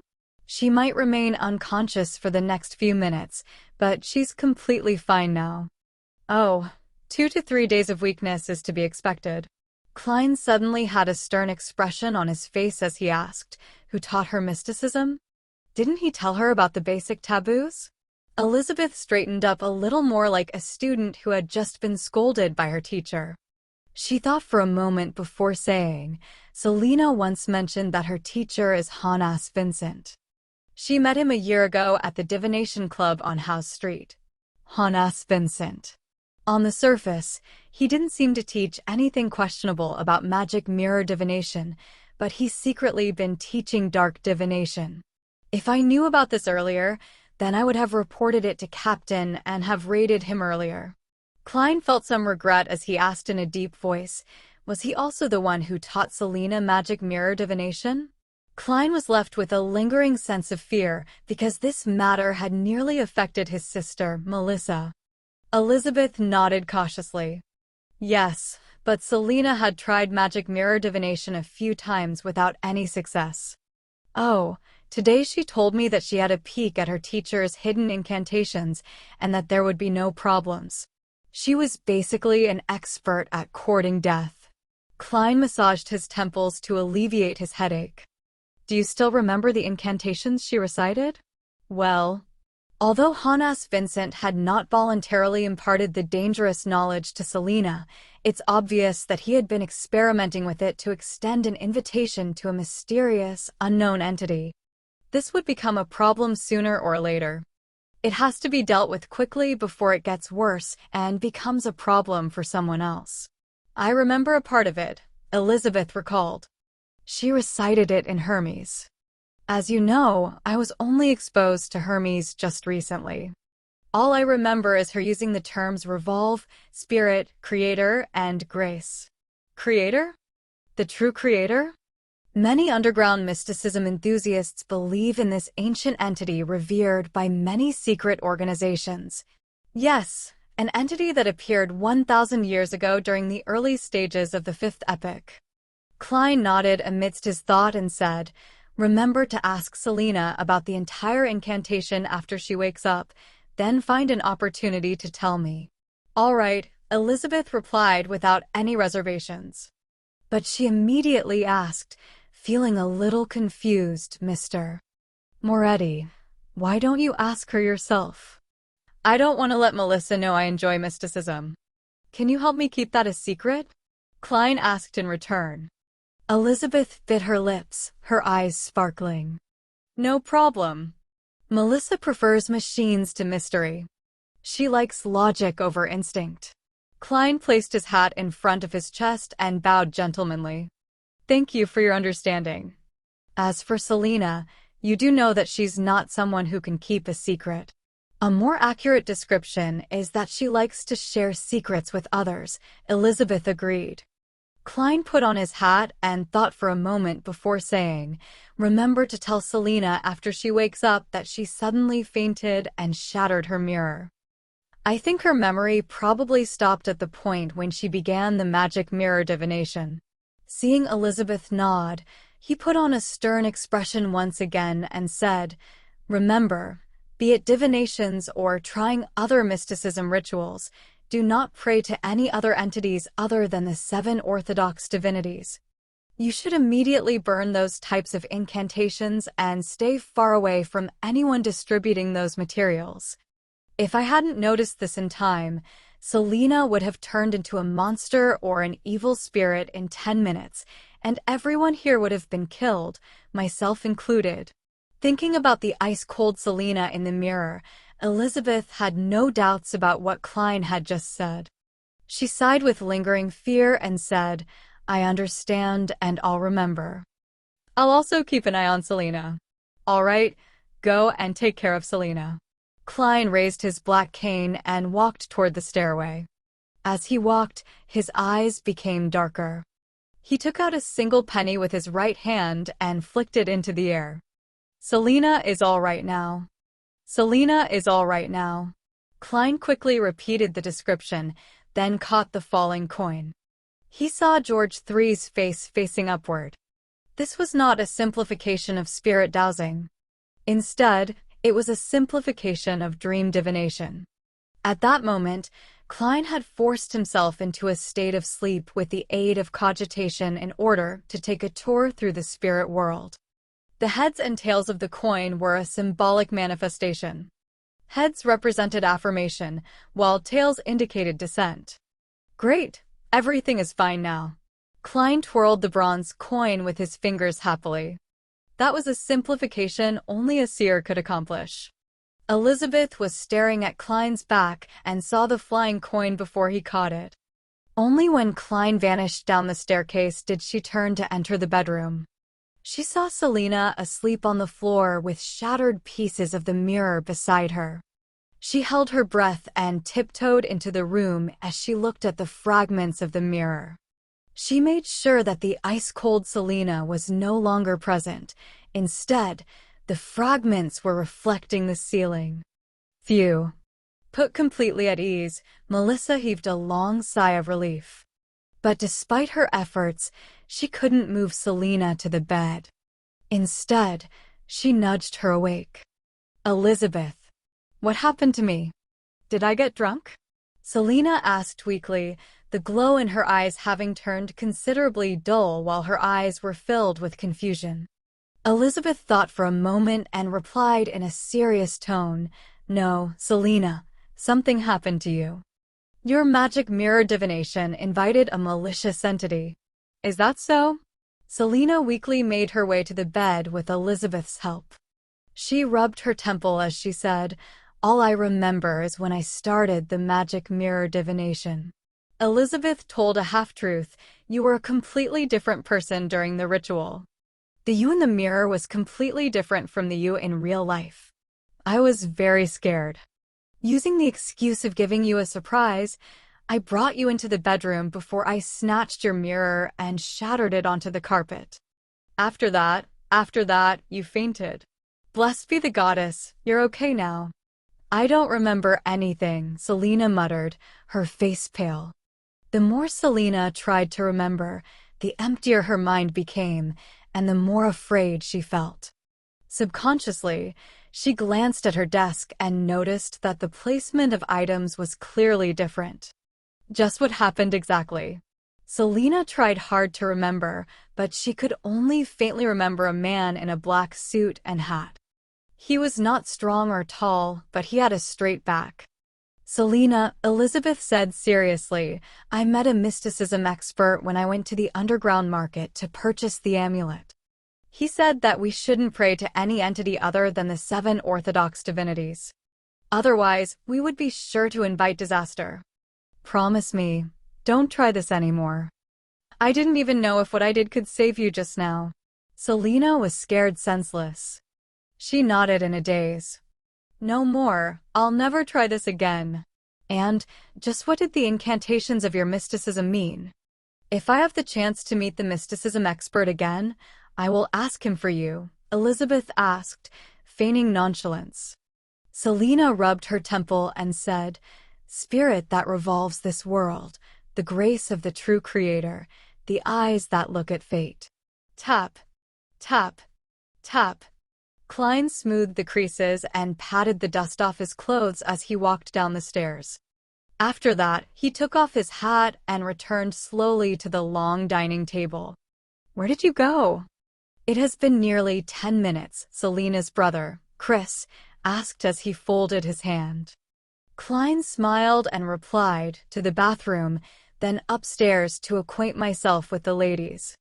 "I appreciate your honesty," Chris praised in laughter. He had the red hair and short build that ran in their family. He wore gold-framed glasses and had quite the personality. He was an exceptional lawyer. You wouldn't say that if you knew that I had knocked your sister unconscious upstairs. Klein replied humbly, we were merely engaging in academic discussion. In the area of mysticism. He put down his hat and returned to his seat. He received his 2 cards as the new round started. Flipping up the corner of his cards, he saw the King of Spades and the Ace of Diamonds. Looks like I became luckier. Is this payback for doing a good deed? Klein took out a coin in preparation to place his bet. Since Hanas didn't intentionally reveal the incantation to Selena, there's no need for me to urgently report this to Captain. He continued his cautious play style in the following rounds, only betting when he had a good hand. He didn't take any chances to bluff and didn't win much. When the game ended at 10:30, he had won 6 pence. I won 2 solely and 8 pence. Benson fiddled with the notes and coins in his hand. I didn't expect you to be an expert at poker, Klein praised, laughing. No, I don't play often, but I know that this is the same as negotiation. You have to hide your cards and figure out the hidden cards that people have before using various means to scare or entice them. Benson hadn't finished his sentence when he saw Melissa and the rest coming down from the 2nd floor. It's time to go home, said Klein as he glanced at his sister and her friends while rubbing his temples. The throbbing pain in his head remained. After that, Klein went to the bathroom once more and took the opportunity to walk past Elizabeth and obtained the complete incantation. Returning to his siblings, he smiled and said, "Oh right, I suddenly remembered something. I need to head back to the company for a while. Shall we go to Zetland Street first? It'll be quick." Chapter 88. Report. What is it? Benson asked casually. Melissa looked at her brother with a serious expression because she felt that Klein's behavior tonight was strange as well. In fact, it only looked slightly more normal than Elizabeth's behavior and, later, Selena's. Klein chuckled as he had long thought of an excuse and said, "There was a mistake in one of the document descriptions, and I already informed my colleagues that I would hand it over to them when I arrive early at the company tomorrow morning. So, I can either amend it now since it's on the way or wake up at least half an hour earlier tomorrow morning."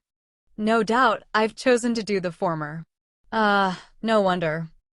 I had a nagging feeling that your mind wasn't in the game, so you were actually thinking about work. Benson smiled, suddenly enlightened. No, I apologize. I should say, the card game helped you think. All right, we shall wait for you. Melissa looked away and smoothed out the ruffles of her engagiantes. As it was past the operation time for both track and trackless public carriages, the 3 siblings bid their hosts farewell before hiring a carriage nearby. It cost 2 solely for 45 minutes. I've heard that every carriage driver that rents out their own carriage adds ridiculous fees, Benson complained in a low voice. He had used most of the money that he won earlier to pay the driver. Klein smiled and replied, "I think it's very acceptable. After all, it is almost 11 o'clock. I was just joking. I thought that we could actually share the carriage with other guests. 45 minutes can take us to many places." Benson looked out of the window at the other people who were hiring carriages one after another. I know, ride-sharing. Klein rubbed the top of his silver-inlaid cane and said, "We don't have a problem with that, but the other customers might."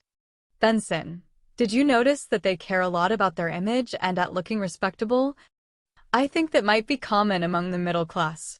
Benson nodded seriously and said, "The Wood family was much more extravagant than I imagined. However, Wood's weekly salary is only £4 per week. Looking respectable might be the biggest difference between the middle-class people and curly-haired baboons. Do you have something against curly-haired baboons?" Klein almost burst out laughing.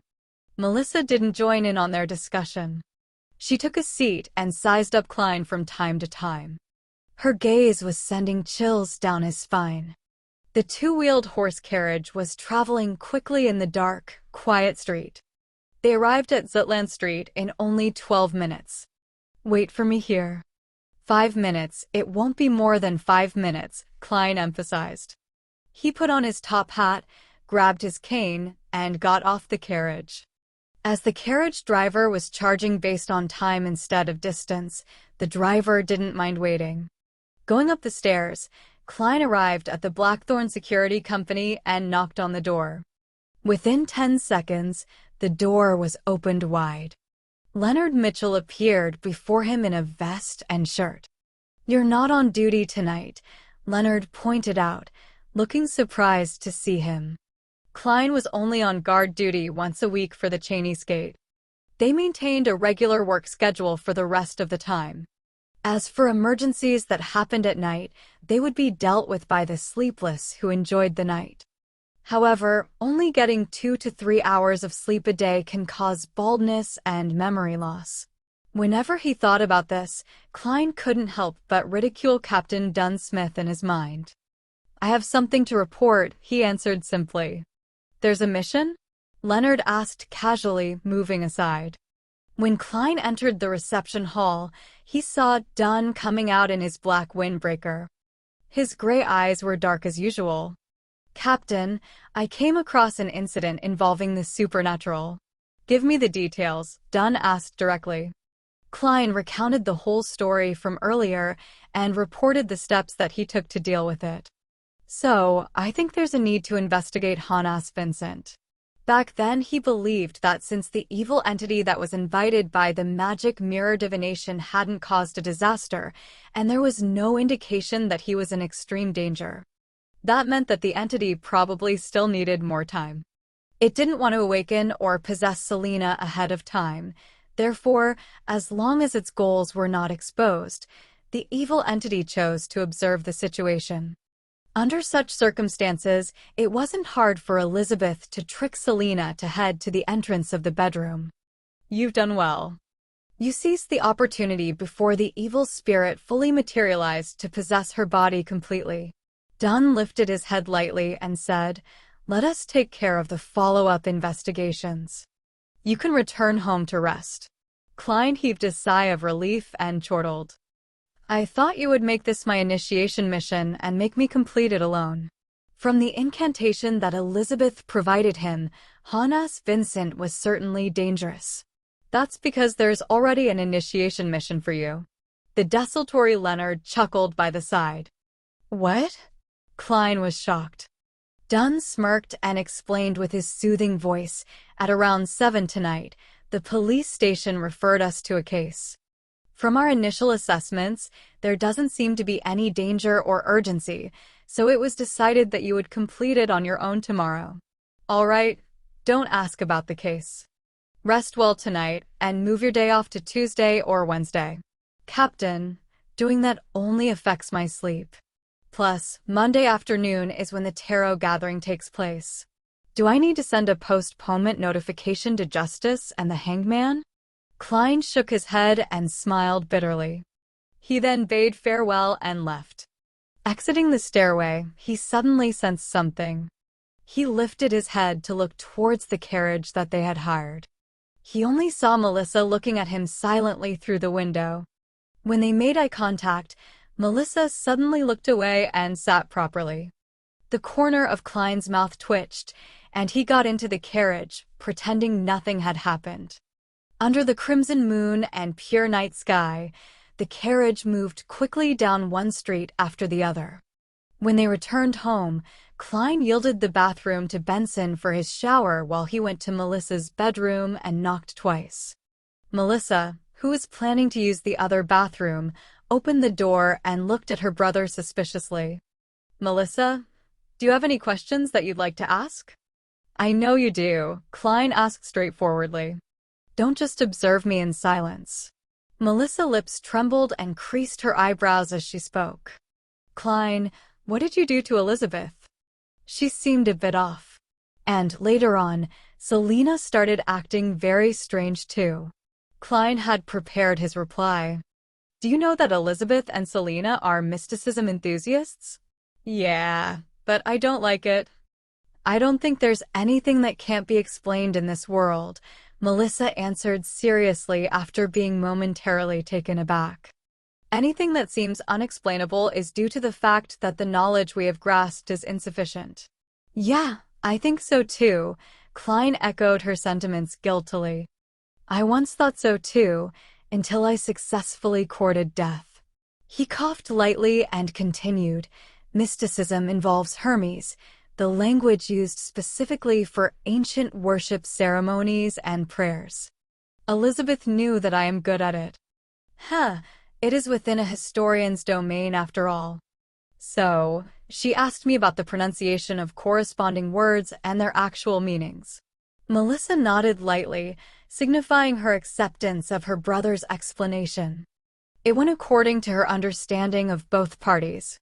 As for why Elizabeth and Selena became weird later on, I have no idea about the actual reasons. Klein removed himself from the picture first, then he said, but I can make a guess. You managed to guess it? Melissa blurted out in shock. Klein lifted his hand and patted his lips. I could guess from the contents of what Elizabeth asked. The few Hermes words were related to divination, as well as the worshipping of evil entities. Yes, when Selena did the magic mirror divination, did she recite in Hermes? He proactively brought that up in order to remind his sister to keep her guard up against similar situations.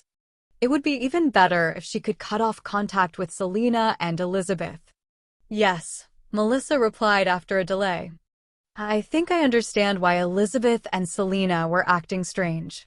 Then, Klein asked deliberately, as Selena's magic mirror divination involved a wicked, illegal belief. Perhaps Elizabeth found an opportunity to criticize and correct Selena's mistake after she clarified with me the actual meaning of the Hermes that Selena had used.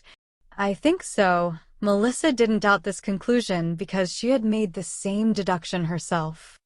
Klein let out a breath of relief upon seeing that he had successfully directed the flow of the conversation. In the future, it's best if you advise Selena to put her beliefs in the orthodox. Then, he tapped 4 spots on his chest just like a priest.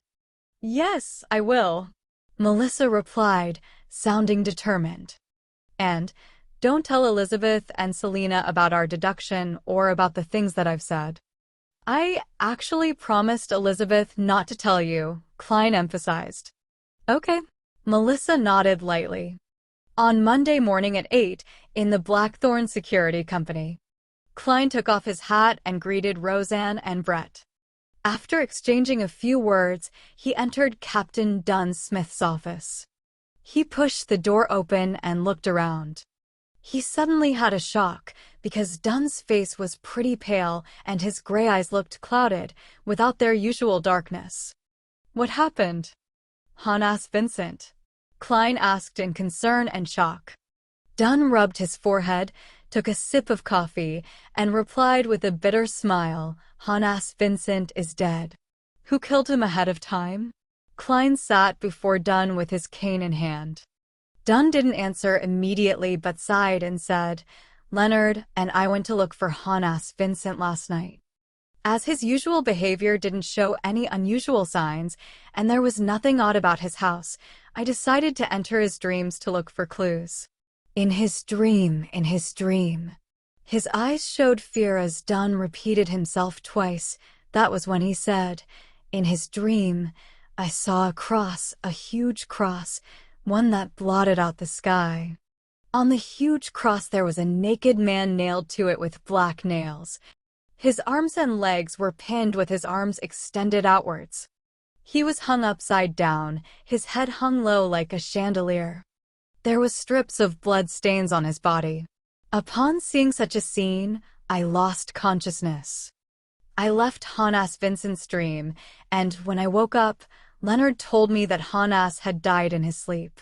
Huge cross, hung upside down, the man covered in blood stains. It's similar to some of the stories of the true creator that some of the hidden organizations believe in, but there are considerable differences too. Klein made a deduction in suspicion. The few hidden organizations that believed in the true creator had only appeared in the last 2 or 3 centuries, such as the Aurora Order and the Iron and Blood Cross Order. However, similar such depictions had never disappeared over the past 1,000+ years. Dunn rubbed his forehead again. We'll follow up on this. As for you, go ahead and complete your initiation mission first. Chapter 89, A Simple Mission. Klein nodded and said, "All right, but I still don't know what my mission is." "Nothing dangerous." "I haven't seen any signs of danger at the very least," Dunn emphasized. "This is a case which was referred to us by Golden Indus's police department. The famous philanthropist Sir Deweyville has been experiencing unusual harassment over the past month. Be it his bodyguards, the security guards he has employed, or the police, none of them have been able to find the culprit. Inspector Tolley, who is in charge of this case, suspects that it involves beyond our powers and, thus, handed the case over to us. I saw Sir Deweyville at the library the other day and noticed that he was feeling down and lethargic. So it was a result of being harassed." Klein knitted his brows and asked, "What kind of harassment is it?" "There hasn't been any physical harm inflicted yet. Thus, the harassment wouldn't be considered dangerous. Sir Deweyville hears moans and cries every night, no matter where he is, be it Tingen or not. This has affected his sleep quality negatively." Dunn flipped the notes in his hands. "He has seen a psychiatrist and has asked his butlers and servants to confirm that it was not an illusion. Having confirmed that it isn't a hallucination, thus it is suspected that someone is harassing him." Closing the file, Dunn looked up at Klein. "Change into your probationary inspector uniform in the break room, then meet Inspector Tolley, who is in charge of this case at the shooting club. He'll provide you with more details." "Probationary inspector uniform?" Klein asked instinctively. Dunn rubbed his forehead and smiled. "Half of our salary comes from the police department, and the title of probationary inspector doesn't merely belong in the records. When you met Leonard and I for the first time, we were also wearing uniforms. This is a perk held by fully official members." "Yes, the perks, as Emperor Rizal would call it. Unfortunately, I can't wear it as a casual outfit. Otherwise, I'd be able to have another spare outfit when my clothes are being washed." Klein picked up his cane and bade farewell before leaving the captain's office.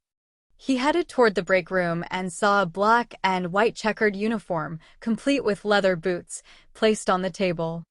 The uniform's peak cap was embroidered with the logo of the police department, 2 crossed swords and a crown. Located on the shoulder was a black and white epaulet with a shimmering silver star. "This is a probationary inspector uniform?" Klein glanced at the uniform and noticed a string of numbers under the silver stars, 06-254. He had some understanding of the police rank structure in the Lone Kingdom. He knew that those at the top were the minister and the chief secretary of the police force. Under them were the respective commissioners, deputy commissioners, assistant commissioners of the various police departments. Those in the middle were superintendents and inspectors, while those at the very bottom were the sergeants and constables. After closing the door, Klein took off his suit and hat before changing into the uniform. He hung his suit up and left the room. He made his way into the clerk's office and looked at himself using the full-body mirror that Roseanne brought to him. The young man in the mirror had black hair with gentle brown eyes. The uniform on his body accentuated him with a heroic spirit. "Not bad." Klein praised himself narcissistically. He left his cane in the office and left the Blackthorn Security Company. Inside his pockets were a full set of equipment, ranging from weapons to his police badge. At the hall of the shooting club, Klein met Inspector Tolley immediately since he was the only one in a police uniform. "Of course, there's me too," Klein thought. There were 2 silver stars on the epaulets of Inspector Tolley's uniform. His clothes were propped up by his stomach and he had a thick blonde mustache.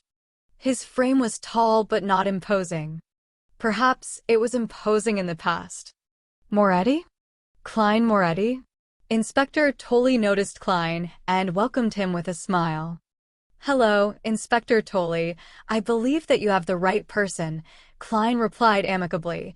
Then, following his memories, he raised his right arm, kept his fingers straight and tight before saluting. Tolley chuckled. I can tell that you'll be a young man who's easy to get along with. That's good. Shall we head to Sir Deweyville's place now? Even though he was a higher rank than Klein, the tone in his query was obviously friendly. No problem. Klein thought for a moment before he said, You can fill me in on the details of the case on the carriage. Sure. Tolley stroked his thick blonde beard and guided Klein out of the shooting club. They boarded a carriage which was stopped on the other side of the road. There was the 2 crossed swords and a crown police emblem on the carriage, and it came with a personal carriage driver. Sir Deweyville is a believer of the goddess, so we referred the case to you, Tolley said quickly as he sat down. I know. The Fine Knight is a common figure on the covers of newspapers and magazines. Klein flashed a friendly smile. Tolley picked up the document docket beside him and removed the seal before taking out the materials inside. As he flipped through them, he explained, Regardless, even if you are aware of it, I need to provide you with the detailed briefing. Sir Deweyville is one of the richest tycoons of Tingen City. He built his career beginning with a lead and porcelain factory. It has now expanded to steel, coal, shipping, banking, and bonds. He is also a great philanthropist that has been praised by the king, having set up the Deweyville Charity Foundation, the Deweyville Trust, and the Deweyville Library. He was also knighted 5 years ago. If he were willing to run for mayor, I don't think anyone in Tingen City could contest with him. But Backlund is his goal. He wants to become a member of parliament. We once suspected that the harassment might be related to this, but we have no clues to this date. Klein nodded slightly and said, We can't rule out that possibility, but there's nothing to confirm that suspicion as of now. Tolley didn't dwell on this point. He continued, From the 6th of last month, Sir Deweyville has heard painful skin-numbing moans every night when he sleeps, akin to a patient's fight for his life. He has checked the surrounding rooms multiple times, but he hasn't found anything unusual. His butler and servants have also confirmed that they heard such sounds, but it is simply softer for them. In the beginning, Sir Deweyville believed that this matter would pass quickly and didn't pay too much attention to it. But the moans became more and more frequent, to the point of occasionally happening during the day. There was even the addition of heart-wrenching cries. This has made Sir Deweyville lose sleep. Time and time again he had no choice but to leave Tingen to his villa in the villages. But it was to no avail. The moans and cries persisted. Similarly, the phenomenon persisted even in Backlund, just that it wasn't as serious. He employed security guards to check his surroundings, but they didn't find any clues.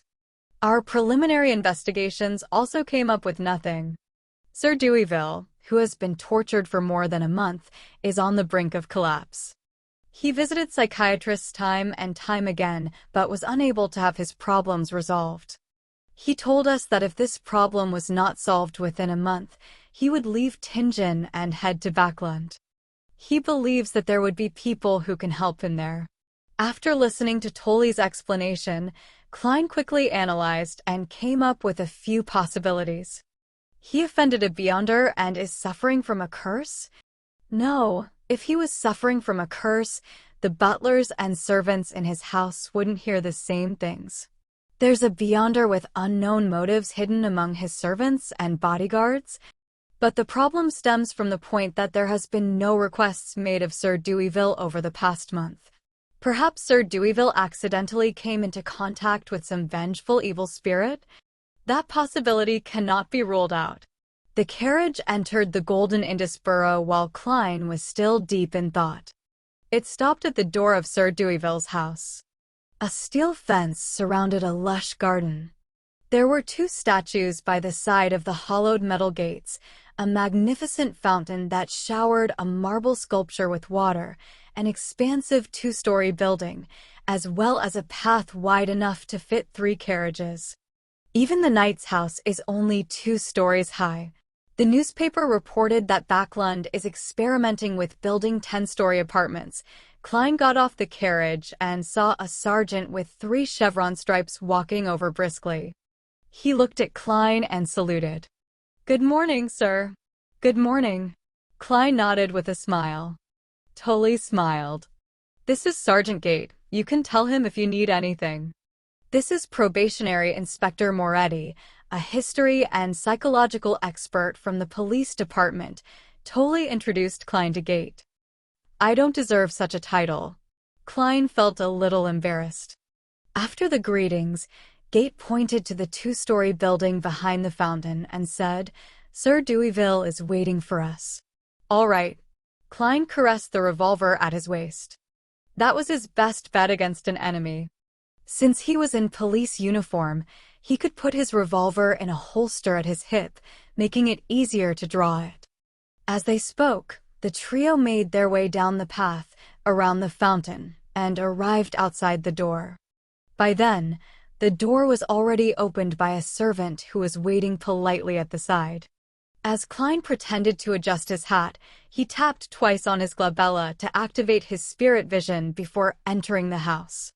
The square-faced Sir Deweyville was massaging his forehead in the hall. He was clearly in low spirits. His blonde hair and blue eyes were either dry or dull, as though he had aged considerably by at least 5 years. "Good morning, Sir Deweyville."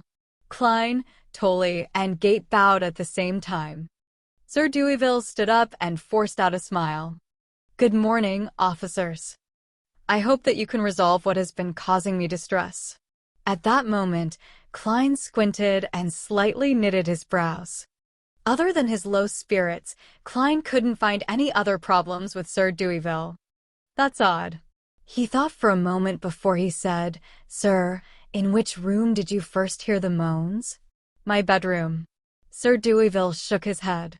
"Can we take a look?" inquired Klein. "Haven't you checked it many times?" the middle-aged butler interrupted from the side. It was clear that he didn't notice that Klein was the partner of the kind-hearted soul that had not pocketed the money that he picked up. Klein smiled, composed. "Those were my colleagues, not me." "Sir, this is an expert sent by the police agency," Tully said, taking the opportunity to introduce him. Deweyville looked at the young expert and said, "All right, Cullen, take him to my room." "Sir, I hope that you will come with us," Klein said seriously. Deweyville hesitated for a few seconds before saying, "If that can solve the problem." He grabbed his cane as he spoke.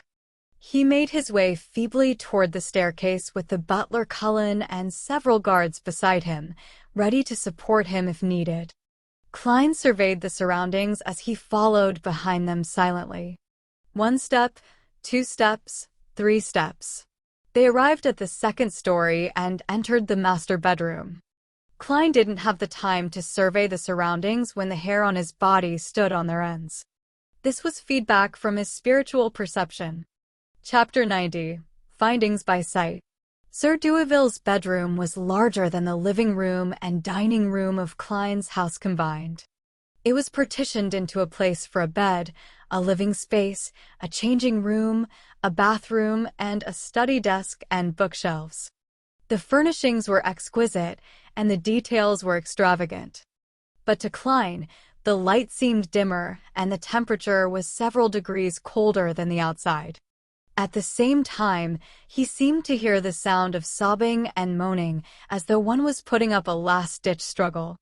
Klein was in a trance, and everything suddenly returned to normal. The sunlight shone brightly through the window and poured over the entire bedroom. The temperature was reasonable, neither too high nor low. The surrounding policemen, bodyguards, and butler were quiet. No one spoke. He looked sideways at the classic yet luxurious bed. He felt there were pairs of blurry eyes lingering in the shadow, like the moths that fearlessly stayed around gas lamps. Taking a few steps closer, Klein lost the earlier images from his spirit vision. Not a standard wraith or an evil spirit. What is it exactly? Klein frowned and recalled the mysticism knowledge that he had been learning all this time. From what he had seen, the mission would have been easy if it was passed to a corpse collector, gravedigger, or spirit medium. It was obviously not within his domain of expertise. Holding back his urge to use divination as an investigative approach, Klein looked around slowly to look for other traces to confirm the few guesses on his mind. Inspector. Sir Deweyville hesitated and asked, "Did you discover anything?" "If it were that easy, I believe my colleagues wouldn't have waited until now," Klein replied, glancing at the philanthropist subconsciously. Just as he planned to retract his gaze, he suddenly saw that there was a faint white human figure reflected behind Sir Deweyville in the mirror behind him. No, there were many figures overlapping each other, resulting in a white distorted figure. The figure flashed by and Klein seemed to hear faint sobbing. Phew. He let out a breath to ease his nerves, having almost drawn his gun out of fright. Heightened spiritual perception with spirit vision will one day scare me senseless. Klein tried relaxing his tense nerves by joking around before redirecting his focus back onto Sir Deweyville. This time, he saw something different. Now that he was in the bedroom, Sir Deweyville had a faint and twisted figure shimmering around him. It even dimmed the lighting of that area. Every flash was accompanied by an illusionary cry and moan that could hardly be detected by an ordinary person. Hardly audible for an ordinary person under ordinary circumstances? Is it because it's daytime? Klein nodded as he thought. He had an initial judgment for this case. It was resentment that was haunting Sir Deweyville. It was the remnant spirituality that resulted from unresolved emotions before a human's death. If such feelings of resentment stayed in this world over a period of time, they would become a terrifying, wrathful spirit after becoming stronger. However, Sir Deweyville was a famous philanthropist. Even Benson, who was a picky person, was in awe of him. Why would he be bogged down with the resentment of the dead? Is he actually two-faced? Could it be the means of a beyonder with nefarious intentions? Klein guessed the possibilities suspiciously. After some thought, he looked towards Deweyville and asked, "Honorable sir, I have a few questions." "Please ask." Deweyville sat down wearily. Klein organized his thoughts and asked, "When you leave here to go to a new place, such as the village or Backlund, do you temporarily get at least half a night's worth of peace before the situation resumes and gradually worsens? Even when you sleep during the daytime, are you able to hear moaning and sobbing sounds?" Deweyville's half-closed eyes suddenly widened as his deep blue eyes were suddenly beaming with hope. "Yes. Did you find the root of the problem?" Only then did he realize that due to his extended period of insomnia and his poor mental state, he had completely forgotten to inform the police about such an important clue. Seeing that Klein's question had uncovered something useful, Inspector Tolley relaxed. He knew that the Nighthawk had found a clue. Sergeant Gate was surprised and curious too. He couldn't help but look closely at the psychological expert, Klein. It coincided with the traits of gradual entanglement and the feature of accumulation. Having received the feedback, Klein had basically confirmed the cause. Then, he had two ways of helping Sir Deweyville to shake off the burden. One was to set up an altar directly around the man and remove the resentment of the dead entirely using ritualistic magic. The second option was to use other mysticism measures to find the root of the problem and solve it from there. Taking into consideration the rule of preventing commoners from learning of beyonder powers to the best of his abilities, Klein planned on first attempting the second method. Only if it failed would he pray to the goddess. "Sir, yours is a psychological illness, a mental problem." He spoke nonsense with absolute seriousness while looking at Deweyville. Sir Deweyville knitted his brows and asked in reply, "Are you telling me that I'm a mental patient? That I need to enter an asylum?" "No, nothing that serious. Actually, most people have psychological problems to one degree or another," Klein casually comforted him. "Please allow me to introduce myself again. I am a psychological expert from the Awa County Police. Psychological expert? Deweyville and his butler looked at Inspector Tolley, who they were familiar with. Tolley nodded seriously and confirmed that it was true. All right, what do you need of me for my treatment? Besides, I don't understand why my butler, my bodyguards, and my servants will hear the sobbing and moaning as well. Deweyville held his walking stick with both hands, looking confused. Klein replied professionally, I will explain it to you after it's resolved. Please tell your butler, your servants, and your bodyguards to leave. Inspector Tolley, Sergeant Gate, please leave as well. I need a quiet environment to begin the initial treatment. Treatment with magic. Inspector Tolley added in his heart and nodded at Sir Deweyville. Deweyville fell silent for more than 10 seconds before saying, Cullen, take them to the living room on the second floor. Yes, sir. Butler Cullen didn't retort since the request was made by a police officer, a probationary inspector, and a psychological expert.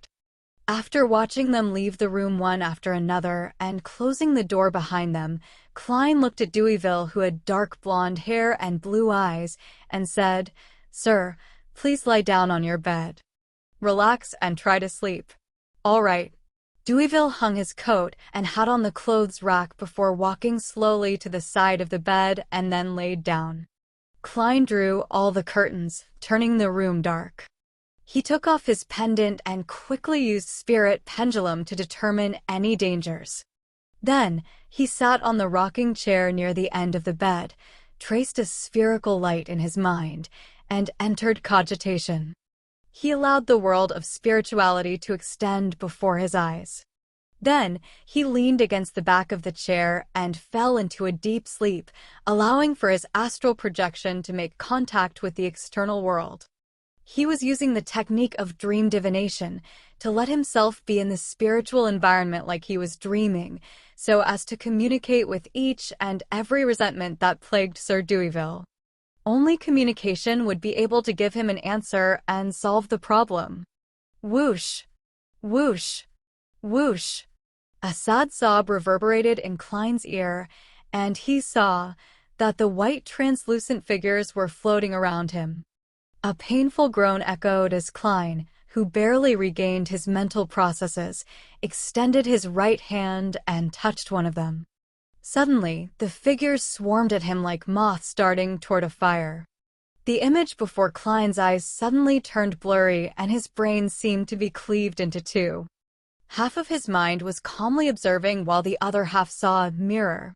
In the mirror, there was a young girl dressed in worker garbs. She looked strong and fit as she walked in a dust-covered factory while her head throbbed in pain. Her eyesight occasionally turned blurry and her body became skinnier by the day. She seemed to hear someone calling her Charlotte, and the voice said that she had a hysterical illness. Hysterical illness? She looked towards the mirror and saw that she had a faint blue line on her gum. The mirror's view switched and Klein saw another girl called Mary. She too walked into the lead factory, young and lively. Suddenly, half of her face started twitching, followed by her arm and leg on the same side. You have epilepsy, she heard someone say while her whole body was convulsing. As she twitched and fell, the intensity increased before she finally lost consciousness. There was another girl, and she was depressed. She was walking around the street in a daze, to the point of having a speech impediment. She had a very bad headache, and she had a blue line on her gums. She would also convulse from time to time. She met a doctor, and the doctor said, Lafayette, this is a result of lead poisoning. The doctor looked at her with pity and saw her convulse again. She twitched continuously, and the doctor saw that her eyes had lost all their light. Many images appeared before Klein, and he remained immersed within them and calmly observed. Suddenly, he understood the plight of the girls Sup. 1/Sup.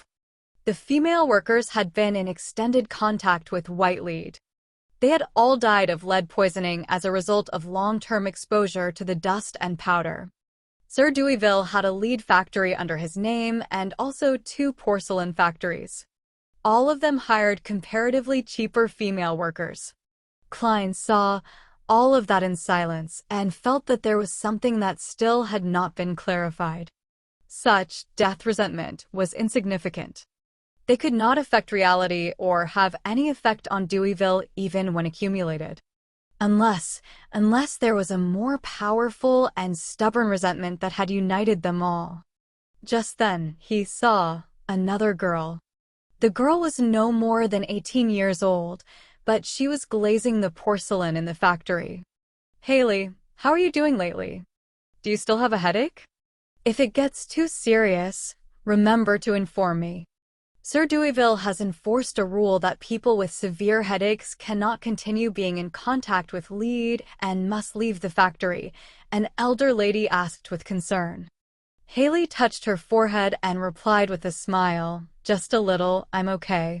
"Tell me tomorrow if it gets any worse," the elderly lady exhorted. Haley agreed.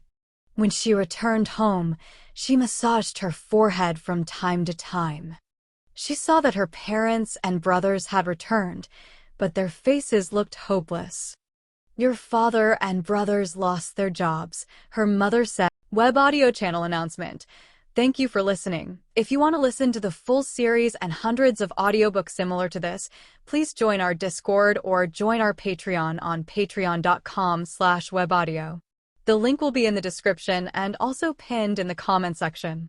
Thank you. As she wiped her tears. Her father and brother hung their heads low and muttered, "We will try to get some work at the harbor. But we don't even have bread money for the day after tomorrow. Maybe we will need to move to Lower Street." Haley's mother looked at her with reddened eyes. "When are you getting your pay?" "It's 10 solely, right?" Haley massaged her forehead again. "Yeah, Saturday." Saturday. She didn't say anything else and remained as quiet as usual. She returned to the factory the next day and told her supervisor that her headache recovered and she felt fine. She smiled and walked 5 kilometers back and fro to work daily. She massaged her head more and more frequently. "You haven't found another job?" Haley couldn't help but ask her father and brother while looking at the soup which was boiling with black bread. Her father said in frustration, "The economy is in a recession. Many places are retrenching. Even the harbor jobs are sporadic. I could only get 3 solely and 7 pence a week." Haley sighed and fell into her usual silence. However, she hit her left hand that was twitching suddenly. On the second day, she walked to work again. The sun was shining brightly, and the street grew busier and busier with pedestrians. Suddenly, she started convulsing all over. She fell to the side of the road, foam spewing out of her mouth. She looked up into the sky and her gaze turned into a blur. She saw people walking past and others getting close. She saw a carriage pass by with the Deweyville family emblem with a white dove with its spread wings as if ready to take off. She tried hard to open her mouth, but she couldn't make a sound. So, she didn't say a thing, quiet as ever. But the difference this time was that she was dead. Chapter 91. Solution. The scenery started to distort, turning illusory and began to fade away. After Klein left his dreamlike state, his vision adapted to the darkness in the room. He knew that with £1 and 10 solely, which was 30 solely a week, Benson didn't have an easy time supporting the family according to the standards of an average family. He had thought that the majority of workers earned 20 solely a week. He had once heard Melissa remark that Lower Street of Iron Cross Street had 5, 7, or even 10 families squeezing into the same room. He also learned from Benson that as a result of the situation in the southern continent, the kingdom's economy was in a recession for the past few months. He knew that a maid, with board and lodging provided, could earn between 3 solely and 6 pence to 6 solely a week. Klein extended his hand and pinched his glabella. He was silent for a long time, until Sir Deweyville asked, "Officer, aren't you going to say anything?" The psychiatrists I went to would always speak to me and ask questions in such a situation. However, I must say that I feel at peace. I almost fell asleep. I haven't heard any moans or cries yet. How did you do it? Klein leaned back in the rocking chair. Instead of providing an answer, he asked with a gentle tone, "Sir, do you know about lead poisoning? Do you know about the dangers of lead?" Deweyville fell silent for a few seconds. I did not know about it in the past, but I do now. Are you telling me that my psychological illness stems from my guilt toward the female lead and porcelain factory workers? Without waiting for Klein to answer, he continued just like he always had, in his position of power during a negotiation. Yes, I did feel guilty about this in the past, but I did compensate them. At my lead and porcelain factories, the workers do not earn less than other workers in the same industry. In Backlund, lead and porcelain workers are paid no more than 8 solely a week, but I pay them 10, sometimes even more. Many people criticize me for breaking ranks since it makes it hard for them to recruit workers. If not for the Grain Act that made many farmers bankrupt, sending them to the cities, they would have had to raise their wages just like I did. Furthermore, I've also informed the supervisor of the factories to make sure that those with repeated headaches and blurry vision are to leave the areas where they are exposed to lead. If their illness is really severe, then they can even ask for help at my charity foundation. I think I have done enough. Klein spoke without a ripple of emotion in his voice. Sir, at times, you cannot imagine how important a salary is to a poor person. Simply losing work for a week or two can result in an irreversible loss to their family, a loss that would cause tremendous grief. He paused before saying, I am curious, why wouldn't a kind person like you install equipment that can protect against dust and lead poisoning in your factories? Deweyville looked at the ceiling and laughed ruefully. That would make my costs too high for me to bear. I would no longer be able to compete with other lead and porcelain companies. I no longer pay too much attention to my profits in these areas of my business. In fact, I am even willing to fork out some money. But what's the point of keeping the business if I have to keep doing that? That can only help a number of workers and not become a standard in the industry or affect change on other factories. That would merely result in me forking out money to support the workers.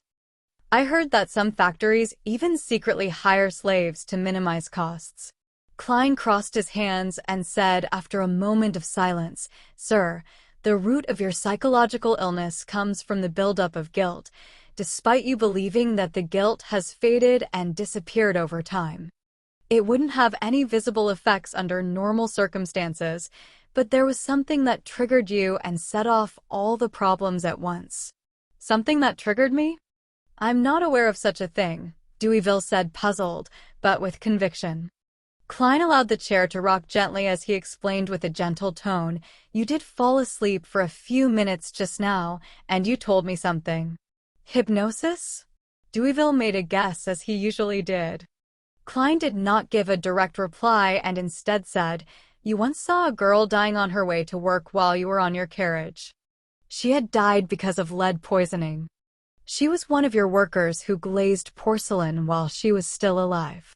Deweyville rubbed his temples, speechless, before saying somewhat doubtful, I think that happened once, but I can't remember it clearly. His prolonged insomnia had left him in a poor mental state.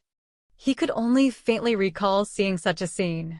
He thought for a moment, but gave up taxing his brain. Instead, he asked, What was that worker's name? Well, what I meant was, what should I do to cure my psychological illness? Klein replied immediately, 2 things. First, the worker that died by the side of the road was called Haley Walker. That was what you told me. She was the most direct trigger, so you have to find her parents and give them more compensation. Second, spread information about the dangers of lead in the newspapers and magazines. Allow your charity foundation to help more workers who suffered from the damage. If you succeed in becoming a member of parliament, push for enacting laws in this domain. Deweyville sat up slowly and laughed in a self-deprecating manner. I will do all of the rest, but to enact a law, I think it's impossible since there is still competition from nations beyond our country. Setting up such a law would just slip the entire industry in the country into a crisis. Factories would become bankrupt one by one, and many workers would lose their jobs. Organizations that help the poor cannot save that many people. He slowly got off the bed and adjusted his collar. He then looked at Klein and said, "Haley Walker, right? I'll immediately get Cullen to retrieve information about her from the porcelain company and find her parents. Officer, please wait with me and continuously evaluate my mental state." "All right." Klein stood up slowly and smoothed his black and white checkered police uniform. At 11 in the morning in the living room of Deweyville, Klein sat on the sofa in silence as he looked at the man and woman being guided into the house by Butler Cullen. The two guests had blemished skin, wrinkles already woven into their faces. The man had a slight hunch while the woman had a mole under her eyelid. They looked nearly identical to what Klein had seen through Haley, just older and more haggard. They were so skinny that they were almost all bone. Their clothes were old and ragged. Klein even learned that they couldn't continue living on Lower Street of Iron Cross Streets any further. Sob. Klein sensed an icy wind start to spiral through his spiritual perception. He pinched his glabella and shot a glance toward Sir Deweyville. It was unknown when a faint white, translucent, contorted figure had appeared behind him. Good morning, Honorable Sir." Haley's parents were unusually polite. Deweyville rubbed his forehead and asked, "Are the both of you Haley Walker's parents? Doesn't she also have a brother and a 2-year-old sister?" Haley's mother answered in fear. Her brother broke his leg at the harbor some time back. "We got him to take care of his sister at home." Deweyville remained silent for a few seconds before he sighed. "My deepest condolences for what happened to Haley." Upon hearing that, the eyes of Haley's parents immediately turned red. They opened their mouths and said over each other, Thank you for your goodwill. The police told us that Haley died from lead poisoning." "That's the term, right?" "Oh, my poor child, she was only 17. She was always so quiet, so determined. You had sent someone to visit her before and sponsored her burial. She is buried at the Raphael Cemetery." Deweyville glanced at Klein and changed his sitting posture. He leaned forward and said with a serious tone, "That was actually an oversight of ours. I have to apologize. I have considered that I need to compensate you to compensate Haley. Her weekly salary was 10 soldi, was it not? 1 year would be 520 soldi, or £26. Let's assume that she could have worked for another 10 years. Cullen, give Haley's parents £300. £300? Haley's parents were dumbfounded. They never had more than £1 of savings, even at their richest. It wasn't only them who were dazed. Even the expressions of the bodyguards and maids in the room were also all that of shock and envy. Even Sergeant Gate couldn't help but draw in a deep breath. His weekly salary was only £2, and among his subordinates, only one chevroned constable earned £1 a week. Amidst the silence, Butler Cullen walked out of the study and held a bulging sack. He opened the sack and revealed stacks of cash, some £1, some £5, but mostly made up of 1 or 5 soldi. It was clear that Deweyville had made his subordinates receive change from the bank earlier. It's an expression of Sir Deweyville's goodwill. Cullen handed the sack over to Haley's parents after receiving confirmation from his master. Haley's parents took the sack and rubbed their eyes, looking at it in disbelief. "No, this is too generous. We cannot accept this," they said as they held the sack tightly. Deweyville said in a deep voice, "This is what Haley deserves. Why, you truly are a noble, charitable knight." Haley's parents bowed repeatedly in agitation.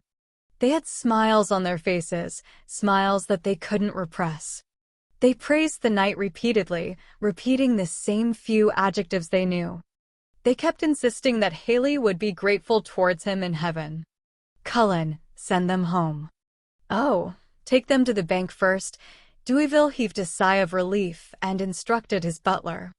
Haley's parents hugged the sack tightly and walked toward the door quickly without stopping.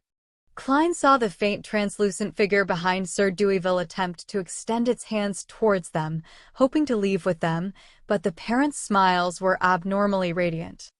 They didn't turn back. That figure turned fainter and, soon, vanished completely. Klein also sensed that the icy feeling in the guest hall had instantly returned to normal. From beginning to end, all he did was sit there silently, not expressing his opinion. Officer, I feel much better. Now can you tell me why my butler, servants, and bodyguards could also hear the cries and moans? This shouldn't just be solely a psychological illness of mine, right? Deweyville looked at him curiously. Inspector Tolley, who knew the underlying truth, instantly became nervous. Klein replied without much expression, in psychology, we call this phenomenon mass hysteria. Chapter 92. Psychological expert. Mass hysteria? Sir Deweyville, who had met many psychiatrists recently, ruminated over the term Klein had said. Despite their curiosity, his butler, bodyguards, and servants didn't make a single sound since they had not been given permission by him. As for Sergeant Gate, he looked towards Klein doubtfully as if he had never heard of that concept. Klein controlled his habit of tapping the armrest with his fingertips and calmly explained, humans can be fooled easily by their sensory organs. Mass hysteria is a kind of psychogenic illness that is a result of tense nerves and other factors amongst a group of individuals as they influence each other. The jargon he spewed out confused Sir Deweyville, Sergeant Gate, and the rest, causing them to subconsciously opt to believe him. Let me give a simple example of this. This was one of the cases that I previously dealt with. One man held a dinner banquet and invited 35 guests. Midway, he suddenly felt disgusted and puked. After that, he even had severe diarrhea. After a couple times, he began to believe that he had gotten food poisoning. He shared his speculation with the other guests on the way to the hospital. In the next 2 hours, there were more than 30 guests that had diarrhea amongst the 35 guests, with 26 of them experiencing nausea. They flooded the entire emergency room of the hospital. The doctors went through a detailed examination and performed cross-checks, and they concluded that the very first man didn't have food poisoning at all. Instead, it was a result of stomach inflammation caused by the change of weather and cold liquor. The most surprising fact was that none of the guests who went to the hospital had food poisoning. In fact, not a single one of them was sick. That is mass hysteria. Deweyville nodded slightly and marveled, I understand now. Humans do lie to themselves easily. It's no wonder that Emperor Roselle once said that a lie would become reality once it was repeated 100 times. Officer, how may I address you? You are the most professional psychiatrist I have ever met. Inspector Moretti. Klein pointed at his epaulette and said, Sir, your troubles have been resolved temporarily for now. You can try to sleep now while I determine if there are any other problems. If you are able to sleep well, please allow us to bid farewell ahead of time instead of waiting for you to wake up. All right. Deweyville massaged his forehead, took his cane, and walked upstairs to his bedroom. Half an hour later, a police carriage left the fountain at the door of Deweyville's residence. When Sergeant Gate got off on the way and returned to his police station, Inspector Tolley looked towards Klein. He complimented in jest, even I believed that you were a real psychological expert. Before he finished his sentence, he saw the young man in a black and white checkered uniform looking expressionless. His eyes were deep and serene as he forced a smirk on his face and said, I only had some experience with it in the past. Inspector Tolley fell silent until the carriage arrived outside 36 Zutland Street. Thank you for your assistance, allowing Sir Deweyville to be finally free from his problems and be able to find sleep again. He extended his hand and shook Klein's hand. Think done on my behalf. Klein nodded slightly and said, All right. He went up the stairs and returned to the Blackthorn Security Company. He knocked and entered the captain's office. Done. Dunn was waiting for his lunch. Done. Klein massaged his forehead and kept his reply short and simple. The root of the problem stemmed from the lead and porcelain factory under Sir Deweyville. From the moment they were established to this day, too many deaths have been caused by lead poisoning. And every accident left Sir Deweyville with some resentful spirituality. Generally speaking, that wouldn't bring too big of a problem. That might cause nightmares at the most. Dunn had experienced similar cases with his plethora of experience. Klein nodded slightly and said, "Yes, that's usually the case." But, unfortunately, Sir Deweyville encountered a female worker who died of lead poisoning on the streets. She collapsed by the side of the street and happened to catch a glimpse of the Deweyville's family emblem. She also harbored intense indignation, worry, and desires. It was only when Sir Deweyville gave her parents, brother, and sister a compensation of £300 did her emotions dissipate. This is a societal problem. It isn't rare in the age of steam and machinery. Dunn took out his smoking pipe, smelled the tobacco, and sighed. Workers that make linen work in damp environments and are generally diagnosed with bronchitis and joint-related ailments.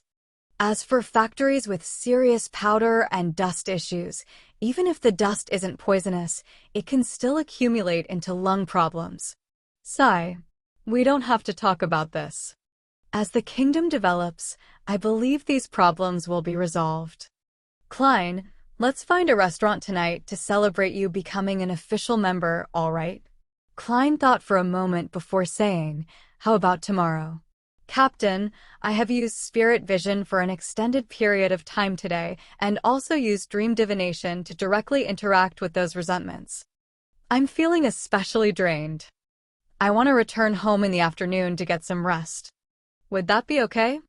"Oh, then I'll head over to the Divination Club at about 4 or 5 in the afternoon to see how the club members are reacting to news of Hannes Vincent's sudden death." "No problem, that's only necessary." Dunn chuckled. "Tomorrow night it is. Let's do it at Old Will's restaurant next door. I'll get Roseanne to make a reservation." Klein took off his police peak cap and stood up to salute him. "Thank you, Captain. See you tomorrow." Dunn lifted his hand and said, "Hold on. Did you mention that Sir Deweyville gave the female workers' parents a compensation of £300? "Yes." Klein nodded and immediately understood the reason why the captain had mentioned it. "You're worried that they will get into trouble because of their wealth?" Dunn sighed. "I've seen many similar situations in the past. Pass me their address. I'll ask Kenley to arrange for them to leave Tingen for another city, to start life anew." "All right," Klein replied in a deep voice. With all of that done, he left Dunn's office and entered the break room diagonally opposite. He changed into his original suit and left the police uniform in his locker. Klein took the public carriage back to Daffodil Street in silence. He took off his coat and top hat. He then heated up the leftovers from last night and ate them with the last piece of wheat bread to fill his stomach. Then, he went to the second floor, hung his clothes, and slumped into bed. When he woke up, the pocket watch showed that it was already 2:10 in the afternoon. The sun was hanging high up in the sky and the sunlight shone through the clouds.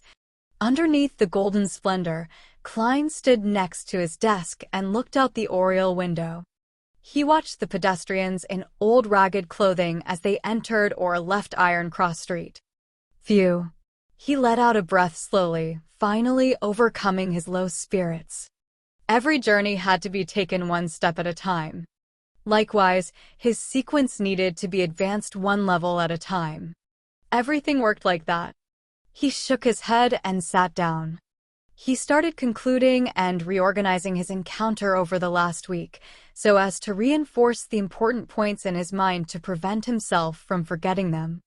5 minutes before 3 in the afternoon. Above a blurry, boundless, grayish-white, silent gray fog stood a lofty palace. An ancient mottled bronze table sat there quietly. On the seat of honor at the long table sat a man already engulfed by the thick gray fog. Klein leaned against the back of the chair and contemplated. He suddenly extended his hand and tapped on the crimson stars that represented justice and the hangman. Backlund, Empress Furrow. Audrey lifted her dress as she quickly walked towards her bedroom. Suddenly, she felt something and looked sideways at the shadow sitting on the balcony. As expected, she saw her golden retriever, Susie, who was sitting there in silence, observing her as always. Audrey sighed and drew a crimson moon on her chest. She then got closer and looked down at her golden retriever from a commanding position. Susie, that's not right. This is peeping. A spectator has to observe in an open manner. The golden retriever lifted its head to look at its owner and shook its tail. After nagging her dog, Audrey didn't delay any further and continued walking towards her bedroom again. In the few seconds of opening and closing the door, she suddenly had a weird idea. I wonder if Mr. Fool would allow Susie to enter that mysterious space. Then, there would be 4 members in the tarot gathering, and all of them would be Beyonders. No way, Susie can't talk. If they were to let her express her opinion and share her thoughts, what would she do? Woof woof woof? Howl howl? Why am I mimicking a dog's bark here? Just imagining such a scene feels really strange. A mysterious and solemn gathering with the sudden barking of a dog. Mr. Fool would definitely kick us out of the tarot gathering directly. Audrey locked the door and sat by the side of her bed. She took out a piece of old yellowish-brown paper from underneath her pillow. She read it repeatedly and entered her spectator state. In a particular area of the Sonia Sea, an old sailboat which was in pursuit of the listener had already left the Rorstad archipelago. Seafarer Alger Wilson was worried that the wall clock's machinery would malfunction, so he entered the captain's cabin about half an hour earlier in case he had misjudged the time, which would cause his subordinates to see him getting pulled into the tarot gathering. In front of him was a glass of nearly transparent liquor. The rich aroma swirled strand after strand into his nostrils. Alger trembled once again when he thought of the impending gathering, the boundless fog that presented itself in front of him in the hotel's corridor, and the mysterious fool who sat in the middle of the gray fog. He lifted his glass and took a gulp, using the burning sensation in his throat to ease the emotions that had stirred within him. Very soon, he restored his calm. He was as calm and stoic as he always was. Chapter 93, New Diary Page. Above the gray fog, gigantic stone columns held up a majestic divine hall. 2 dark red blobs extended out into faint human figures by the side of the ancient mottled bronze table. Good afternoon, Mr. Fool. Augmented with a blurry effect, Audrey greeted him with a bow and smiled. It is unfortunate that there is no wine here, otherwise we could have a toast to your successful trial. She was referring to the ritualistic magic. You are more powerful than we imagined, Alger Wilson praised as well. Klein was surrounded by the thick fog as usual. He pressed down with his right arm and spoke with his normal tone, replying as though it was natural. Great, this means that we are on the path of excellence. If you have any matters to tend to that leave you unable to attend the gathering on Mondays, conduct the ritual and inform me. All you have to do is change the line in the incantation, I pray for a good dream, with the reason. All right, Audrey quickly agreed. Mr. Fool, I obtained another page of Emperor Rozel's diary. I believe I still owe you 1 page. I was away from land this week and haven't found any new pages. Alger placed his right hand near his chest and bowed in apology. No matter. I expected my request to take a long time. Klein leaned back into his chair and tapped the armrest with his index finger. He looked at Miss Justice and said, You can express the contents of the diary now. Audrey bowed slightly and said, As you wish. A pen suddenly appeared before her. She recalled the symbols that she had memorized and tried her best to transcribe them. In seconds, she saw that the goatskin was already filled with content. The strange symbols neatly covered the entire page. After checking the contents, she put down the fountain pen and said, "It's done." Klein raised his hand, and the goatskin parchment appeared in his palm.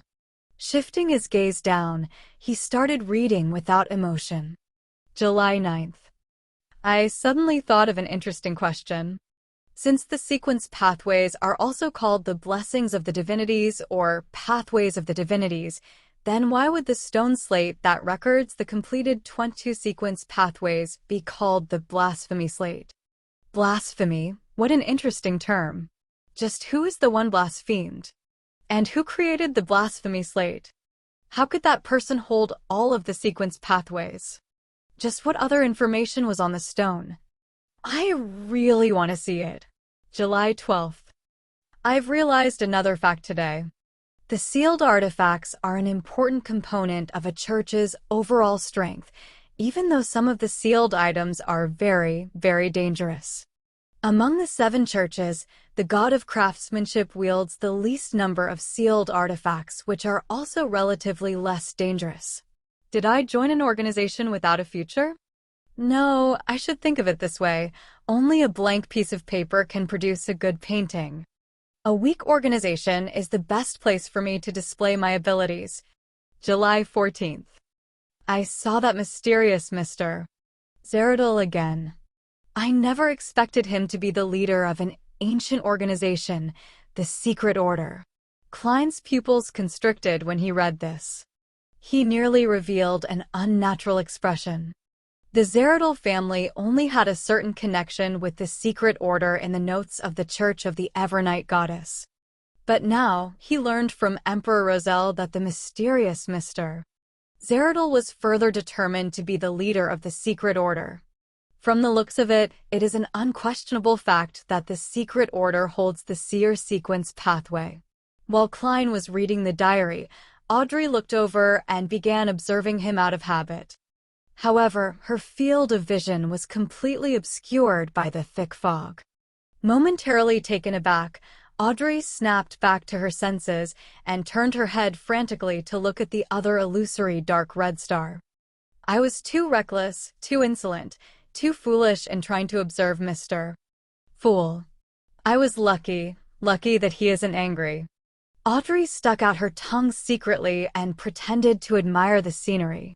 She was just short of humming a lively tune. Alger sat silently, his gaze never leaving the long bronze table. He knew his place, as if he was in the presence of a true god. Klein collected himself and scanned the last portion of the diary. After learning that I had become a savant, Mr.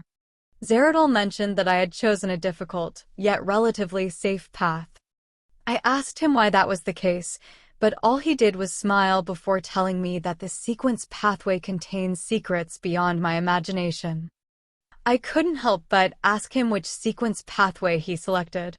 He told me that his sequence 9 was seer. I intentionally mocked him and asked if every seer only disclosed half-truths, never explaining things more clearly. Furthermore, he was clearly a powerful high-sequence beyonder. There was no need for him to continue acting as a seer. Mr. Zeradol told me that it was a habit he adopted from back when he was a seer, and that this was a method that could pique my curiosity and make me cooperate with him. He hoped that I could help him steal a dangerous sealed item from the Church of the God of Craftsmanship, a relic of the Antigonus family. Clearly, this must wait until I become a core member of the Church of the God of Craftsmanship. I asked Mr. Zeradol how long it would take to digest the potion if I used the acting method, and what standards I should use to determine if I had digested it completely. He told me that for the lower sequences, it would only take half a year to digest the potion as long as one strictly used the acting method. In fact, in the fastest case, it might only take a month. And standard measure for progress was simple. Every beyonder would sense it immediately once the potion was completely digested. It is what it is. I asked him for more details, but he merely smiled at me. To hell with his smiles, I'll beat up every seer I see when I become a high-sequence beyonder. Rest in peace, Emperor.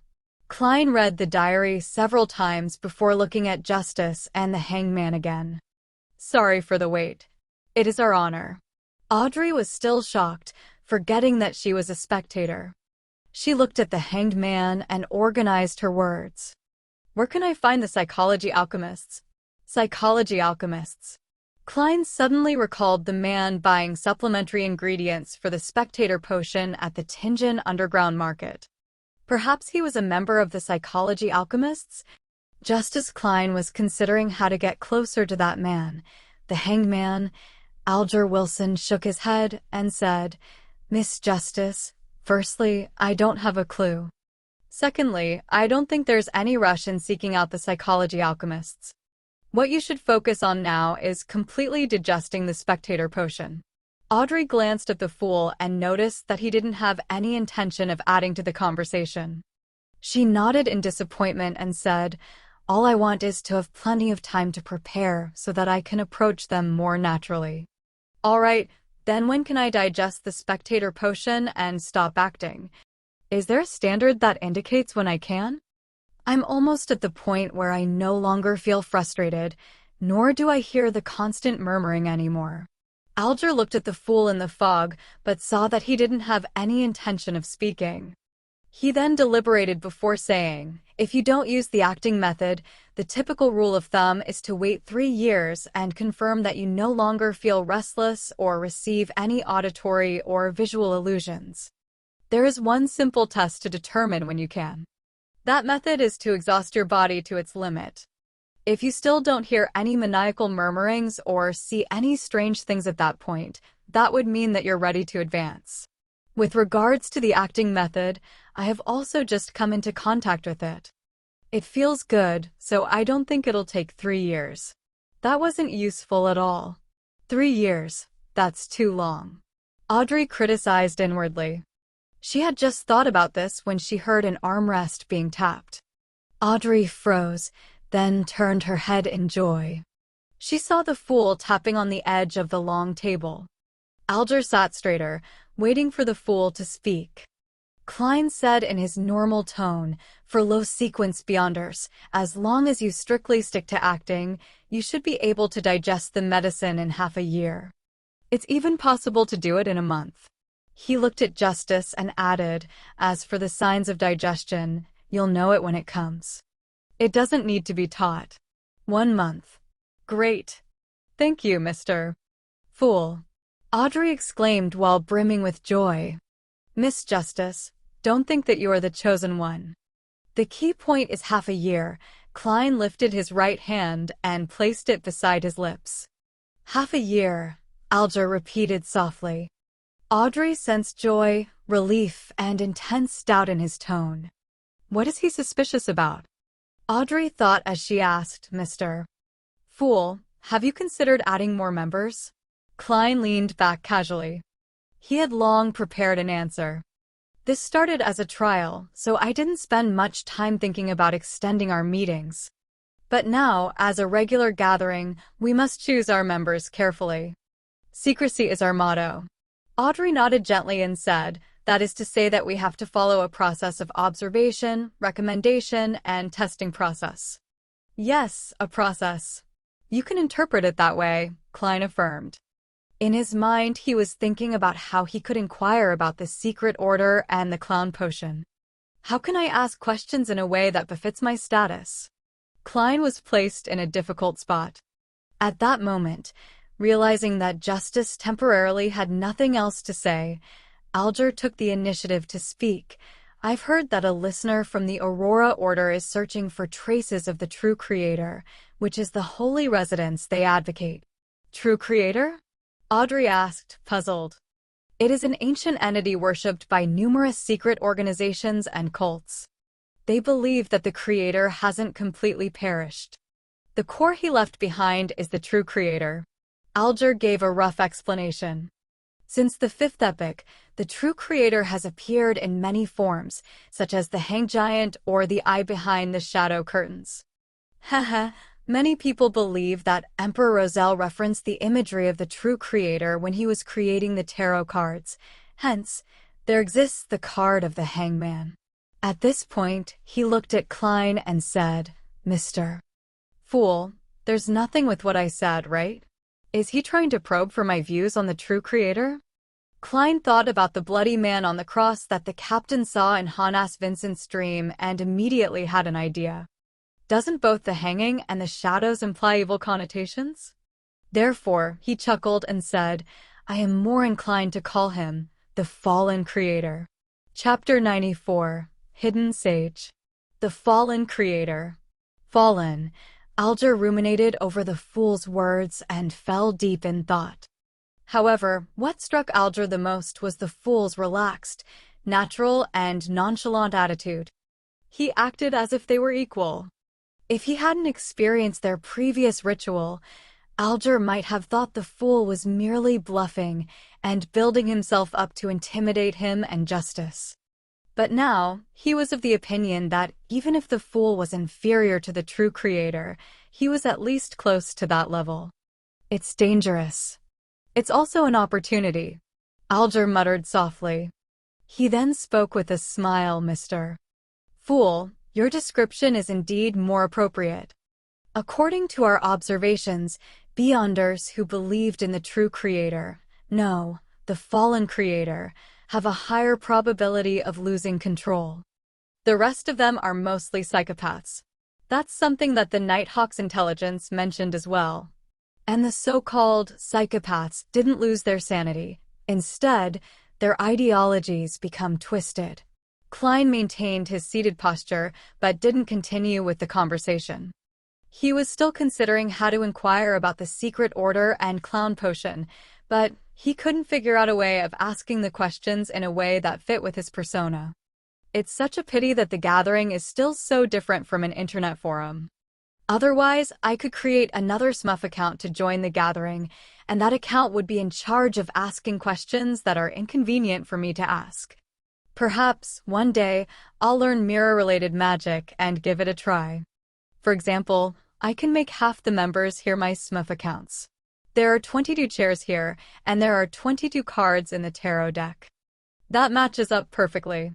But when I created this divine hall, I didn't even name myself the Fool or have any intention of forming a tarot club. Do these symbolize the 22 different sequence pathways? I wanted a divine hall, so a divine hall appeared. If I wanted a Smurf account, would I get a Smurf account? Upon seeing the Fool remain silently engulfed in the thick gray fog, Audrey asked both wistfully and curiously, "That sounds scary. Mr. Hangman, could you share, in detail, information about each and every mysterious organization? And also the matters regarding each secret cult? It's hard for me to come into contact with them during my daily life. I can only understand them through the both of you. I'm willing to pay for it. May I know what you'd like in return?" That's a great question. Miss Justice, you're playing the role of my Smurf account to a certain extent. This way, the Hanged Man will definitely bring up the secret order. You're the best. Klein's mind stirred when he heard that, but he didn't let his emotions show through his expression or movements. Alger thought for a moment before saying, "I need money, £1,000. It'd be best if they weren't bills marked by a serial number. Or maybe gemstones that have just been unearthed. Price them according to the Backlund Jewelry Exchange's monthly average price. £1,000? That's a huge sum of money. It could be used to buy a house in a high-class street in Tingen City. Not everyone would have that available immediately. Captain might have an annual salary like that, I guess." Haley's death compensation was only £300. Although Miss Justice is a noble, she obviously hasn't inherited her family's wealth yet, and she'll only be receiving some sort of annual allowance. It's no wonder that the hangman stated that it could be paid via gemstones. Klein was very sensitive towards monetary figures. Luckily, he was blanketed in thick fog. For a single lady or madam, £2,000 could let her live a decent life. If £2,000 were invested, the investment could reliably produce an annual return of about £100. £1,000?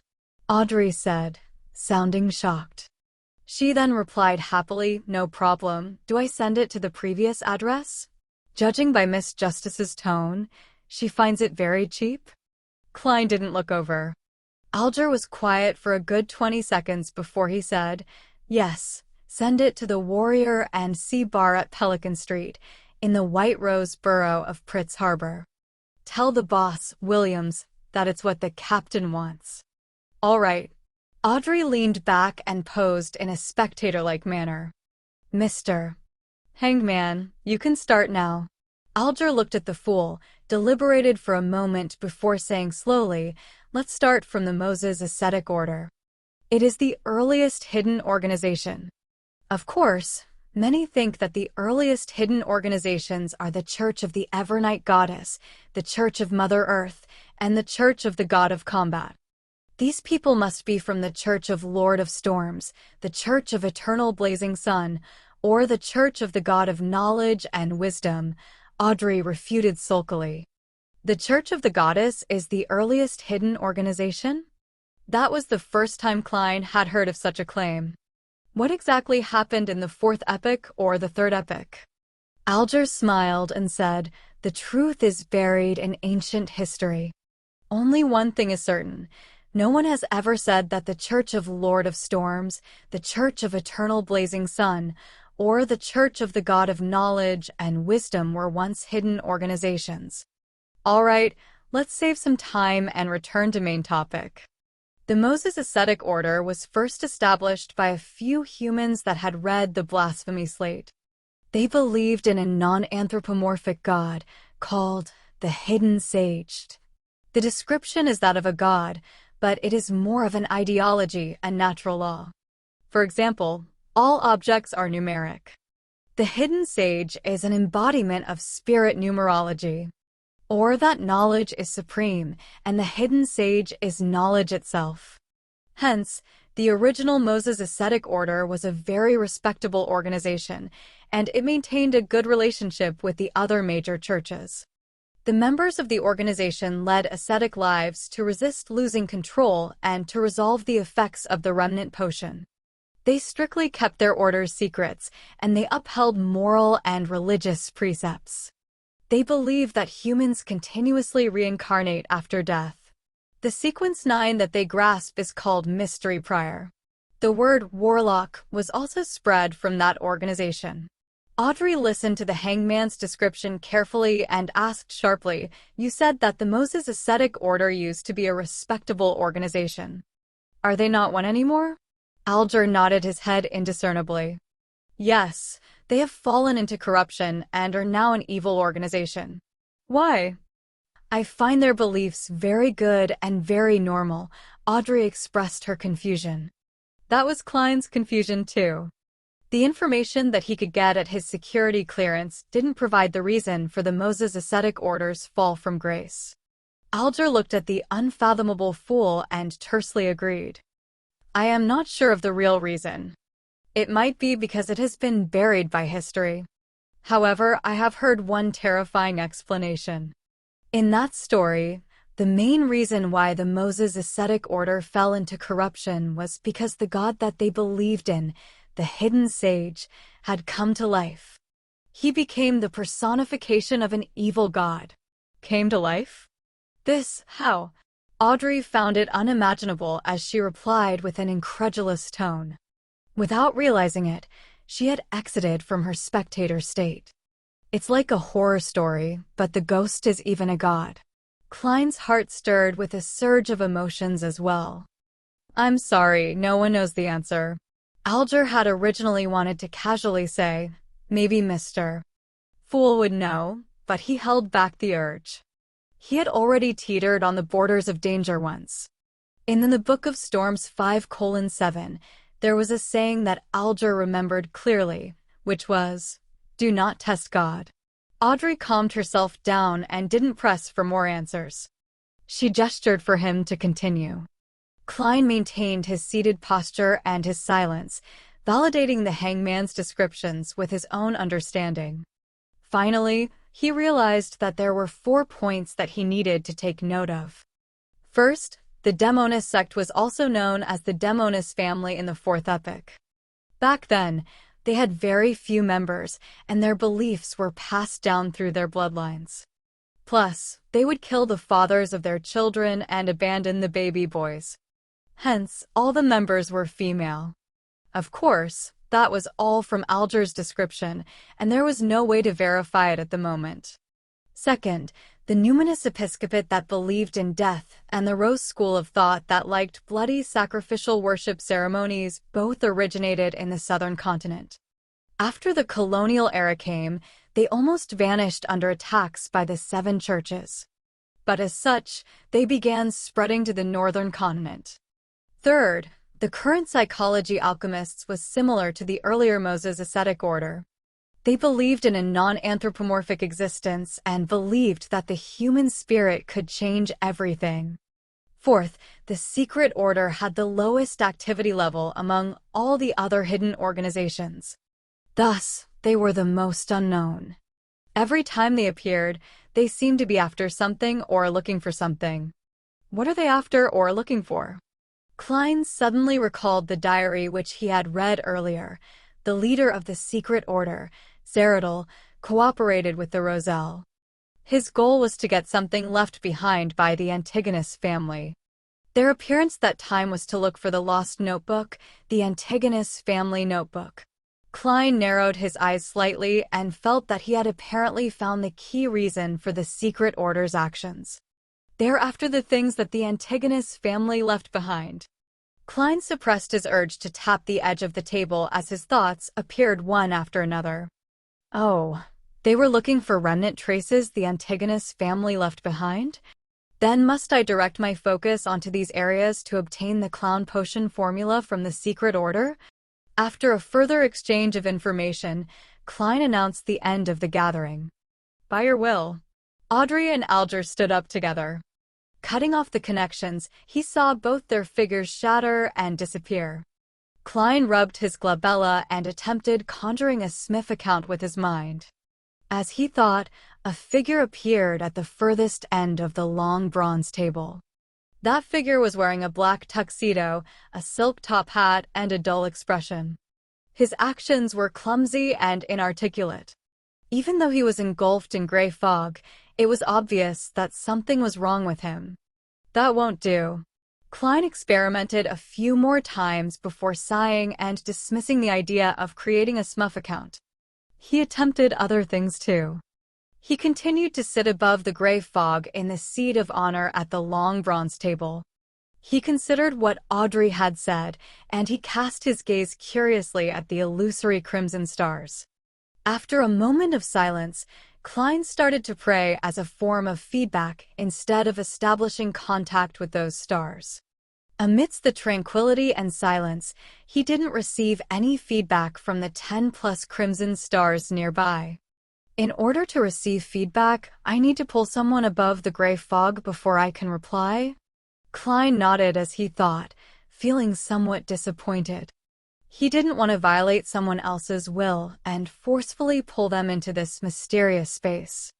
Klein was just getting ready to leave, but he habitually touched a nearby illusory crimson star.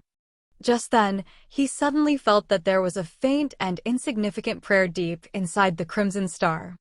Chapter 95, The Supplicant. A prayer? Klein's mind stirred as he used the same method he used back when he spied on the hangman. He allowed his spirituality to spread outward and touch the crimson blob. A hazy and contorted image appeared within his sight. He could faintly see a blonde teen kneeling on the ground, facing a pure crystal ball. That teenager was dressed in a tight-fitting black outfit, with a style very different from the contemporary styles of the Lone Kingdom.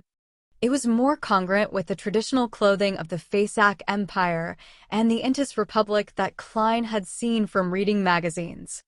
The area surrounding the teenager was dark and had old furniture. From time to time, the room would be illuminated, but Klein couldn't hear the roaring thunder or the pattering of rain. In the image, the teenager had his hands on his forehead, fingers crossed. He bowed forward, continually praying for something. His thick accent buzzed in Klein's ears. Klein listened attentively but discovered an awkward fact. He couldn't understand what the other party was saying. It was a language that he had never come across in his life. To think that I cannot understand a foreign language, even though I am the mysterious ruler of this world above the gray fog. Klein gave a self-deprecating laugh.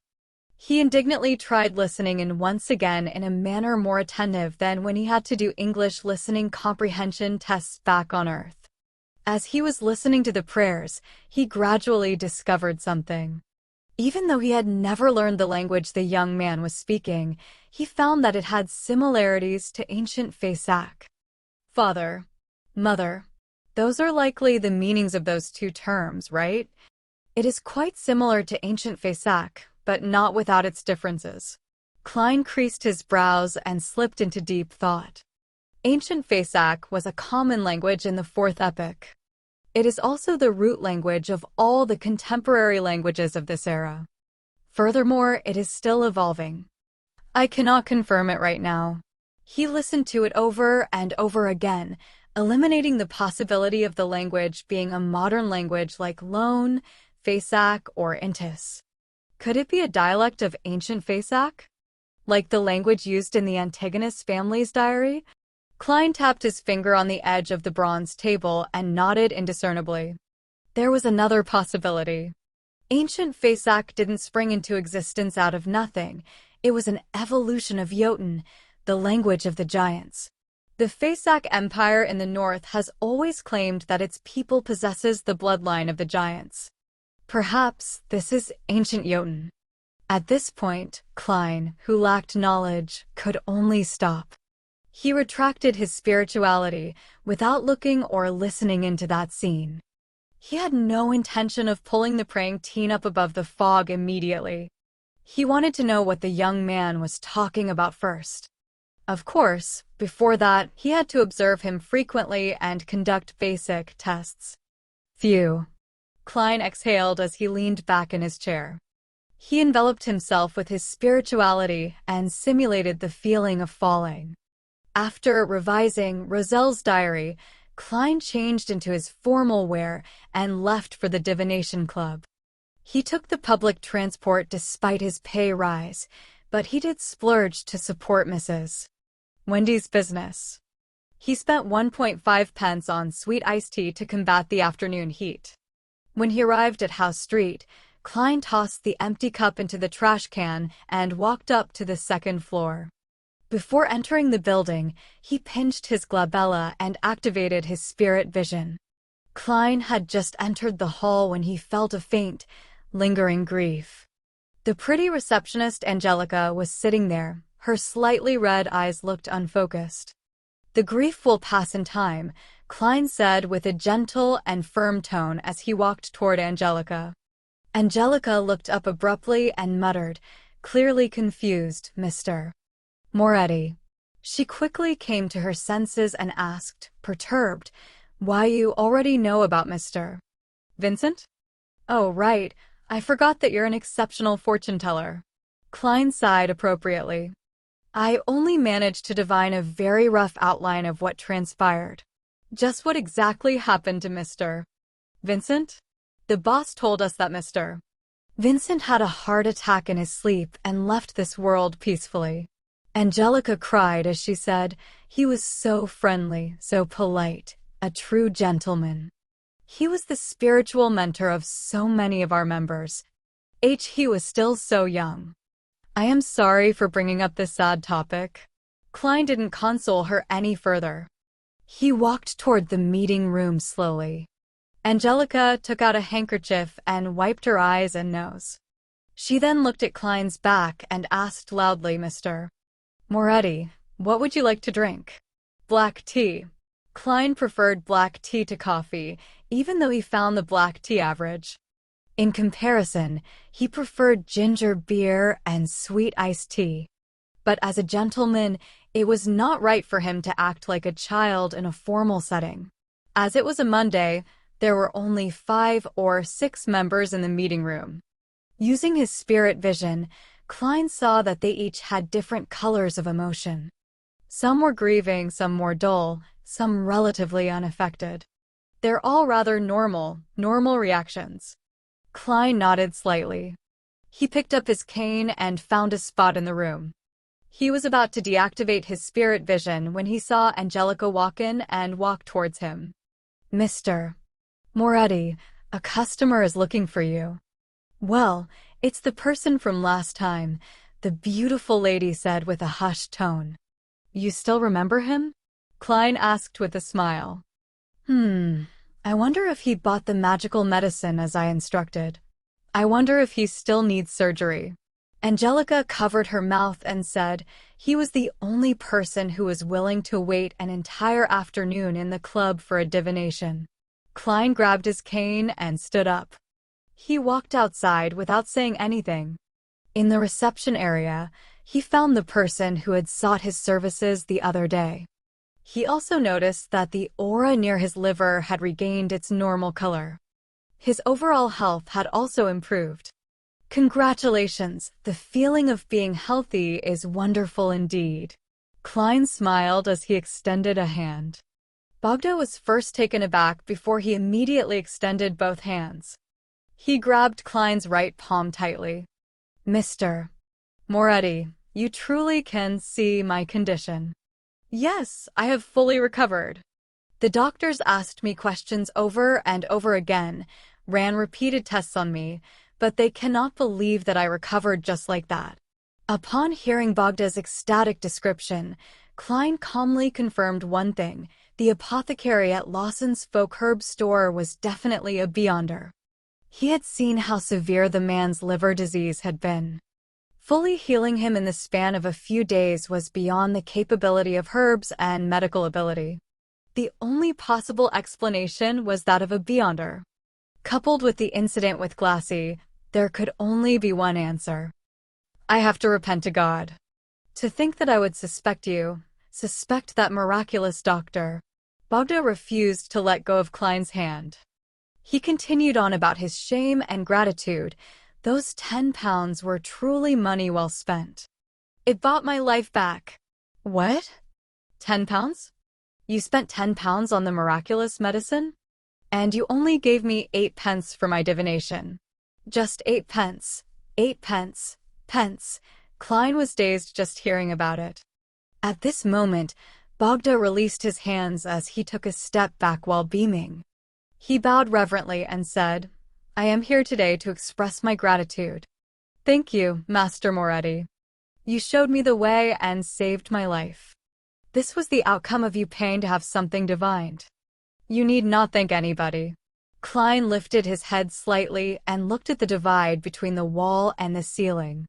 His answer fully expressed the vibes of a charlatan. "You are a true seer," Bogda praised.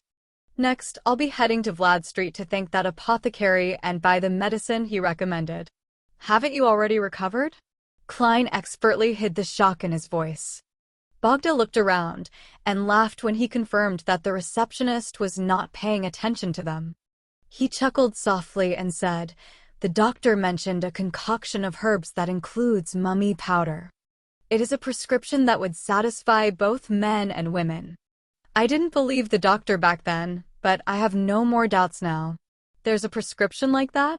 Klein suddenly felt that the apothecary was a cheat and suspected if he had pushed the person in front of him into a fiery pit of doom. He observed Bogda and confirmed that there was no problem with his aura. "Mummy powder?"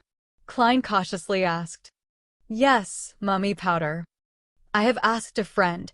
He said that even the nobles of Backlund are maniacally looking for such an item. It's a powder made by grinding mummies which gives men peak performance in bed. Even though it's disgusting and sounds dirty, it truly is a material used by the aristocrats." Bogda gave a detailed description. He had an eager desire in his eyes. "Mummies? Mummies made from corpses? Then grinding them to powder?" Klein was dumbfounded. He nearly retched in front of Bogda. Those nobles sure are hardcore. Just as he was about to advise Bogda against doing so, Glassy, who had suffered from a lung disease previously, stepped into the door and heard Bogda's description. Yes, it's very effective. I would recommend that you head to Lawson's folk herb store at Vlad Street. Mr. Lawson's secret recipe is very effective. Glassy took off his spectacles and leaned over with interest.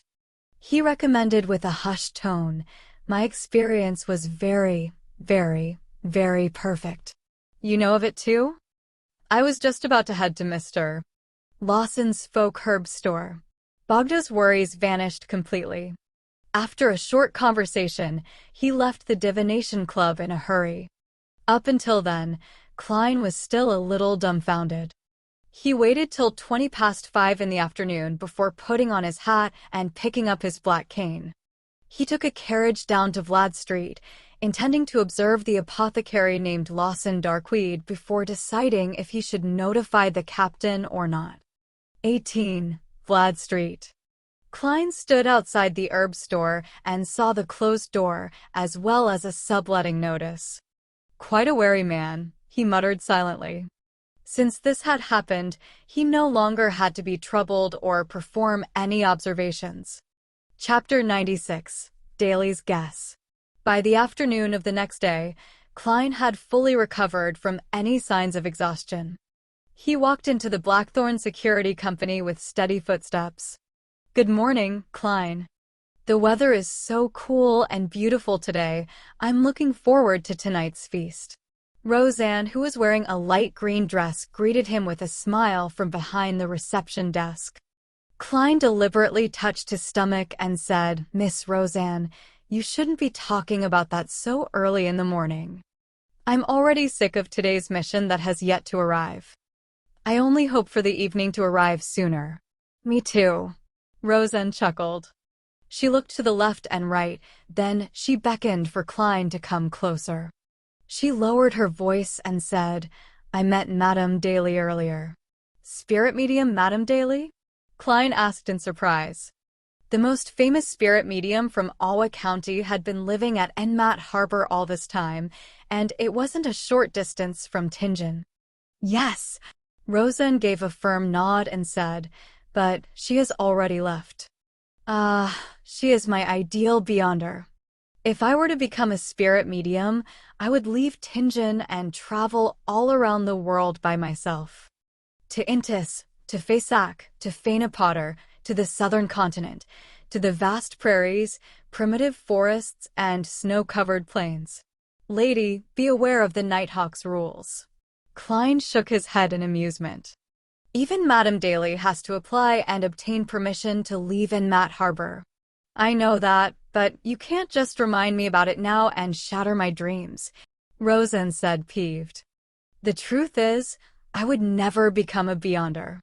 It's too dangerous. I know when I'll die from sudden gunfire. From what I've seen, beyonders are basically people who turn themselves into monsters to fight against monsters. Archbishop Cheney said that we are guardians, but also a bunch of miserable wretches that are constantly fighting against threats and madness, Klein replied, sighing. The quote had left a deep impression on him. To fight against the abyss, we have to endure the corruption of the abyss. The two of them fell silent in unison. Roseanne was the first to break the silence as she pursed her lips towards the partition and said, "Captain wanted you to meet him when you arrived." All right. With his hat and cane in hand, Klein passed through the partition and entered Dunn's office after knocking on the door. A middle-aged gentleman with deep and serene gray eyes and a high hairline put down his coffee cup and said with a smile, "Daly was here." "Can't say that I'm surprised. Roseanne had just informed me," Klein replied with a smile. Dunn didn't mind his humor but sighed. Daly was just transferred to the Backlund Diocese, which is the world's busiest and most crowded city. They have the highest population of beyonders and the most opportunities. She has a higher chance of becoming an archbishop or a senior deacon than me. Why? Klein asked curiously as he took a seat. Dunn thought for nearly 20 seconds before answering. She has a unique talent in mastering and exploiting sequence potions. I've mentioned the internal rule of the Nighthawks before. If you want to consume the next potion in the sequence, you'll have to wait 3 years and go through a strict examination to prevent any loss of control. But typically, 3 years is far from sufficient. I spent 3 years going from a sleepless to a midnight poet. It took me 9 years to go from a midnight poet to nightmare, a full 9 years. And to go from nightmare to sequence 6, I've already spent 3 years. I have no idea how many more years I need. When our bodies age and our energy starts to decline, even if we overcome the latent dangers, we shouldn't attempt advancing anymore. This is because the risk of losing control at that point is so high that no one is willing to risk it. As for Daly and I, we are different from most Beyonders. After she became a corpse collector, she handed in a special application after only a year. She hoped to consume the follow-up potion immediately. What surprised everyone was that she actually passed through the stricter examination and obtained the Gravedigger potion. It only took her 1 more year to go from Gravedigger to Spirit Medium. This year will be her 5th year as a Beyonder. She is only 24 this year, young enough to have many opportunities ahead of her. On the surface, she's the most famous spirit medium in Awa County, but she truly is an actual spirit medium. Isn't that acting? Old Neil had apparently mentioned that Madame Daly had similar tendencies. Klein felt that he had grasped the key reason for Madame Daly's quick ascension through the ranks. Captain, you're young enough as well. You're only in your 30s, Klein comforted Dunn, but added in his heart, it's just that your memory isn't that great. Dunn drank a sip of his coffee. He shook his head and smiled bitterly. Why didn't you ask Madame Daly about her method of mastering and exploiting sequence potions? Klein purposely asked. Dunn put down his coffee cup and massaged his temples as he spoke. She told me to become a true nightmare. I don't know what that means. Play the role of a nightmare. Man, a nightmare sounds sinister. Klein creased his eyebrows and temporarily fell silent. Then, Dunn took out his smoking pipe and sniffed at it. Daly and I discussed the possibility of Seer's follow-up potion being Clown. Assuming that the member of the Seers didn't lie to you, she brought up an interesting hypothesis. What hypothesis? Klein asked hurriedly, his eyes turning bright. He had once used a divination method to determine if Clown was the follow-up potion of Seer. The answer he received had been vague, but it seemed close to being a confirmation. Dunn's deep and serene gray eyes swept his gaze at him while he said in thought, a normal sequence pathway proceeds in a stepped manner. They advance according to a particular similarity. For instance, Sleepless, Midnight Poet, and Nightmare are all obviously related to the darkness of the night, as well as the peaceful sleep and tranquility that is generated from sleep. It can be imagined that every subsequent sequence would have identical traits, only with more power and a wider scope. They might be linked to secrets, disaster, horror, the crimson moon, etc. Certain sequence pathways appear unrelated, but when we analyze them in detail, we can still find similarities, such as assassin and instigator. Their implied similarity is to bring people calamities, pain, sorrow, and despair. Hence, the follow-up sequences should abide by this pattern. Klein paid close attention and asked proactively, but Seer and Clown doesn't have such a connection? Yeah. Dunn nodded and said, Daly believes that there might be sequence pathways that share another kind of relationship. After all, there's a lot we do not know. He paused for a moment before saying, Daly said that, in this sort of pathway, the low to mid-sequence potions would respectively provide the Beyonder an ability that seems brand new and unrelated to the others.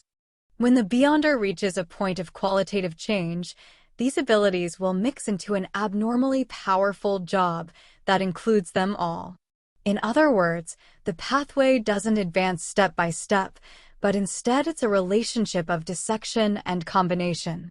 Klein listened intently, but he felt lost.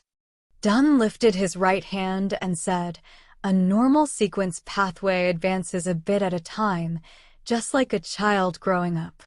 A growing child becomes taller, stronger, heavier, and more mature from a young age, while special sequence pathways are more like. Having said this, Dunn lifted up his thumb. This is sequence 9. Then, he lifted up his index finger. This is sequence 8. Then, he gradually lifted up the rest of his fingers. Each and every finger is independent and doesn't seem to be related to the others.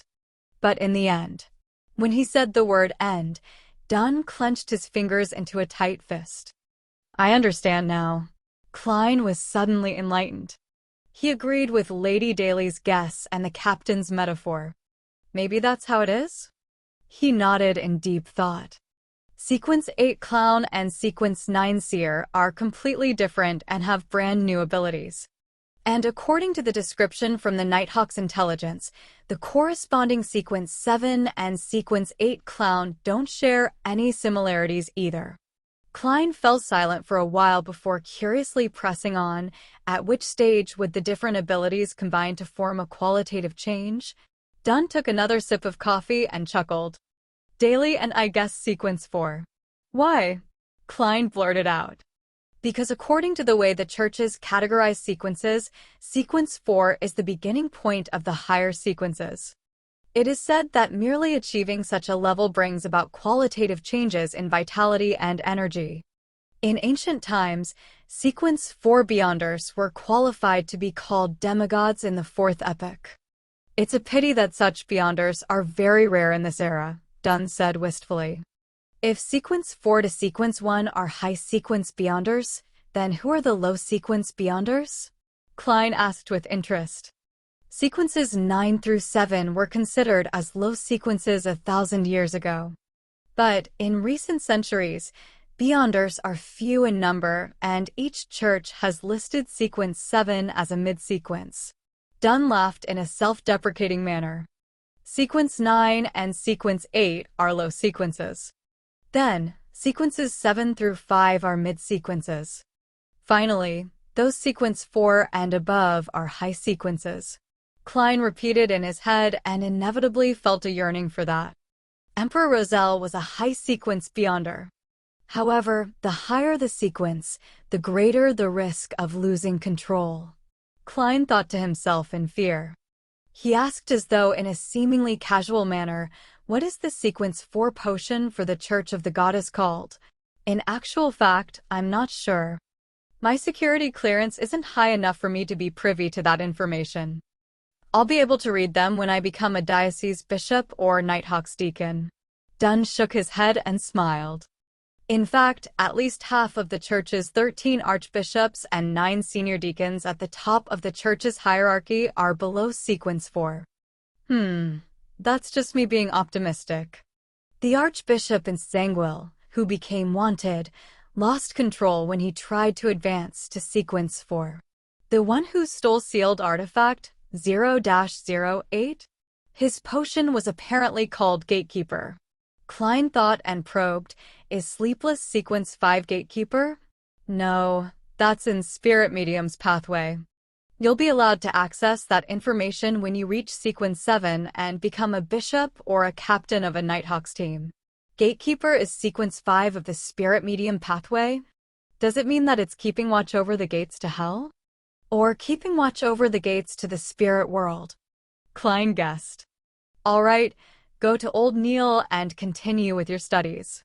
Dunn smiled and said, don't forget about dinner tonight at Old Will's restaurant. Reservations have been made. I'll introduce you to the rest of the Nighthawks officially. All right, I've already prepared the money. Klein forced a smile. No, there's no need. Have you forgotten that we have additional bonuses? The part about you completing an assigned mission. Dunn waved. Klein was momentarily taken aback before replying with a beaming smile. All right, Captain. He turned around and walked towards the door, while counting inwardly, 3, 2, 1. Why didn't Captain call me back? Klein dragged out 1 for a very long time, only to be surprised that Captain Dunn Smith hadn't forgotten at anything. A miracle. In the armory, old Neil stole a glance at Klein, who was in a good mood. Don't be obsessed with tonight's dinner. You still have a lot of things to learn, such as more ritualistic magic, ancient Hermes, Dragonish, Elvish, and many more. Yeah, every afternoon besides your day off, you have to have at least 2 hours of combat training with an instructor. Combat training? Captain didn't mention it. Klein was shocked. Old Neil nodded and didn't hesitate to answer, he forgot. Chapter 97, Combat Teacher. At 2 in the afternoon, outside of a simple 2-storied building that was in disrepair at the outskirts of the North Borough, Klein, who was in his probationary inspector uniform, looked at the weed-filled garden and the vines that had crept up the walls. He turned his head in surprise. My combat instructor lives here? Shouldn't a combat artist who was selected by the Nighthawks be exceptional? Leonard Mitchell, who had guided Klein there, snickered and said, "Don't underestimate Mr. Gawain because of his residence's surroundings." Although he was never conferred an aristocratic title, he was a true knight back in the day. Having said that, the poetic Nighthawk, who was dressed in a white shirt, black trousers, and buttonless leather boots, suddenly felt melancholic. He was active during the waning era of the Knights.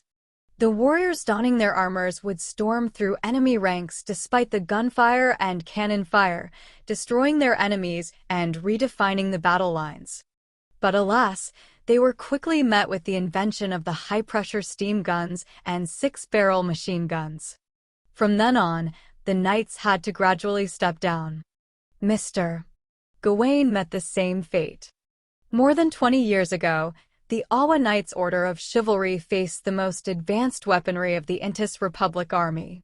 Sigh, every time I recall this, it seems like I'm touching the dust heaps of history. The poet in me stirs when thinking of this irreversible and fated destiny, but alas, I do not know how to compose the poem. Then what's the point in saying so much? Klein acted oblivious to Leonard's self-deprecation and gave a serious suggestion. My university schoolmate once told me that the composing of poems requires a certain degree of talent. It's best you start by reading the classical poems anthology of the Lone Kingdom. Leonard's mood changed on a whim. He replied with a light-hearted tone, "I purchased that book a long time ago, as well as other titles, such as the selected poems of Emperor Roselle. I will work hard to become a true midnight poet, Mr. Seer."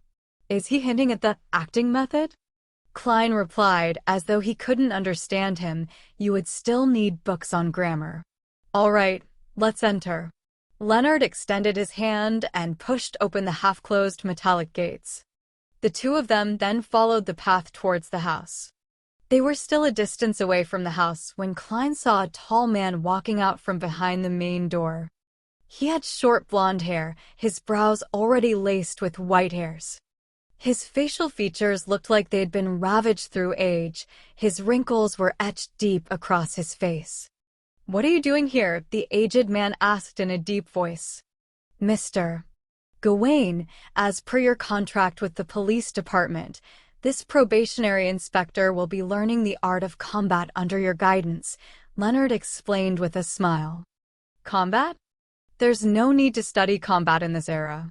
Gawain looked at Klein with turbid eyes and said in a dead voice, "You should learn how to draw your gun and shoot. You should master the most advanced weaponry." Was this the psychological trauma caused by the 6-barrel machine guns and high-pressure steam guns? Klein didn't give a reckless reply. Instead, he smiled and looked at Leonard. "The art of combat is still a skill a policeman has to master. Most of the criminals we face are not those who must be executed on the spot. Some might not even have weapons. In that case, we have to rely on combat techniques," Leonard said, obviously prepared for the situation. With a dark expression, Gawain fell silent for more than 10 seconds before saying, "Throw a punch." He was speaking to Klein. Klein, who was not holding his cane, remembered the boxing matches he had seen in his previous life. He raised his arm and threw it forward. Gawain's lips twitched indiscernibly. He thought for a moment and said, kick. Tilting to the side slightly and twisting his hips, Klein tightened his thigh muscles and kicked forward with his right foot. Cough. Gawain covered his mouth and cleared his throat. He looked at Leonard and said, "I will honor my contract. But based on his foundation, he needs to come here 4 times a week, 3 hours each time, for the first month. You're the combat expert. It's up to you." Leonard nodded without hesitation. He smiled and said to Klein, "See you at dinner." After Leonard walked out the metallic gates, Klein asked out of curiosity, "Instructor, how should I begin practicing? Punching or footwork?" As a qualified keyboard warrior, he understood the importance of footwork in combat. Gawain stood akimbo as he shook his head lethargically. "What you need now is strength training. See those? Those are 2 dumbbells made of steel. They shall be your partners for today. Other than that, you also have to practice deep squats, running, and rope skipping. Let us take those 1 set at a time." While Klein was still in a daze, Gawain suddenly raised his voice and said sternly, "Understood. Understood." At this moment, Klein felt as though he had returned to military training and was facing an inhumane instructor. "Change out of your clothes. There's a set of knight's training clothes on the sofa." Gawain suddenly sighed. He turned around and walked toward the black steel dumbbells. 6 in the evening, at a corner table of the Old Wool restaurant. Other than Fry, who was guarding Cheney's gate, all the members of the Blackthorn Security Company were present. There were 6 Nighthawks and 5 civilian staff. A white tablecloth was draped over the long table. Waiters carried over plates of food, portioned them before serving them to each individual guest. Klein saw steaks drenched in black pepper sauce. He saw bacon, sausages paired with mashed potatoes, egg puddings, asparagus, and specialty cheeses. He even saw rose-colored champagne. However, he had no appetite. The training in the afternoon had nearly made him vomit. Noticing the pale, newly inducted Nighthawk with turbid eyes, Dunn raised the glass of red wine in front of him and laughed. "Let us welcome our newest official member, Klein Moretti, cheers." The cold and introverted black-haired lady, Royale Raydeen, the sleepless Kenley White, the sloppy Leonard Mitchell, as well as the white-haired, black-eyed midnight poet Sikatron all raised their cups and looked at the new member of their team. Klein fought back the discomfort of the training and raised his glass of amber champagne. He stood and said, "Thank you." He clinked glasses with every Nighthawk, tilted his head back, and finished the small amount of champagne. "Is our Miss Author not going to say something on this occasion?" Dunn smiled as he looked at Sikatron. Sikatron was a lady in her 30s. She had average looks, but had an exceptional demeanor, one that was quiet and serene. Coupled with her few strands of graying hair, it added a unique charm to her. Klein had heard old Neil mention that this midnight poet had taken on a side job as an author and had attempted to submit her works to newspapers and magazines. Unfortunately, only a few smaller newspapers had accepted them. Sika smiled and looked at Dunn. "In order to make the term Miss Author into a reality, Captain, I think you should give me some funds to self-publish my work." Dunn laughed. "You should learn from old Neil and give me a more suitable reason. I'm most impressed with Mr. Neil in this department." Roseanne echoed in between her mouthfuls of roast mutton. Amidst the chatter and laughter, Leonard looked at Klein and said with a chuckle, "Are you so tired that you have no appetite to eat?" "Yeah." Klein sighed. "If you haven't touched your food yet, I can be of assistance." Leonard acted as though he didn't want to waste any food. Klein didn't mind. He nodded and said, "That wouldn't be an issue." And with that, a good portion of the food in front of him was eaten by Leonard and the rest. Nearing the end of the dinner, the waiters served plates of beef, pudding, and ice cream. Klein tasted ice cream and found it cold and sweet. It was particularly appetizing. Before he realized it, he had finished the ice cream drizzled with a blueberry sauce. And as a result of this, he started to feel the hunger pangs. It was a hunger which demanded recharging food that came after intense exertion. Swallowing his saliva, Klein looked to the front, only to see that all the plates were empty. There were no leftovers. "Let's end the dinner here and give Klein a final toast," Dunn suggested. Before finishing his sentence, Klein asked, "Captain, may I order another plate of food?" The group fell silent after hearing such a request, only to break out into chuckles moments later. "Haha, you've finally recovered." "No problem. Order 2 plates if you want to." Dunn shook his head and laughed.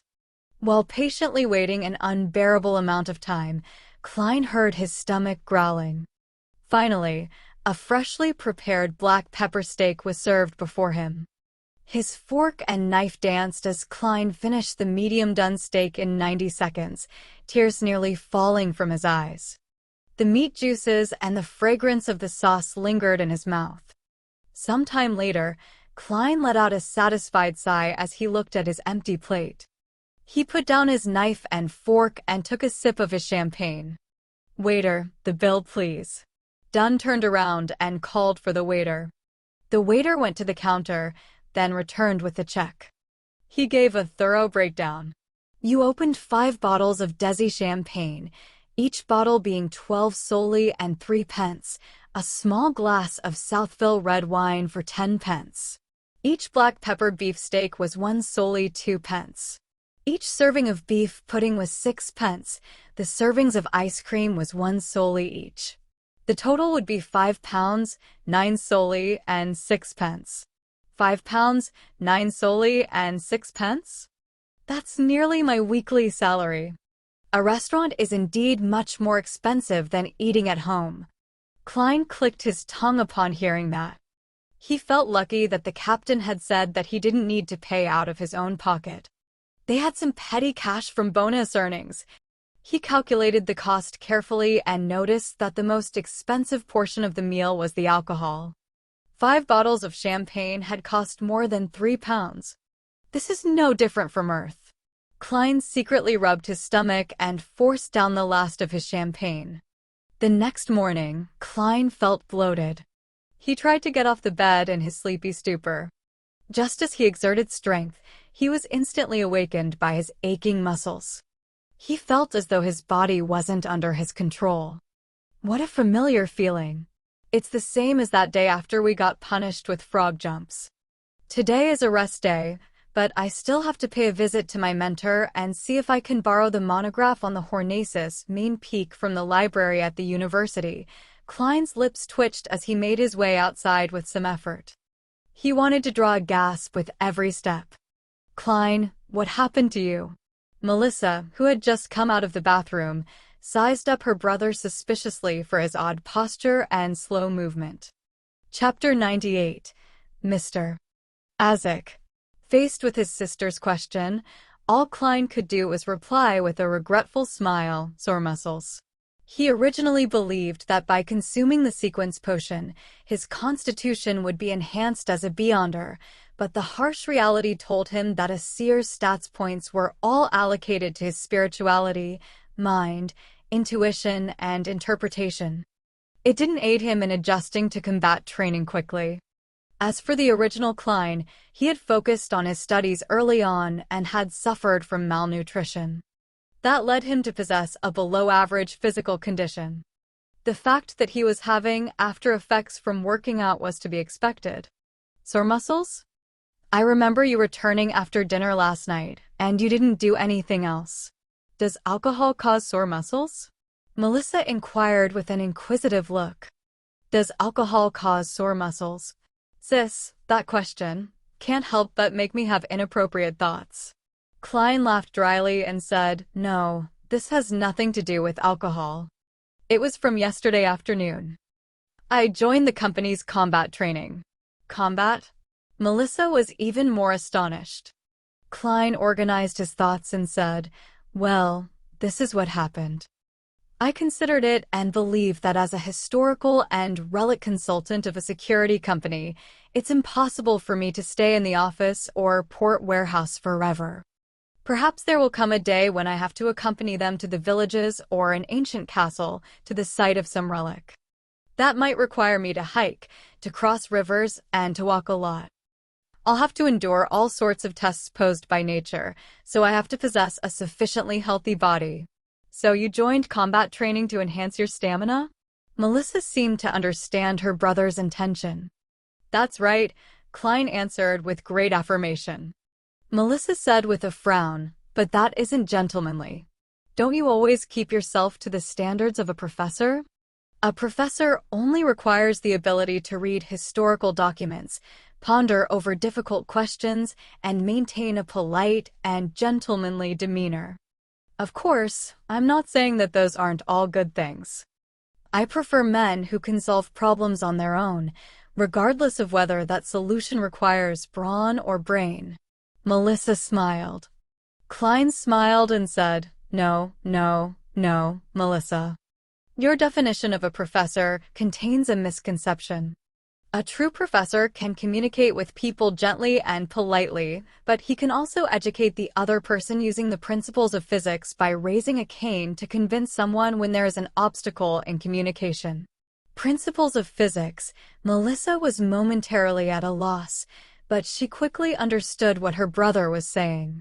She was suddenly unable to retort him.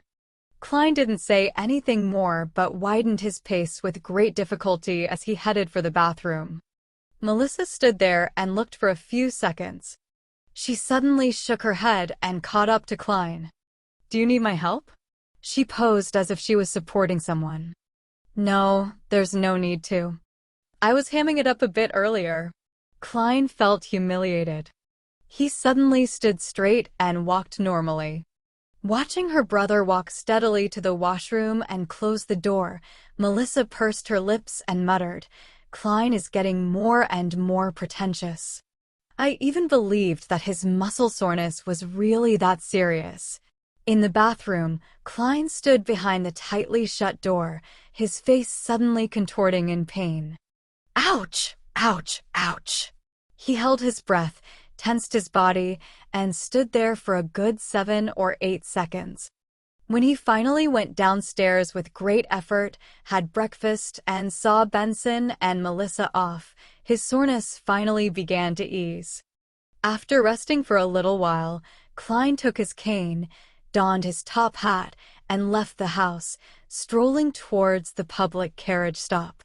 During the summer, Koei University had trees with shade-providing foliage, flourishing with birds and luxuriant flowers. It was peaceful and calm. Walking along the river, Klein took a turn towards the history department. Then, he found the 3-story building which showed its age and located his mentor's, Cohen Quinton's, office. He knocked and entered the room, but he was shocked to see that the man sitting at his mentor's seat was the academic Isaac. Good morning, Mr. Isaac, where's my mentor? We made an appointment by letter to meet here at 10, Klein asked, puzzled. Isaac, who was Cohen Quinton's best friend and often debated with his mentor regarding academic topics, smiled and said, Cohen had a last-minute meeting and went to Tingen University. He asked me to wait for you here. He had bronze skin, an average height and build, black hair, brown eyes, and gentle facial features. Being in his presence brought on an indescribable feeling, as though you could see in the man's eyes that he had been through the vicissitudes of life. Under his right ear was a tiny mole that one wouldn't notice unless closely examined. Having said the reason, Isaac suddenly frowned as he carefully observed Klein. Feeling confused by the sudden scrutiny, Klein looked at his attire. Have I committed some breach of etiquette? Tuxedo, black vest, white shirt, black bow tie, dark-colored trousers, leather boots with no buttons. Everything seems normal. Isaac's brows eased and he chuckled softly. Don't mind me. I suddenly noticed that you are way more energetic than before. You look even more like a gentleman now. Thank you for your compliment. Klein accepted it calmly and asked, Mr. Isaac, did my mentor manage to find the book, Research of the Hornaces, Main Peaks Relics in the school library? He found it with my assistance, Isaac said, smiling gently. He then pulled open the drawer and took out a gray-covered book. You are no longer a Koa University student anymore. You can read it here, but you cannot take it home. All right. Klein delightfully took the academic monograph and with a hint of fear. The book's design was fully in line with the current trends. It used hard paper as a hard cover, and it was printed with an image like an abstract version of the main peak of Hornacis mountain range. Klein took a glance and found a seat. He flipped open the book and started reading carefully, line by line. As he became engrossed in the book, he suddenly realized that there was a cup of rich and fragrant coffee by his side. Help yourself to the sugar and milk. Isaac put down the silver saucer and pointed at the milk jar and sugar container. Thank you. Klein nodded with gratitude. He added 3 cubes of sugar and a teaspoon of milk before continuing to read his book. The book, Research of the Hornacis Main Peaks Relics, was not a very thick book. Klein finished reading it when it was almost noon. He took note of a few noteworthy points. First, the settlement on the main peak of Hornacis Mountain and its surrounding area was obviously an advanced civilization, which existed as part of an ancient nation. Second, from their wall murals, their perspective on life appears similar to that of humans. I can assume for now that they were human. Third, they revered yet feared the darkness of the night. Hence, they called their god the ruler of the ever night, mother of the sky. Fourth, the weirdest part is that researchers haven't found any graves in the entire area, which initially seems to indicate that the people didn't need to be buried because they didn't die. However, that would be contradictory to the contents of the wall murals. In the wall murals, the people in the nation believed that death is not the end. They believed that their deceased family would protect them in the night. Hence, they would keep their deceased family members at home, on the bed, by their side, for a full 3 days. There is nothing beyond that for the wall murals as it doesn't involve burials. Klein took another sip of coffee and continued to write down his afterthoughts in his notebook. Mother of the Sky. Sky Mother is such a grand title, while the ruler of the Evernight obviously overlaps with the Evernight goddess. Is this a contradiction at its roots? In the ancient remains on the main peak of the Hornacis mountain range and its surrounding area, every arrangement and decoration was well preserved. Even the wall murals didn't have any signs of damage. Before it was discovered, there seemed to be no disturbance at all. The table was arranged with cutlery, and there were dried stains of rot on the dining plates. In some rooms, there were half-filled bottles of alcohol that had almost turned into plain water. What happened to the nation's people? They seemed to have left their homes in a hurry, without taking anything with them, and they never returned.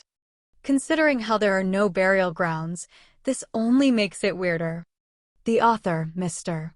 Joseph, also mentioned that when he first discovered the remains, he even had the belief that the people residing there had just vanished all of a sudden. Klein stopped writing and cast his gaze at an illustration. On John Joseph's 3rd visit to the main peak of the Hornacis mountain range, he had used a new camera model to shoot a monochrome photograph. In the photo, the lofty palace had a collapsed wall and was overgrown with weeds. It followed a grander style for its design. When he flipped to the photograph, Klein's first thought was that of the palace he had seen in his dream. The 2 styles were identical. The only difference was that the one he had dreamed of was on a peak, and it was way more magnificent. It also had a huge chair, a seat of honor, that looked like it didn't seat a human. Countless translucent maggots clustered together and squirmed slowly beneath the chair.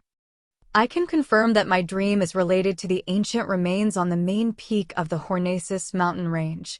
That should be the nation of the Evernight which was referenced in the Antigonus family's notebook. Klein nodded slightly and closed the book. At that moment, Isaac, who was sitting opposite him, touched the inconspicuous mole under his right ear and said, "How was it? Found anything?" "Quite a bit." Take a look, I've written so many pages of notes. Klein pointed at the table and smiled. I don't understand why you're suddenly so interested in this matter. Isaac sighed and said, Klein, when I was studying at the Backlund University, I had dabbled with some divination and did quite a bit of research on that. Well, I discovered that there is disharmony in your fate. What? Divination? Are you talking to me about divination? As a seer, Klein looked at Isaac the academic in amusement. How is it disharmonious? Isaac thought for a moment. Have you encountered many strange coincidences in the past 2 months? Coincidences? As he was indebted to Mr. Isaac, Klein didn't dispute his question as he subconsciously began thinking. If we are talking about coincidences, the most obvious matter was when we were after kidnappers. We actually managed to find clues of the Antigonus family's notebook that was lost for days in the room opposite the kidnappers. Also, Ray Bieber didn't flee from Tingen in a hurry. Instead, he found a place to digest the power bestowed by the notebook, allowing for sealed artifact 2-049 to track him down easily. That seemed to be against common sense. Although Ire Harson gave a reasonable explanation, I always had a nagging feeling that it was somewhat coincidental. Oh, Selena had stolen a glance at Hannes Vincent's secret incantations, but she held back till her birthday dinner banquet to try it out, and I happened to discover it, which is quite a coincidence too. Otherwise, Hannes Vincent wouldn't have been the only one to die so suddenly. Klein thought about it seriously for a few minutes and said, There are 3. Neither too many nor too frequent. Furthermore, there was nothing that indicated someone's involvement and guidance. Isaac nodded slightly. As Emperor Roselle once said, a single coincidence is encountered by anyone. Twice is still normal. Thrice is when one should consider what internal factors are influencing those coincidences. Can you tell me anything else? Klein probed. Isaac laughed and shook his head. I can only tell that there's some disharmony, but nothing else. You have to understand that I'm not a real seer. Isn't that basically equal to saying nothing? Mr. Isaac is quite odd. He's playing a charlatan in front of a charlatan like me. Klein let out a breath, seizing the moment when Isaac stood up. He pinched his glabella and activated his spirit vision. When he looked over, Isaac's aura fully appeared before his eyes and everything seemed fairly normal. Unfortunately, I can only see the ether body and astral projection of a person above the gray fog. Klein thought carefreely as he tapped his glabella again while standing up. Chapter 99. Red Chimney. Late in the afternoon, Klein returned home and drew the curtains, allowing his room to slip into darkness. He took out his pen and paper and thought for a long time, finally writing down a sentence. The kidnapping of Elliot was due to extraordinary elements. As a seer, Klein had tried to divine if those coincidences were a consequence of unnatural developments, but the results showed otherwise. This time, he was influenced by Isaac to look into these events again. He also drew lessons from the suited clown. He seriously designed an appropriate divination statement, eliminating any descriptions that might be vague or cause confusion. Yes, I should break down the 3 coincidences and divine them separately. Klein nodded in thought as he slowly removed the topaz from his wrist. He held the spirit pendulum with his left hand and allowed it to hang close over the divination statement on the paper. He collected himself and entered a state of cogitation. With his eyes closed, Klein started chanting repeatedly, the kidnapping of Elliot was due to extraordinary elements. As he recited the statement over and over again, Klein opened his eyes and looked at the pendulum, only to see the topaz turning counterclockwise slowly. It's still a negative, Klein muttered to himself. He designed several other divination statements, but the results persisted. There was nothing strange about that incident. He then separately divined the event of Ray Bieber's stay in Tingen and Selena's magic mirror divination incident, but the answers for both events were normal. Was I a real seer? frightened by the charlatan Mr. Isaac. Besides, Captain and the others didn't feel that anything was off. Klein laughed and shook his head. But he remained cautious. He planned on using the dream divination technique to get a final confirmation. After some thought, he changed the divination statement to fit the change in method. The true reason for Elliot's kidnapping. As he scribbled with the fountain pen, Klein paused and pondered over his words. After reading it over and over again, he tore the slip of paper and walked toward his bed. He relaxed and laid down. With the divination statement in hand, Klein quickly fell asleep with the help of cogitation. He found himself in a contorted, broken world. Regaining his senses, he began swimming through the blur. Gradually, he saw the few kidnappers. He saw them lose their final chip at a gambling table, saw them obtain guns from underground sources, and saw them survey the area. They even rented the apartment across Ray Bieber's apartment as their hideout. These didn't form a continuous scene. Instead, they were presented in the form of flashing pictures. Klein couldn't find anything that was abnormal. Furthermore, it had also aligned with the statements given by the kidnappers. After exiting the dream, Klein separately divined the other two incidents, but had the same result.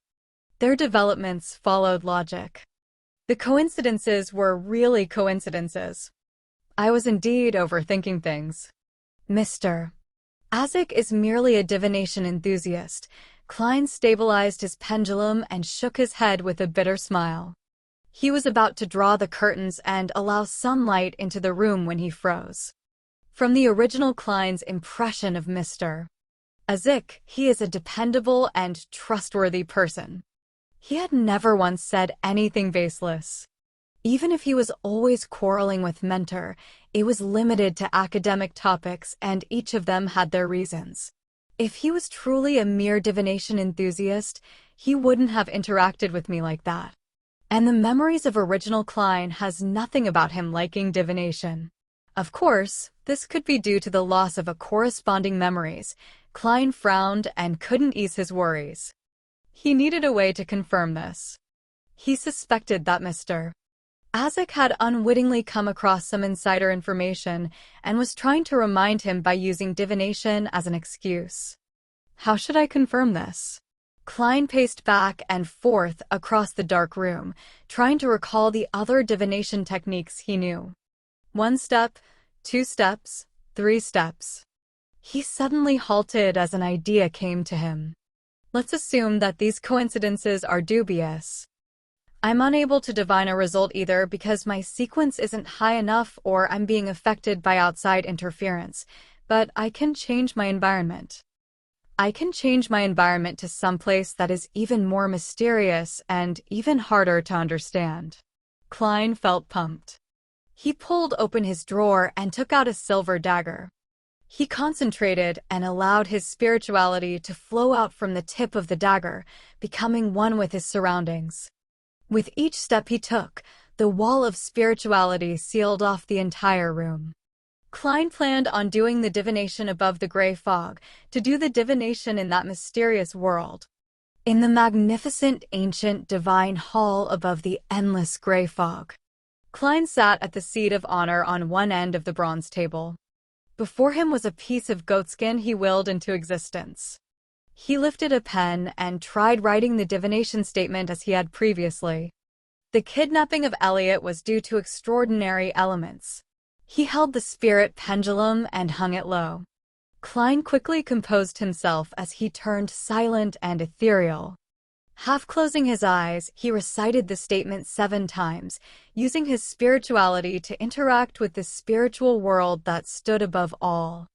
Feeling the tug of the silver chain, Klein opened his eyes to look at the pendulum. The sight made him freeze immediately. The pendulum was spinning clockwise. This meant that there was an extraordinary element behind Elliot's kidnapping. This was completely different from the result he had gotten in the outside world. There were no traces of any interference. Such power or means is terrifying.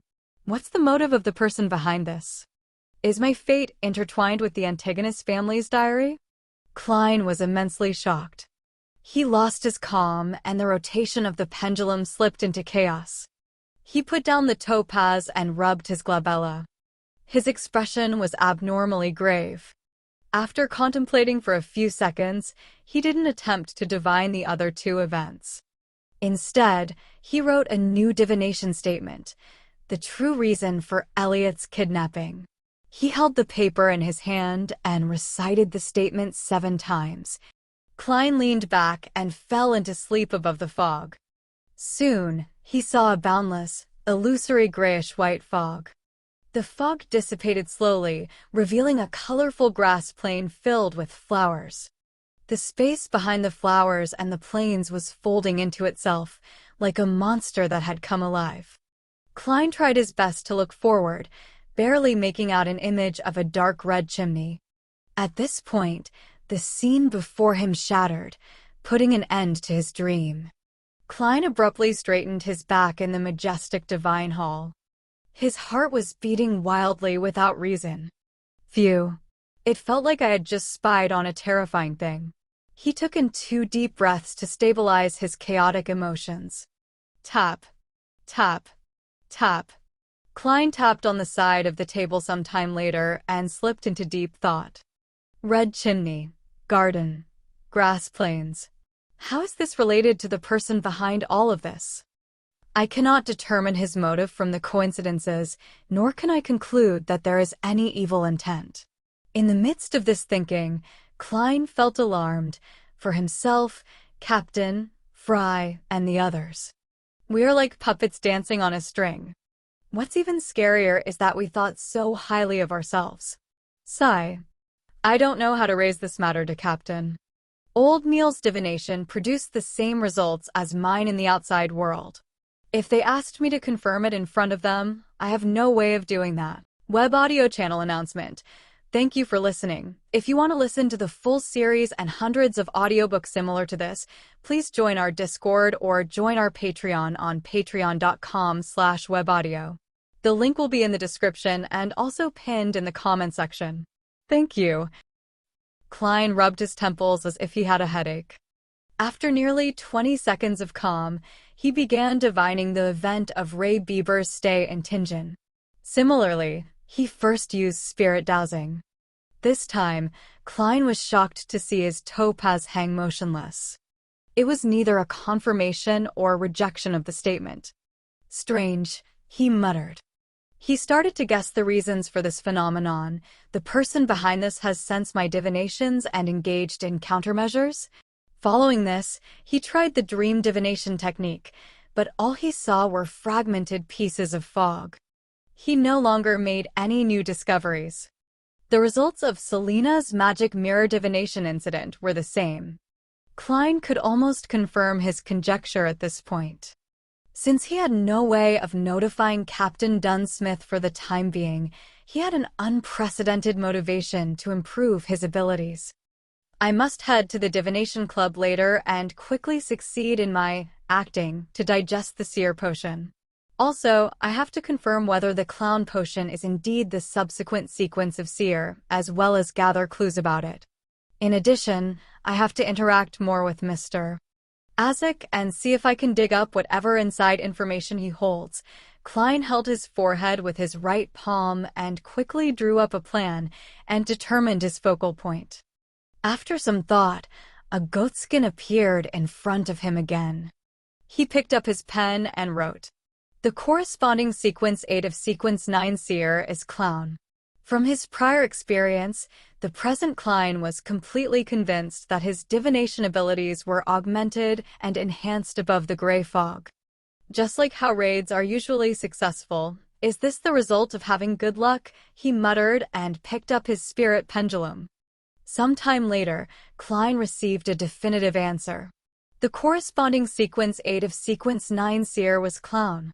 He then wrote on the paper once again. The corresponding sequences 8, 7, 6, and 5 of seer would grant at least one brand new, unrelated power. Klein exhaled as he tried spirit dowsing again. However, he saw the topaz hang motionlessly without any rotations. There isn't enough information to complete the divination and receive a revelation, he muttered to himself while seemingly deep in thought.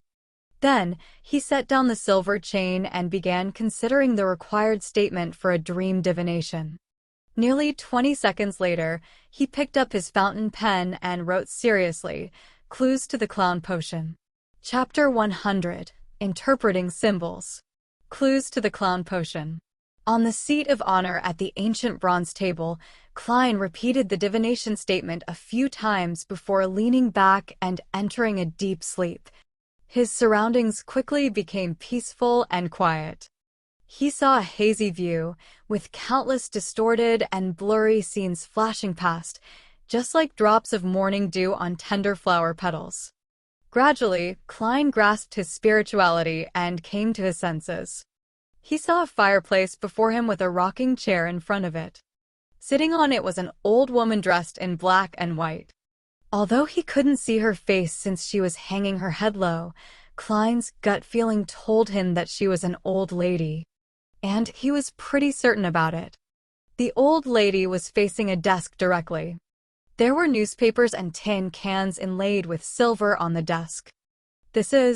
Klein found the scene before his eyes very familiar, and he quickly recognized what he saw. This was where Ray Bieber and his mother stayed. This was where he saw a bloated cadaver for the first time. There are clues that point to the clown potion here. Just as Klein's thoughts flashed past, the scene around him transformed. It was a grayish-white warehouse, hidden among identical buildings. There were white bones scattered all around, and a few balls of flesh that looked like they had been squashed by a boulder. In the middle of the warehouse was a grayish-white object that was the size of a fist. Its surface was filled with ditches, and it looked soft but ductile. It looked like a brain that had been extracted out of a living being.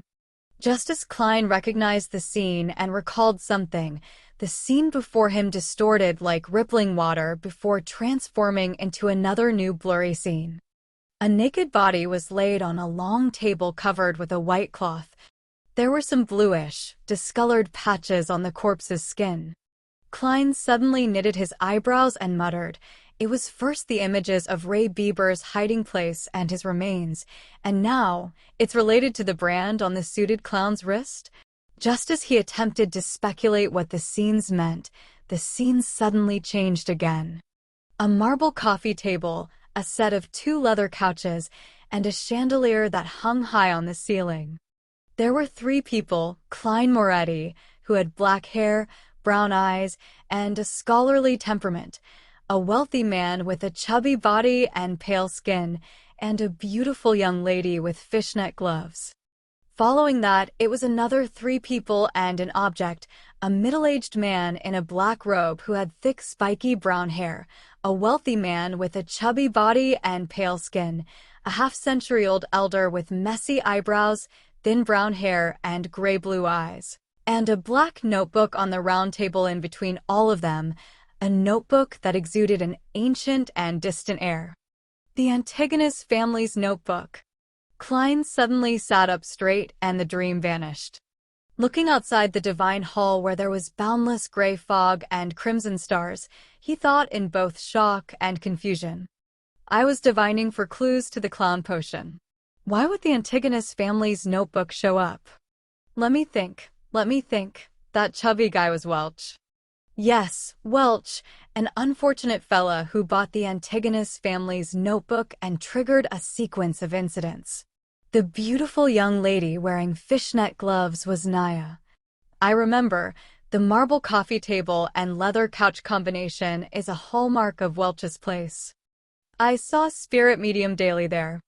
In other words, what I saw was Welch's living room. It was a scene where the original Klein and his 2 classmates were discussing the notebook. Klein calmed himself down and tapped on the edge of the long bronze table rhythmically. Then, what does the last scene represent? The notebook appeared. Welch appeared. Could it be the scene where he bought the ancient item? There were another 2 people, and one of them looked very familiar. I feel like I've seen the middle-aged man in the classic black robe somewhere before. That spiky brown hair, severe dark eye circles. Yes, I know who is he now. Jonas Vincent from the Divination Club, the Jonas Vincent who died peacefully after Captain snuck into his dream, having learned that Selena secretly obtained this secret incantation from him. No way. He was the one that sold the notebook to Welch? Everything appears to be coming full circle. The world sure is small. No, Tingen is really small. On careful thought, it really is a possibility that Jonas Vincent wasn't an ordinary fortune teller. He was obviously deep into mysticism and obtained the attention of an ancient evil god. He had the channels, ability, and opportunity to acquire the notebook that was accidentally released by the secret order.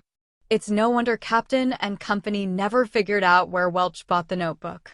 Their investigative approach was entirely wrong. They had attempted to investigate via the antique market. But when the actual whereabouts of the notebook was found, they gave up on that lead. What a pity. Jonas Vincent just passed away not too long ago. Otherwise, we definitely could have found out something regarding the notebook. Since he was involved in mysticism, he should have researched the notebook. His death was way too coincidental. However, there was another person at the scene, a man in his 50s. He might know quite a bit of what happened. Klein stopped tapping his fingers on the edge of the table and looked through every scene of his dream divination once more. Ray Bieber's house, Ray Bieber's hideout spot, the remains of Ray Bieber, the brand on the suited clown's wrist, Welch's house, Welch, Naya, and original Klein's exchange, Welch, Jonas Vincent, and the Antigonus family notebooks group photo. Besides the brand on the suited clown, everything else is directly related to the Antigonus family's notebook. But I had divined for clues to the clown potion. This isn't scientific, nor does it make mystical sense. After becoming a seer, Klein once tried to divine where Welch had bought the Antigonus family's notebook, but he never considered using the unique qualities that the area above the gray fog possessed. As such, he had failed to receive any revelations, but now he had chanced upon the truth by divining something separate. After spending nearly 20 seconds to calm down, Klein summarized the context provided by Roselle's diary and attempted to interpret his dream divination. The first possibility, Zeradol, or should I say, the secret order, was searching and pursuing the relics of the Antigonus family. So, the symbolic meaning of the dream is to use matters related to the Antigonus family to lure the secret order into appearing, so as to obtain the clown potion's formula. The second possibility, the clown potion's formula, is directly recorded in the Antigonus family's notebook. The fact that the Zeradol family is seeking the relics of the Antigonus family implies that they share very deep connections. They could have been allies or enemies. Hence, it seems fairly natural that the Antigonus family possessed parts of their sequence. Things would be obvious if they were allies, but enemies are the ones who would know each other the best. But the second explanation wouldn't be able to link it to the brand on the suited clown. Sigh, I do wish that this second explanation were true though. When the Holy Cathedral finds an expert to interpret the notebook, I would be able to obtain the clown potion without any risk. It seems that the first explanation is the most plausible. My gut feeling as a seer tells me that there might be a deeper symbolic meaning. Having thought of this, Klein massaged his forehead and suddenly realized the limitations of a seer. Unless it was a very simple and straightforward sign, a seer had to be extremely careful when making interpretations. It was just like walking on the edge of the abyss or walking on a thin layer of ice over a lake's surface. The suited clown's outcome was an actual and bloody example of what a single mistake in interpretation or failure to grasp a key point could result in. In that instant, Klein had an illusion of himself mastering the true essence of a seer. He seemed to be just one step away from digesting the potion completely. "Thank you for enlightening me with your life. Praise the lady," he muttered and drew a crimson moon before his chest. Then he divined whether Azek had good intentions or if he was an amazing beyonder. He received confirmations for both of them. Eventually, the continuous divinations exhausted Klein. He had no choice but to stop churning through his thoughts and decide on the crucial matters that he needed to attend to. I have to find the man that appeared in the same scene with Welch, Honas Vincent, and the Antigonus family's notebook as soon as possible. I can begin my search with the Divination Club. I can't just confront Mr. Azik. Yes, he might be a mid-sequence beyonder of the life school of thought, but there's a lack of information, making it impossible for me to divine. Phew.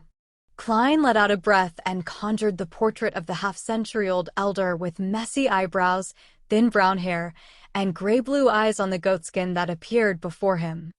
This was the third person present when the Antigonus family's notebook was traded between Welch and Honas Vincent. Looking at the portrait, Klein suddenly fell into a dilemma. I can't draw. During art class in primary school, I was always the one receiving the greatest criticism from the teachers. Should I use ritualistic magic like Old Neil? This was done by praying to the goddess. If I were to use the uniqueness of the area above the gray fog, I would be in trouble if the divinities noticed something amiss. Hold on a second. Perhaps I can pray to myself. Transmitting images and transmitting voices are similar. Although I'm temporarily unable to access the mysterious power above the gray fog, accomplishing such a minor matter shouldn't be a problem. Having thought of this, Klein immediately emanated his spirituality to envelop himself to stimulate the feeling of falling. Back in his bedroom, he lit the gas lamp and prayed. The fool that doesn't belong to this era. You are the mysterious ruler above the gray fog. You are the king of yellow and black who wields good luck. I pray for your revelation and pray that you allow me to draw what I've seen. After reciting the incantation, Klein didn't splash essential oils or burn any herbs to gain the help of their powers. It was just that informal when praying to oneself. There were suddenly murmurs in his ears as he saw the 4 black dots that formed a square surface on the back of his hand. He walked 4 steps counterclockwise and recited the incantation before penetrating the maniacal chaos to return to the area above the gray fog. This time he didn't see any of the crimson stars shrinking or expanding. But behind the seat of honor at the long bronze table, the strange symbol formed by a partial pupilless eye and partial contorted lines shimmered weakly as it produced illusory prayers. Klein held his ear to it and listened. After making sure that there were no mistakes, he conjured the portrait of the third person and cast it towards the flowing light in accordance to the prayer's format. After everything was done, he immediately left the mysterious world above the gray fog and returned to his bedroom. Just as he found his footing, a portrait surfaced immediately in front of Klein's eyes. Furthermore, he sensed a weak and illusory power augmenting him. He picked up a fountain pen and found a piece of white paper and expressed his intent. Klein was surprised to find his right hand moving uncontrollably as it quickly drew lines. Before long, he saw a lifelike portrait of the third person. After writing down the hair and eye colors, as well as other unique characteristics, Klein heaved a sigh of relief despite the spasms of his right hand. The illusion before his eyes rapidly dissipated.